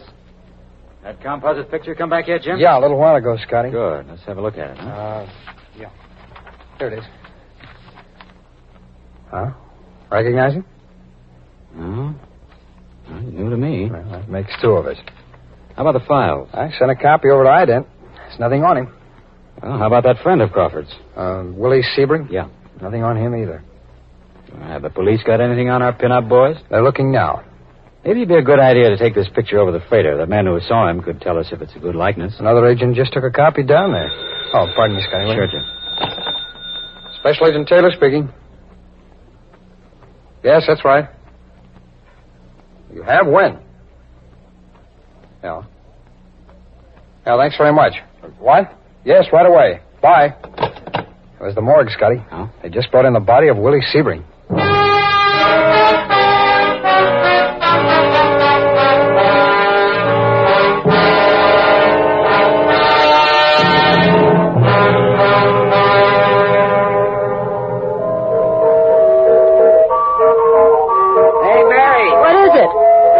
Machine is broke. What happened?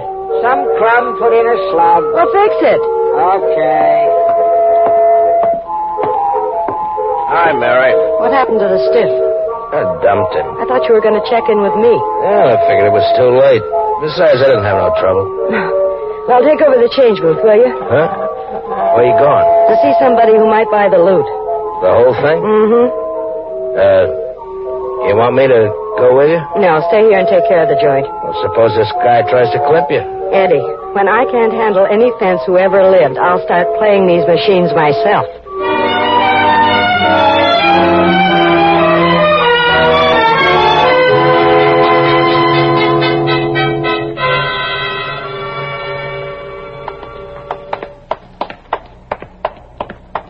You're the men from the FBI? Yes, that's right. They called from upstairs and said you were coming. We'd like to see the body of a man named Willie Sebring. Right this way. Right, thanks.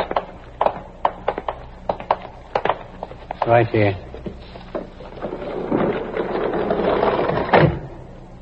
Scotty? You got the coroner's report there? Yeah. He's got this head wound listed as the cause of death, hasn't he? That's right, Jim. Looks like Sebring was hit from behind. Yeah. There's something real heavy. Yeah. Okay, I think we've seen enough. You still got his effects down here? Over there, in the box with his name on it. Okay, thanks. Let's go look at the box, Scotty. Huh? Okay. Kane, Richardson, Sanford, Here it is. W. Sebring. Mm-hmm. Very small box. Couldn't have had much. He didn't. I'll look at the wallet. Okay. $30 in it. That means he wasn't robbed, anyway. Nothing much else in the wallet. Or in the box either. Just this half-empty pack of cigarettes and a fresh book of matches. Not much to work on. Well, these matches, they're from Arthur's Bar and Grill over on 16th Street. You could have picked them up this afternoon, Jim. Yeah. Yeah, come on, Scotty. Let's go up there and see if they remember Sebring.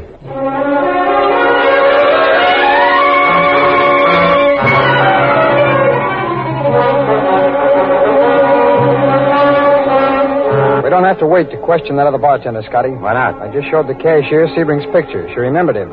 She said Sebring left here at 4 o'clock. What made her so sure of the exact time? That's when she comes to work. Coroner's report listed time of death as 4:30, half hour after leaving here. We got one of the lead. Sebring asked the cashier where to get the number 9 bus. Going north or south? North. Come on, Scotty. Let's try and find the driver of that bus.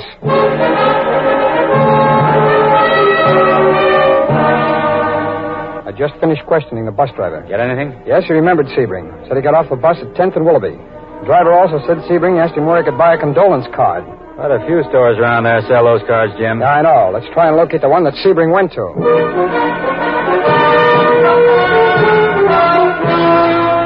Yes, he bought a card like this.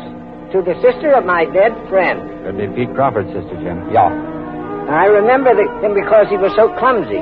He wrote the woman's name and address on the card, put it in the envelope, and then when he started to address the envelope, he got a big blot on it. I had to give him a new one. Have you got that first envelope that he used? Yes, it must be in this basket. Let's find it, Scotty, and get it back to the lab.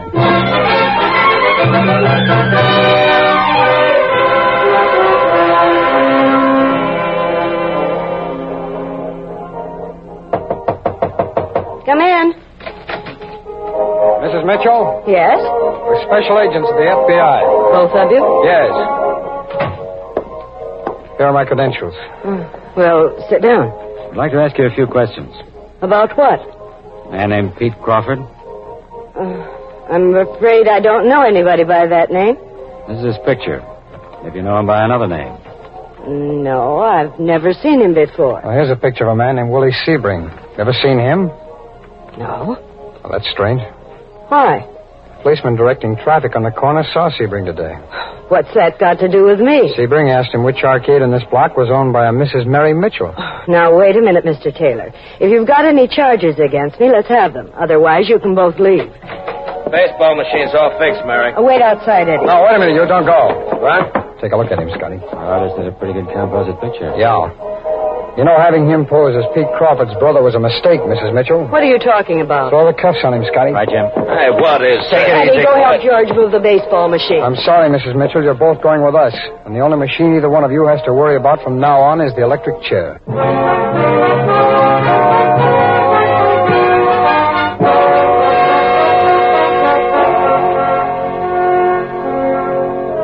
In view of the more serious crime of the murder of Willie Sebring, Eddie Butler and Mary Mitchell were turned over to local authorities, convicted and sentenced to be executed.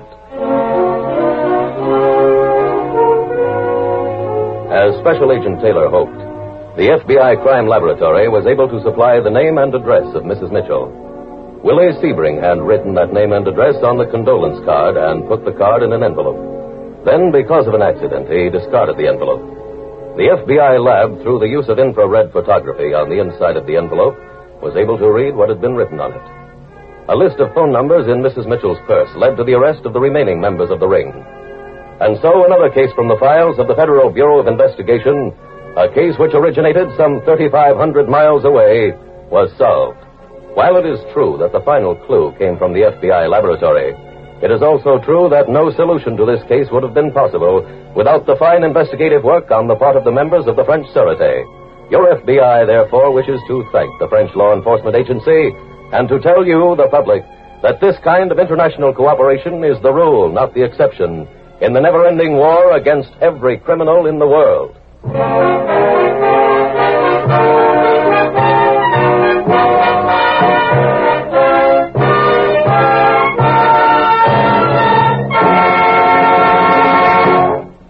In just a moment, we will tell you about next week's exciting FBI file.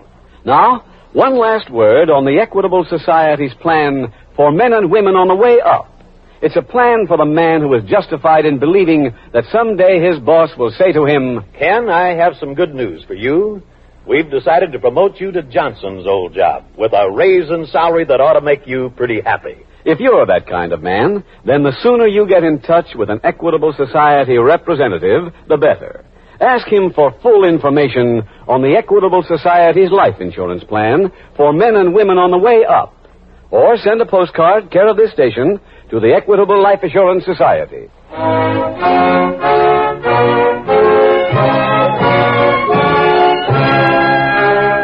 Next week, we will dramatize another case from the files of the Federal Bureau of Investigation. The story of a thrilling race between two ex-convicts and two FBI agents to find a missing man. Its subject, assault. Its title, The Telltale Calendar.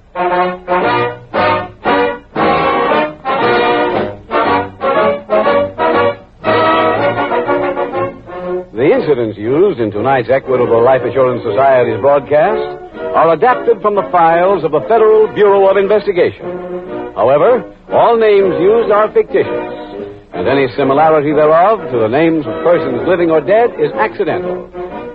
Tonight, the music was composed and conducted by Frederick Steiner. The author was Jerry D. Lewis. Your narrator was William Woodson, and Special Agent Taylor was played by Stacey Harris. Others in the cast were Herb Butterfield, Whitfield Connor, Bill Conrad, Ted DeCorsia, Marlo Dwyer, and John Sheehan. This Is Your FBI is a Jerry Devine production.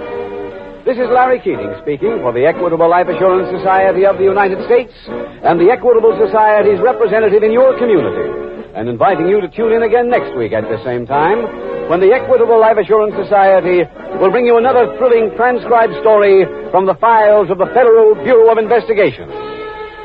The Telltale Calendar on This Is Your FBI. The Adventures of Ozzie and Harriet, fun for the whole family, follows immediately over most of these same ABC stations. Stay tuned. This is ABC, the American Broadcasting Company. The Equitable Life Assurance Society presents This Is Your FBI.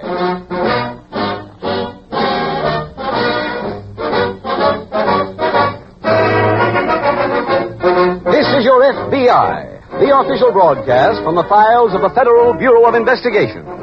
Presented transcribed as a public service by the Equitable Life Assurance Society of the United States and the Equitable Society's representative in your community.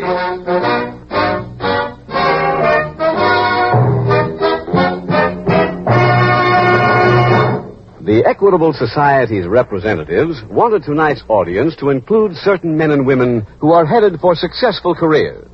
So, they did an unusual thing. They asked them to listen. Yes, by telephone, by postcard, by personal request, they invited these special people to listen to tonight's message about the Equitable Society's plan for men and women on the way up. In just 14 minutes, I'll give you full details on this plan for every man who believes he's going to succeed. It is offered by the Equitable Life Assurance Society of the United States.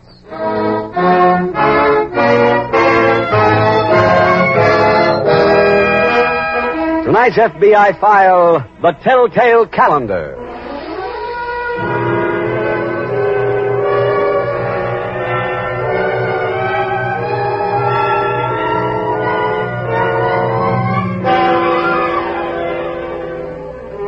Like any profession, law enforcement has its moments of satisfaction. FBI Director J. Edgar Hoover's personal capture of Alvin Karpus in New Orleans was such a moment. However, there are also moments of discouragement. Moments when the men whose job it is to enforce the laws of a city, a state, or a nation are faced with the realization that their task is almost overwhelming. In the last 10 years, the population of this nation has risen 10 million people. Of that number, more than 500,000 have acquired fingerprint arrest records. And yet, in that same period, the total number of law enforcement officers in the United States has not increased at all. Those who opposed any increases in police departments gave many reasons, chief among them being that the taxpayer could not stand the added strain. That is short-sighted economy, though.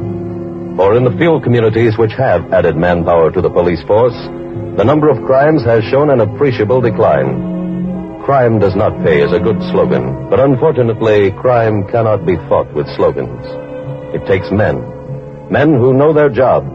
Men ready to battle the army of criminals on every front.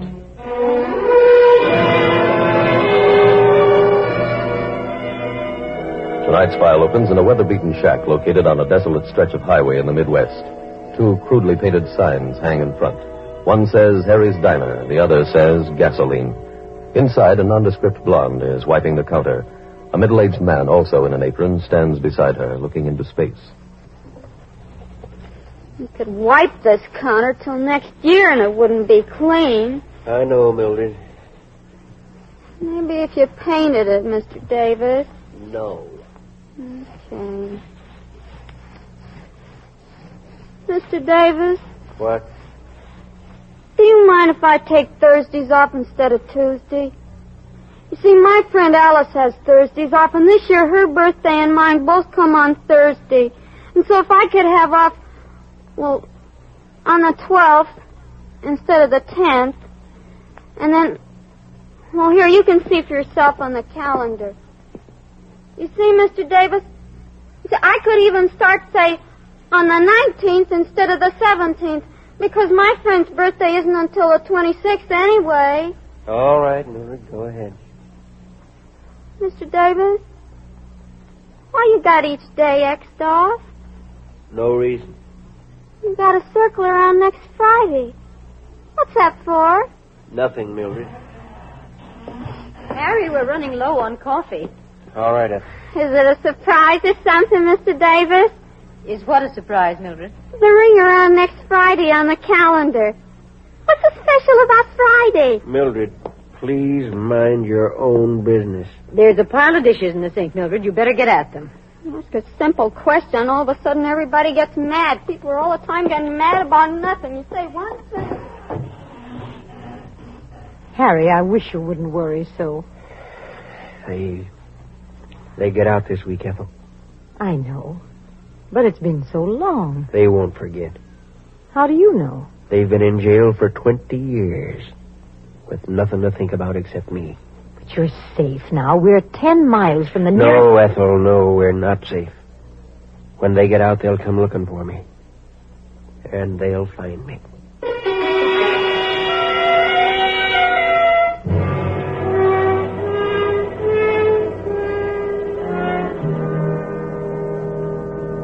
A few days later, at an FBI field office, Special Agent Jim Taylor enters the office of Agent in Charge Butler.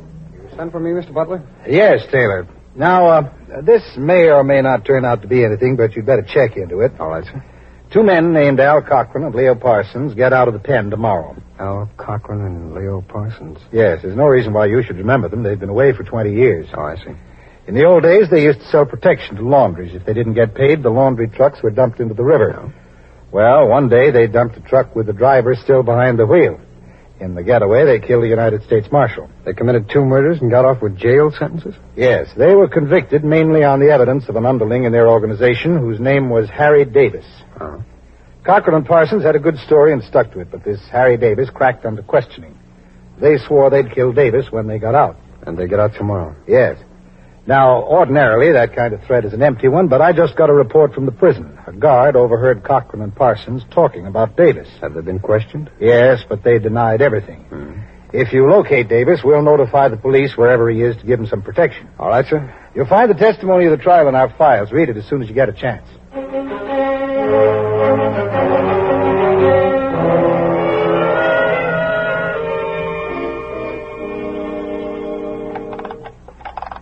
I wish you'd try to keep this clock wound, Mildred. I do, Mrs. Davis. You're always letting it run down. Oh, I must have stopped yesterday while I was off. Here, put it up on the shelf. You never have to wind those electric clocks. Mildred, I want to talk to Miss Davis. Go ahead. Alone. Again alone? Yes. Mildred, go into the kitchen. I don't know what could be so private all of a sudden. I don't keep no secrets from anybody, and I don't like brothers. I was right, Ethel. About what? About Leo and Al getting out. How do you know? I called the prison. You made a long-distance call? I had to. Oh, Harry. I had to find out, Ethel. They've probably already started to look for me. They'll never find you. They can't. Nobody knows where we are. Paul does. You're not afraid of your own son. I'm going to write him. If anybody asks for me, Paul can say I'm dead. He wouldn't tell anyone where you were anyway. Maybe we'll sell a diner. Move again. Harry, we've moved every year since this thing happened. I knew why we were doing it, and I never complained, did I? No. But there comes a time when you have to stop. We can't just keep running for the rest of our lives. Moving once more won't hurt us. This will be the last time, Ethel, I promise. Where do you want to go? Any place. So long as nobody there knows me. We'll change our name. That's it, we'll change our name. And then there won't be any Harry Davis left to be killed.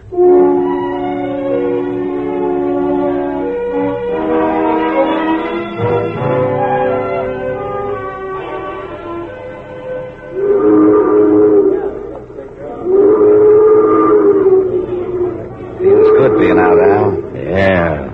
Where does this ferry dock? Right over there. Remember? Oh, yeah.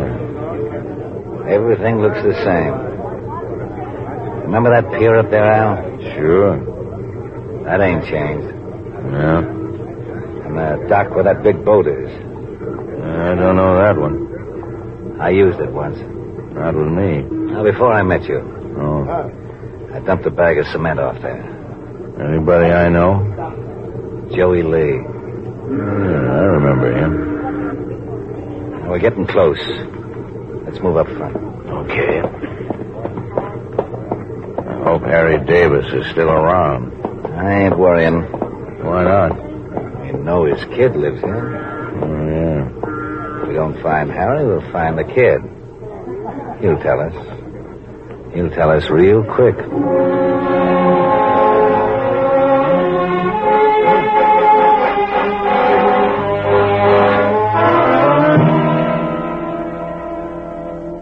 Got something to report on that Harry Davis assignment, Mr. Butler. Have you found him yet, Taylor? No, sir, but we should know where he is sometime this evening. Good. The police rounded up a couple of other members of Cochran and Parsons' old mob.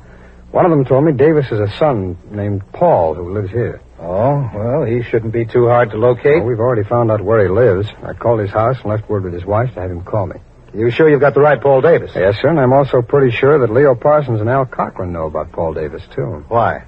When I spoke to his wife, she told me that a man who wouldn't leave his name had called a little while ago to find Harry's address. Yeah? Said he was an old friend of Harry's who'd just gotten into town. But he Pardon me. Certainly, sir.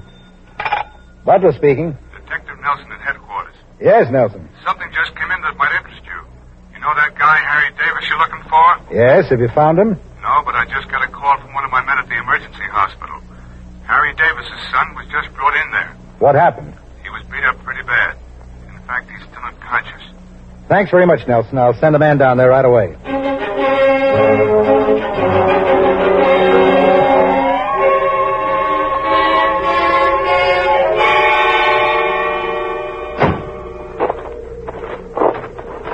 Now, this is the place, Al. Uh-huh.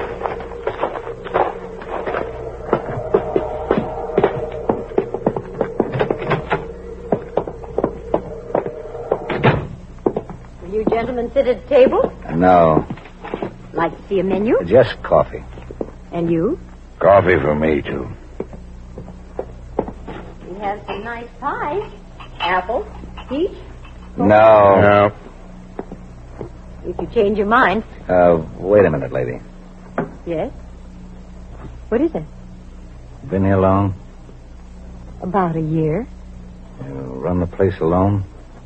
No. We didn't think so. Why?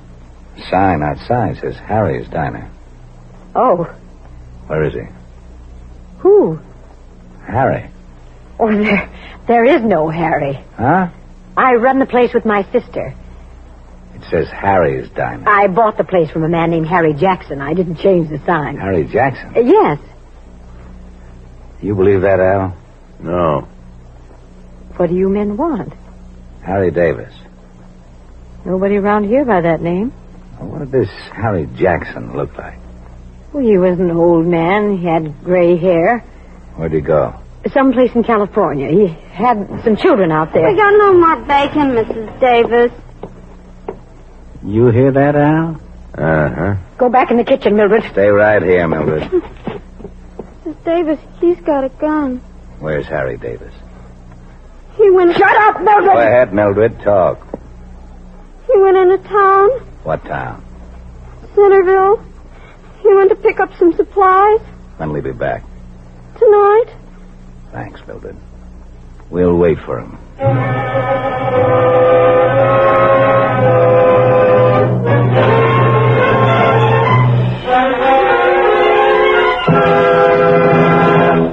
We will return in just a moment to this exciting file which shows how your FBI helps protect the security of America. Now a quick glance at the America of tomorrow. As we stand at the halfway mark of the 20th century, it is natural to wonder what the future has in store for us. Among economists, the prevailing note is optimism. In America, new industries rapidly expanding have always led to widespread prosperity. And never before has this country had more infant industries that seem destined to grow into giants almost overnight. Atomic energy development, television, private airplanes, prefabricated housing.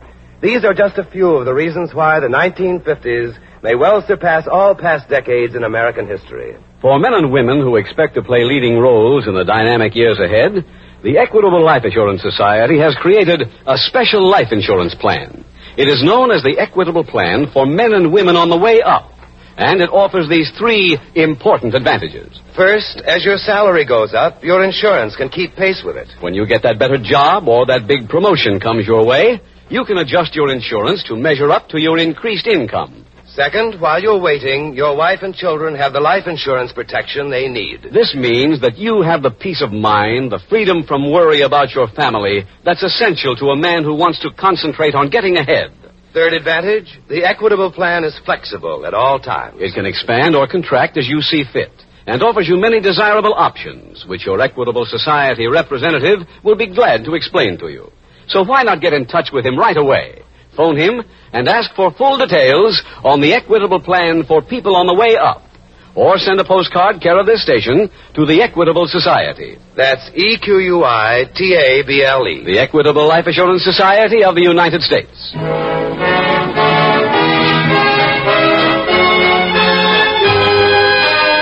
And now back to the FBI file, The Telltale Calendar.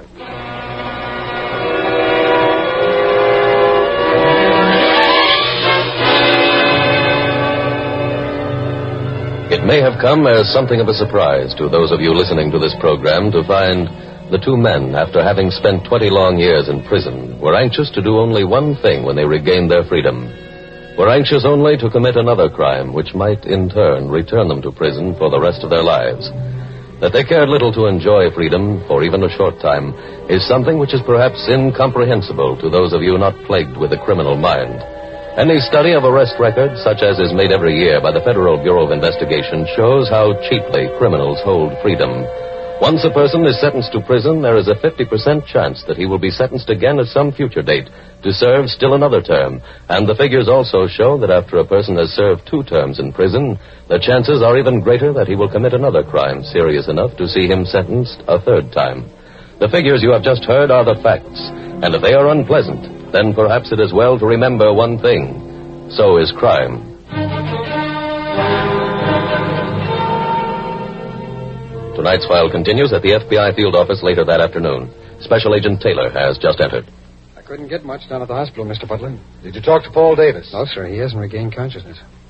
Well, I want you to give this your full attention now, Taylor. All right, sir. If Parsons and Cochran are the ones who committed this assault, they've violated their paroles, and we've got to move fast. Oh, I tried to talk to Mrs. Davis at the hospital, but she was too hysterical to answer any questions. So I left and went out to their house. Davis's mother-in-law was at the place taking care of their 6-year-old son. Did she know where Harry was living? No, sir, but the boy told me that his daddy got a special delivery letter this morning from Grandpa Harry. Right after that, they went out to the hall telephone, and Paul called the old man. Did you find that letter? I tried to, sir, but it wasn't in the apartment, and he didn't have it on him when he was brought into the hospital. Well, if Parsons and Cochran got a hold of it and there was a return address on the envelope, they might be on their way. Tell me, did you find out where Paul Davis works? Yes, he's a bookkeeper at a meat company over on the east side. Go over and see if the letter's in his desk. All right, sir. And report to me as soon as you get back. We'd better find Harry Davis pretty soon, or we'll have another murder on our hands.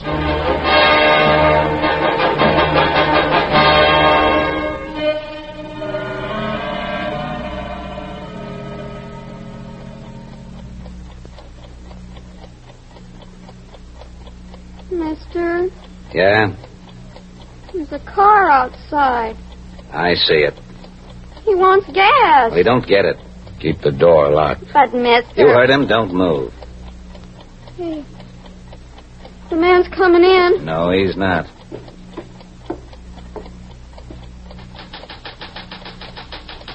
Tell him to go away.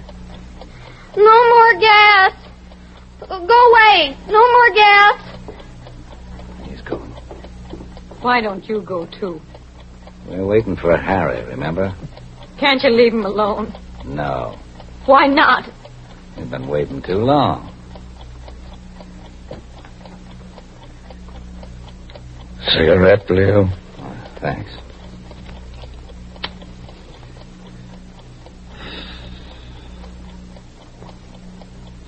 Oh, the... Don't touch that phone. Hey, you. Me? Yeah, answer it. And don't talk funny. Harry's Diner. Hello, Mildred.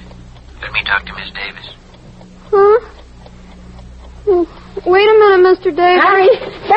You better tie her up now. Mr. Davis, he wants to talk to her. Make believe you couldn't find her. Go ahead. I don't see her, Mr. Davis. Maybe she's out and back. Oh. Well, is there anything else you need while I'm in town? Bacon. How's business? Slow. Well, I guess you better close up then. Okay. Tell Miss Davis I'll be home in a little while. All right. Bye. What'd he say? He'll be back in a little while. Anything else? Yeah, he said to close up. Okay. When you get through with her, Al, you can tie this one up. Me? Then we'll turn off the lights and wait for Harry.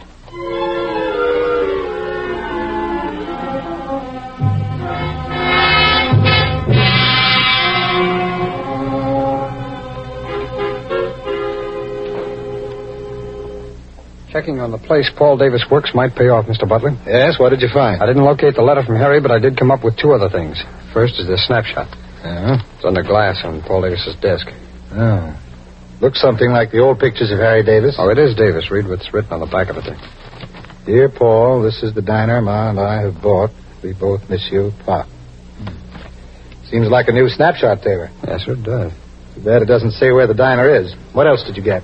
Paul Davis and 3 men who work with him have a carpool. Davis drove them in this morning, but when the men went out to lunch at noontime, the car was gone. Got a description on it? Yes, sir. I called the Motor Vehicle Bureau and got one from them. Then I set an alarm on it. Good. Now, I'd suggest you get down to the hospital and wait till you can question either Paul Davis or his wife.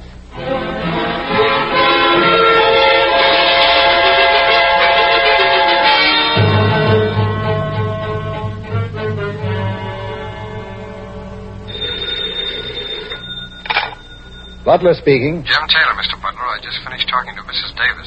She told me that her father-in-law lives near a place called Centerville. Well, that's just up the road. Well, I called the Centerville Telephone Exchange and also the police up there. Neither one of them knew of any Harry Davis who owns a diner in that area. But Mrs. Davis must be right about where her own father-in-law lives. The trouble is she doesn't know what state it's in. Well, how did she know it was a place called Centerville? She saw Harry's telephone number on a slip of paper one time, and it was Centerville something. She's quite sure about that. What's the report on Davis? When will you be able to question him? Doctors have no idea, sir, but I just remembered something that may tell us which Centerville it is. I'll call you back as soon as I check.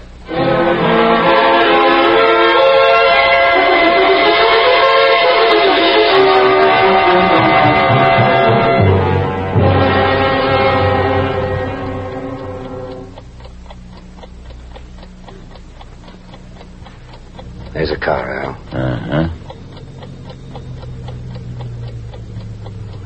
here. Yeah. Guy's getting out. Think it's Harry? It must be. Uh-huh. He's taking out some keys. Yeah. He looks real old. Yeah. Quiet.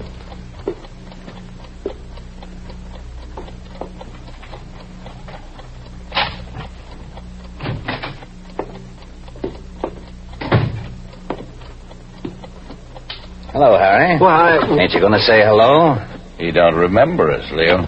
It's you. Yeah. Where's my wife? Where's the girl who works here? What did you do with them? Take it easy, Harry. Looking back of you. Ethel, Stand still, Harry. Yeah. We came to see you.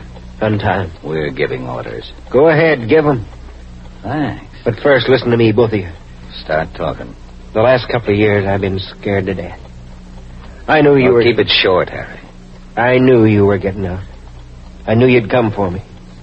I couldn't eat. I couldn't sleep. Now you're here. I don't know why. But I'm not scared now. He's real brave, real. Ain't he?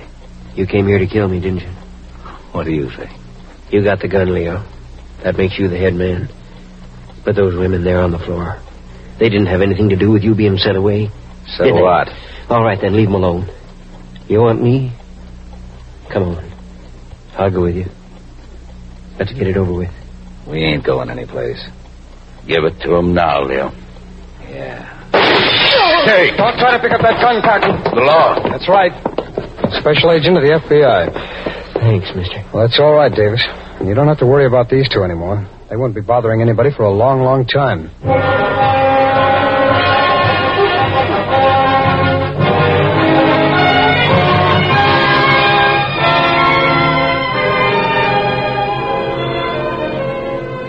Al Cochran and Leo Parsons were convicted of assault to commit murder and returned to federal prison for violating their conditional release before beginning to serve new sentences of 25 years each.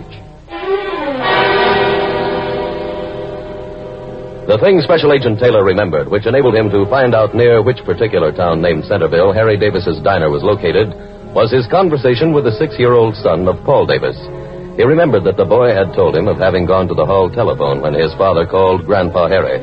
Special Agent Taylor had noticed that the hall telephone was a pay station, and that calls had to be paid for as they were made.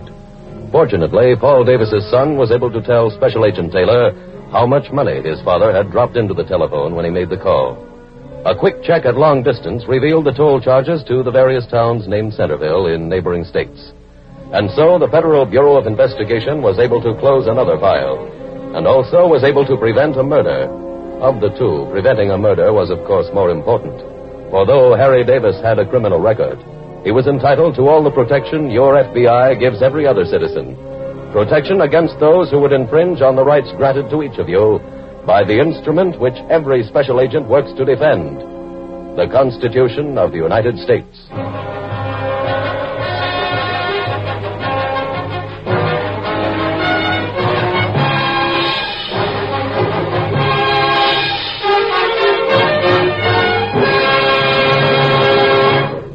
In just a moment, we will tell you about next week's exciting FBI file. Now, one last word on the Equitable Society's plan for men and women on the way up.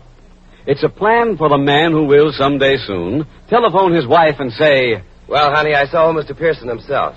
He said I'm just the man they're looking for, and they'll double my salary." If you're that kind of man, then the sooner you get in touch with an Equitable Society representative, the better. Ask him for full information on the Equitable Society's life insurance plan for men and women on the way up. Or send a postcard care of this station to the Equitable Life Assurance Society.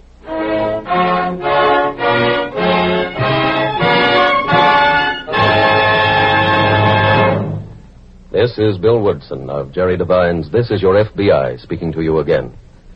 Ordinarily, I bring you statistics about crime. Tonight, I have a different kind of figure. In the past year, with no respect for age or sex, heart disease killed more than 600,000 men, women, and children in this country. The 1950 Heart Campaign is now in progress.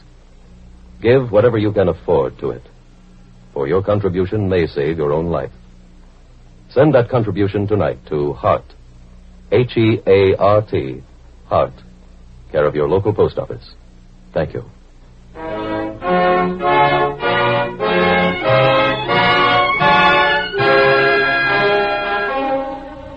Next week, we will dramatize another case from the files of the Federal Bureau of Investigation.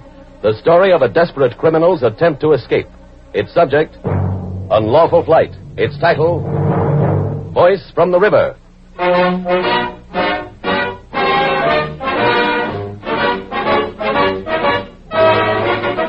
The incidents used in tonight's Equitable Life Assurance Society's broadcast are adapted from the files of the Federal Bureau of Investigation. However, all names used are fictitious, and any similarity thereof to the names of persons living or dead is accidental. Tonight, the music was composed and conducted by Frederick Steiner. The author was Jerry D. Lewis. Your narrator was William Woodson, and Special Agent Taylor was played by Stacey Harris. Others in the cast were Harley Bear, Ed Begley, John McIntyre, Jeanette Nolan, Joe Vitale, Peggy Weber, and Roland Winters. This is Your FBI is a Jerry Devine production.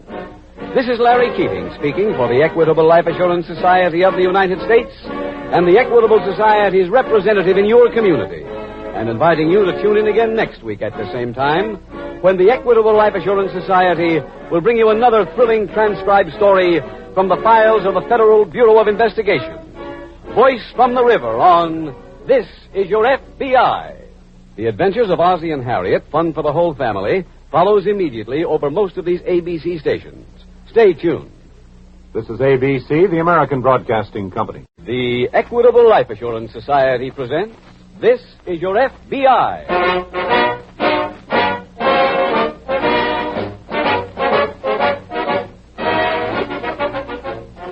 This is Your FBI, the official broadcast from the files of the Federal Bureau of Investigation. Presented transcribed as a public service by the Equitable Life Assurance Society of the United States and the Equitable Society's representative in your community.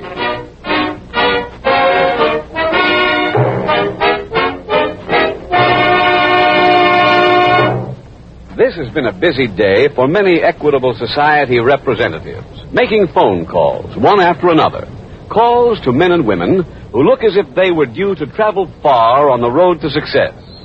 These men and women were asked to do a very simple thing, to listen to tonight's announcement about the Equitable Society's plan for men and women on the way up.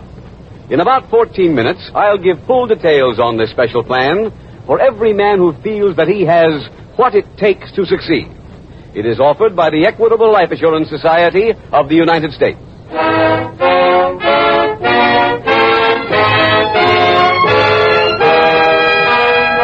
Tonight's FBI file, Voice from the River.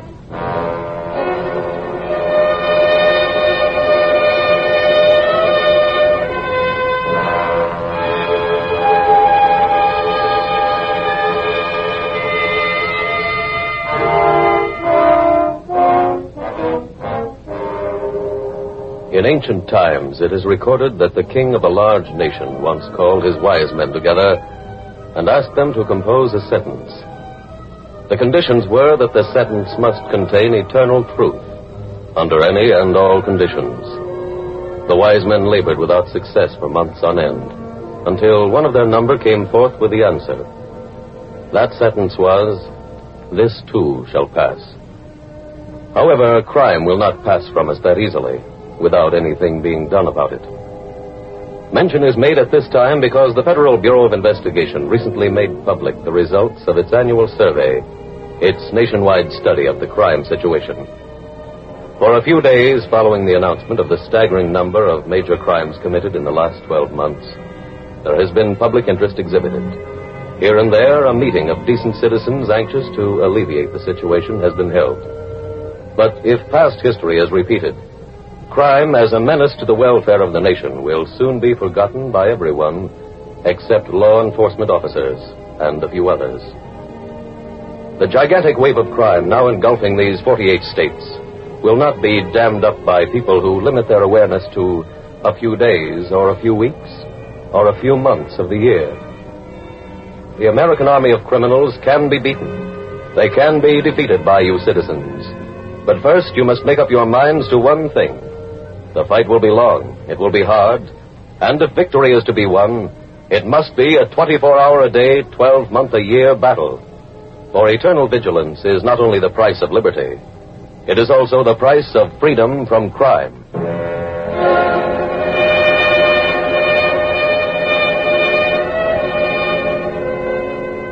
Tonight's file opens as dusk falls on the western plains. A blanket of quiet lays over the desolate wastelands, disturbed only by the sound of horses carrying two lean men down the slope toward a shallow creek. Chuck? I tell you about this morning? What? Had quite a scare. Thought one of the calves had black leg. Oh? Which one? That big critter with a white nose. She come in walking lame. Say, take a temperature? Mm-hmm. 103. But she's okay now. Oh, that's good. Hey, what was that? What? I thought I heard something. Coyote. Maybe. Come on. Yep. Come on. Hold it. That ain't coyotes. No. Where'd it come from? Don't know. Yeah, it came from... Come on, yep. Sounded like a man. Uh-huh.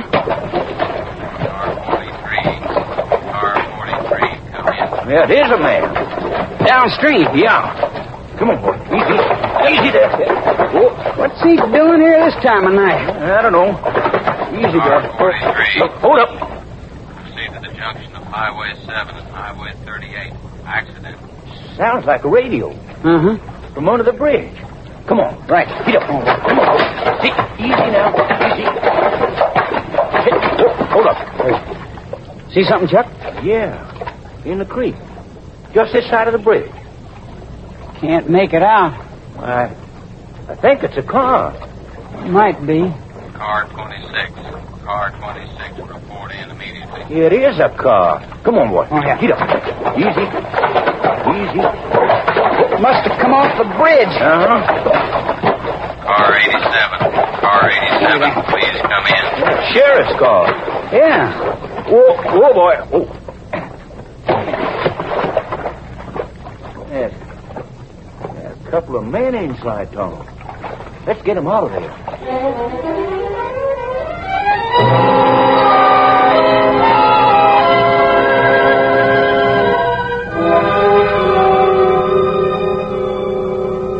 Meanwhile, FBI Special Agent Taylor is just arriving at the nearby office of Sheriff Ken Hamilton. Hello, Ken. Howdy, Jim. It's good to see you. Same here. Been a long time. Yeah, too long. Sit down. Thanks, Ken. Say, you done any fishing lately? Yeah, I caught one this big last week. Oh. Boy, I wish I didn't have to go back tonight. I don't think you'll be able to anyway, Jim. Oh, why not? Well, my deputy hasn't brought Grimes in yet. Well, when you called our office, you said... Yeah, I know. I said he'd be here. I figured he would. Well, what's happened? I don't know. My deputy called in a couple of hours ago that he arrested Grimes and was starting back with him. Huh? Where'd he call from? The car. All our vehicles have two-way equipment. Oh, I see. How long ago was that? Around 6:30. He was about 70 miles from here then. Well, Ken, with these roads, he should certainly make it in less than 2 hours. Well, I'm not exactly worried, but I'll feel better after I turn Grimes over to you. Oh, bad medicine, huh? Yeah, the worst. I didn't get a chance to study his record. I was just told to interview him after you sent word that you'd picked him up. Well, he was under suspicion for a long time for stealing cattle. Mm-hmm. One day, a couple of months ago, a federal marshal caught him at it. Grimes drew a gun and killed him in cold blood. Now, we were looking for him for assaulting a federal officer. Pardon me, Jim. Sure, Ken. Hamilton speaking. What's that? Are you sure? Oh. Where? Uh-huh. Yeah, I know the place. Right. Bye. Jim, that deputy's car crashed through a guardrail and went into a creek. The one who was bringing in Grimes? Yeah, come on, let's get out there.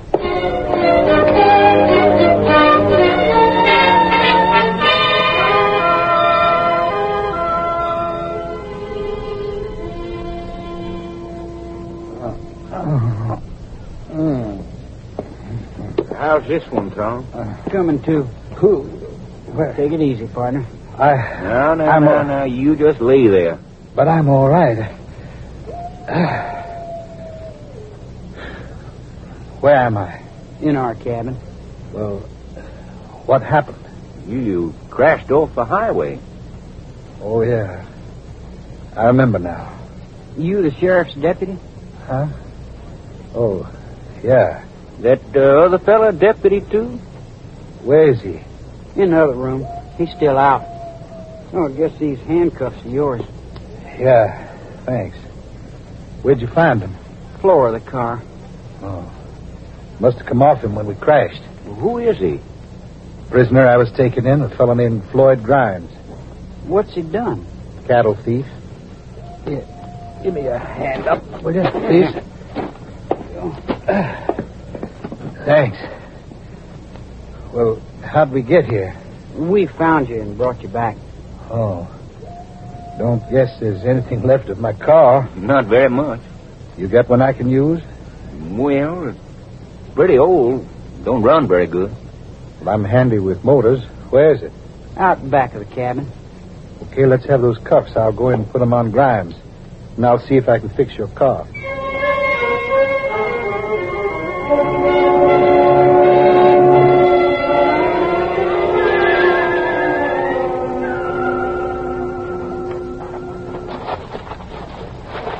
Easy coming down that bank, Sheriff. Pretty slippery. All right, Bud.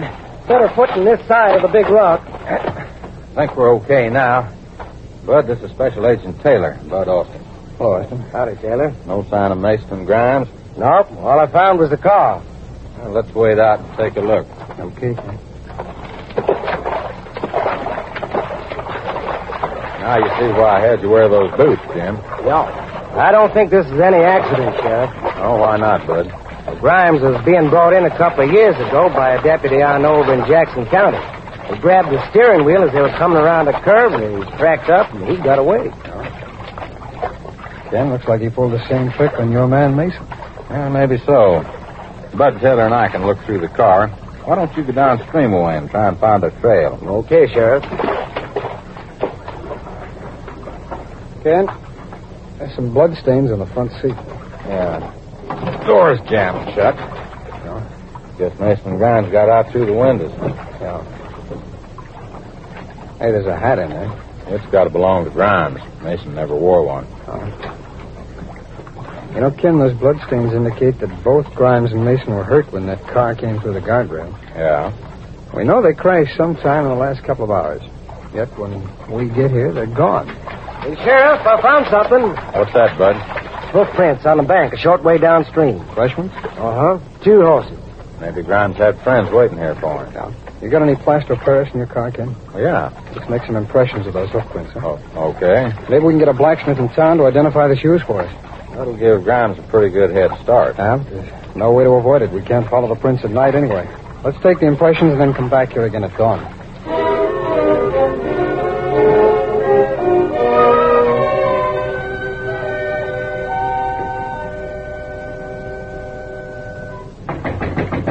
That prisoner's come, too. I guess we better get the deputy in here. What's going on here? Who put these cuffs on me? Where's my prisoner? Your prisoner? I'm a deputy sheriff. I was in a squad car taking a prisoner back to my office. There was an accident. We know all about the accident, mister. We found you. Well, then where's my prisoner? Now, look, making out that you're a deputy ain't going to work. We already know who you are. Huh? Yeah, your name's Floyd Grimes. You're the prisoner. I'm the... Now you just get back in that room. Wait a minute. I think I'm beginning to get what's going on. Did the man who was in the car with me tell you he was a deputy? He did? I can prove he's lying. Yeah? How? Look in my back pocket, left-hand side. You'll find my badge. Okay, mister. Ain't nothing in this pocket. What? Well, try the right-hand pocket. Is there a wallet there? Yeah? Well, look at it. I got identification. Okay, mister. Well, Chuck? Nothing in here but a letter. The girl's picture. The letter's written to Dear Floyd. I see he came, too. That's him. That's Grimes. Mister, he's been trying to tell us he's a deputy. Well, that's the truth. Come on, Grimes. I'm taking you in. Wait. You men have got to believe me. Look at the marks on his wrists. They're from the cuffs. Come on. Oh, hold on now. I think I got a way to make sure which one of you really is the deputy. Me and Tom will go into town with both of you. Let the sheriff tell us. Sure, let's go. How about you? I'm staying here. Hey, he has a gun. Hey, that's my gun. Can't tell those cowhands I know how to use it.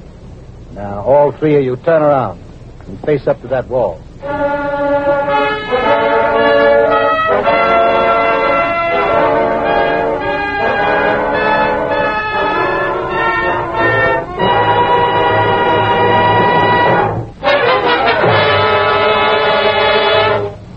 We will return in just a moment to this exciting file which shows how your FBI helps protect the security of America. Now a quick glance at America's future, now that the curtain rises for the second half of the 20th century. Leading economists say, Americans of the year 1950 have far shorter working days than did their fathers and grandfathers, yet turn out more than twice as much production per man. All signs indicate that this amazing productivity will be stepped up even higher during the next 10 years, making the 1950s one of the most prosperous decades in America's history. prosperous times mean opportunity for men and women who have initiative, brains, and ambition.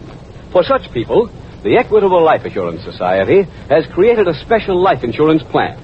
It's known as the Equitable Plan for Men and Women on the Way Up. If you believe that On the Way Up describes you, then please listen carefully to the 3 advantages of this plan. First, as your salary goes up, your insurance can keep pace with it. When you get that better job or that big promotion comes your way, you can adjust your insurance to measure up to your increased income. Secondly, while you're waiting, your wife and children have the life insurance protection they need. This means that you have the peace of mind, the freedom from worry about your family that's essential to a man who wants to concentrate on getting ahead. Third advantage, the Equitable Plan is flexible at all times. It can expand or contract as you see fit and offers you many desirable options, which your Equitable Society representative will be glad to explain to you. So why not get in touch with him right away? Phone him and ask for full details on the Equitable Plan for people on the way up.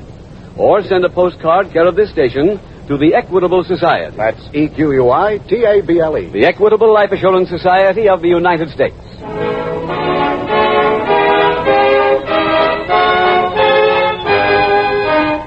And now back to the FBI file, Voice from the River.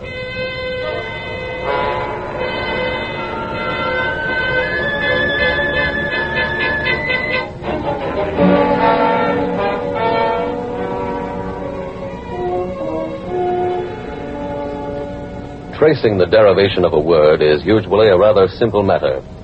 It is recorded, for example, that in the 16th century, an English hospital named Bethlehem was converted into an insane asylum.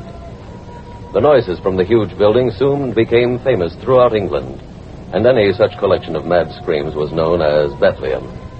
As years went by, the pronunciation became slurred, and we got our present word, Bedlam. It is, however, somewhat more difficult to trace the derivation of a criminal, of such a man as you are meeting in tonight's case from the files of your FBI. On the surface, he came from a good family. As a young man, his parents saw to it that he learned the standard copybook axioms, such as honesty is the best policy. Closer investigation showed that as he grew up, he saw his parents do things that didn't agree with the words they preached. They laughed at the dinner table about cheating on their income tax, as if it were honest because you were only stealing from the government. He saw his father have traffic tickets fixed and buy illegal whiskey from tough-looking men. He saw his parents break the law for their own selfish interests. So it is hardly surprising that in his own later years, he could see nothing wrong in doing the same thing for himself. Moral discipline is built slowly in children, is built in some measure at school. Religious training is another help for the youngster. But basically, one thing must never be forgotten. A child's moral fiber, like charity, begins at home.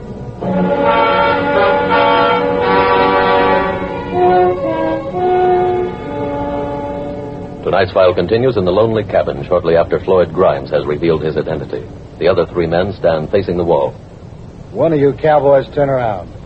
You in the checkered shirt. Me? Yeah, turn around. Okay. Come here. That's close enough. What do you want? You know the back road to Midland City? Mm-hmm. That's the one I'm taking. Go ahead. You and your partner are coming with me. Huh? You heard me. The deputy stays here. You use this key and take those cuffs off him. And you and your partner hook yourselves to each other. Go on.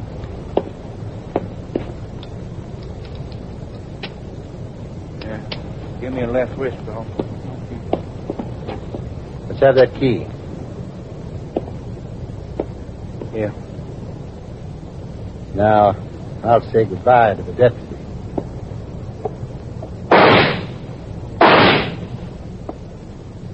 Okay.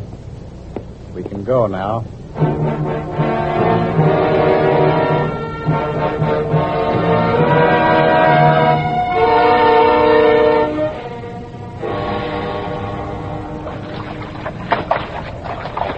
Ought to be light enough to find those hoof prints again, Ken. Yeah, it should be now. Austin said they were on the bank. Oh, there they are. Just up ahead, see? Uh-huh. There's the marker bud left. Yeah. They're good and deep. Yeah. I wish we could have seen this much last night. Hey, there's something we didn't notice. What's that, Ken? Over here. Hmm? See how these prints are much deeper? Yeah. Well, it means they were carrying an extra load coming out of the stream. Now, if we can find out where they went... I got something. What is it, Bud? I located a blacksmith who recognized those hoof prints. He said the horses belonged to Chuck Haskell and Tom Daggett. They always use special shoes on them. Ken, do you know Haskell and Daggett? Well, yeah, they got a small cattle ranch up the valley. Oh, how far? 20, 25 miles. Let's drive over there. Well, that'll be pretty slow. The highway doesn't go close to their place. No. Well, how about the helicopter, Sheriff? Sure, that'll do it. Hey, wait a minute. You mean to say you've got a helicopter? No, but a rancher from back east has one. He lives just over the ridge. We deputized him a couple of months ago on a case. He said he'd be glad to fly it for us anytime. Fine. Come on, let's get it.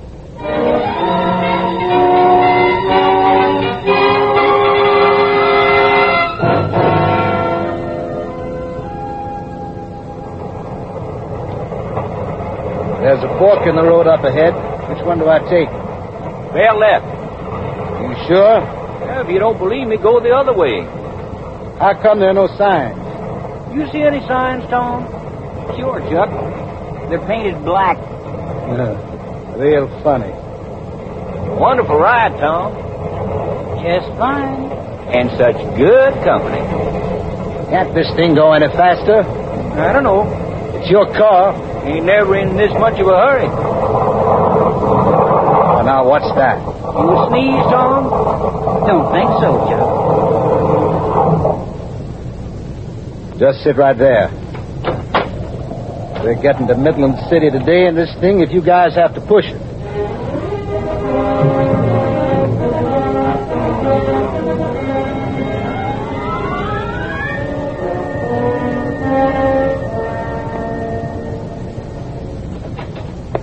Oh, Ken, how's Mason? He's resting comfortably. They're flying him back to the hospital now. Good. Find anything yet, Jim? Yeah, I just came up with Grimes' wallet. What's in it? A letter and a girl's picture. Yeah, that looks like a girl's handwriting. Yeah. Monsieur arranged sometime. Here. Listen to this, Ken. I'm glad you'll be here for your birthday. Let's have a big party. Hey, where's that letter from? It doesn't say, and there's no envelope. But according to Grimes' driver's license, today's his birthday. Oh? Hey, are there any binoculars in that case over there? I'll see. Yes, Jim. Good. Is that front lens detachable? Uh-huh. Here. Thanks. Look at the picture through this. Okay. Yeah, this is what we wanted. Look, see the sign in back of the girl? Yeah, welcome to Midland City. Now, how many ways could they have gone? 2, a dirt road and an old trail. Well, as soon as Bud gets back from the hospital, let's cover both of them.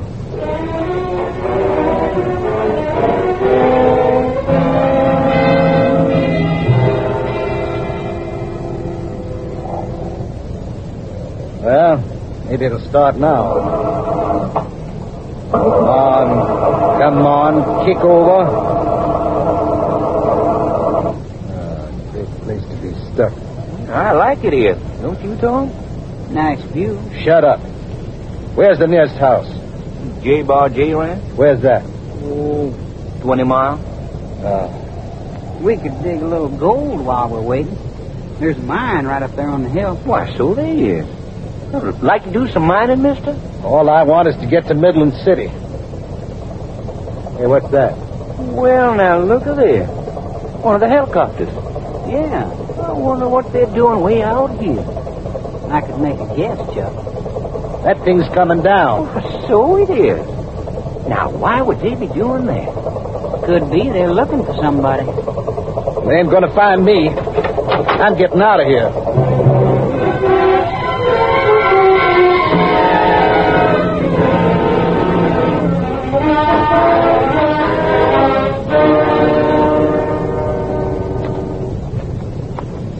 I hope those men were right, Kim. About seeing John's head in here? Yeah. I think they were. What kind of a mine was this? Gold. How long ago? Oh, 40, 50 years. Or those timbers look rotten clear through. Probably are. Just don't buff any of them. I won't. I'll look at it.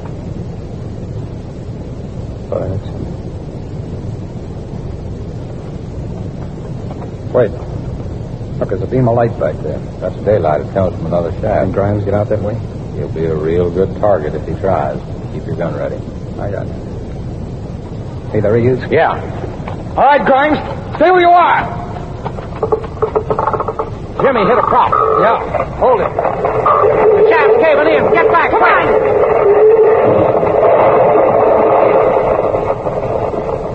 Oh, that was a close one. Yeah. Looks like we'll have to organize some digging. Yeah. For a corpse.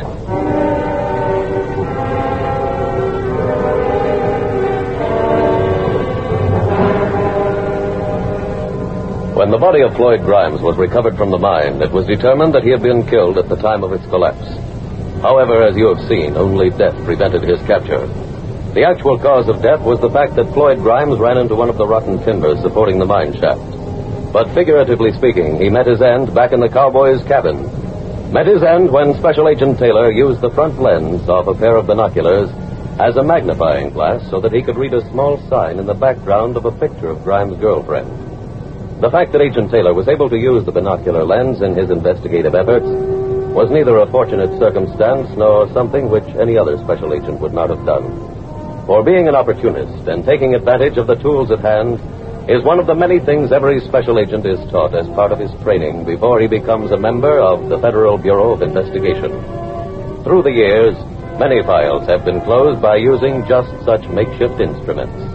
Files which played their part in building the record of which your FBI is so proud. The record which shows that more than 97% of all persons arrested by special agents later have been convicted in a court of law.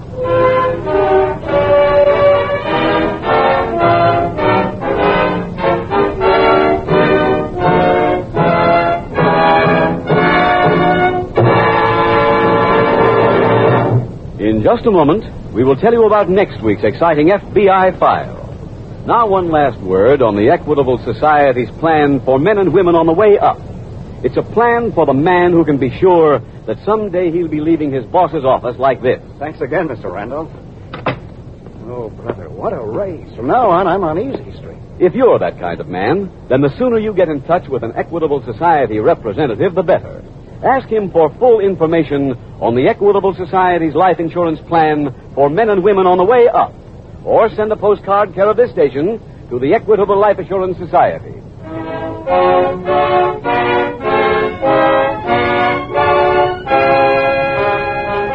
Next week, we will dramatize another case from the files of the Federal Bureau of Investigation. An expose of the activities of two old-time thieves. Its subject, jewel robbery. Its title, The Surplus Safecrackers.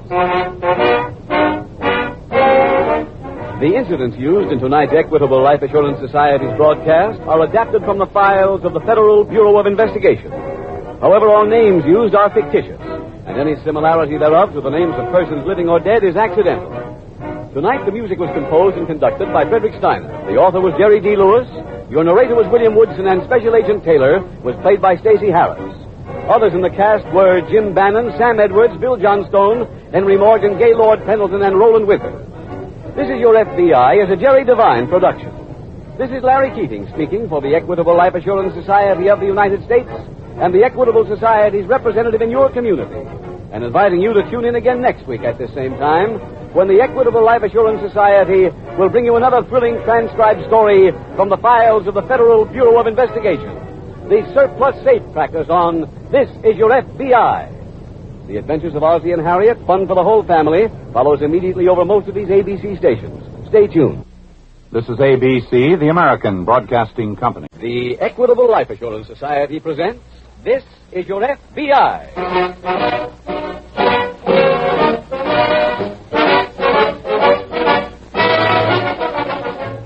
This is Your FBI, the official broadcast from the files of the Federal Bureau of Investigation.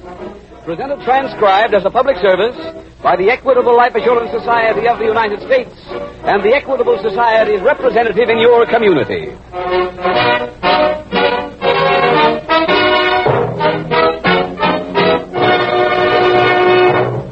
During the past few days, Equitable Society representatives have mailed out postcards to certain exceptional people.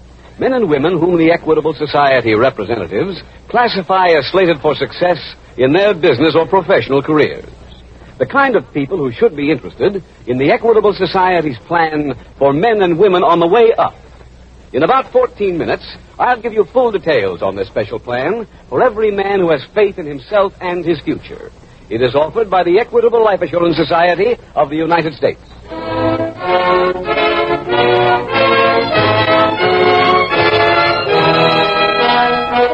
Tonight's FBI file, The Surplus Safe Crackers.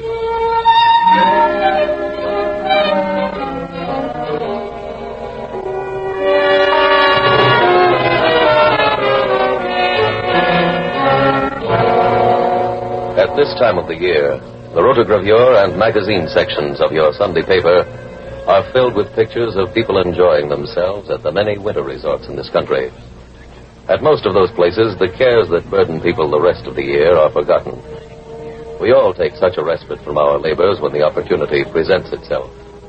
However, even in those carefree moments, it is well to remember that crime takes no vacation. Crime is a 24-hour-a-day, 12-month-a-year business, and unlike some fields, the business of crime is booming. In the past year, for instance, more major crimes were committed than in any previous year in the nation's history. A survey just completed by the Federal Bureau of Investigation has revealed that the number of those major crimes reached the unprecedented total of almost 1,700,000. That is alarming enough. But a close study of the records brings forth a fact that is even more shocking. In the entire year covered by the survey, there was not a single hour, day or night, when crime took a holiday.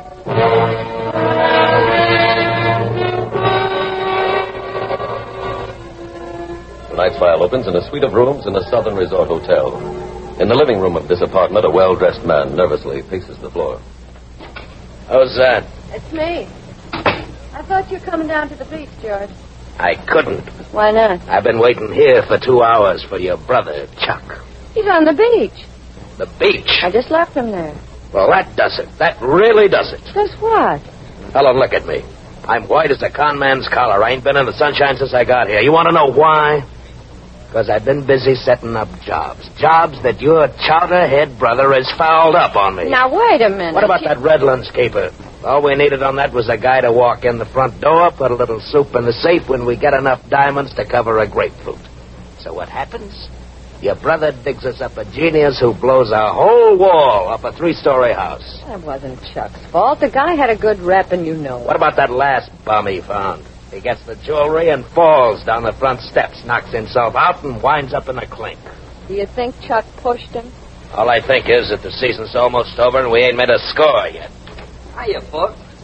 Get out of here. Huh? I said get out of here. What's with him, sis?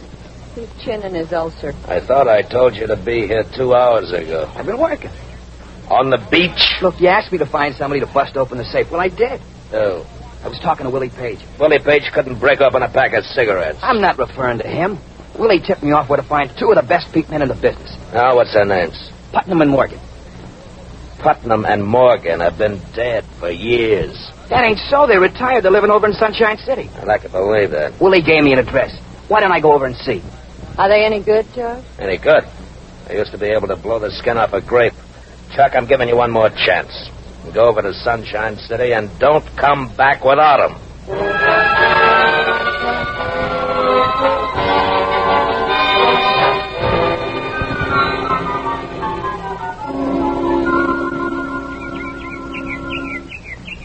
Otis? Your move? I know. Well, make it. Very well, Herbert. Any shall. Oh,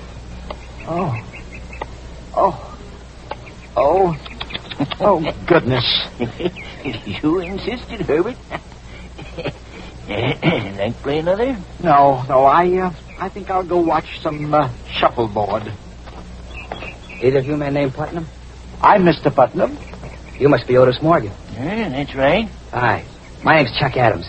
Hello. Yeah, I do, Mr. Adams. We're looking all over town for you. That guy playing shuffleboard finally pointed you out. Well, why were you looking for us? Willie Page told me to come over and see you. It's about a job. I got a safe I want open. And Willie recommended us? That's right. Well, that's very flattering. Like to handle it? No. Why not? Safe cracking is a young man's profession. You mean you've lost your touch? I should say not. We're as good now as we ever were. But I don't get it. It's the working conditions, young man. The late hours, the long getaway rides. Look, I can knock that out. This job is all cased. You just come back with me today and do the job tomorrow. We're in a shuffleboard tournament tomorrow. Oh, now, wait a minute. Now, that isn't why we're turning you down. We're just not interested. Not even if I told you there was $100,000 worth of ice in this box? That I'd guarantee you 20%? Mr. Adams, if you guaranteed us 100%, we would be interested. When we hung up our blowtorches, we finished for good.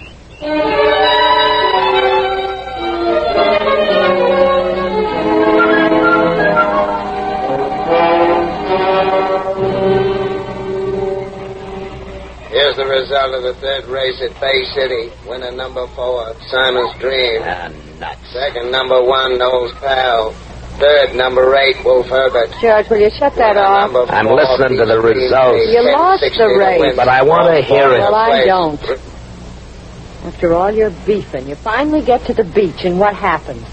You sit under an umbrella and listen to ball games and race results. I got to do something till that brother of yours shows. It's a long way to Sunshine City. He should have been back this morning. I made that trip a dozen times. Maybe something delayed him.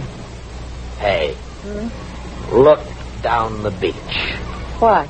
Throwing the ball to that blonde. That's your brother. Yeah, it is. Hey, Chuck! Chuck! Come here. Okay. See you later, honey. I swear to you, Helen, I'm going to kill him. I'll rip him apart right here on the beach. Hey, where you been? I've been looking for you. You've been looking for us? Why, you knucklehead. George, quiet. When did you get back? Just a little while ago. I went to the hotel. You weren't there. I came down to the beach to find you. And instead you found a blonde. George, will you stop? Chuck, what happened in Sunshine City? I saw the old guys, made them a proposition. They turned me down cold. Why? They're retired. Why couldn't you talk him out of it? I tried. All day I tried. What do we do now, George? I'm going to Sunshine City. But if they've retired... I got an angle. I spent 3 weeks casing this job, and I'm going to get paid for it. I'll have them blowing that safe tomorrow night.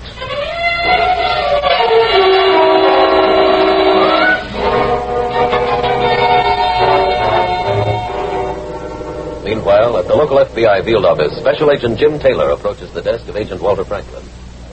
Yes, Jim? The SAC just put us on a new one. Oh? What's the story? Did you read about a jewel robbery a few weeks ago? A family named Campbell? Yes, I think I did. It was a local case, wasn't it? Up to this morning. We're in it now. The police in New York knocked over a fence and found the loot. I've just been down to police headquarters going over the file. What did you get? A modus operandi, mostly. A butler admitted a man in a messenger's uniform who said he had a package for Mr. Campbell. Then, as the butler reached for it, the messenger flattened it. Any idea? No, but the same pattern has been used in 2 other local robberies, both unsuccessful. So there's a chance they're still in town? Yeah, could be. Let's interview the people who were assaulted at all 3 homes and have a composite picture made of that messenger, huh? Have you got the addresses? Yeah, 2 are over on the bay and 1 is up the other side of the causeway. Here, Walt, will you take the one uptown? Okay, Jim. I'll visit the other 2 and we'll meet back here.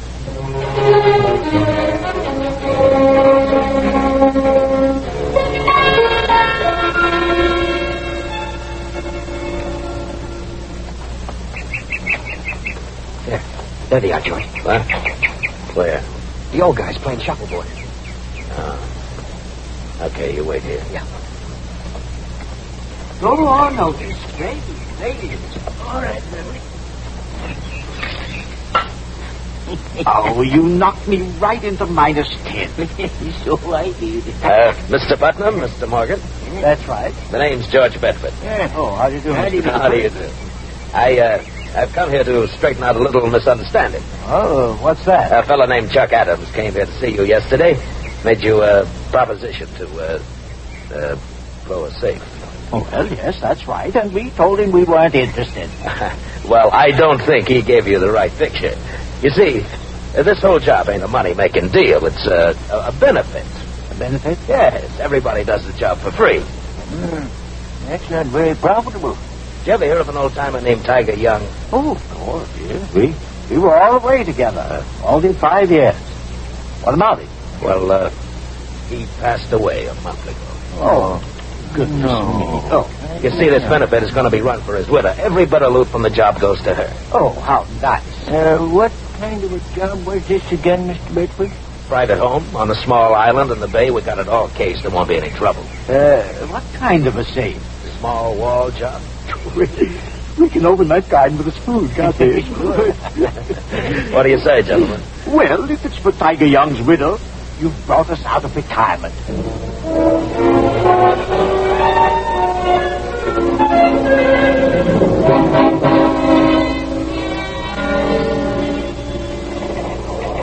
What's going in, Jim?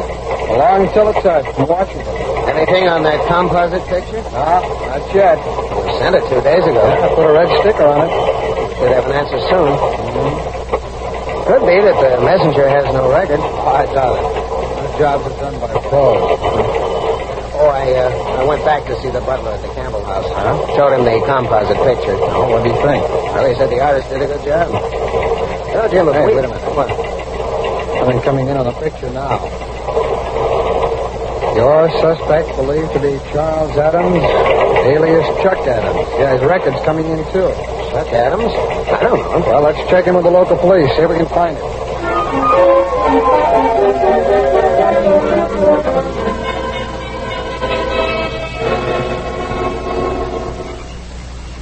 Hey, Helen.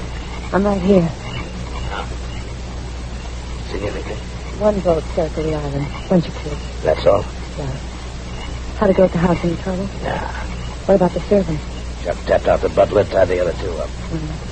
Where's Chuck? He's with the old guys. How they doing? Just about finished. So soon? Mm-hmm. Let's go with the boat. We'll wait for him there. Okay. Were you there when they opened the safe? Yeah. It's a real good score. I'd say we're getting him, but... Hey, that sounds like our boat. I told Chuck not to start the motor till we got there. Hey, look, George, it's pulling away. Yeah, come on. Look at that dirty double crosser. He's heading right for shore. I don't get it. You don't, huh? George, look.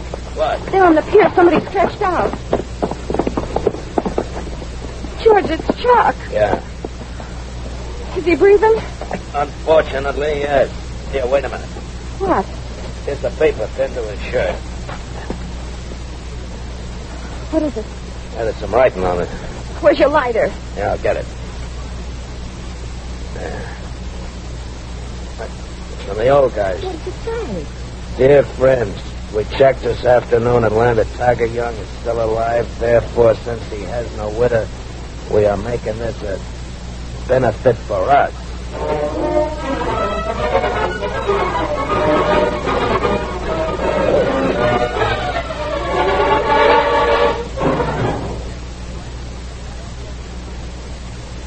We will return in just a moment to this exciting file which shows how your FBI helps protect the security of America. Now a quick look at the future of America as we stand on the threshold of the 1950s. What do these next 10 years have in store for us? What do the experts say? The prosperity forecast for the next 10 years is fair and sunny.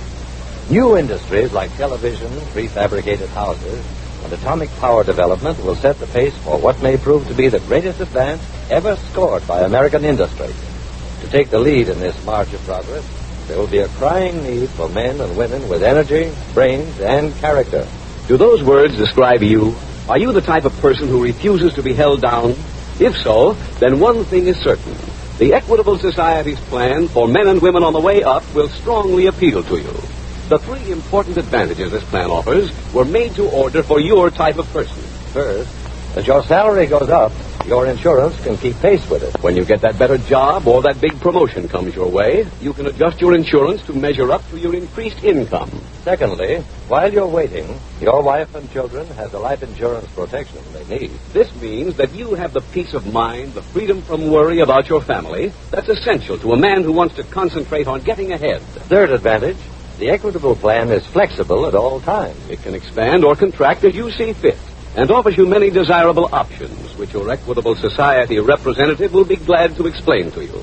So why not get in touch with him right away?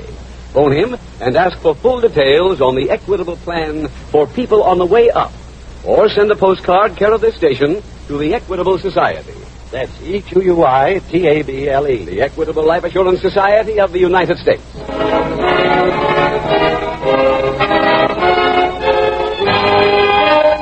And now back to the FBI file, the Surplus Safecracker.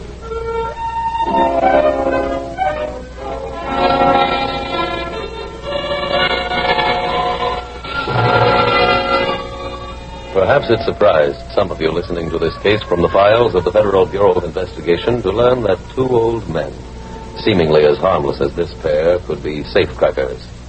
Their gentility of manner and of living certainly belied that fact, which serves as another example of something your FBI has tried before to impress on you listeners. It is physically impossible by visual means alone to tell whether or not any person is a decent citizen or a wanted criminal. There are few people anywhere who at one time or another have not been tempted to do something wrong.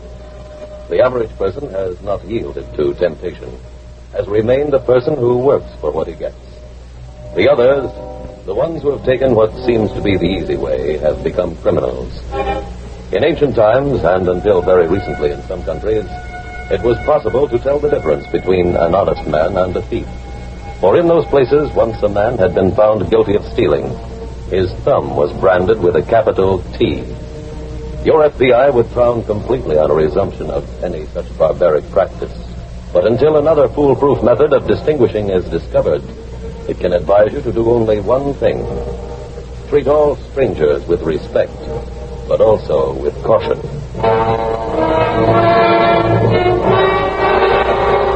Tonight's file continues at the FBI field office. Anything in on the Chuck Adams alarm, Jim? Yeah, we haven't located him yet, but he was in action again last night. Where? On an island out on the bay. Well, how come we're just learning about A it? family named Webster lives there. They spent the night in town. When they got home this morning, they found the butler unconscious. The same pattern used? From beginning to end. Not only that, this time we know it was Adams. How? Well, the police showed the butler one of our pictures of Adams, and he made positive identification. Good. There's only one variation, Walt. According to the police report, blowtorches were used to melt the hinges on the safe. They used soup on their other job. I can't understand what made them go back to this whole thing. Oh, pardon me, Walt. Sure. Special Agent Taylor speaking. Yes, Captain. You have where? Oh, yeah. Thanks a lot. Bye. Walt, to this police headquarters. Oh. Chuck Adams is believed to be living at the Surf Hotel. I'm going over there.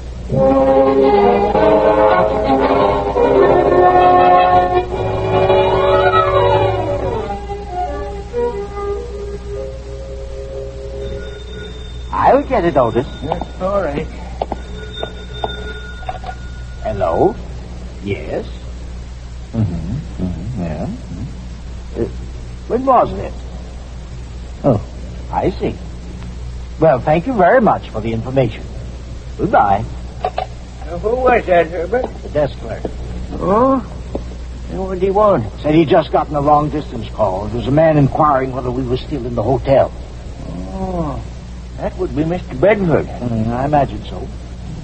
Wasn't that nice of the hotel to tip us off? Indeed it was. So, well, we better finish packing.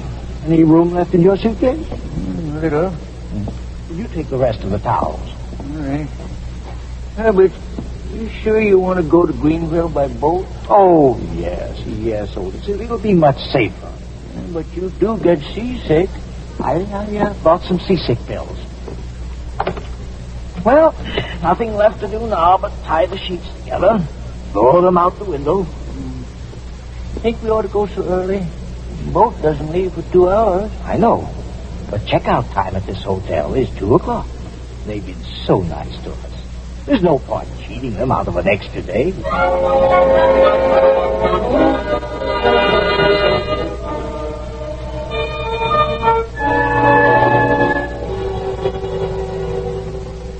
Yeah, this is their room. It's open. Come on, Helen. Okay. Yeah, they're not here. Maybe they're playing shuffleboard. Not with those bed sheets strung out the window. Oh. Let's go over the joint. Maybe they left something. Okay. Nothing. Well, this thing's empty. George, You find something? this telegram was in the basket. What does it say? Nice to hear from you boys after so many years. Yes, and still in same business. Be glad to see you. Signed Goldie. Where's it from? Greenville. It must be from Goldie Leonard. Who? An old-time fence. Come on. We're heading for Greenville, too.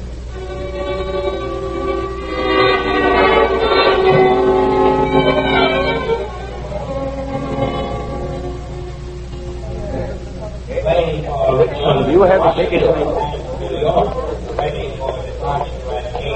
Sorry I'm late, Jim. Oh, it's all right, Walt. We got a couple of minutes yet before our plane leaves. Where are we going? Sunshine City. For Chuck Adams? No, Mr. Adams is resting comfortably at the city jail. I arrested him 2 hours ago. At the Surf Hotel? That's right. Get anything from him? Yeah, quite a bit. He said he worked for his brother-in-law, a man named George Bedford. He told me that Bedford, his wife, and 2 safecrackers were with him last night on Webster's Island. How does that lead us to Sunshine City? But 2 safecrackers come from there. Oh, they double-crossed Bedford, incidentally. Took the loot from the job. He and his wife have gone to look for them. Did you get a description of her? Yeah, and the safecrackers. They're a couple of old-timers named Herbert Putnam and Otis Morgan. Come on, Walt. That's our plane.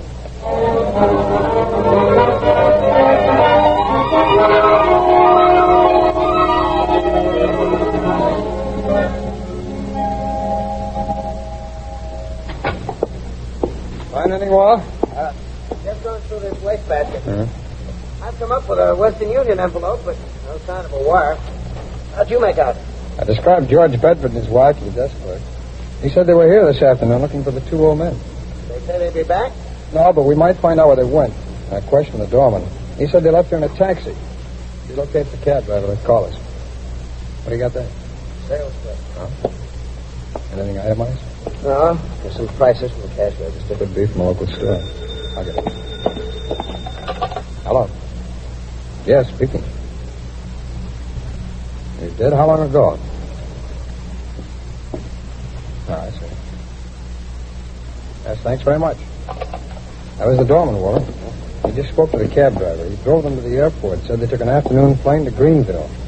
That's, well, they've landed already. Yeah.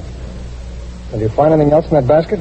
A couple of pamphlets and empty tobacco pouches, gum wrappers, soap wrappers, some old newspapers. Well, let's check Western Union on the telegram and local stores in that sales slip. Come on.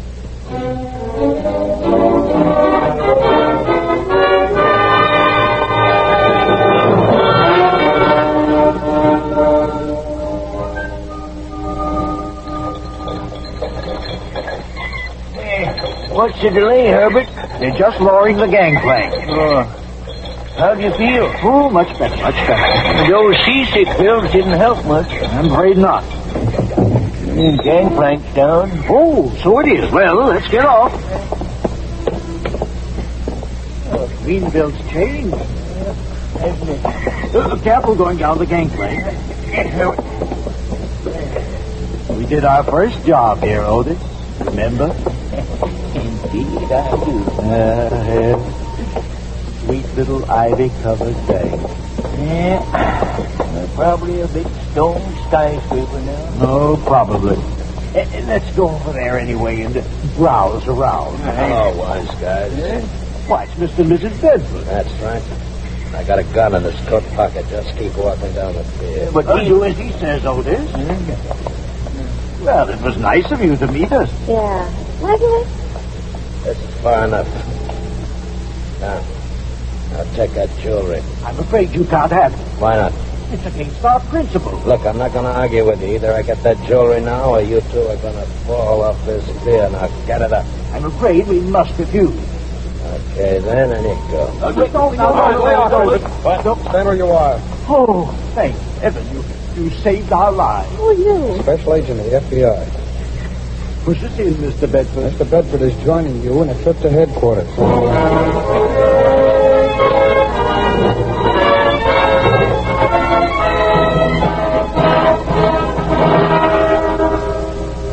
George and Helen Bedford, Chuck Adams, Herbert Putnam, and Otis Morgan were each sentenced to 10-year prison terms for violation of the Interstate Transportation of Stolen Property Act. Special Agents Taylor and Franklin checked the clues found in the hotel room in Sunshine City. These clues were a telegram envelope and a sales slip. The telegraph company could give them nothing on the first lead, but the second brought results. The sales slip was found to have been issued by a drugstore adjacent to the hotel.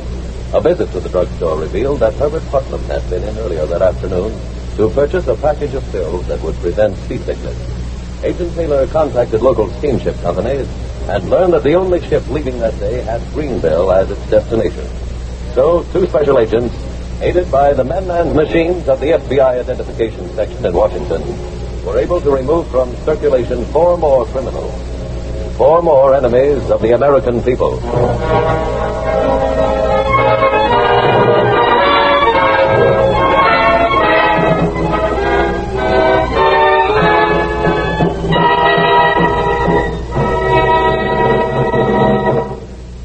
In just a moment, we will tell you about next week's exciting FBI file. Now, one last word on the Equitable Society's plan for men and women on the way up. It's a plan for the man who's looking forward to the day when his boss will say to him, Jim, the board of directors approved your idea, and we've appointed you to head the department. if you're that kind of man, then get in touch with an Equitable Society representative for full information on the Equitable Society's life insurance plan for men and women on the way up. Or send a postcard, care of this station, to the Equitable Life Assurance Society.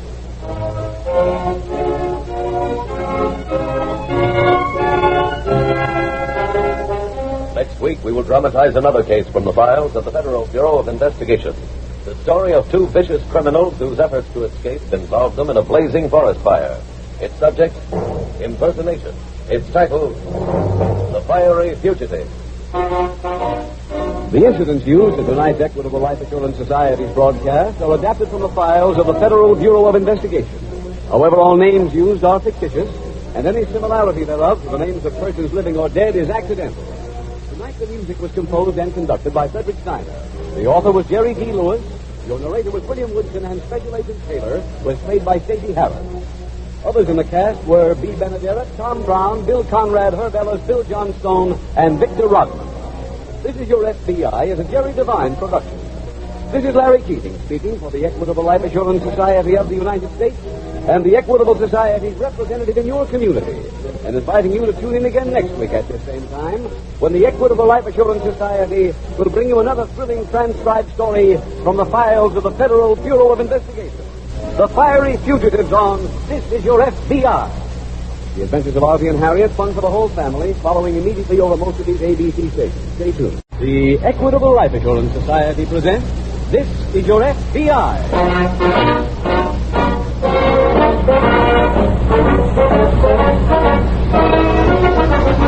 This is Your FBI, the official broadcast adapted from the files of the Federal Bureau of Investigation.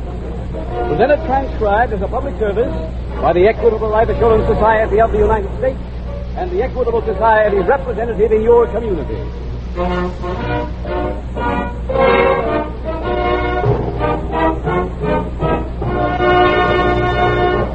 Right now, in the offices of many representatives of the Equitable Life Assurance Society, lights are still burning. For until a moment ago, Equitable men have been making phone calls, contacting men and women who look as if they are apt to be far more successful than the average person. Make a point to listen to the middle commercial on This Is Your FBI Tonight. Equitable Men Urge. It tells about the Equitable Society's plan for men and women on the way up. In about 14 minutes, you'll hear full details on this special plan for every man who believes in himself, believes he will succeed.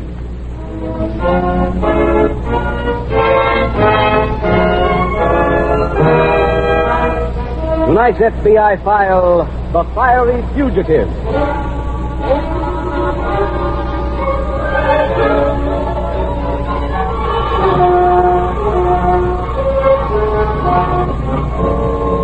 Recently, a tornado tore through some of our southern states, tore through villages and cities that lay in its path, and caused the death of approximately 50 people.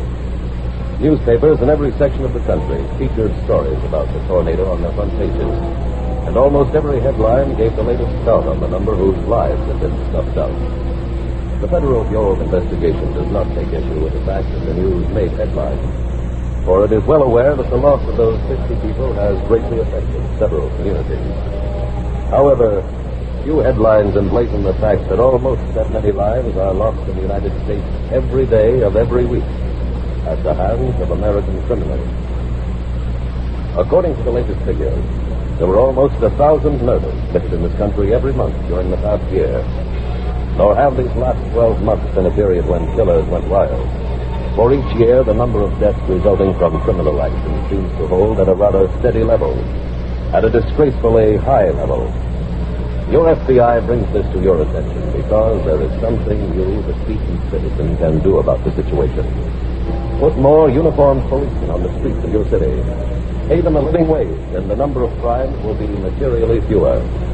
Fail to do that, and they may increase. And if that happens, you can be sure of only one thing. No one can tell how far the crime wave will go, or where it will stop.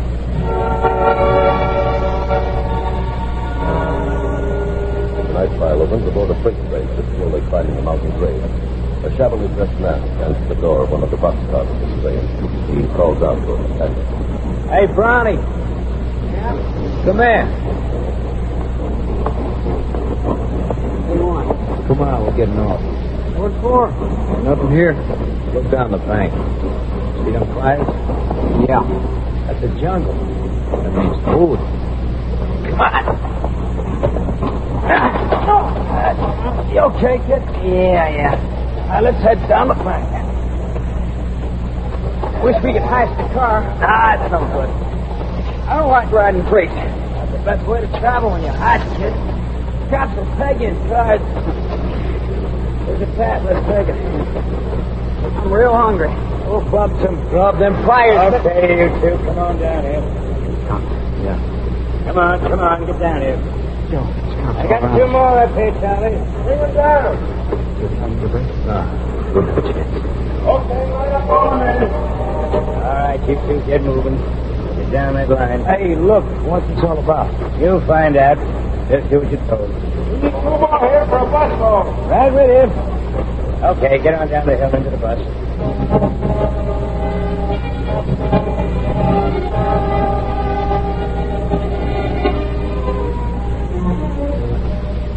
Meanwhile, at a nearby FBI field office, Special Agent Jim Taylor has just entered the office of Agent in Charge Young. Yes, Taylor. How to speak. I just got a call from police headquarters. 2 hoodlums we've been looking for in town. Humphrey's had the file, but he's out sick, so you better take over. Now, to save time, I'll give you the background. 2 months ago, an I.O. came in on 2 men named Joe Medford and Pete Brown, alias Brown. What do they want? Impersonation. Went to the retail food stores back east, said they were federal scale inspectors, wanted to pay off certain scales were off south. Well, they didn't get much in any store, maybe $15 or $20 at the most. Shopkeepers who didn't pay were beaten up. All store owners here were alerted to ask for credentials if any federal inspector presented himself. Well, this morning, Medford and Brown went into a grocery store over on the west side. The woman remembered our warning. When she asked to see their identification, they slugged her. They emptied the cash register. How much do we have on this person? Oh, enough. Descriptions, pictures, things. Medford's a 3-time loser with a record going back to 1930. Brown has 2 arrests and 1 conviction. Shall I go over and interview this woman from the grocery store? Why, the police did that at the hospital. They also investigated and learned that 2 men answering to their description hopped the northbound freight pulled out of here at noon. I'll wire ahead and have them taken off. Yeah, do that, and notify me when you get in.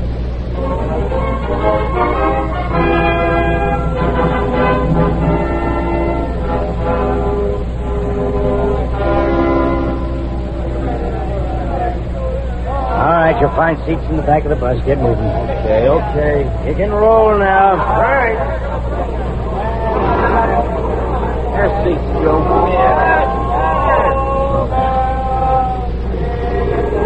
You sure got crummy-looking company. Yeah. Find out what this is all about. Hey, Pop. Yeah? What is it, boy? Look, what is this deal? Why'd the cops load us on this bus? Where we going? Oh. Up to Mount Rennick. What's Mount Rennick? Yes, very noble and majestic mountain. Happens to be threatened with destruction by fire. Oh, that's fine. What's it got to do with us? Well, we're going to help to put the fire out. You mean this ain't a pinch? Oh, not at all. Well, then let's get off this. Hey, wait a minute. I don't think they'd be in favor of that, boy.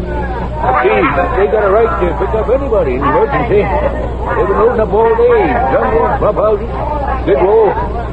They had a fire last year. They used a couple of thousand men. You done this before? Oh, every year. Getting so hard to forward to it. Oh, guys, so happy. Why shouldn't they be? You're getting a chance to earn enough to buy a lot more wine. You mean you get paid for this? Yes, sir. Minute you check out, Uncle Sam is waiting for the long meeting. Hey, Pop. Yeah? Oh, okay, Charlie. See you right later. Ronnie, this is pretty bad. You kidding? Instead of us running from the government, they're giving us a hideout and they pay us for it.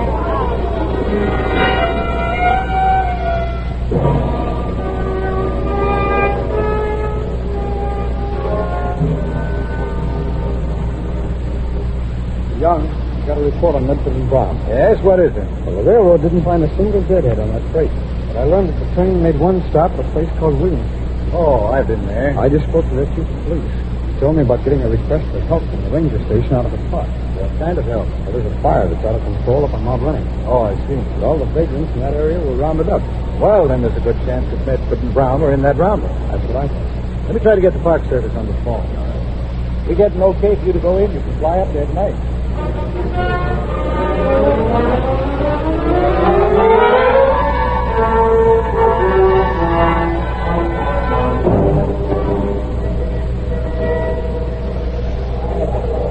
All right, man, line up here.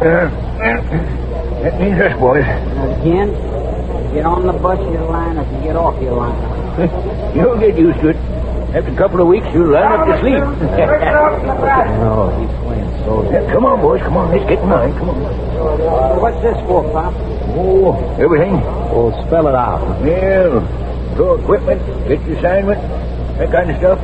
Where are we supposed to sleep? Well, right over there. That open space there. Is this close to the fire? Oh, we're still a couple of miles away. Anyway, get a soft job? Why, sure, boy. Tell them you'd like to drop the butter into the mashed potatoes. Hey, you better split down your hair. For what? Oh, you want your picture to come out good, don't you? Take it at the head of the line. What for? Uncle Sam. He's got to know who he's paying. They take your fingerprints, too. Close it up, man. Don't the black. What do we do, Joe? Let him mug him first. Somebody must check him. Yeah, but by that time, it won't be.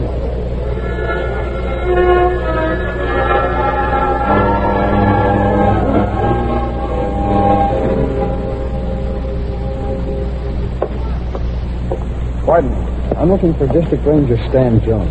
That's him over by the window. Oh, thanks very much. You Stan Jones? That's right. I'm Jim Taylor, FBI. Howdy. Nice to know you. Same here, Joe. I understand you're looking for a couple of men named Bill Medford and Pete Brown. Yeah, that's right. Are they here?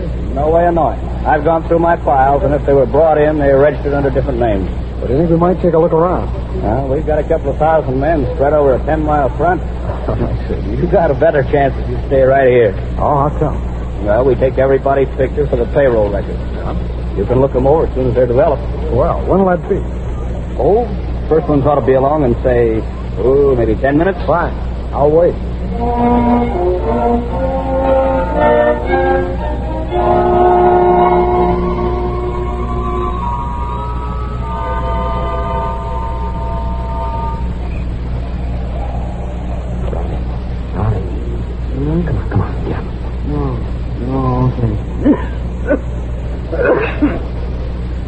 smoke's getting thick. Yeah. We moving out now? In a minute. First we wake the old man. Come on. He going with us? No. Pop. Come on, wake up. Yeah, all right. Time to work already? No, Pop. We're going over there. Huh? We're getting out of here. Oh. Well, have a nice trip there. No, wait a minute. We need some help. We gotta know where to head. Rich. Look, you ain't kidding. You told us this afternoon that you knew this country, all the trails. That's right. I suppose you tell us what trail to take to get out. Wine and railroad. Oh, that could get me in trouble, boy. Pop, trouble with us would be tough. I was a friend. Well, come on, start working. Come on, got a minute. Let's see here now. Let's say this piece of paper here is the whole park. Yeah. No, we're down here. And this here, this is that hill there for you. You go straight ahead and come to the trail. Can't miss it. We got some more matches. Yeah. Go on. No, well, about a half mile, right about here. You come to a fork in the trail. See, you take the one to the left. That it winds up this way up here, up to the top of the mountain. How long will it take? What time is it now? Oh, about midnight. Oh, should get the summit for dawn. Say, it's beautiful up there. Never saw such a view. Yeah, we ain't interested in you. What happens to me? Well, you look down here. You look for a lake down on the other side, and spot it. You head right toward it. And just before you get there, you'll find some railroad tracks there. Streets will be going through there in the morning. Yeah. Well, here you are. Now, suppose you'll have to get some sleep. Yeah, sure. Get lucky.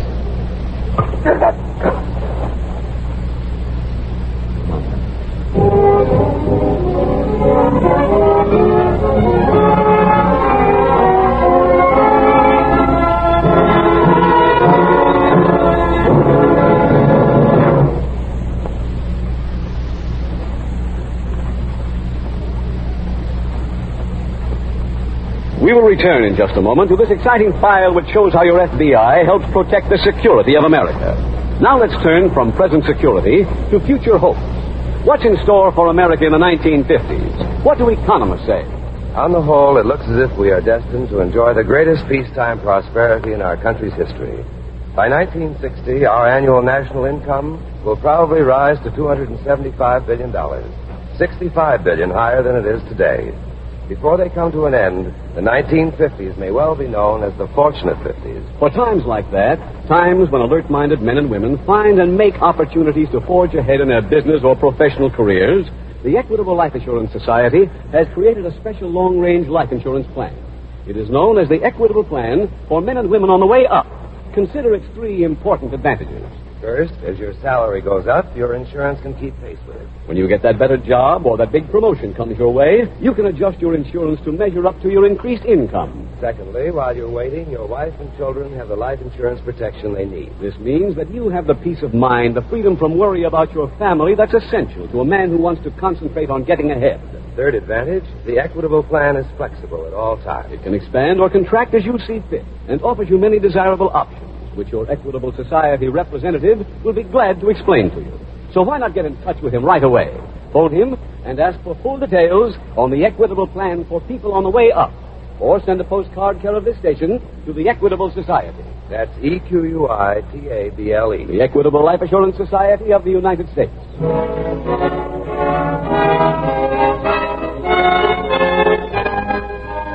And now back to the FBI file, The Fiery Fugitive.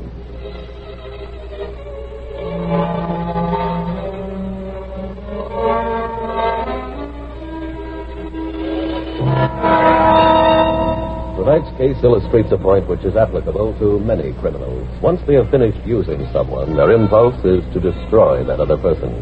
Gratitude is a word in the dictionary so far as the hardened lawbreaker is concerned. A word which to him is like decency, honesty, courage, or friendship. In his peculiar, deformed mind, those words have no meaning. The only word the confirmed criminal knows that suggests a respectable emotion is mercy. And to the criminal, mercy is a one-way street. he expects that when he is apprehended, a soft-hearted judge or jury will apply it to him. If some of you feel that such a description is unnecessarily harsh, it is ample proof that your acquaintance with our criminal population in this country has been slight, has been, in fact, non-existent. The mind of the criminal is something apart. It does not resemble that of the law-abiding citizen, nor does it function in the same way. Of the millions of criminals now at large in the United States, it is safe to say that no two are exactly alike. However, it is even safer to say that all of them have one thing in common, one unwritten motto under which each of them operates. A motto which asks a simple question, a 6-word question reading, "Can I get away with it?"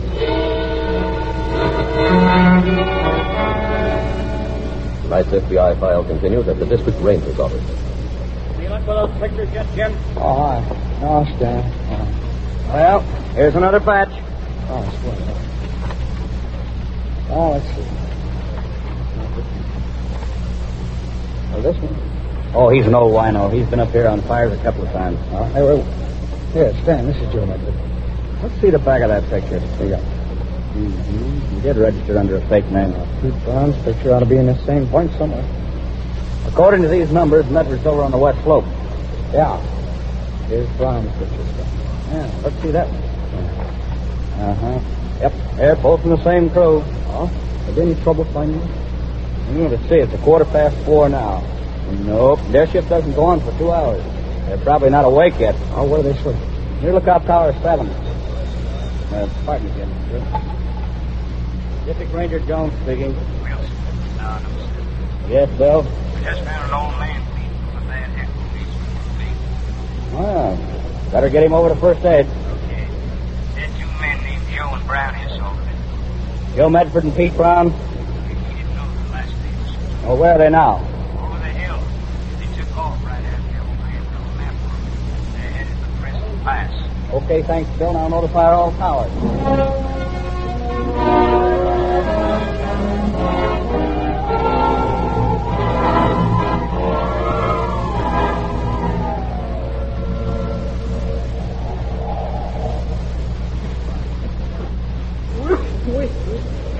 Work, Joe. Yeah, we will.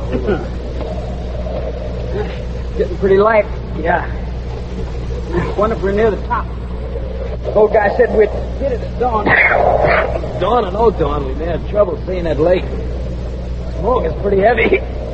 Hey, What? this stuff we're walking on, this moss, feels wet. It is wet. There's some water under it, Joe. Let's dig this stuff away. There's nothing under it. Nothing but dirt. Come on, kid. Let's keep climbing.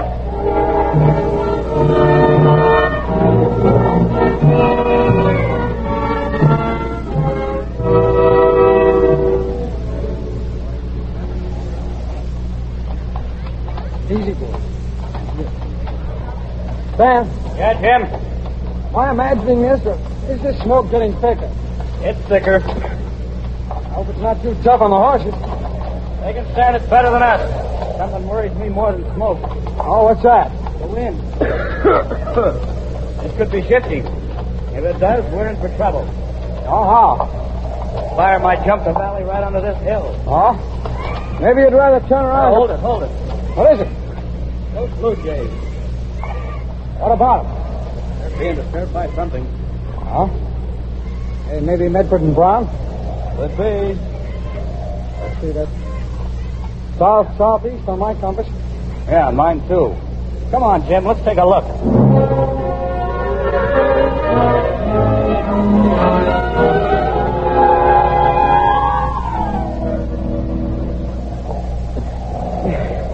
Hold it, Brownie.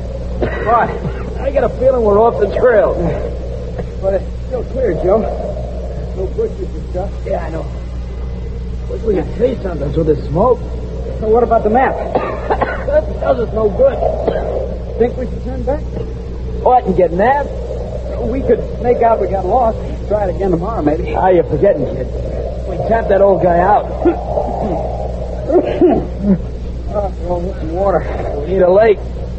One by the railroad track. Come on.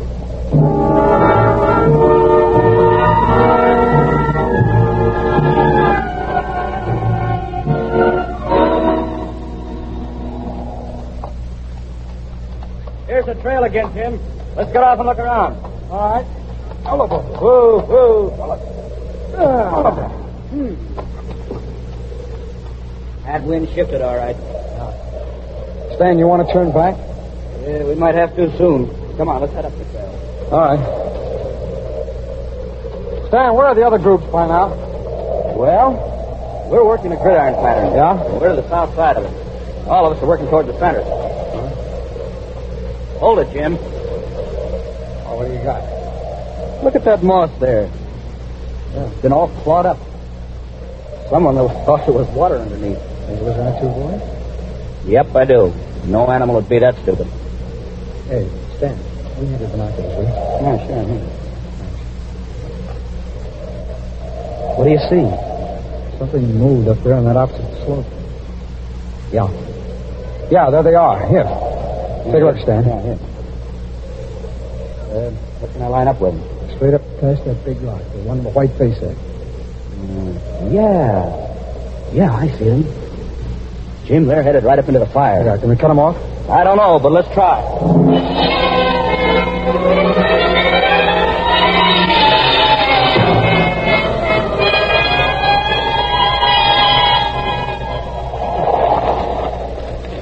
Joe.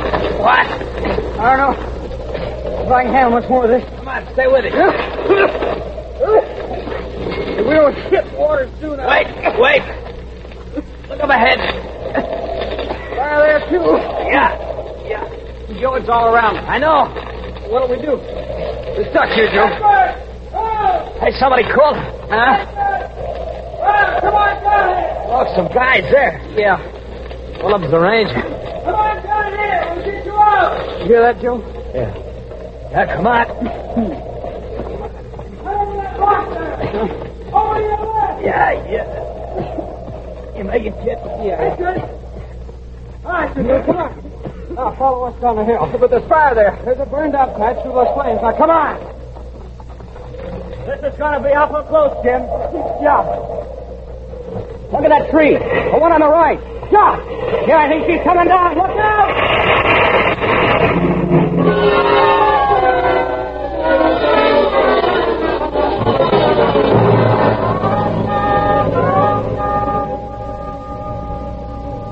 Yeah. Hey, take it easy, Stan. Oh. Howdy, Jim. How about a little water? Yeah. Where am I? You're back at camp. Well, there's been a big blank someplace. Oh? What happened? Your head made contact with a rock. Oh? This was after we got past that falling tree. That's right. Then when we hit that burned-out patch, why, you tripped. What about your two prisoners? They're in the local jail right now. And your job is over. That's right, Stan. I just stopped by here to thank you for all you've done. And I want you to know that I'm making a special request that my next assignment be a simple big city stick-up.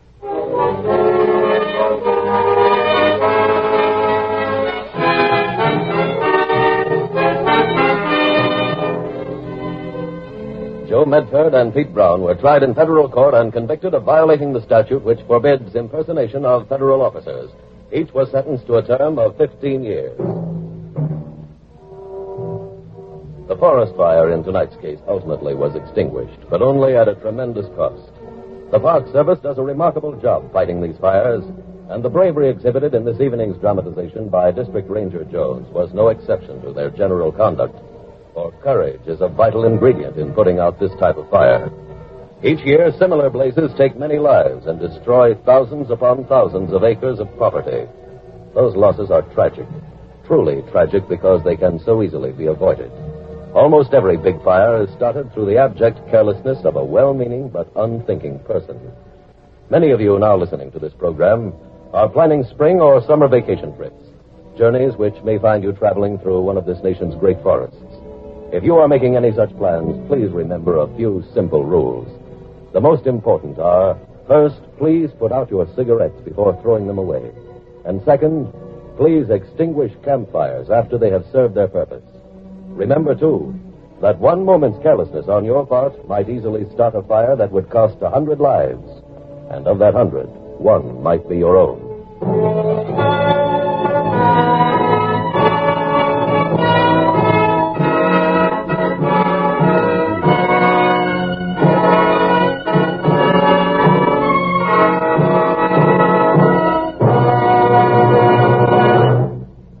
just a moment, we will tell you about next week's exciting FBI file. Now, one last word on the Equitable Society's plan for men and women on the way up. It's a plan for the man who knows that the day will come when his friends will say to him, "Hey, Jim, I just heard about your new job. Great going, boy. Congratulations." If you're that kind of man, then the sooner you get in touch with an Equitable Society representative, the better. Ask him for full information on the Equitable Society's life insurance plan for men and women on the way up. Or send a postcard care of this station to the Equitable Life Assurance Society.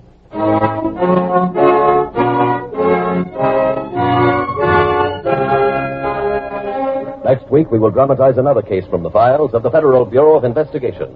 A dramatic expose of the activities of two expert swindlers. Its subject, the marriage racket. Its title, The Honeymoon Homicide.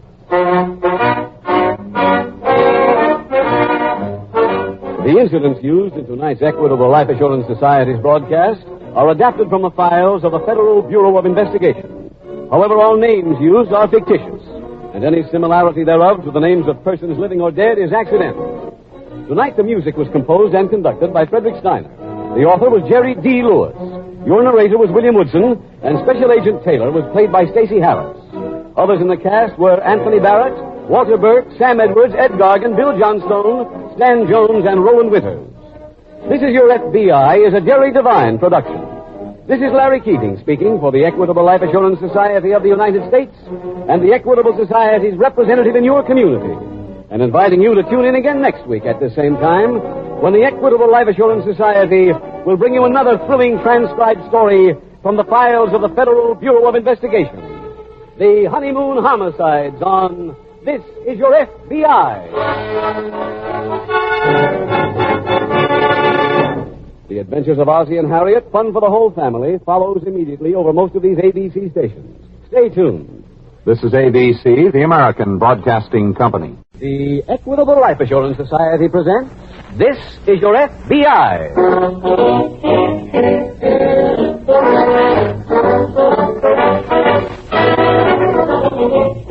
This is Your FBI, the official broadcast adapted from the files of the Federal Bureau of Investigation. Presented transcribed as a public service by the Equitable Life Assurance Society of the United States and the Equitable Society's representative in your community.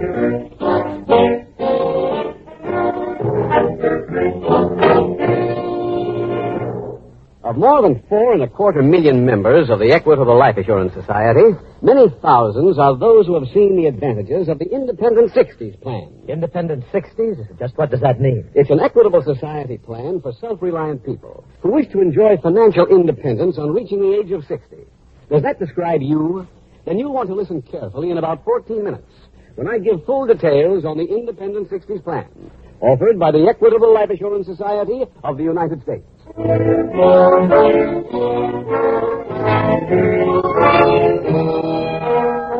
Tonight's FBI file, The Honeymoon Homicide.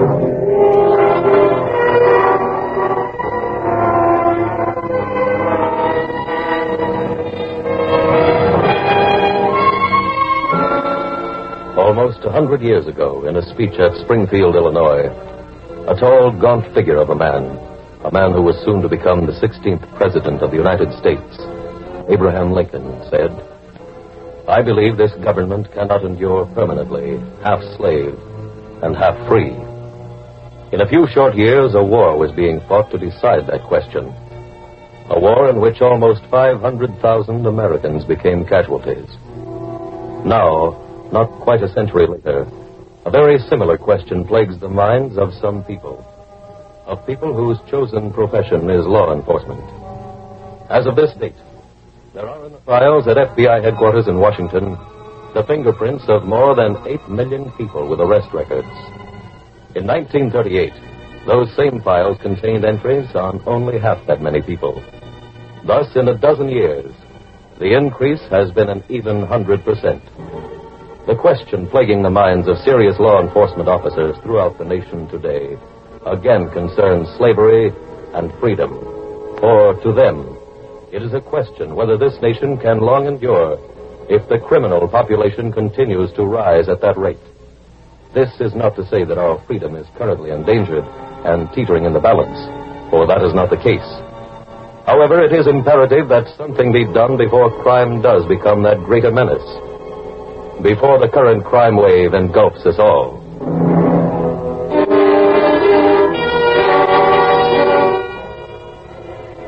Tonight's file opens in the chapel of a funeral home located in a large Midwestern city. A short, middle-aged woman, dressed in black, her head bowed in grief, stands at the door receiving the sympathies of the departing mourners. She leans on a man who is comforting her. Easy, Clara. Oh, help. Poor Albert. Poor Albert. Mrs. Turner? Yes. I'm mighty sorry about your troubles. Thank you. It's a terrible shame. And on your honeymoon, too. Come on, Clara. Pull yourself together. Now, is there anything I can do? No, thank you. I don't think we met. I'm Mrs. Turner's brother. Oh, how do you do? All the arrangements have been made. Oh, I see. Well, I'll leave you with your sorrows. I'm so sorry.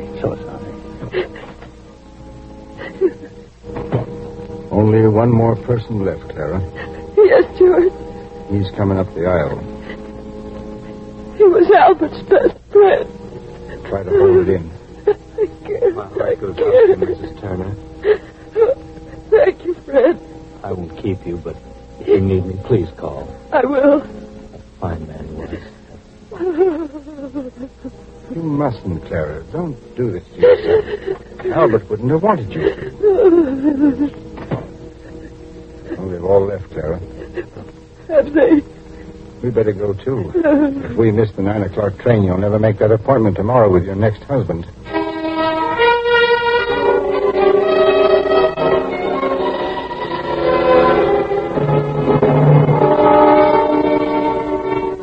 The next day at the local FBI field office, Special Agent Jim Taylor approaches the desk of Agent Dave Brewster. Morning, Dave. Hi, Jim. We were assigned to work together on something that came in this morning.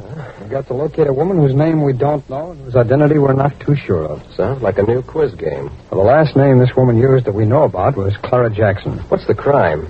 Well, while this Clara Jackson and her husband were on their honeymoon, he suspected that he was getting small doses of poison in his coffee. It's a novel wedding present. Yeah. Well, Jackson went to a hospital, had himself examined, and he was right. Doctors just barely saved his life. I see. That was about a month and a half ago. Then when he recovered, he gave the police all the details. And the woman had gone by that time. Yeah, that's right. Well, how come we're in on the case? The police in Jackson's hometown discovered that she was headed here with the money and valuables that she had stolen. Uh-huh. Their lead was confirmed last night when Jackson's gold watch was found here in a 6th Avenue pawn shop. And you say we don't have a good description on this woman? Not yet, but we may soon. The wedding pictures that she took with Jackson are on their way, and as soon as they're here, we'll start doing some legwork.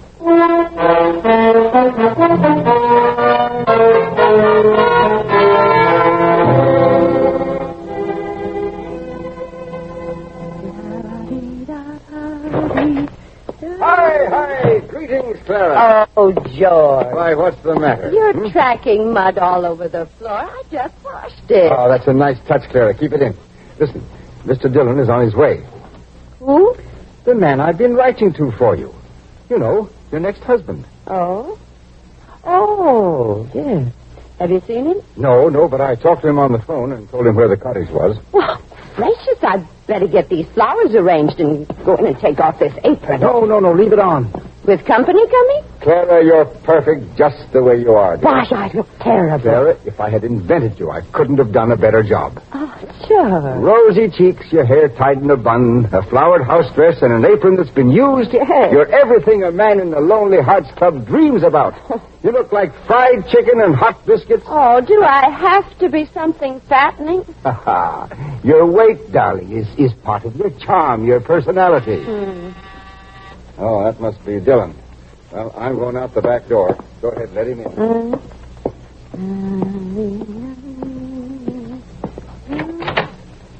Hello. Hello. Mr. Dillon? Yes. Well, come right in. Thank you. Oh, yeah. I'm Mrs. Franklin. I'm pleased to meet you. Likewise. Oh, you'll have to excuse the appearance, Mr. Dillon. Brother and I only moved in yesterday, and there's so much to do. Of course. Is it right here? Thank you.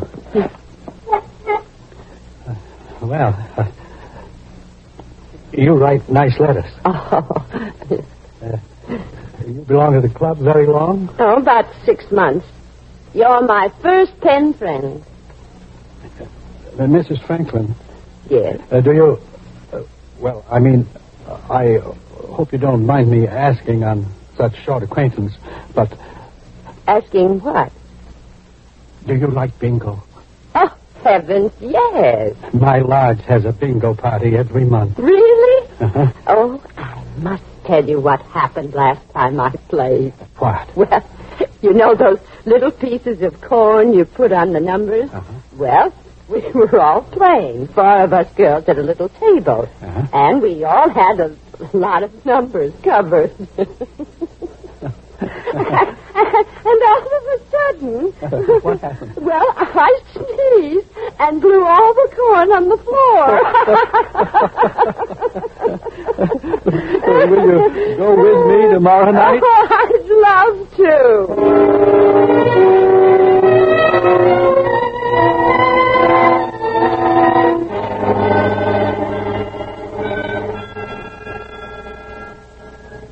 I've got something on that Jackson file. Do you remember those wedding pictures that I was expecting? Uh-huh. Well, they came, and I had copies printed up. The police distributed them to all the neighborhood stores, and then this morning we got a call from a supermarket over on 3rd Avenue. This woman was one of the customers, called herself Mrs. Turner. Get any address? Not yet. The SAC sent Ira Williams down to City Hall to check all marriages in the last 6 weeks. Well, I've got something, too, Jim. Oh? Jackson's belongings turned up in several pawn shops here, and in every case, the pawning had been done by a man. Oh? I'm having a composite picture made of him. Oh, I'll get it, Dave. Special Agent Taylor speaking. Yeah, Ira. You have? Who? Yeah, I see. Any address? Yeah. Yeah, Ira. Yeah, thanks very much. Williams down at City Hall. You find the marriage license? Yes, the victim this time was named Albert Turner. Ira tried to contact Turner to warn him, but it was too late. Turner's dead, Dave. Woman's already moved out. Well, let's call the coroner and have that body exhumed. We may have a murder case on our hands.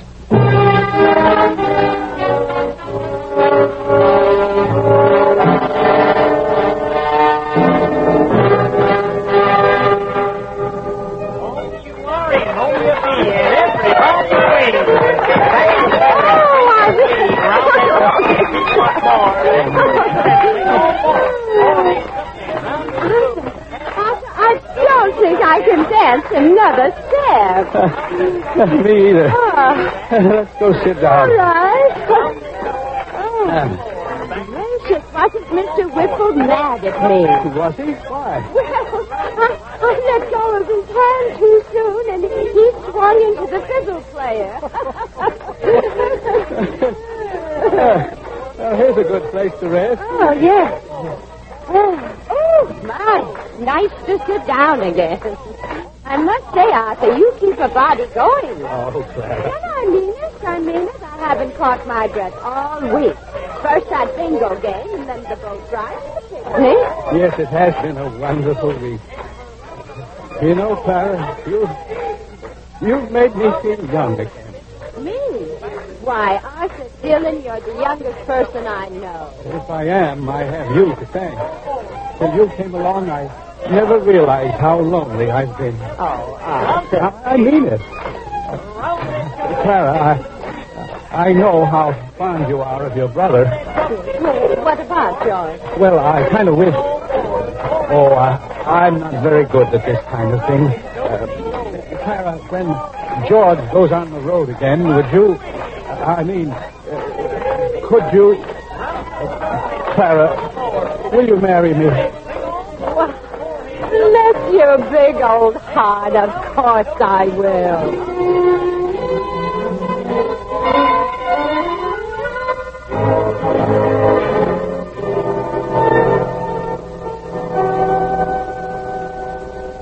Dave, a report just came in from the lab. On the Turner killing? Yes. The cause of death was poisoning. Nice business. Oh, according to the pawnbrokers, that composite picture we had done on the man was a good likeness. No, did you check it at police headquarters? Yeah, her picture, too. Couldn't get anything. Oh. Did you send pictures to Washington? Yeah. I then should have got them this morning. I also spread copies around town. Where? Well, I went to the rail, plane, and bus terminals. None of the ticket sellers recognized them, but I had them post the pictures in all the employees' locker rooms. Jim, I wonder what made them start using poison. I'll tell you. Those previous marriages, all she did was to take off with her husband's money. Oh, I got it, yeah. Special Agent Taylor speaking. Yes, that's right. You have? When? He's quite sure? Yes, that's fine. Yes, thank you very much. Hey, the locker room pictures just paid off. Oh. A Pullman porter recognized both of them. Did he know where they went? Yeah, they were on the Blue Diamond Flyer about 10 days ago, and they got off at Capital City. Clean up your desk, Dave. We'll get an okay and fly to Capital City tonight.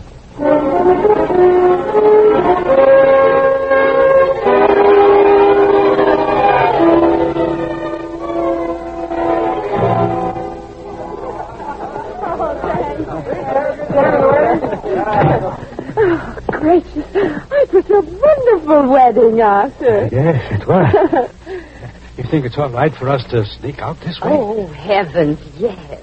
Arthur, help me get this rice out of my hair. You two didn't think you were going to sneak away without saying goodbye to Brother George, did you? Mercy, no. Wait, what do you think of it? Oh, you made a beautiful couple. Thank you. Say, George, if you'll help your sister get this rice out of her hair, I'll see if the car is ready. All right, old boy. Don't let her run away. Oh, Arthur, what a thing to say.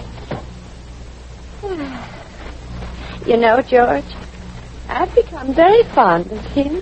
Well, that's nice. I think a wife should always be fond of her husband. You're making fun of me. Now, look, Clara, you know you get this way every time you marry somebody. But this isn't like the others. I want to stay married to Arthur. Please, George. Look, I got a new bottle of the treatment. It takes a couple of weeks to do its work. Have fun with him for that long. But I do... We're ready to leave, Clara. She'll be right there, Arthur. All right. Now, here's the bottle, dear. Start giving it to him tomorrow.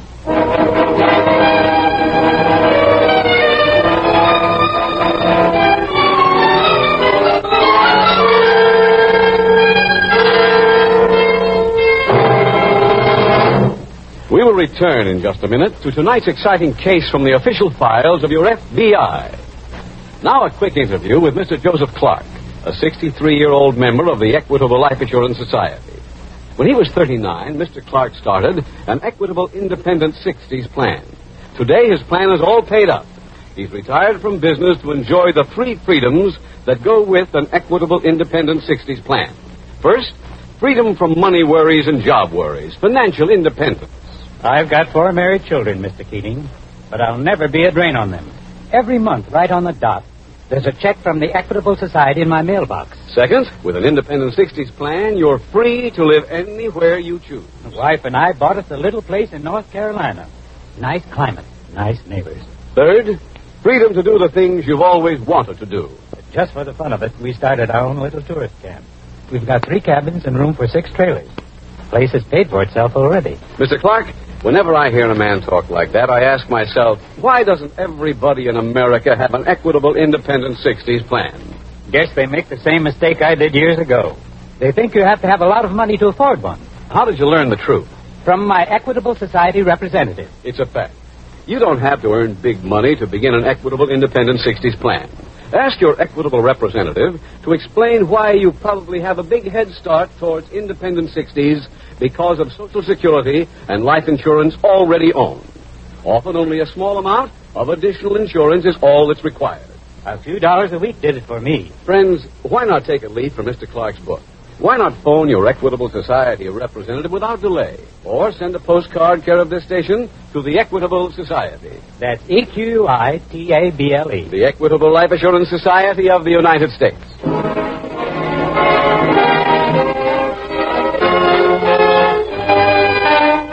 And now back to the FBI file, the Honeymoon Homicide.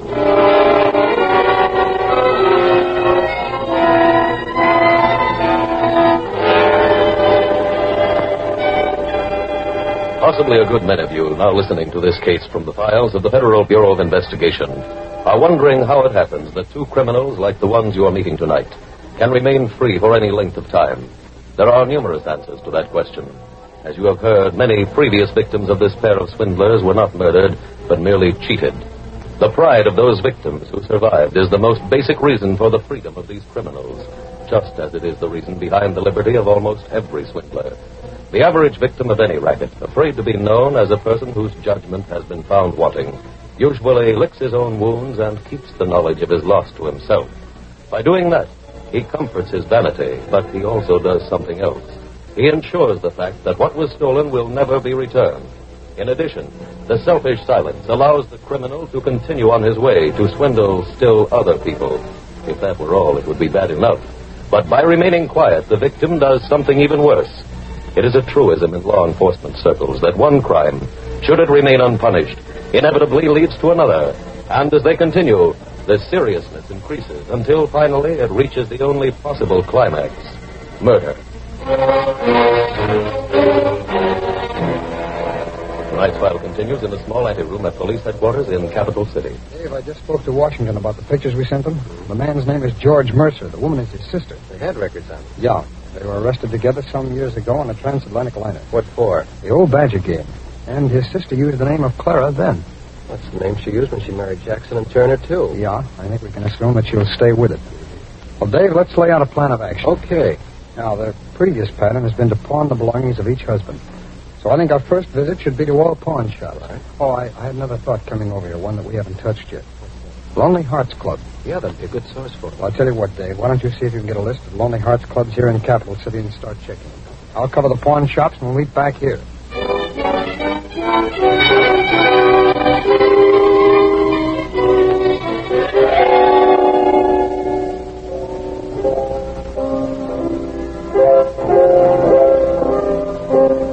My, that's pretty.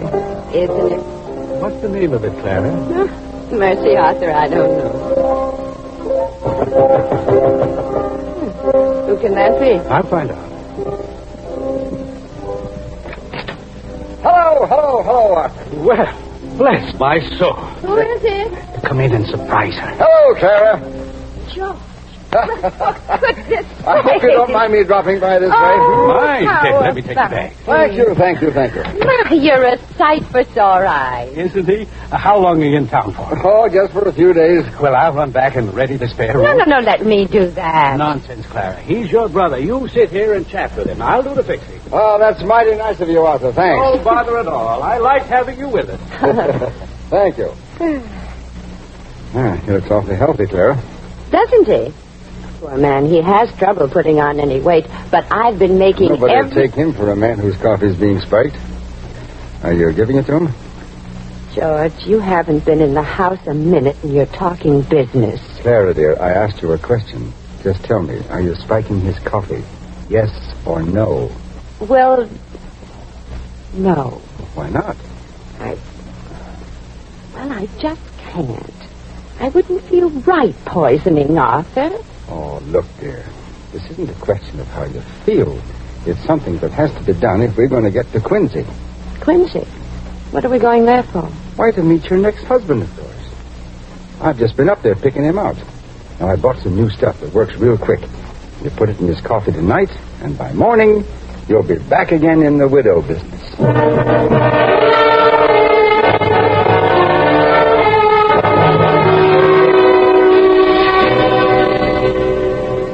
Dave, I almost made connections with Mercer. Where? One of the pawn shops. He just pawned some of the late Mr. Turner's belongings, including his valise, which could give us a lead. The valise? Yeah, there was a baggage stub on the handle, some numerals on it, so I called the railroad. They said it could be a car number, and they're checking on it now. Jim, if you remember, he pawned one husband's stuff the day before the next husband was poisoned. Yeah. Now, if he follows a pattern, that could mean they're just about ready to leave. And just about to poison another victim. Oh, did you get anything at the Lonely Hearts Clubs? Well, I contacted all of them. They're checking their memberships out. Special Agent Taylor speaking. Yes, Mr. Anderson? You have? There was, huh? Yes, right away, and thank you very much.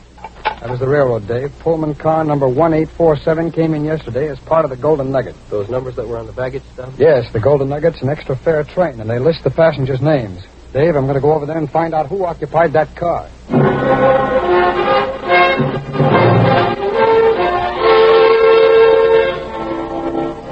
I've got that list, Dave. Mercer's name isn't on it. Let's see. There you are, 20 names, and not one of them close to Mercer. None of them even start with the letter M. No. One thing we can do now, check every hotel, see whether any of these 20 names registered yesterday. If they did, we'll go up with a picture and find out if it's Mercer.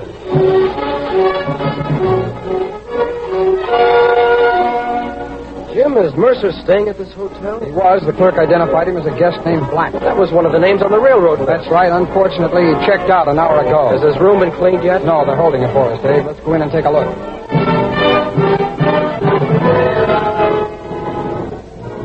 Nothing in this bureau, Jim. I may have something. What? It's a letter, Dave. A Lonely Hearts letter. Who's it addressed to? Mrs. Franklin. Dave, if this is Clara, we've still got a chance.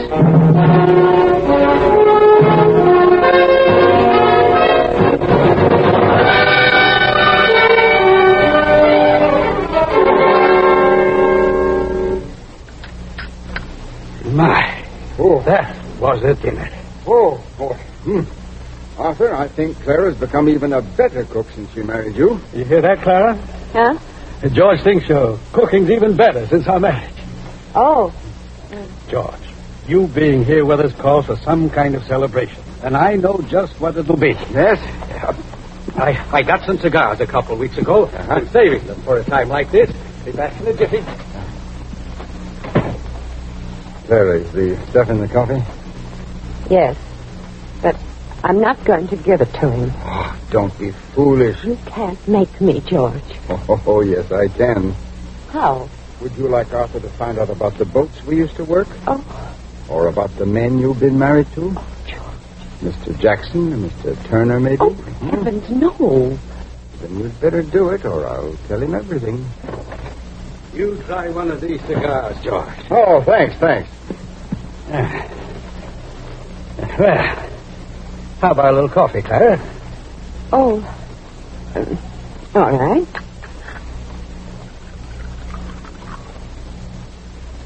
Here, George. Oh, none for me, thanks. No, give it to Arthur.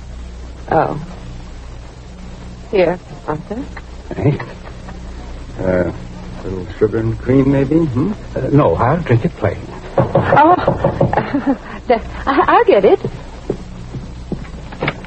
Hello, Clara. Huh? There's Mercer, Jim. Yeah, I see.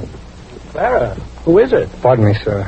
Are you this woman's husband? Yes. Then maybe we got here in time. We're special agents of the FBI. We're taking these two down to headquarters.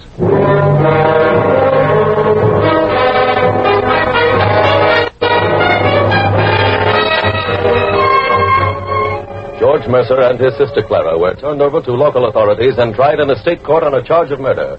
Both were convicted and sentenced to be executed. When Special Agent Taylor found the Lonely Hearts letter in the hotel room George Mercer had rented, he realized it was then possible to trace the wanted woman, possible even without the help of any of the clubs. A painstaking search of records at the Marriage Bureau revealed that a Mrs. Clara Franklin, the name in the salutation of the letter Taylor found, had obtained a license to wed one Arthur Dillon. His address was also listed on the application, a fact which, as you have seen, was responsible for saving his life. Analysis of the coffee in the cup before Dillon revealed enough poison to kill a dozen men, and to kill them quickly. Thus, the arrest directly saved one life, and indirectly probably saved many more. The experience of the Federal Bureau of Investigation in cases like this, among others, is proof that one cannot be too cautious in meeting strangers. It does not follow as an automatic thing, but it is possible that remembering this file may one day save your life. In that event, the men of your FBI will once again have done their job and done it well. Their job of protecting the lives and property of you, the American people.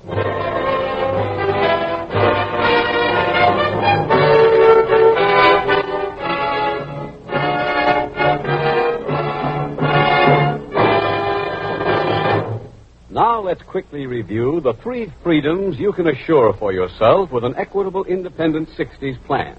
First, freedom from money worries and job worries after your 60th birthday. Real financial independence. Second, freedom to live where you choose. Third, freedom to do the things you've always wanted to do. That's the good life you can look forward to with an independent 60s plan. Don't say you can't afford it until you've talked to your Equitable Society representative. Or write care of this station to the Equitable Life Assurance Society.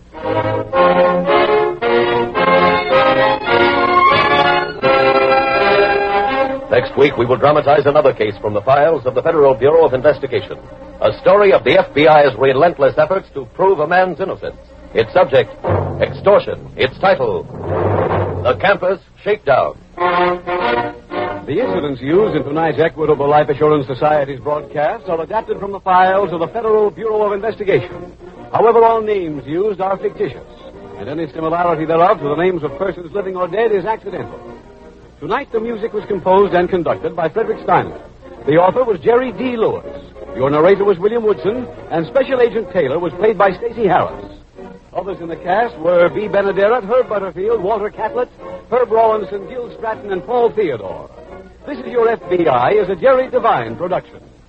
This is Larry Keating speaking for the Equitable Life Assurance Society of the United States and the Equitable Society's representative in your community, and inviting you to tune in again next week at the same time when the Equitable Life Assurance Society will bring you another thrilling transcribed story from the files of the Federal Bureau of Investigation. The Campus Shakedown on This Is Your FBI. The Adventures of Ozzie and Harriet, fun for the whole family, follow immediately over most of these ABC stations. Stay tuned. This is ABC, the American Broadcasting Company.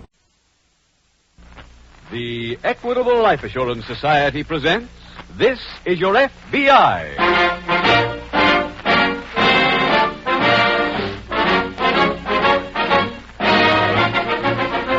This is Your FBI, the official broadcast from the files of the Federal Bureau of Investigation. Presented transcribed as a public service by the Equitable Life Assurance Society of the United States and the Equitable Society's representative in your community.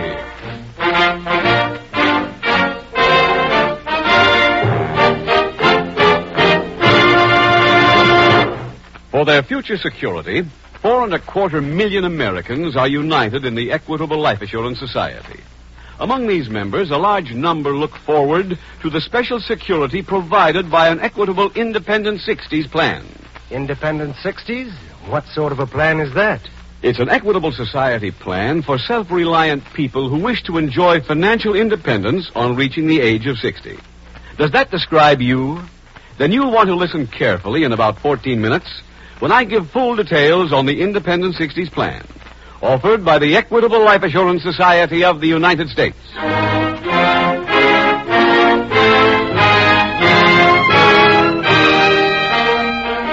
Tonight's FBI file, The Campus Shakedown.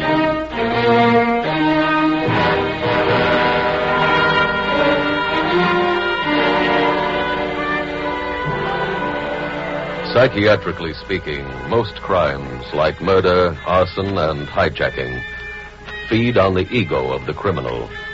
That ego tells the ordinary lawbreaker that while the overwhelming percentage of criminals is caught, he is shrewd enough to escape such fate. However, one crime feeds on the ego of the victim, and on that victim's sense of pride. That crime is extortion. Fear of exposure and the consequences of such public knowledge are enough to force many people now paying extortion money to remain quiet. For one thing, they are more comfortable, since the knowledge that forms the basis for the extortion is not widespread. For another thing, the victim usually fails to press any charges after having made his payment, which allows the criminal to remain in charge of the situation, and also for him to remain in business. It is manifestly impossible, because of those and other reasons, for the Federal Bureau of Investigation to report any official total of the monies collected in the past year by those who practice this ancient crime. However, it would be safe to assume that the American people pay extortioners millions of dollars annually. Those millions of dollars are only a small part, of our bill for crime. The bill which, in this past year, exceeded the total sum spent throughout the nation on education.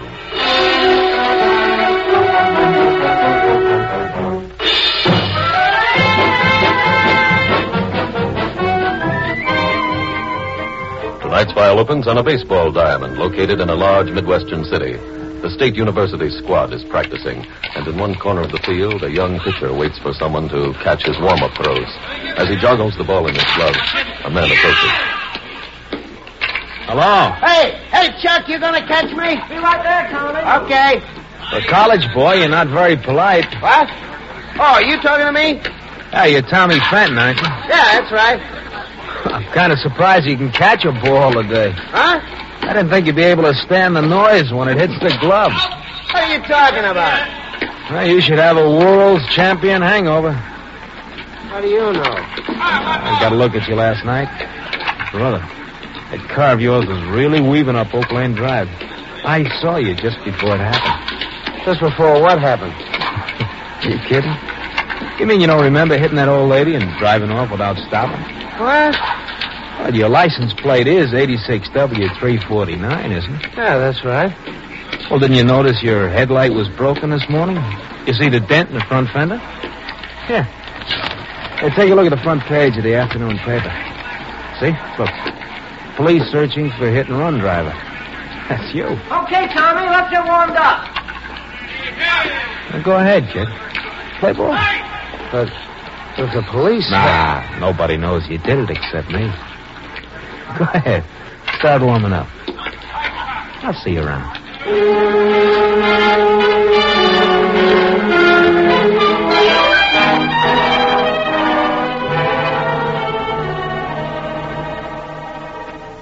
And there is one point on which my worthy opponents can find no rebuttal, for there is none. The atomic bomb, which was dropped on Hiroshima... What are you talking to, Eric?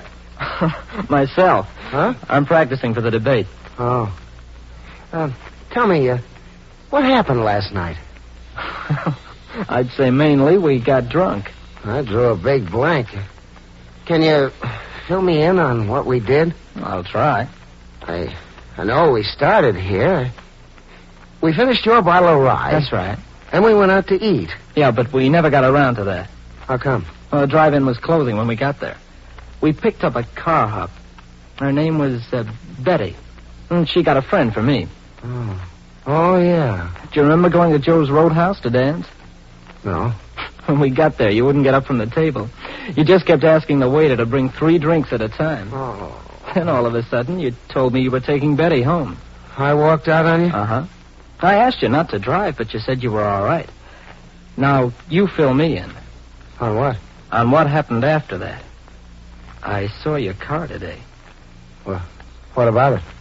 You tried to climb a tree with it? I'll see you later, Eric. Where are you going? Out to the drive-in, see that girl?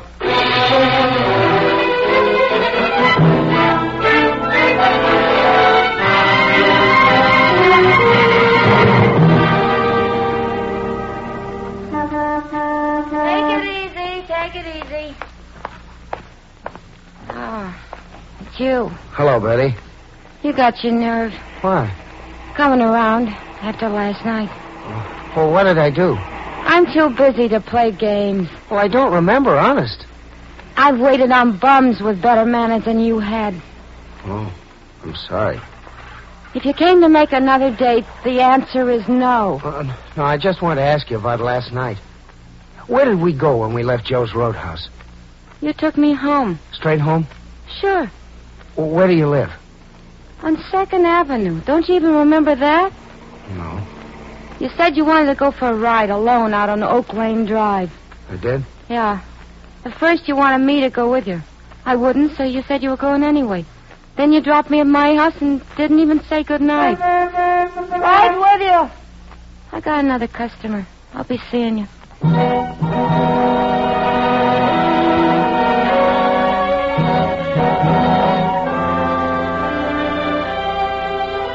Meanwhile, at the local FBI field office, Special Agent Jim Taylor is seated at his desk when policeman Larry Norwood approaches. Hiya, Jim. Oh, hello, Larry. Hey, I hear you made inspector. That's right, last week. Congratulations. Thanks. That envelope for me? Uh-huh. I was in to see your agent in charge, and he said to give it to you. Oh, what's in it? A couple of pieces of glass and a few specks of paint. Where from? Well, the paint is from the clothes of a hit-and-run victim. We found the glass at the scene of the accident. I see. The old lady who was hit is still alive, but she's in shock, and her doctor won't allow any questioning yet. Uh-huh. Jim, if you could send those to the lab and get us a quick report. I'll get it off today, Larry. Oh, thanks. I should have a report tomorrow afternoon. I'll call you as soon as it comes in.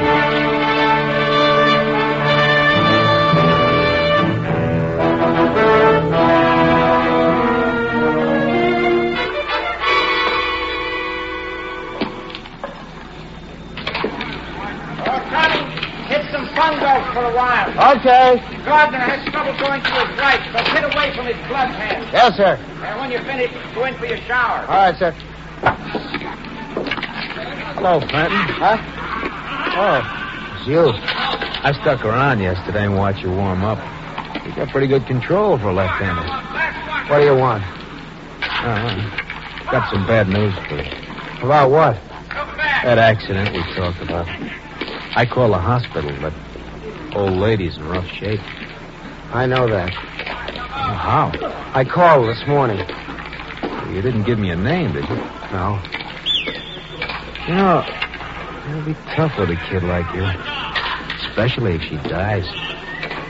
You know, drunk driving and killing somebody. Well, they gotta give you 10 years anyway. You come out here to tell me that? No. Just want to remind you of something. What's that? I'm the only one who knows who did it. Well, you won't be. What do you mean? Made up my mind. I'm going to the police tonight. Oh? You want to pitch for the school or for a prison scene? I don't care. Well, how about your old man? Huh? I did a little checking. They tell me he's running for judge up where you live. What about it? Well, just maybe a lot of people ain't going to vote for somebody whose kid goes around drunk, running over old ladies. Oh, look, kid, nobody else saw you do it. You keep your mouth shut, there's no way in the world for the cops to find out unless I tell them. And I wouldn't do that.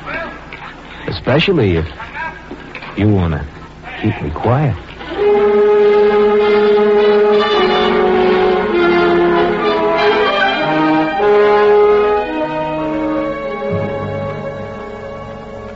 Any reports from your lab, Jim? Yeah, Larry, it just came in. I was about to call your office and read it to you.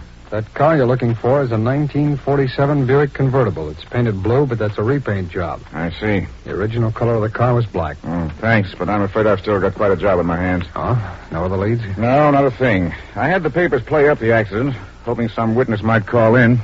You see, there's not much traffic on Oak Lane Drive. Pardon me, Larry. Sure, Jim. Special Agent Taylor speaking. Yes, he is. Just a minute. Larry, for you. Thanks, Jim. Hello? Yes, Ralph. Oh, good. What? She does? Uh-huh. Yeah, that'll help. Yeah. Thanks, Ralph. Bye. That was one of the men on my squad, Jim. He just questioned the old lady who was hit by the car. Sounded like he got some information. He did. She saw a sticker from State University on the back window of the car. Oh? And the last 3 digits of the license number were 383. That fits the description of the car that was used in that bank robbery last week. It might add up, Larry. Let's get to work.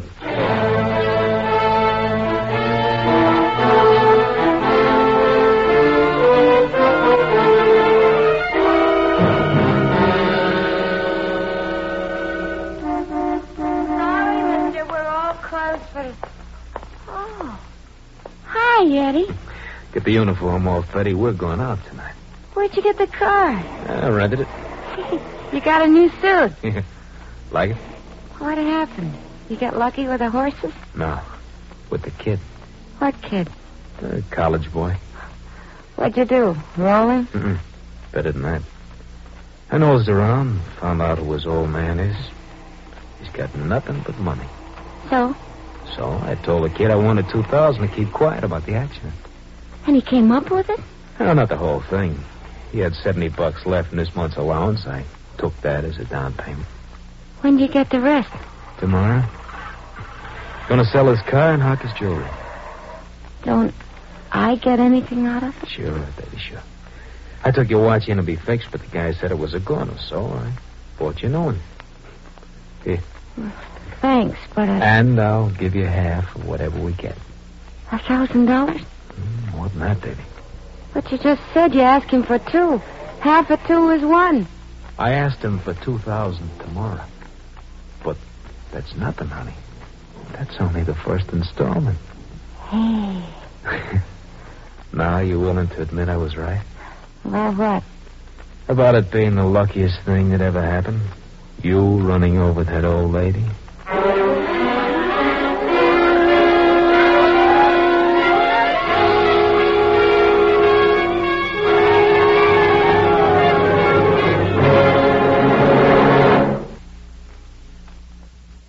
will return in just a moment to tonight's exciting case from the official files of your FBI.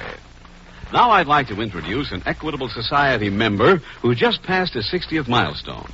Back in 1929, Mr. Charles Wagner started an Equitable Independent 60s plan. This year, he turned over his little business to his two sons and settled down to enjoy the three freedoms that go with an Equitable Independent 60s plan. First, freedom from money worries and job worries, financial independence.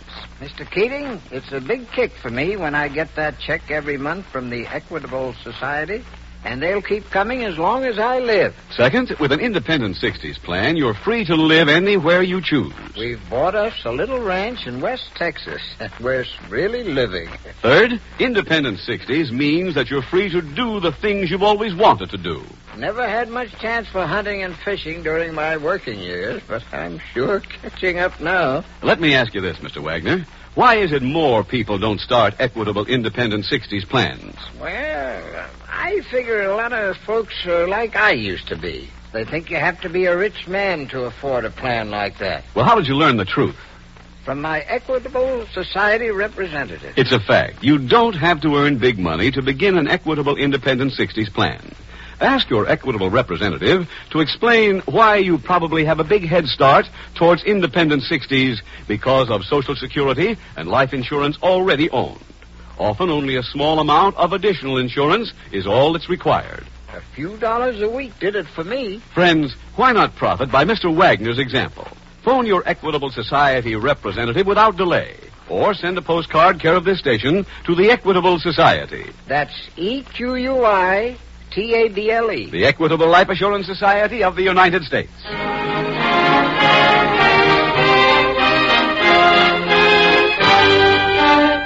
And now back to the FBI file, The Campers Shakedown.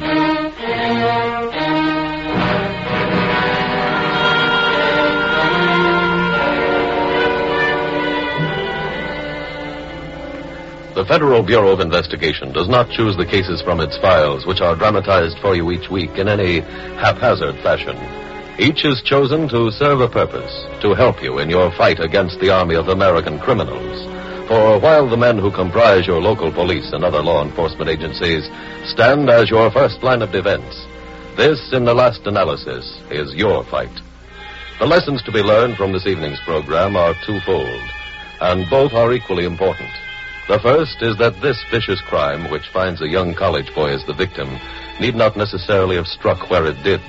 Had circumstances been different, the victim would have been someone else, for this can happen to anyone, even you. No one, whatever his location, his profession, or his temperament, is ever far removed from crime. The second point of instruction for you, the decent citizen, is equally simple. If you are currently paying an extortioner, stop immediately. If you are contemplating such payments, don't make them. Should you have any friends or relatives in either of those positions, tell them those things. For, as you have just heard, extortion is not erased by one payment, nor by any set number. It goes on so long as the victim can stand further financial bleeding.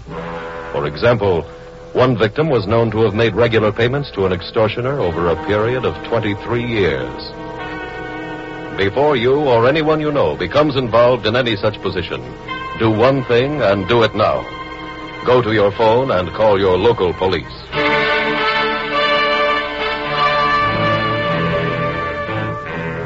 Tonight's file continues at the local FBI field office the following day. Sorry to keep you waiting, Larry. That's all right, Jim. I've just been over to the university again. Find anything that looked like the car? No, but the dean's office is getting up a list of all students owning 1947 Buicks. Well, I've had our precinct captains alert all garages and repair stations to be on the lookout in case he tries to get the car fixed. Good. We've also requested all used car dealers to notify us if any student comes in to sell a car like that. You know, of course, there's the possibility that it may not have been a student's car at all. Oh, but the old lady was sure she saw the sticker. Well, I saw quite a few of those during the football season to people here in town who root for the team. That's true. Say, can we interview the victim yet? I told a doctor one of us would come by this afternoon. And? He said he didn't want to question more than once a day until... Oh, excuse me. Special Agent Taylor speaking. Yes, he's here. What? Sure, go ahead. They did win. Where is he now?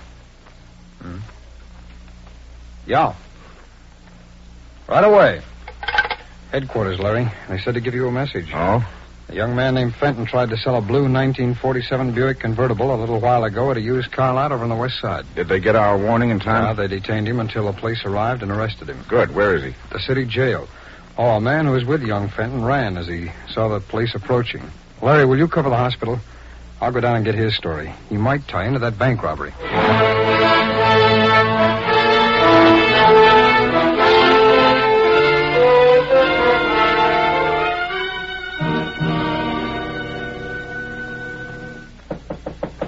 Who's there? Me, Eddie. Oh, wait a minute. Where's Clara? She got a job working days. She out? Yeah. Good, I gotta talk to you. You got the money? No. Why not? There's trouble. The kid's been arrested. Huh? We went to sell his car. They were waiting for us. I ran. Do you think he'll talk?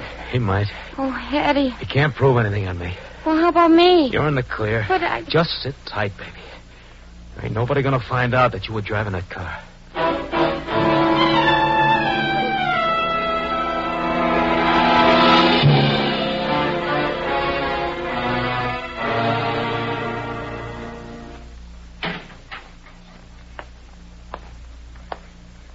Tom Fenton?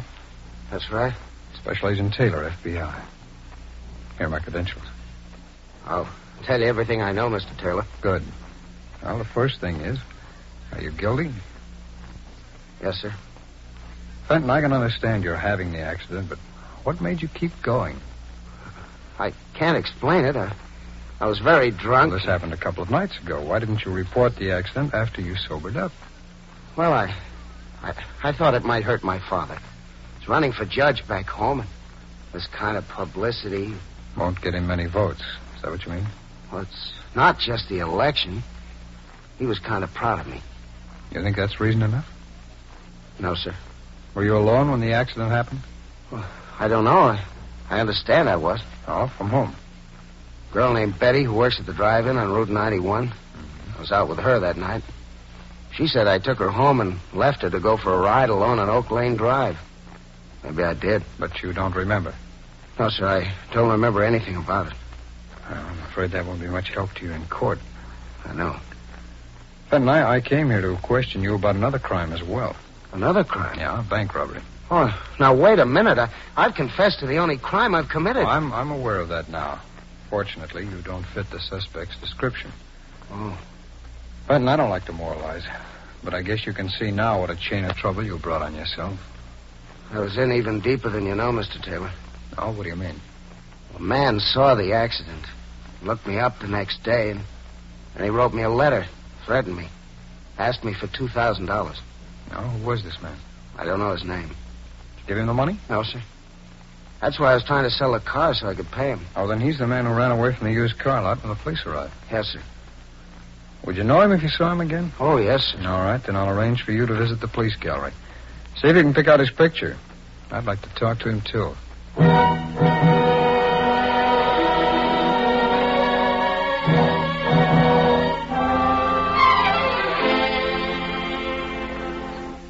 Larry, where's young Fenton's car? Back in the garage, Jim. Come on. Right. What did you get from Fenton? Well, he confessed to the hit and run, but the bank robbery angle fell through. Oh, he told me about a witness to the accident. Oh, I didn't think there was any. According to Fenton, this man tried to shake him down for $2,000. Oh, did he tell you who it was? He didn't know the name, but he identified a picture in your files. Uh-huh. Which one? An Eddie Minden. Don't think I've run into him. Well, he's strict... Go ahead, Jim. Oh, thanks. Minden's strictly petty larceny, stealing from parked cars, things like that. You think Fenton is making this up? Well, he says Minden wrote him a letter saying if he didn't pay, there wouldn't be enough left of him for the cops to find. Sending that letter through the mails gives us jurisdiction. Did you see the note? Young Fenton says he misplaced it, but he thinks he can find it. Oh, here's the car, Jim. Yeah. Mm-hmm. Broken headlight, and I guess this dent in the fenders from the accident. Yeah, probably. It looks fresh. I think I'll get in and examine that front seat. Okay. Oh, Fenton told me he was out with a girl named Betty the night of the accident. Didn't the first report say he was alone? Yeah. But the girl told him that he dropped her at her home, then went for a ride by himself. Have you spoken to her? No, but I did learn of an interesting coincidence. Yeah? What's that? She works at a drive-in on Route 91. Her boyfriend is Eddie Minden. That is interesting. What do you got there, Jim? A couple of pieces of glass I found embedded in the upholstery on this front door. Look like they could be parts of a watch crystal. Probably broke when he hit the old lady. Oh, I'm not so sure. Come on, Laurie. Let's go back upstairs and talk to young Fenton.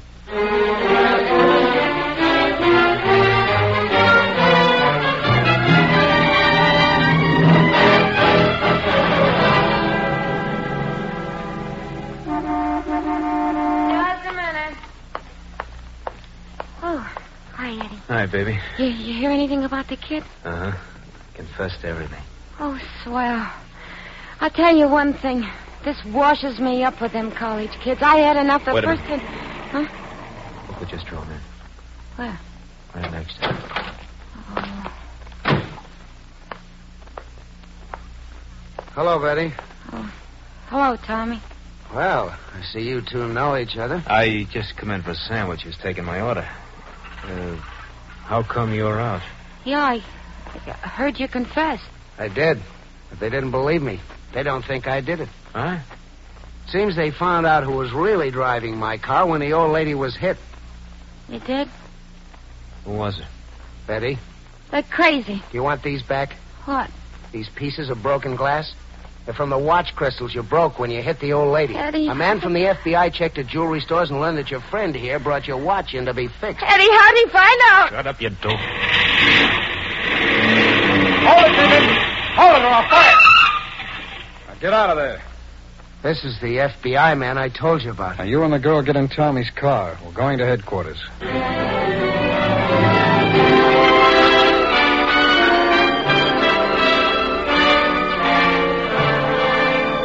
Eddie Minden and Betty Gilbert were convicted of violating the Federal Extortion Act and sentenced to 10 and 5-year terms, respectively. Several things caused Special Agent Taylor to doubt that Tommy Fenton had been driving the car at the time of the accident. The first was the fact that Fenton was left-handed, and in common with a great many left-handed people, he wore his watch on his right wrist. Since the broken pieces of crystal were embedded in the door to the left of the driver, they had to have come from someone else's watch. A visit to various watch repair shops produced a jeweler who recognized Eddie Minden's picture. He also remembered that Minden had brought in a lady's watch which had been smashed at exactly 2 o'clock, the time of the accident. However, Agent Taylor realized that the evidence against Minden and the girl at that point was purely circumstantial, was the type on which some juries failed to convict, for it was not until later that Minden's threatening letter was found. He therefore decided to have Tommy Fenton confront the pair with that evidence, a plan which, as you have seen, resulted in the girl's blurted confession, in the arrest and conviction of 2 more criminals, and, what is even more important, which also maintained the freedom of an innocent person.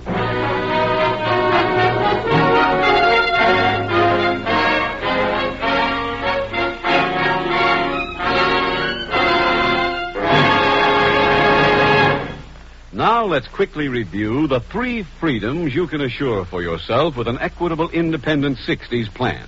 First, freedom from money worries and job worries after your 60th birthday. Real financial independence. Second, freedom to live where you choose. Third, freedom to do the things you've always wanted to do. That's the good life you can look forward to with an independent 60s plan. Don't say you can't afford it until you've talked to your Equitable Society representative. All right, care of this station to the Equitable Life Assurance Society.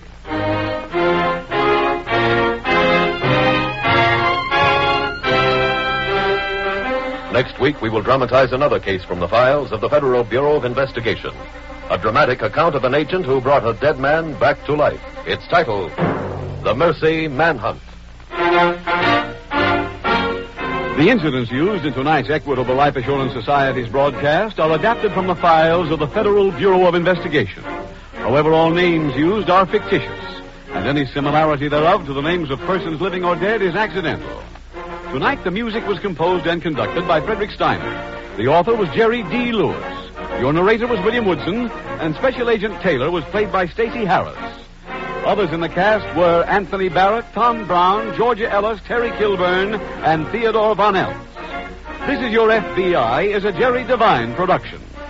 This is Larry Keating speaking for the Equitable Life Assurance Society of the United States and the Equitable Society's representative in your community, and inviting you to tune in again next week at this same time when the Equitable Life Assurance Society will bring you another thrilling transcribed story from the files of the Federal Bureau of Investigation.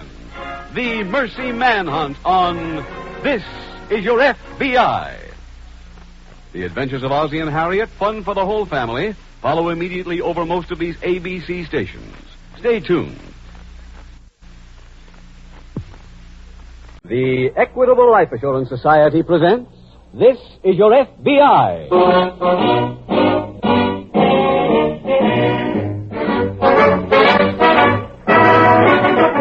This is the 5th anniversary of This Is Your FBI, the official broadcast from the files of the Federal Bureau of Investigation. Presented transcribed as a public service by the Equitable Life Assurance Society of the United States and the Equitable Society's representative in your community.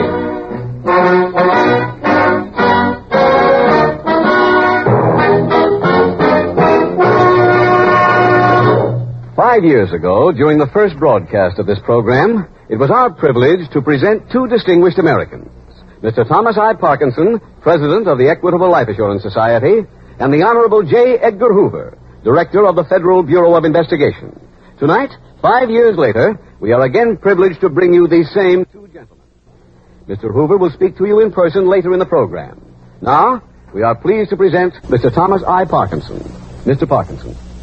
5 years ago, we of the Equitable Life Assurance Society undertook the sponsorship of This Is Your FBI. We did so because we saw in this program a unique opportunity to render a public service, an opportunity to bring to the American public a deeper understanding and a better appreciation of the Federal Bureau of Investigation and its important role in safeguarding the lives and property of American citizens from crime, violence, and conspiracy.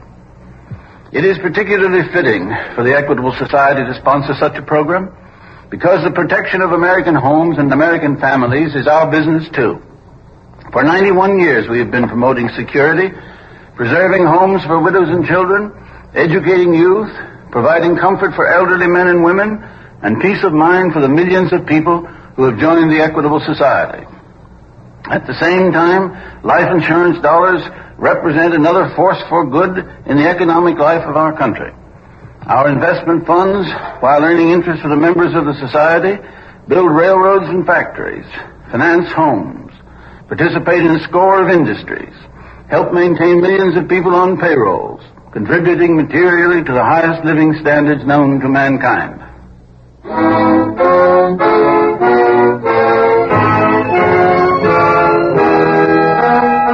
Tonight's FBI file, The Mercy Manhunt.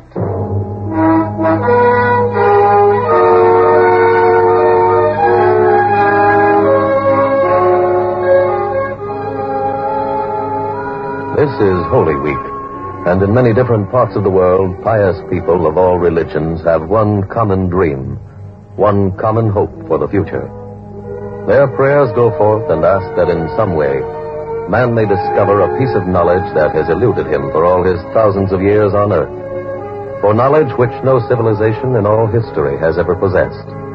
The wisdom to be able to preserve peace on earth, goodwill toward man.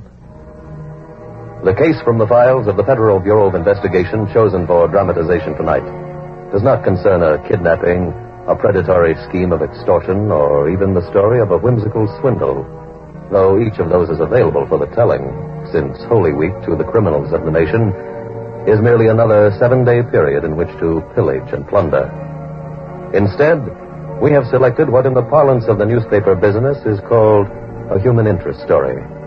A story involving, in the words of the title, a mercy manhunt.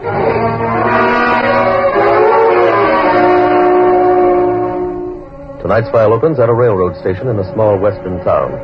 FBI Special Agent Jim Taylor stands talking to the station master as a freight train slowly approaches. This is your train, Taylor. You know where my car will be? Toward the back. Huh? Might as well walk down there, huh? Okay. What's this all about? Well, there's been a series of thefts in the last couple of weeks at the freight yard in the city. 2 nights ago, the thieves broke open the seal on a car carrying an interstate shipment. That's what got us into the case. You got any idea who's been doing it? No. We raised a couple of single fingerprints in the last boxcar, but they won't help us till we get us a suspect. Uh-huh. This car that I'm picking up here will be left on a spur at the open end of the freight yard. Some other agents are moving in, and they'll be in different parts of the yard. We'll keep in contact by our walkie-talkies. Well, this is your car, Taylor, and there's the engineer's lantern. You'd better hop aboard. Okay. Want a lift? No thanks. There we are. Just in time. Goodbye, Fred. Good luck. Thanks.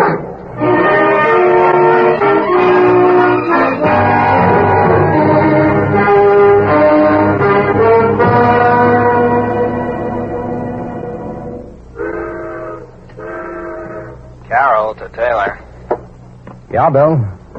Anything stirring at your end? No. Quiet over here, too. Bill. You see something? Yeah. What? 2 men. Where? You can't see them from where you are. They just climbed out from under the car next to me. What did they look like? I won't have time to describe them, Bill. They're coming toward this car. I'll call the others, Jim. We'll get there as soon as we can.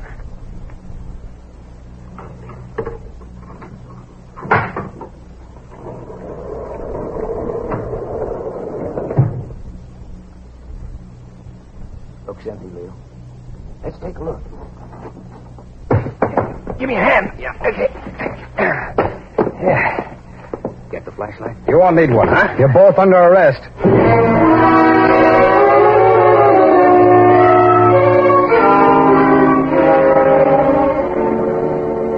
The following morning, at the local FBI field office, Special Agent Taylor knocks on the door of Agent in Charge Milburn's office. Oh, hello, Taylor. Mr. Milburn? I see that Trojan horse idea worked. Yes, sir. Have you interviewed the prisoners yet? Last night, sir, but I did all the talking. The only thing they'd admit was that their names are John Davenport and Leo Braddock. Are they the ones we've been looking for? Yes, sir. Those single prints we got turned out to be the thumb and forefinger of Braddock. Have you sent complete sets of prints of both men to Washington? As soon as we took them, sir. I've also got plenty of other evidence. What kind? Well, I found a key in Braddock's pocket that had a number stamped into it. I called the lock manufacturers and traced the thing to a garage on Madison Street. The place contained 5 crates of cameras, 3 crates of portable typewriters, and other assorted loot. Taylor, it might be a good idea to check and see if either of those men has a local record. All right, sir. And we could clean up more than just the freight yard robberies with this.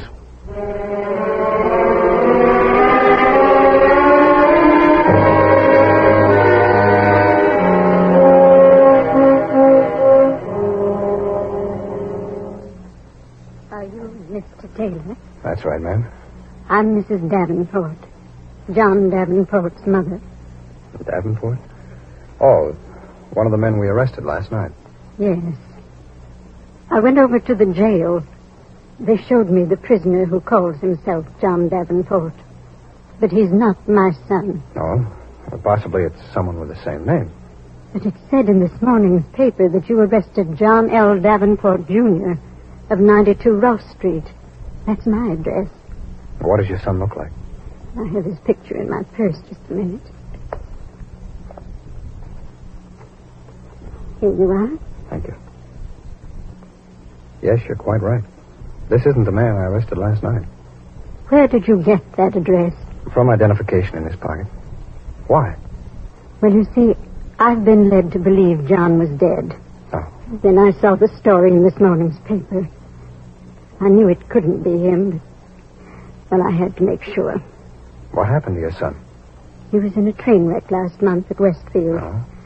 The car he was in turned over and burned. I was called to come and look at some bodies. I went out there. Man showed me some they couldn't identify.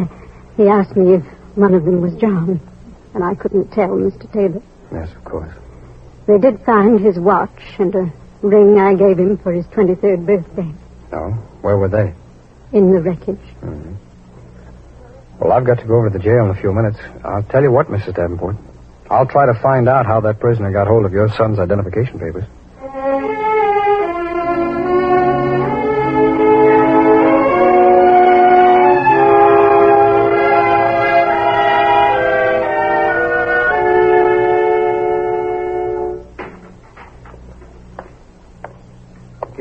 questions, Copper. You're wasting your time. No, we've got all the evidence we can use. We found that garage where you and Broderick stored your loot. What'd you come down here for? Well, just before I left the office, I got a report back from Washington on your fingerprints. What about it? Your name isn't John L. Davenport, Jr. It's George Ludlow. So? So where did you get those identification papers that you showed us last night? I want him in a crap game. Look, those papers belong to the son of a woman who came to my office today. He was in a train wreck. She doesn't know whether he's dead or alive, and I'd like to help her find out. You want to tell me where you got them or not? What's in it for me? Nothing at all. I'm just giving you a chance to do something decent. Now, come on, what can you tell me? Well, I was riding the rods last month. We got close to a town named Westfield, and the train I'm on hits another one coming the other way. Yeah, go on. I'm lucky I get thrown clear without a scratch. And I see a guy's laying next to me. He was a regular passenger. Mm-hmm.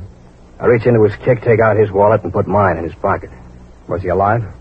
I ain't no doctor. All I know is he was laying there. Was he burned? No. Cut up? No. And all you took was his wallet? That's all I wound up with. What? I took his watch off him and the ring he was wearing, but I dropped him and blew. Oh, why? I heard somebody coming. Mm-hmm. Anything else? No, nothing right now. If I need anything, I'll know where to find you.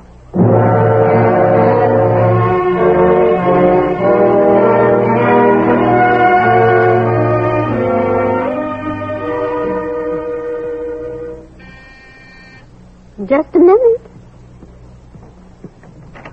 Yes? Good morning, Mrs. Davenport. Oh, good morning, Mr. Taylor. Please come in. Thank you. I've got some information about your son. Yes, what is it? Well, I took a trip to Westfield yesterday. I went to the hospital where the injured passengers were treated. Oh, I saw the list of people they took to the hospital. It didn't have his name on it. Oh, yes, I know. But I found a card of admittance in their records under the name of George Ludlow. Who? George Ludlow. That's the correct name of that prisoner that you saw. Oh? You see, this Ludlow was on the same train with John, and after the accident, he changed wallets with him. He changed what? Yes. Now, here's my theory. If a survivor identified as George Ludlow is brought into the hospital, then I believe there's a very good chance that your son is still alive.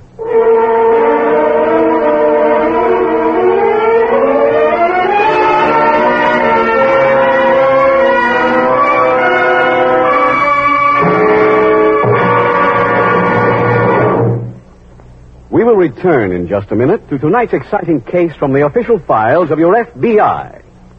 Now I'd like to introduce one of the youngest-looking men of 60 I've ever seen. Well, that's a mighty nice compliment, Mr. Keating. Mr. Thomas, I understand that about 20 years ago you started an Equitable Independent 60s plan. Today that plan is paid up, and you've quit work to enjoy the 3 freedoms that go with such a plan. That's correct. First, freedom from money worries and job worries.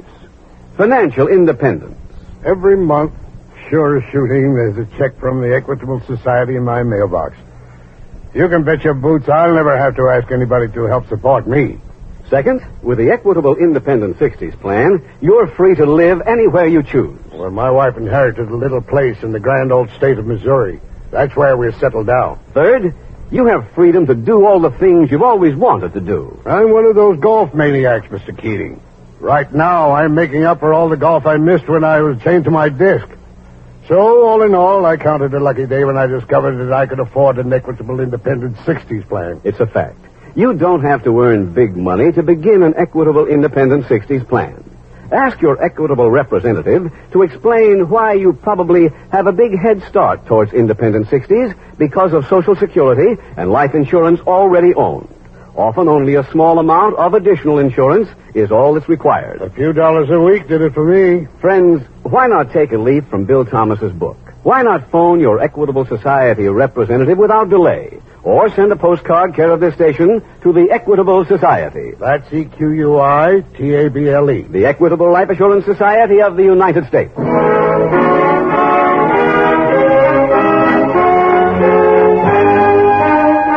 And now back to the FBI file, The Mercy Manhunt.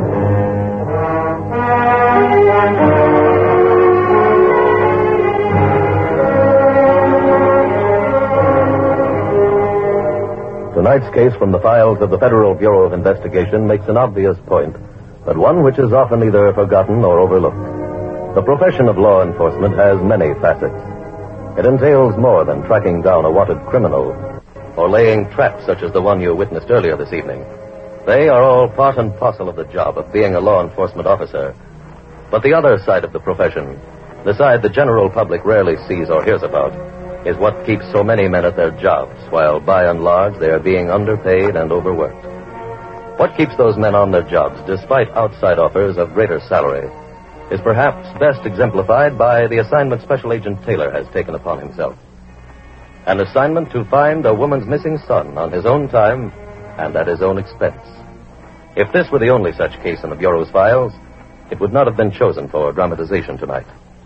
The fact is that the files not only of your FBI, but of local police in almost every city are replete with similar instances. Instances where these men have proven they are not only conscientious defenders of the public welfare, but instinctively and basically they are something it is even more important to be. They are decent human beings who know that each man on earth is irrevocably his brother's keeper. Tonight's file continues later that day at the local FBI field office. Special Agent Taylor approaches the desk of Agent in Charge Milburn. Can you spare a few minutes, Mr. Milburn? Certainly. What's on your mind, Taylor? Do you remember my telling you about a Mrs. Davenport? The woman whose son was in the train wreck? That's right, sir. I did some work yesterday trying to locate him. Yes, I just heard the report of your interview with Ludlow. Oh, then you know about the wallets being switched. Yes. Well, I found a record of a George Ludlow having been admitted to the Westfield Hospital on the day of the train wreck, but nothing on him leaving the place. Well, you know, of course, that we have no jurisdiction in the case. Oh, I realize that, sir. But I'd like to see if I can make some more progress. That'll take time. Well, I have 3 days leave coming, sir, and I thought, well, if you could spare me. You want to go back to Westfield? Yes, sir. I'm sure the patient who was entered under the name of George Ludlow was really John Davenport. I see. I tried to locate the nurse who took care of him, but no duty records were kept on the night of the accident. How many nurses were there? Oh, quite a few of them, sir, and mostly volunteer help. It would mean interviewing all of them, but, well, I'd like to try. All right. Tell Henderson you're taking 3 days leave with my permission.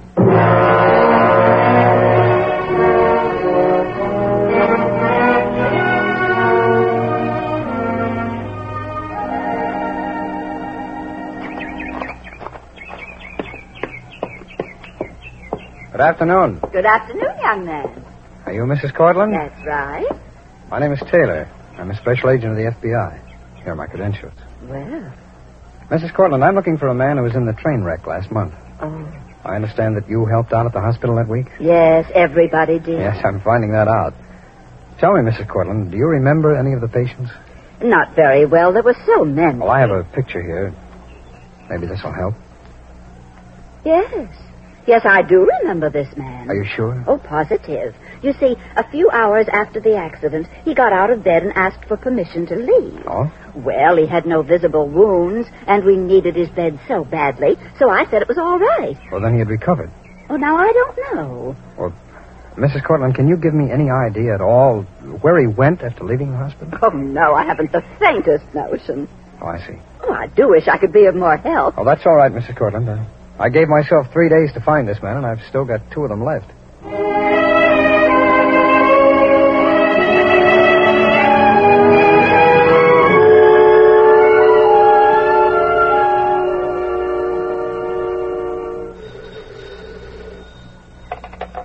Milburn speaking. Jim Taylor, Mr. Milburn. I thought you might be interested in a progress report.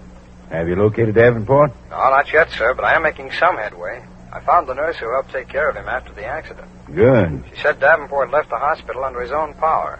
Well, where'd you go from there? Well, the nurse didn't know, so I asked the Westfield newspaper to run his picture on the front page this morning. Oh, did you get any results? Yeah, a bus driver called in. Said he picked up Davenport in front of the hospital. He remembered him because his clothes were all torn. He looked like a survivor of the wreck. Oh, I see. Well, where'd he ride to? End of the line. The driver said Davenport wouldn't have gotten off there if he hadn't gone through and cleared out the bus. Did he mention where he was headed? No, sir, he didn't. Mr. Milburn, from the little I know about it, my guess is Davenport has got amnesia. It sure sounds like it. There's nothing at the end of the bus line but farmhouses, but I'm going to go down there and see if I can pick up his trail.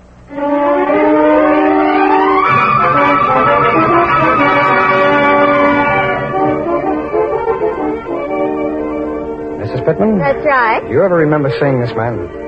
Oh, yes, that's a good picture of him. Could you tell me where he is now?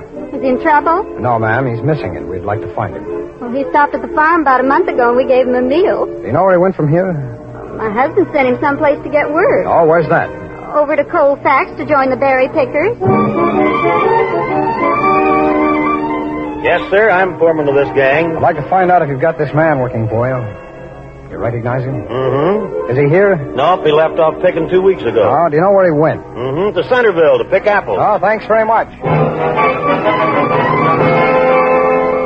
Yes, he was here. Calls himself Jones. You know where he is now, Mr. Green? No, he quit here because of bad headaches. Oh? There was a man in town recruiting labor to help build the new highway up the ridge. But Jones didn't go with him. Are you sure? Stands to reason. If he was too sick to pick apples. Well, thanks, Mr. Green. I'll go up there and take a look anyway.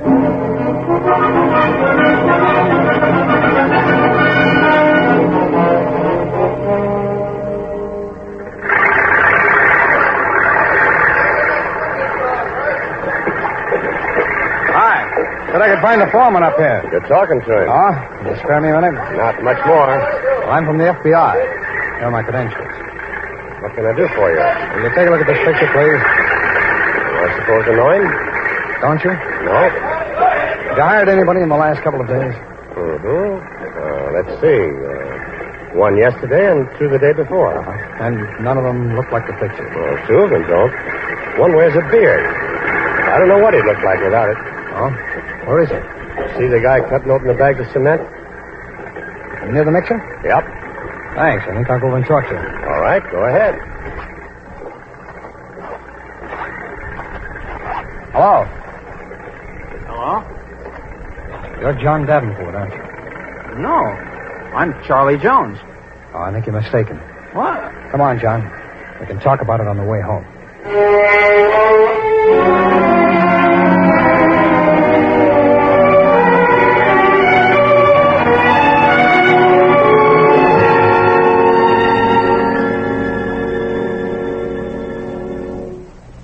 I got here as soon as I could, Mr. Midland. You're in time, Miss Davenport.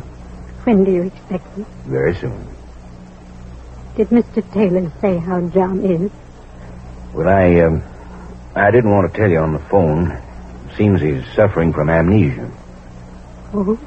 I don't know whether you're familiar with amnesia or not, but... I know a little about it.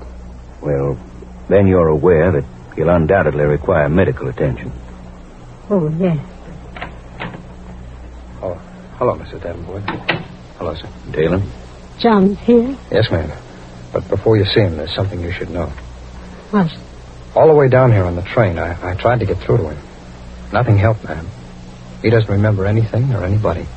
I'm just grateful that you brought him here. Where is he, Mr. Taylor? He's in that room. Good luck, Mrs. Davenport. Thank you.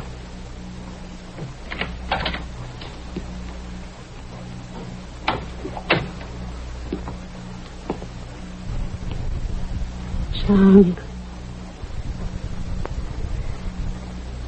Do you know me? Know you? It's Mother. Mother? Mother? Oh, Mother.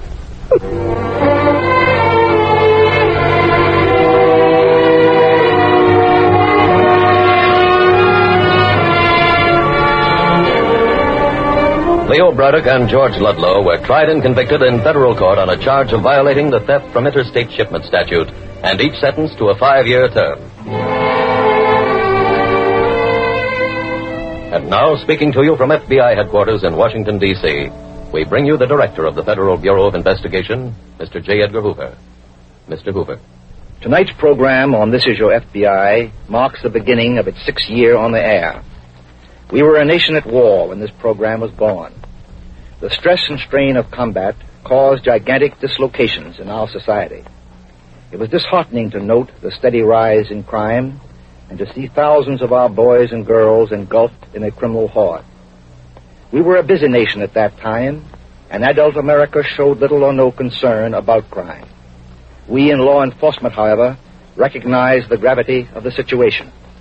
We hoped that the crime condition would be temporary, but we were eager to take positive action to attempt to awaken Americans to this situation, to crush indifference in the adult mind, and to sound the call to action. That is why the FBI has been proud to cooperate with the Equitable Life Assurance Society of the United States under the able leadership of Mr. Thomas I. Parkinson, which undertook the sponsorship of this program as a real public service, and with Jerry Devine, its producer. The presentation, This Is Your FBI, has played a tremendous role in this vital educational effort. It has from week to week illustrated the responsibility and duty of law enforcement in protecting society.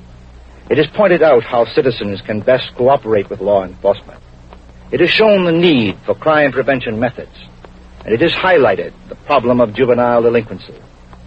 This program has done much to portray lawlessness in its proper light.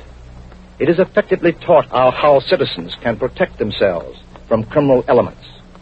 The job, however, is by no means finished. During the year 1949, a major crime was committed every 18 seconds. More persons aged 21 years were arrested last year than in any other age group. This is not a time for wishful thinking. It is a time for vigilance, for action.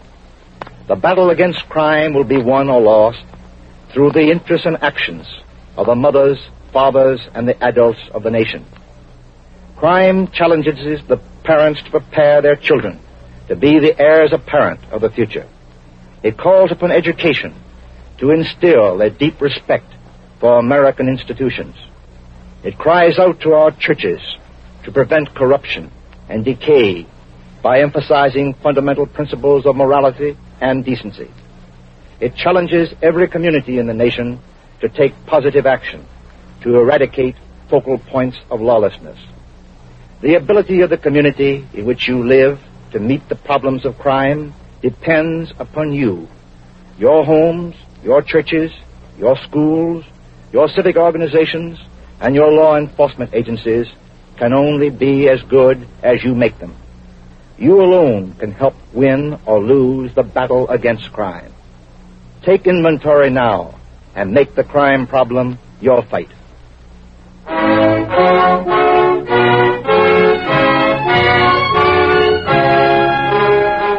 Next week, we will bring you another case from the files of the Federal Bureau of Investigation. A factual recount of the workings of an elusive criminal. Its subject, jewel theft.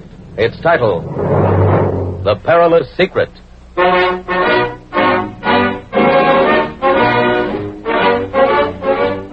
The incidents used in tonight's Equitable Life Assurance Society's broadcast are adapted from the files of the Federal Bureau of Investigation. However, all names used are fictitious, and any similarity thereof to the names of persons living or dead is accidental. Tonight, the music was composed and conducted by Frederick Steiner. The author was Jerry D. Lewis. Your narrator was William Woodson, and Special Agent Taylor was played by Stacey Harris. Others in the cast were Eleanor Audley, Ed East, Herb Ellis, Tony Hughes, Bill Johnstone, Ted Reed, and Peggy Weber. This Is Your FBI is a Jerry Devine production. This is Larry Keating speaking for the Equitable Life Assurance Society of the United States and the Equitable Society's representative in your community, and inviting you to tune in again next week at the same time when the Equitable Life Assurance Society will bring you another thrilling transcribed story from the files of the Federal Bureau of Investigation. The Perilous Secret on This Is Your FBI. The Adventures of Ozzie and Harriet, fun for the whole family, follows immediately over most of these ABC stations. Stay tuned. Whenever there's a question of safety, remember, always play it safe. Don't take chances with America's #1 accident killer, home accidents. This is ABC, the American Broadcasting Company. The Equitable Life Assurance Society presents This Is Your FBI.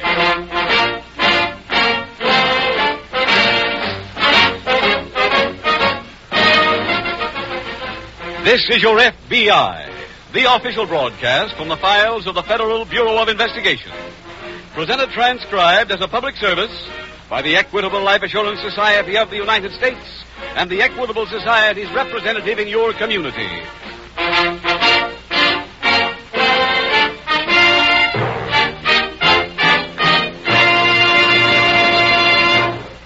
Today, the Equitable Life Assurance Society numbers 4.25 million members. Of these, many thousands are men and women who have seen the wisdom of an equitable Independent 60s plan. What do you mean by Independent 60s? Independent 60s means financial independence after your 60th birthday. Freedom from money worries, freedom from job worries. Does that appeal to you? Then you want to listen carefully in about 14 minutes when I give full details on the Independent 60s plan, offered by the Equitable Life Assurance Society of the United States.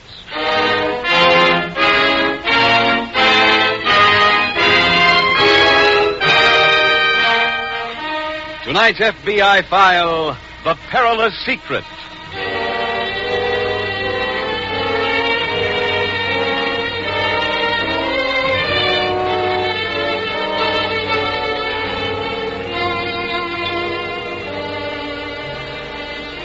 Unless you, someone in your family, or one of your close friends is engaged in the profession of law enforcement, it is very doubtful that you're entirely aware of the daily, constant presence of crime.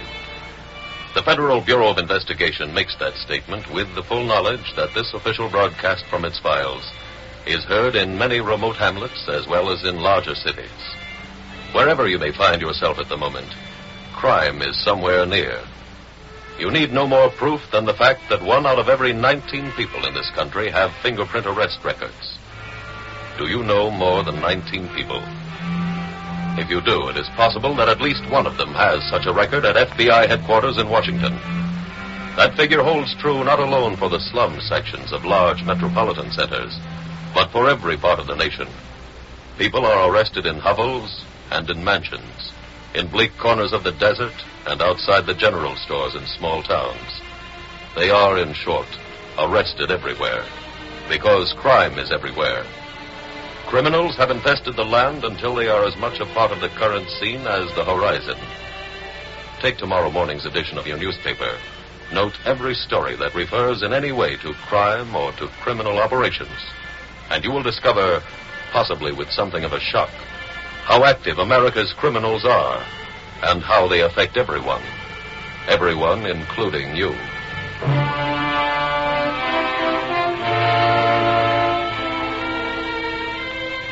Tonight's file opens in a cheap furnished room located in the downtown district of a large Midwestern city.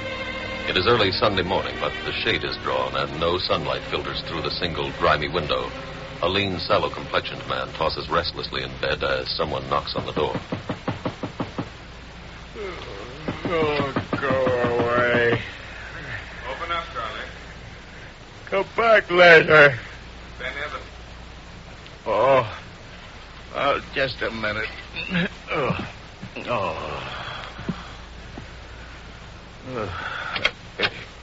What's with coming here in the middle of the night? It's 10 in the morning, Charlie. Oh, well, I didn't get any sleep.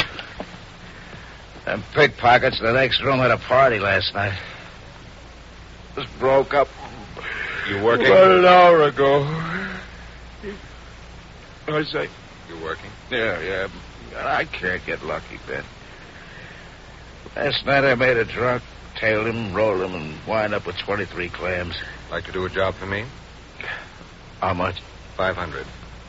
Oh, what's the deal? Ever heard of Al Craig? Yeah, what about him? Called me last week from out of town. Wanted to sell me $30,000 worth of diamonds. Yeah? Yesterday, he was on his way to my apartment to deliver them. He came in the building, thought he was being followed. So instead of using the elevator, he took the stairs. A cop tailing him? Yes, right behind him. He got nervous and dropped the jewelry into the incinerator chute. The whole thing? Mm-hmm. In a velvet bag. Then he kept going, and the cop caught him on the roof. Tough work. But what has got to do with your giving me $500, huh? Diamonds don't melt, Charlie. They're still in the incinerator, and it isn't used over the weekend. I can't go into the incinerator, but you can. Now, what do you say? For $500, I'll deliver the whole building, brick by brick. All I want is that bag. Put on some clothes and go over and get it for me. When? Right now.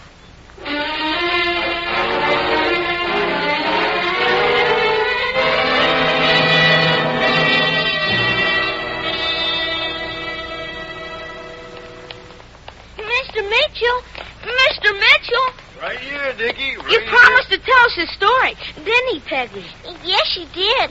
The one about the tigers. One about the so I did, yeah. Can you tell it to us now? I don't see why not. Sit down. Okay. All right. Now, Now, just imagine that this basement is in the middle of darkest Africa. Uh-huh. And over there, where the dumb waiter is a forest. Big trees. What kind? Oh, all kinds. Over here, by the furnace, there's a river with crocodiles in it. Big one? Oh, terrible big ones. In back of us, by the pipes, is a cave. Big and dark and mysterious. Gee. Around the corner where the incinerator is the desert. Well, where's the tiger? He's coming, Peggy. He's coming. Now then, in the dead of night, I was walking toward the forest when I heard a strange noise. I wheeled around, and out of the mouth of the cave comes a saber-toothed tiger. A ferocious one? Oh, yes. I lower my rifle and start to shoot. But it's no use. The bullets bounce off. Closer and closer he comes. Were you scared? Well, I haven't got time. Pretty soon I'm out of ammunition. I drop my rifle, and the tiger jumps. We roll over and over, and when we stop, he's on top of me. Oh. His giant mouth is open, and he's about to bite me.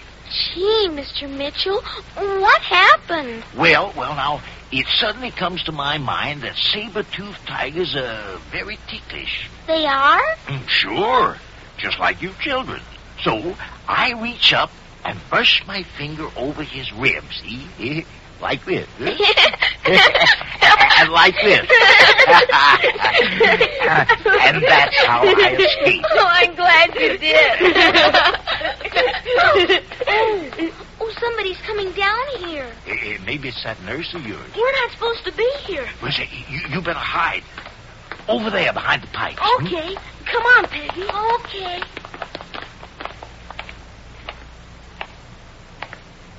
You're the superintendent? No, the fireman. Where's the incinerator? On the other side of the building. Can you take me over there? Oh, sure thing. Come on.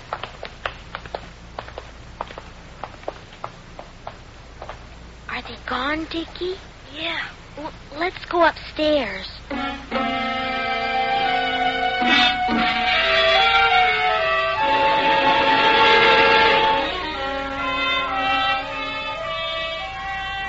Meanwhile, at the local FBI field office, Police Detective Hank Walden approaches the desk of Special Agent Jim Taylor.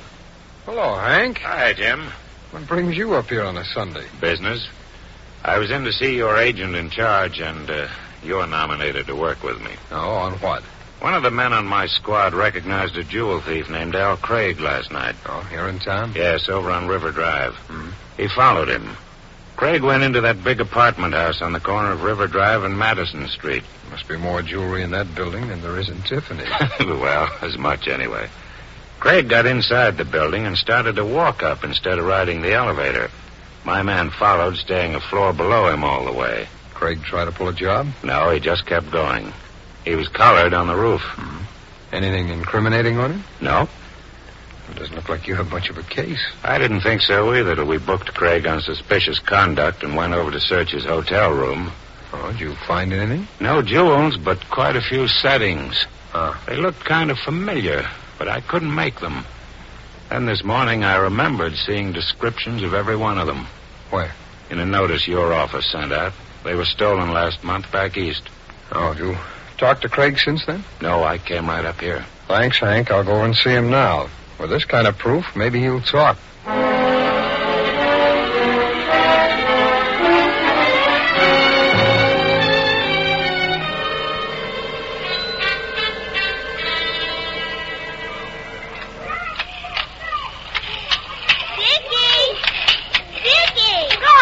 Peggy. I want to play with the fellas. But I got something to tell you. What? It's about Mr. Mitchell.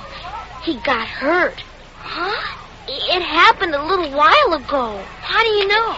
Well, I was playing in front of the house, and all of a sudden there were a lot of men, policemen and everything. And an ambulance came and took Mr. Mitchell away. Well, how was he hurt? Somebody hit him. Gee. I know who it was. Who? That man. What man? The man we saw when we were hiding behind the pipes. I heard a policeman say they found Mr. Mitchell by the incinerator. Remember, the man asked Mr. Mitchell to take him over there. Uh-huh. And all the policemen in front of the house were going around asking people if they knew who did it. Well, did they ask you? No. Well, if they do, don't tell them. Why not? Because then Mom will know we're in the basement again. She won't give us any allowance. Oh. So if you want to go to the movies on Saturday, we'd better keep quiet.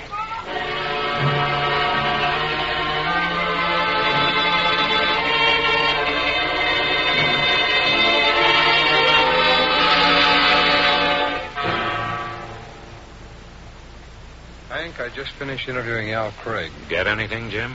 Mostly insults. Craig says we planted evidence in his room to frame him. I got something a few minutes ago that might tie in. No, what is it?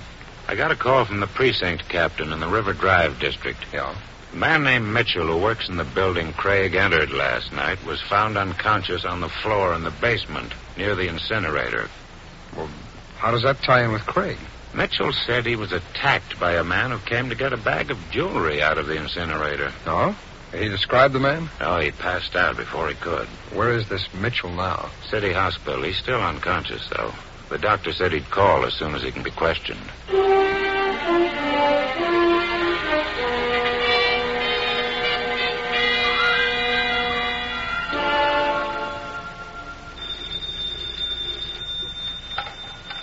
Hello? Ben? Mm-hmm. Charlie. You idiot. Well, what's the matter? Who told you to slug the old man? Well, I had to. When he saw what was in that bag, he said you have to turn it over to the superintendent. Have you got it? To my chick. Anybody besides the old man see you? No. Wait about an hour and call me back. What for? If the cops are gone by then, you can drive over here and meet me in front of the building. Wonder why I get paid off. After I examine the stuff. Now, look, it's not Ben, that I I've don't got trust you, Charlie, but I'd hate to pay $500 for a box of candy.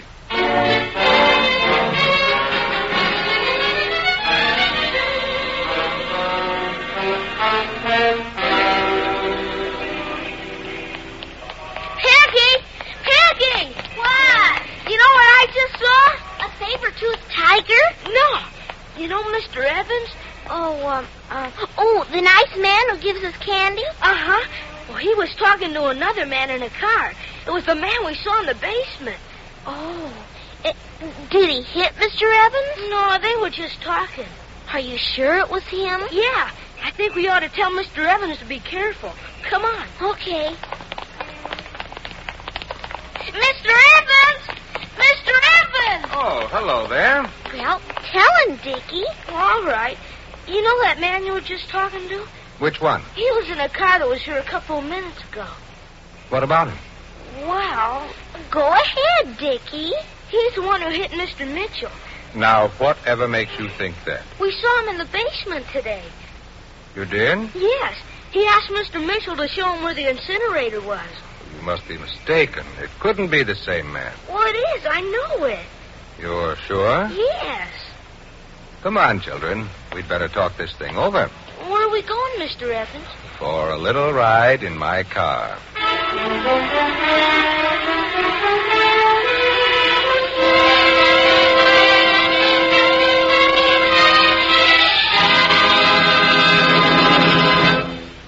We will return in just a minute to tonight's exciting case from the official files of your FBI. Now a quick interview with a man who can honestly say... For me, life began at 60. About 20 years ago, Mr. George Snyder started an Equitable Independent 60s plan. Today, his plan's all paid up. He's resigned from his job to enjoy the 3 freedoms that go with an Equitable Independent 60s plan. First, freedom from job worries and money worries. Financial independence. As long as I live, the postman's going to bring me a check from the Equitable Society every single month. I'll never have to ask anybody for help. Second, Independent 60s means that you're free to live anywhere you choose. Mr. Keating, I've moved back to the little country town I grew up in. It's been the most wonderful thing that ever happened to me. Third, freedom to do the things you've always wanted to do. We go in for gardening in a big way. My wife has flowers, and I've got 1/4 acre in vegetables. And just think, I'm a man who once thought he couldn't afford an Independent 60s plan. who opened your eyes? My Equitable Society representative? It's a fact. You don't have to earn big money to begin an Equitable Independent 60s plan. Ask your Equitable representative to explain why you probably have a big head start towards Independent 60s because of Social Security and life insurance already owned. Often, only a small amount of additional insurance is all that's required. A few dollars a week did it for me. Friends, why not profit by Mr. Snyder's example? Why not phone your Equitable Society representative without delay? Or send a postcard care of this station to the Equitable Society. That's EQUITABLE. The Equitable Life Assurance Society of the United States.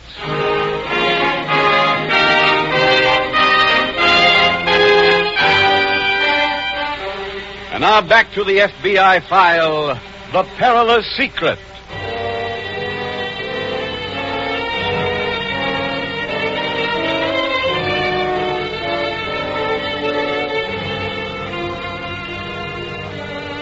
Cartoonists through the years have enjoyed the plaudits of the people, and in most cases rightly so, for by their efforts they have caused laughter to ripple across the nation and indeed around the world. Most people are familiar with their work, with the stout, cruel, well-dressed figure that denotes a business tycoon, with the criminal almost invariably shown to be leering, trigger-happy, and hard-faced. Fortunately, the majority of readers have come to know that business tycoons are not of necessity ogres, and have grown to realize that most of the stock characters in cartoons are figments of an artist's imagination. However, unfortunately, people have not realized that in regards to criminals. They have not yet accepted the fact as truth that a man can break every law ever written into the books and still appear as innocent as a statue of justice. Witness the man we have called Evans in tonight's case from the files of your FBI. He is urbane and charming with children and grown-ups alike. True, his charm is counterfeit, but the world does not know that, and neither would you if you met him at a club or a friend's house, or anywhere else. The variety of physical appearance among the criminals of America is as great as it is among decent, law-abiding citizens.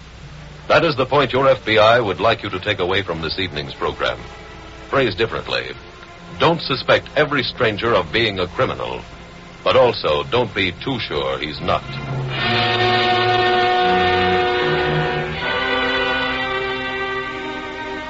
Tonight's file continues at the local FBI field office. I think I've got something, Hank. What?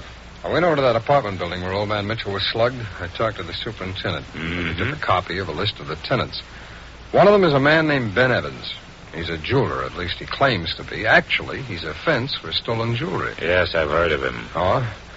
Well, Hank, I figure that Craig had some loot on him when he entered that apartment house last night. He knew he was being followed. He dropped the bag down the incinerator. Could be. Well, if I'm right, he was probably making a delivery to Evans. It's going to be tough to make that stick. Yeah, I know. Oh, pardon me, Hank, will you? Sure. Special Agent Taylor speaking. Dr. Corday at City Hospital, Mr. Taylor. Oh, yes, Dr. Corday. Mr. Mitchell has regained consciousness. I understand you wanted to question him. That's right, Doctor, we do. Thank you for calling, sir. I'll be right down.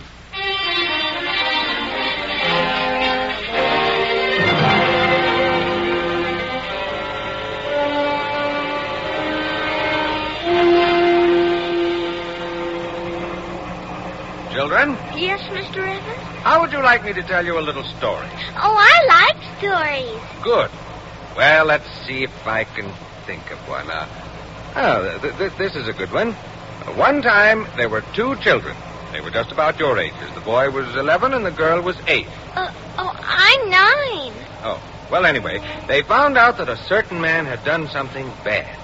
They told on him, and do you know what happened? No.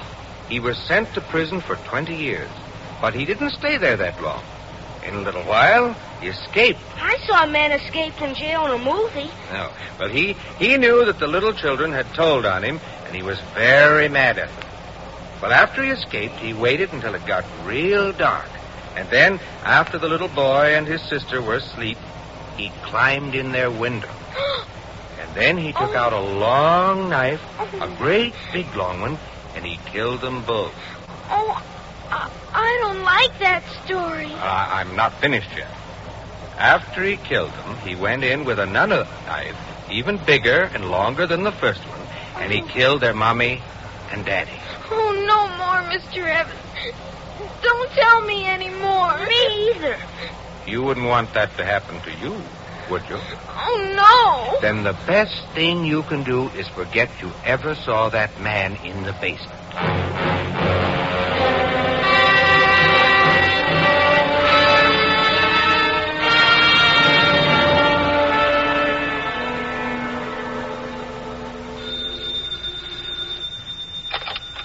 Detective Walden speaking. Jim Taylor, Hank. Yes, Jim, where are you? Still at the hospital. Get anything from old man Mitchell? Well, I'm not sure. What about an ident on the man who attacked him?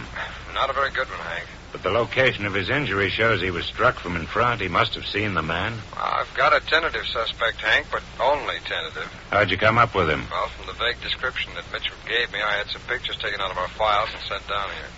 He picked one out, but he's not sure it's the right man. Who is it? Somebody named Charlie Larimer. Oh, yes, I know him. Petty larceny hoodlum. Been arrested a couple of times for rolling drunks. Yeah. Well, the old man said there was a chance I might be able to find out whether or not it really was Larimer. How? 2 of the children who live in the building were in the basement at the time. They were hiding behind some pipes, but Mitchell thinks they got a look at his visitor. So I'm going to go up and see the children right now. Okay. As soon as I finish talking to them, Hank, I'll call you back.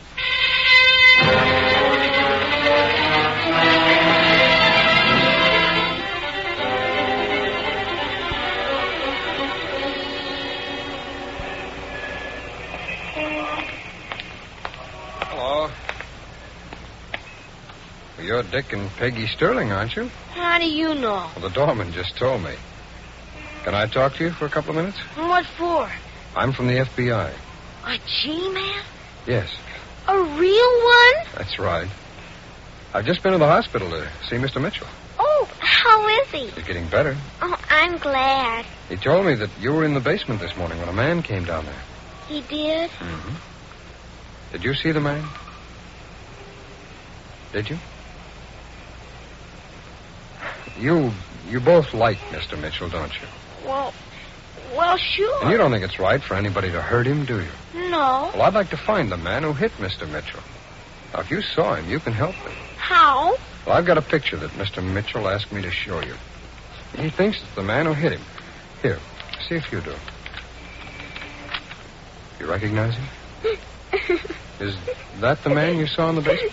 Go away. I wish you'd answer my question. You leave us alone. We don't want our mommy and daddy to be killed. Where did you get that idea? Don't say anything more to him, Peggy. Let's go to the house. Come on.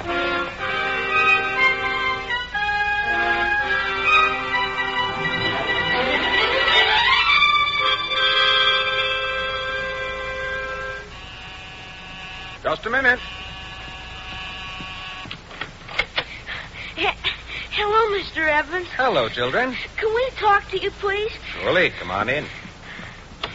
Mr. Evans, What? we have something to tell you. A secret? A G-man came to see us. Huh? A real G-man, Mr. Evans. When? Just now. What did he want? He showed us a picture of that man. Which man? The one you were talking to. He wanted to know if we saw him in the basement today with Mr. Mitchell. Did you tell him? No, we did what you said. We didn't say anything to him. You're both smart children. Wait right here.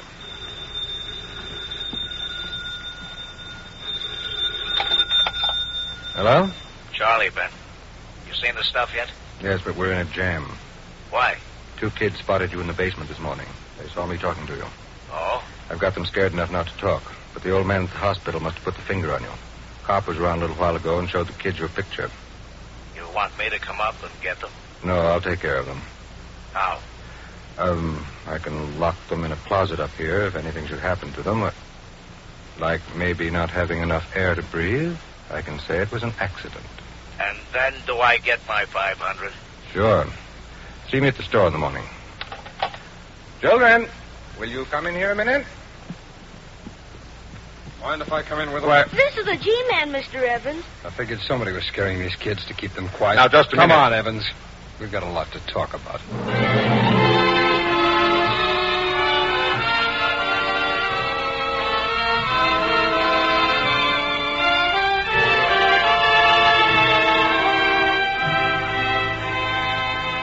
Ben Evans and Al Craig were convicted in federal court for violating the interstate transportation of stolen property statute.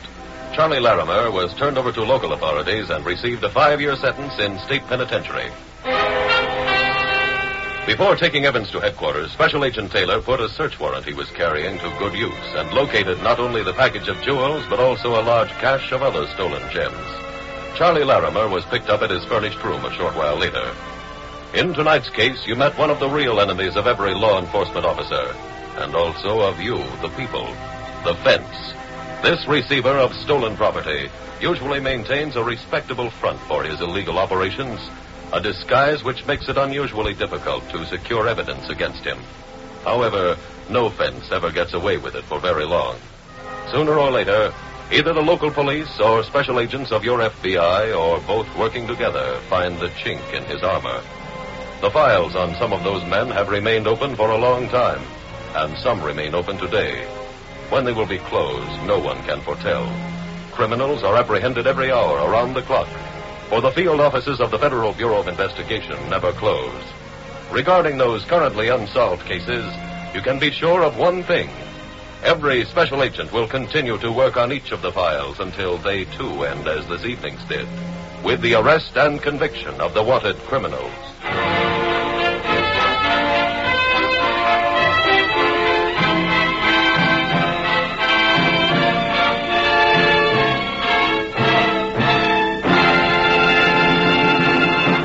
Now let's quickly review the 3 freedoms you can assure for yourself with an Equitable Independent 60s plan.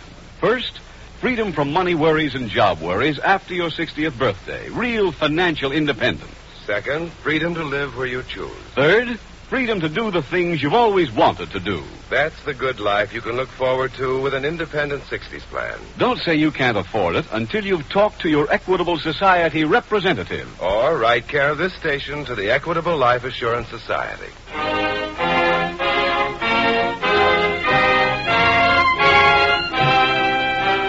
Next week, we will dramatize another case from the files of the Federal Bureau of Investigation. A story revealing the intricate machinations of a criminal syndicate. Its subject, Shakedown. Its title, The Muscle Factory. The incidents used in tonight's Equitable Life Assurance Society's broadcast are adapted from the files of the Federal Bureau of Investigation. However, all names used are fictitious, and any similarity thereof to the names of persons living or dead is accidental. Tonight, the music was composed and conducted by Frederick Steiner. The author was Jerry D. Lewis. Your narrator was William Woodson, and Special Agent Taylor was played by Stacey Harris. Others in the cast were Edmund McDonald, Henry Morgan, Norma Jean Nilsson, Ted Osborne, Victor Rodman, and Jeff Silver. This Is Your FBI is a Jerry Devine production. This is Larry Keating speaking for the Equitable Life Assurance Society of the United States and the Equitable Society's representative in your community, and inviting you to tune in again next week at the same time when the Equitable Life Assurance Society will bring you another thrilling transcribed story from the files of the Federal Bureau of Investigation. The Muscle Factory on This Is Your FBI. The Adventures of Ozzie and Harriet, fun for the whole family, follows immediately over most of these ABC stations. Stay tuned. This is ABC, the American Broadcasting Company.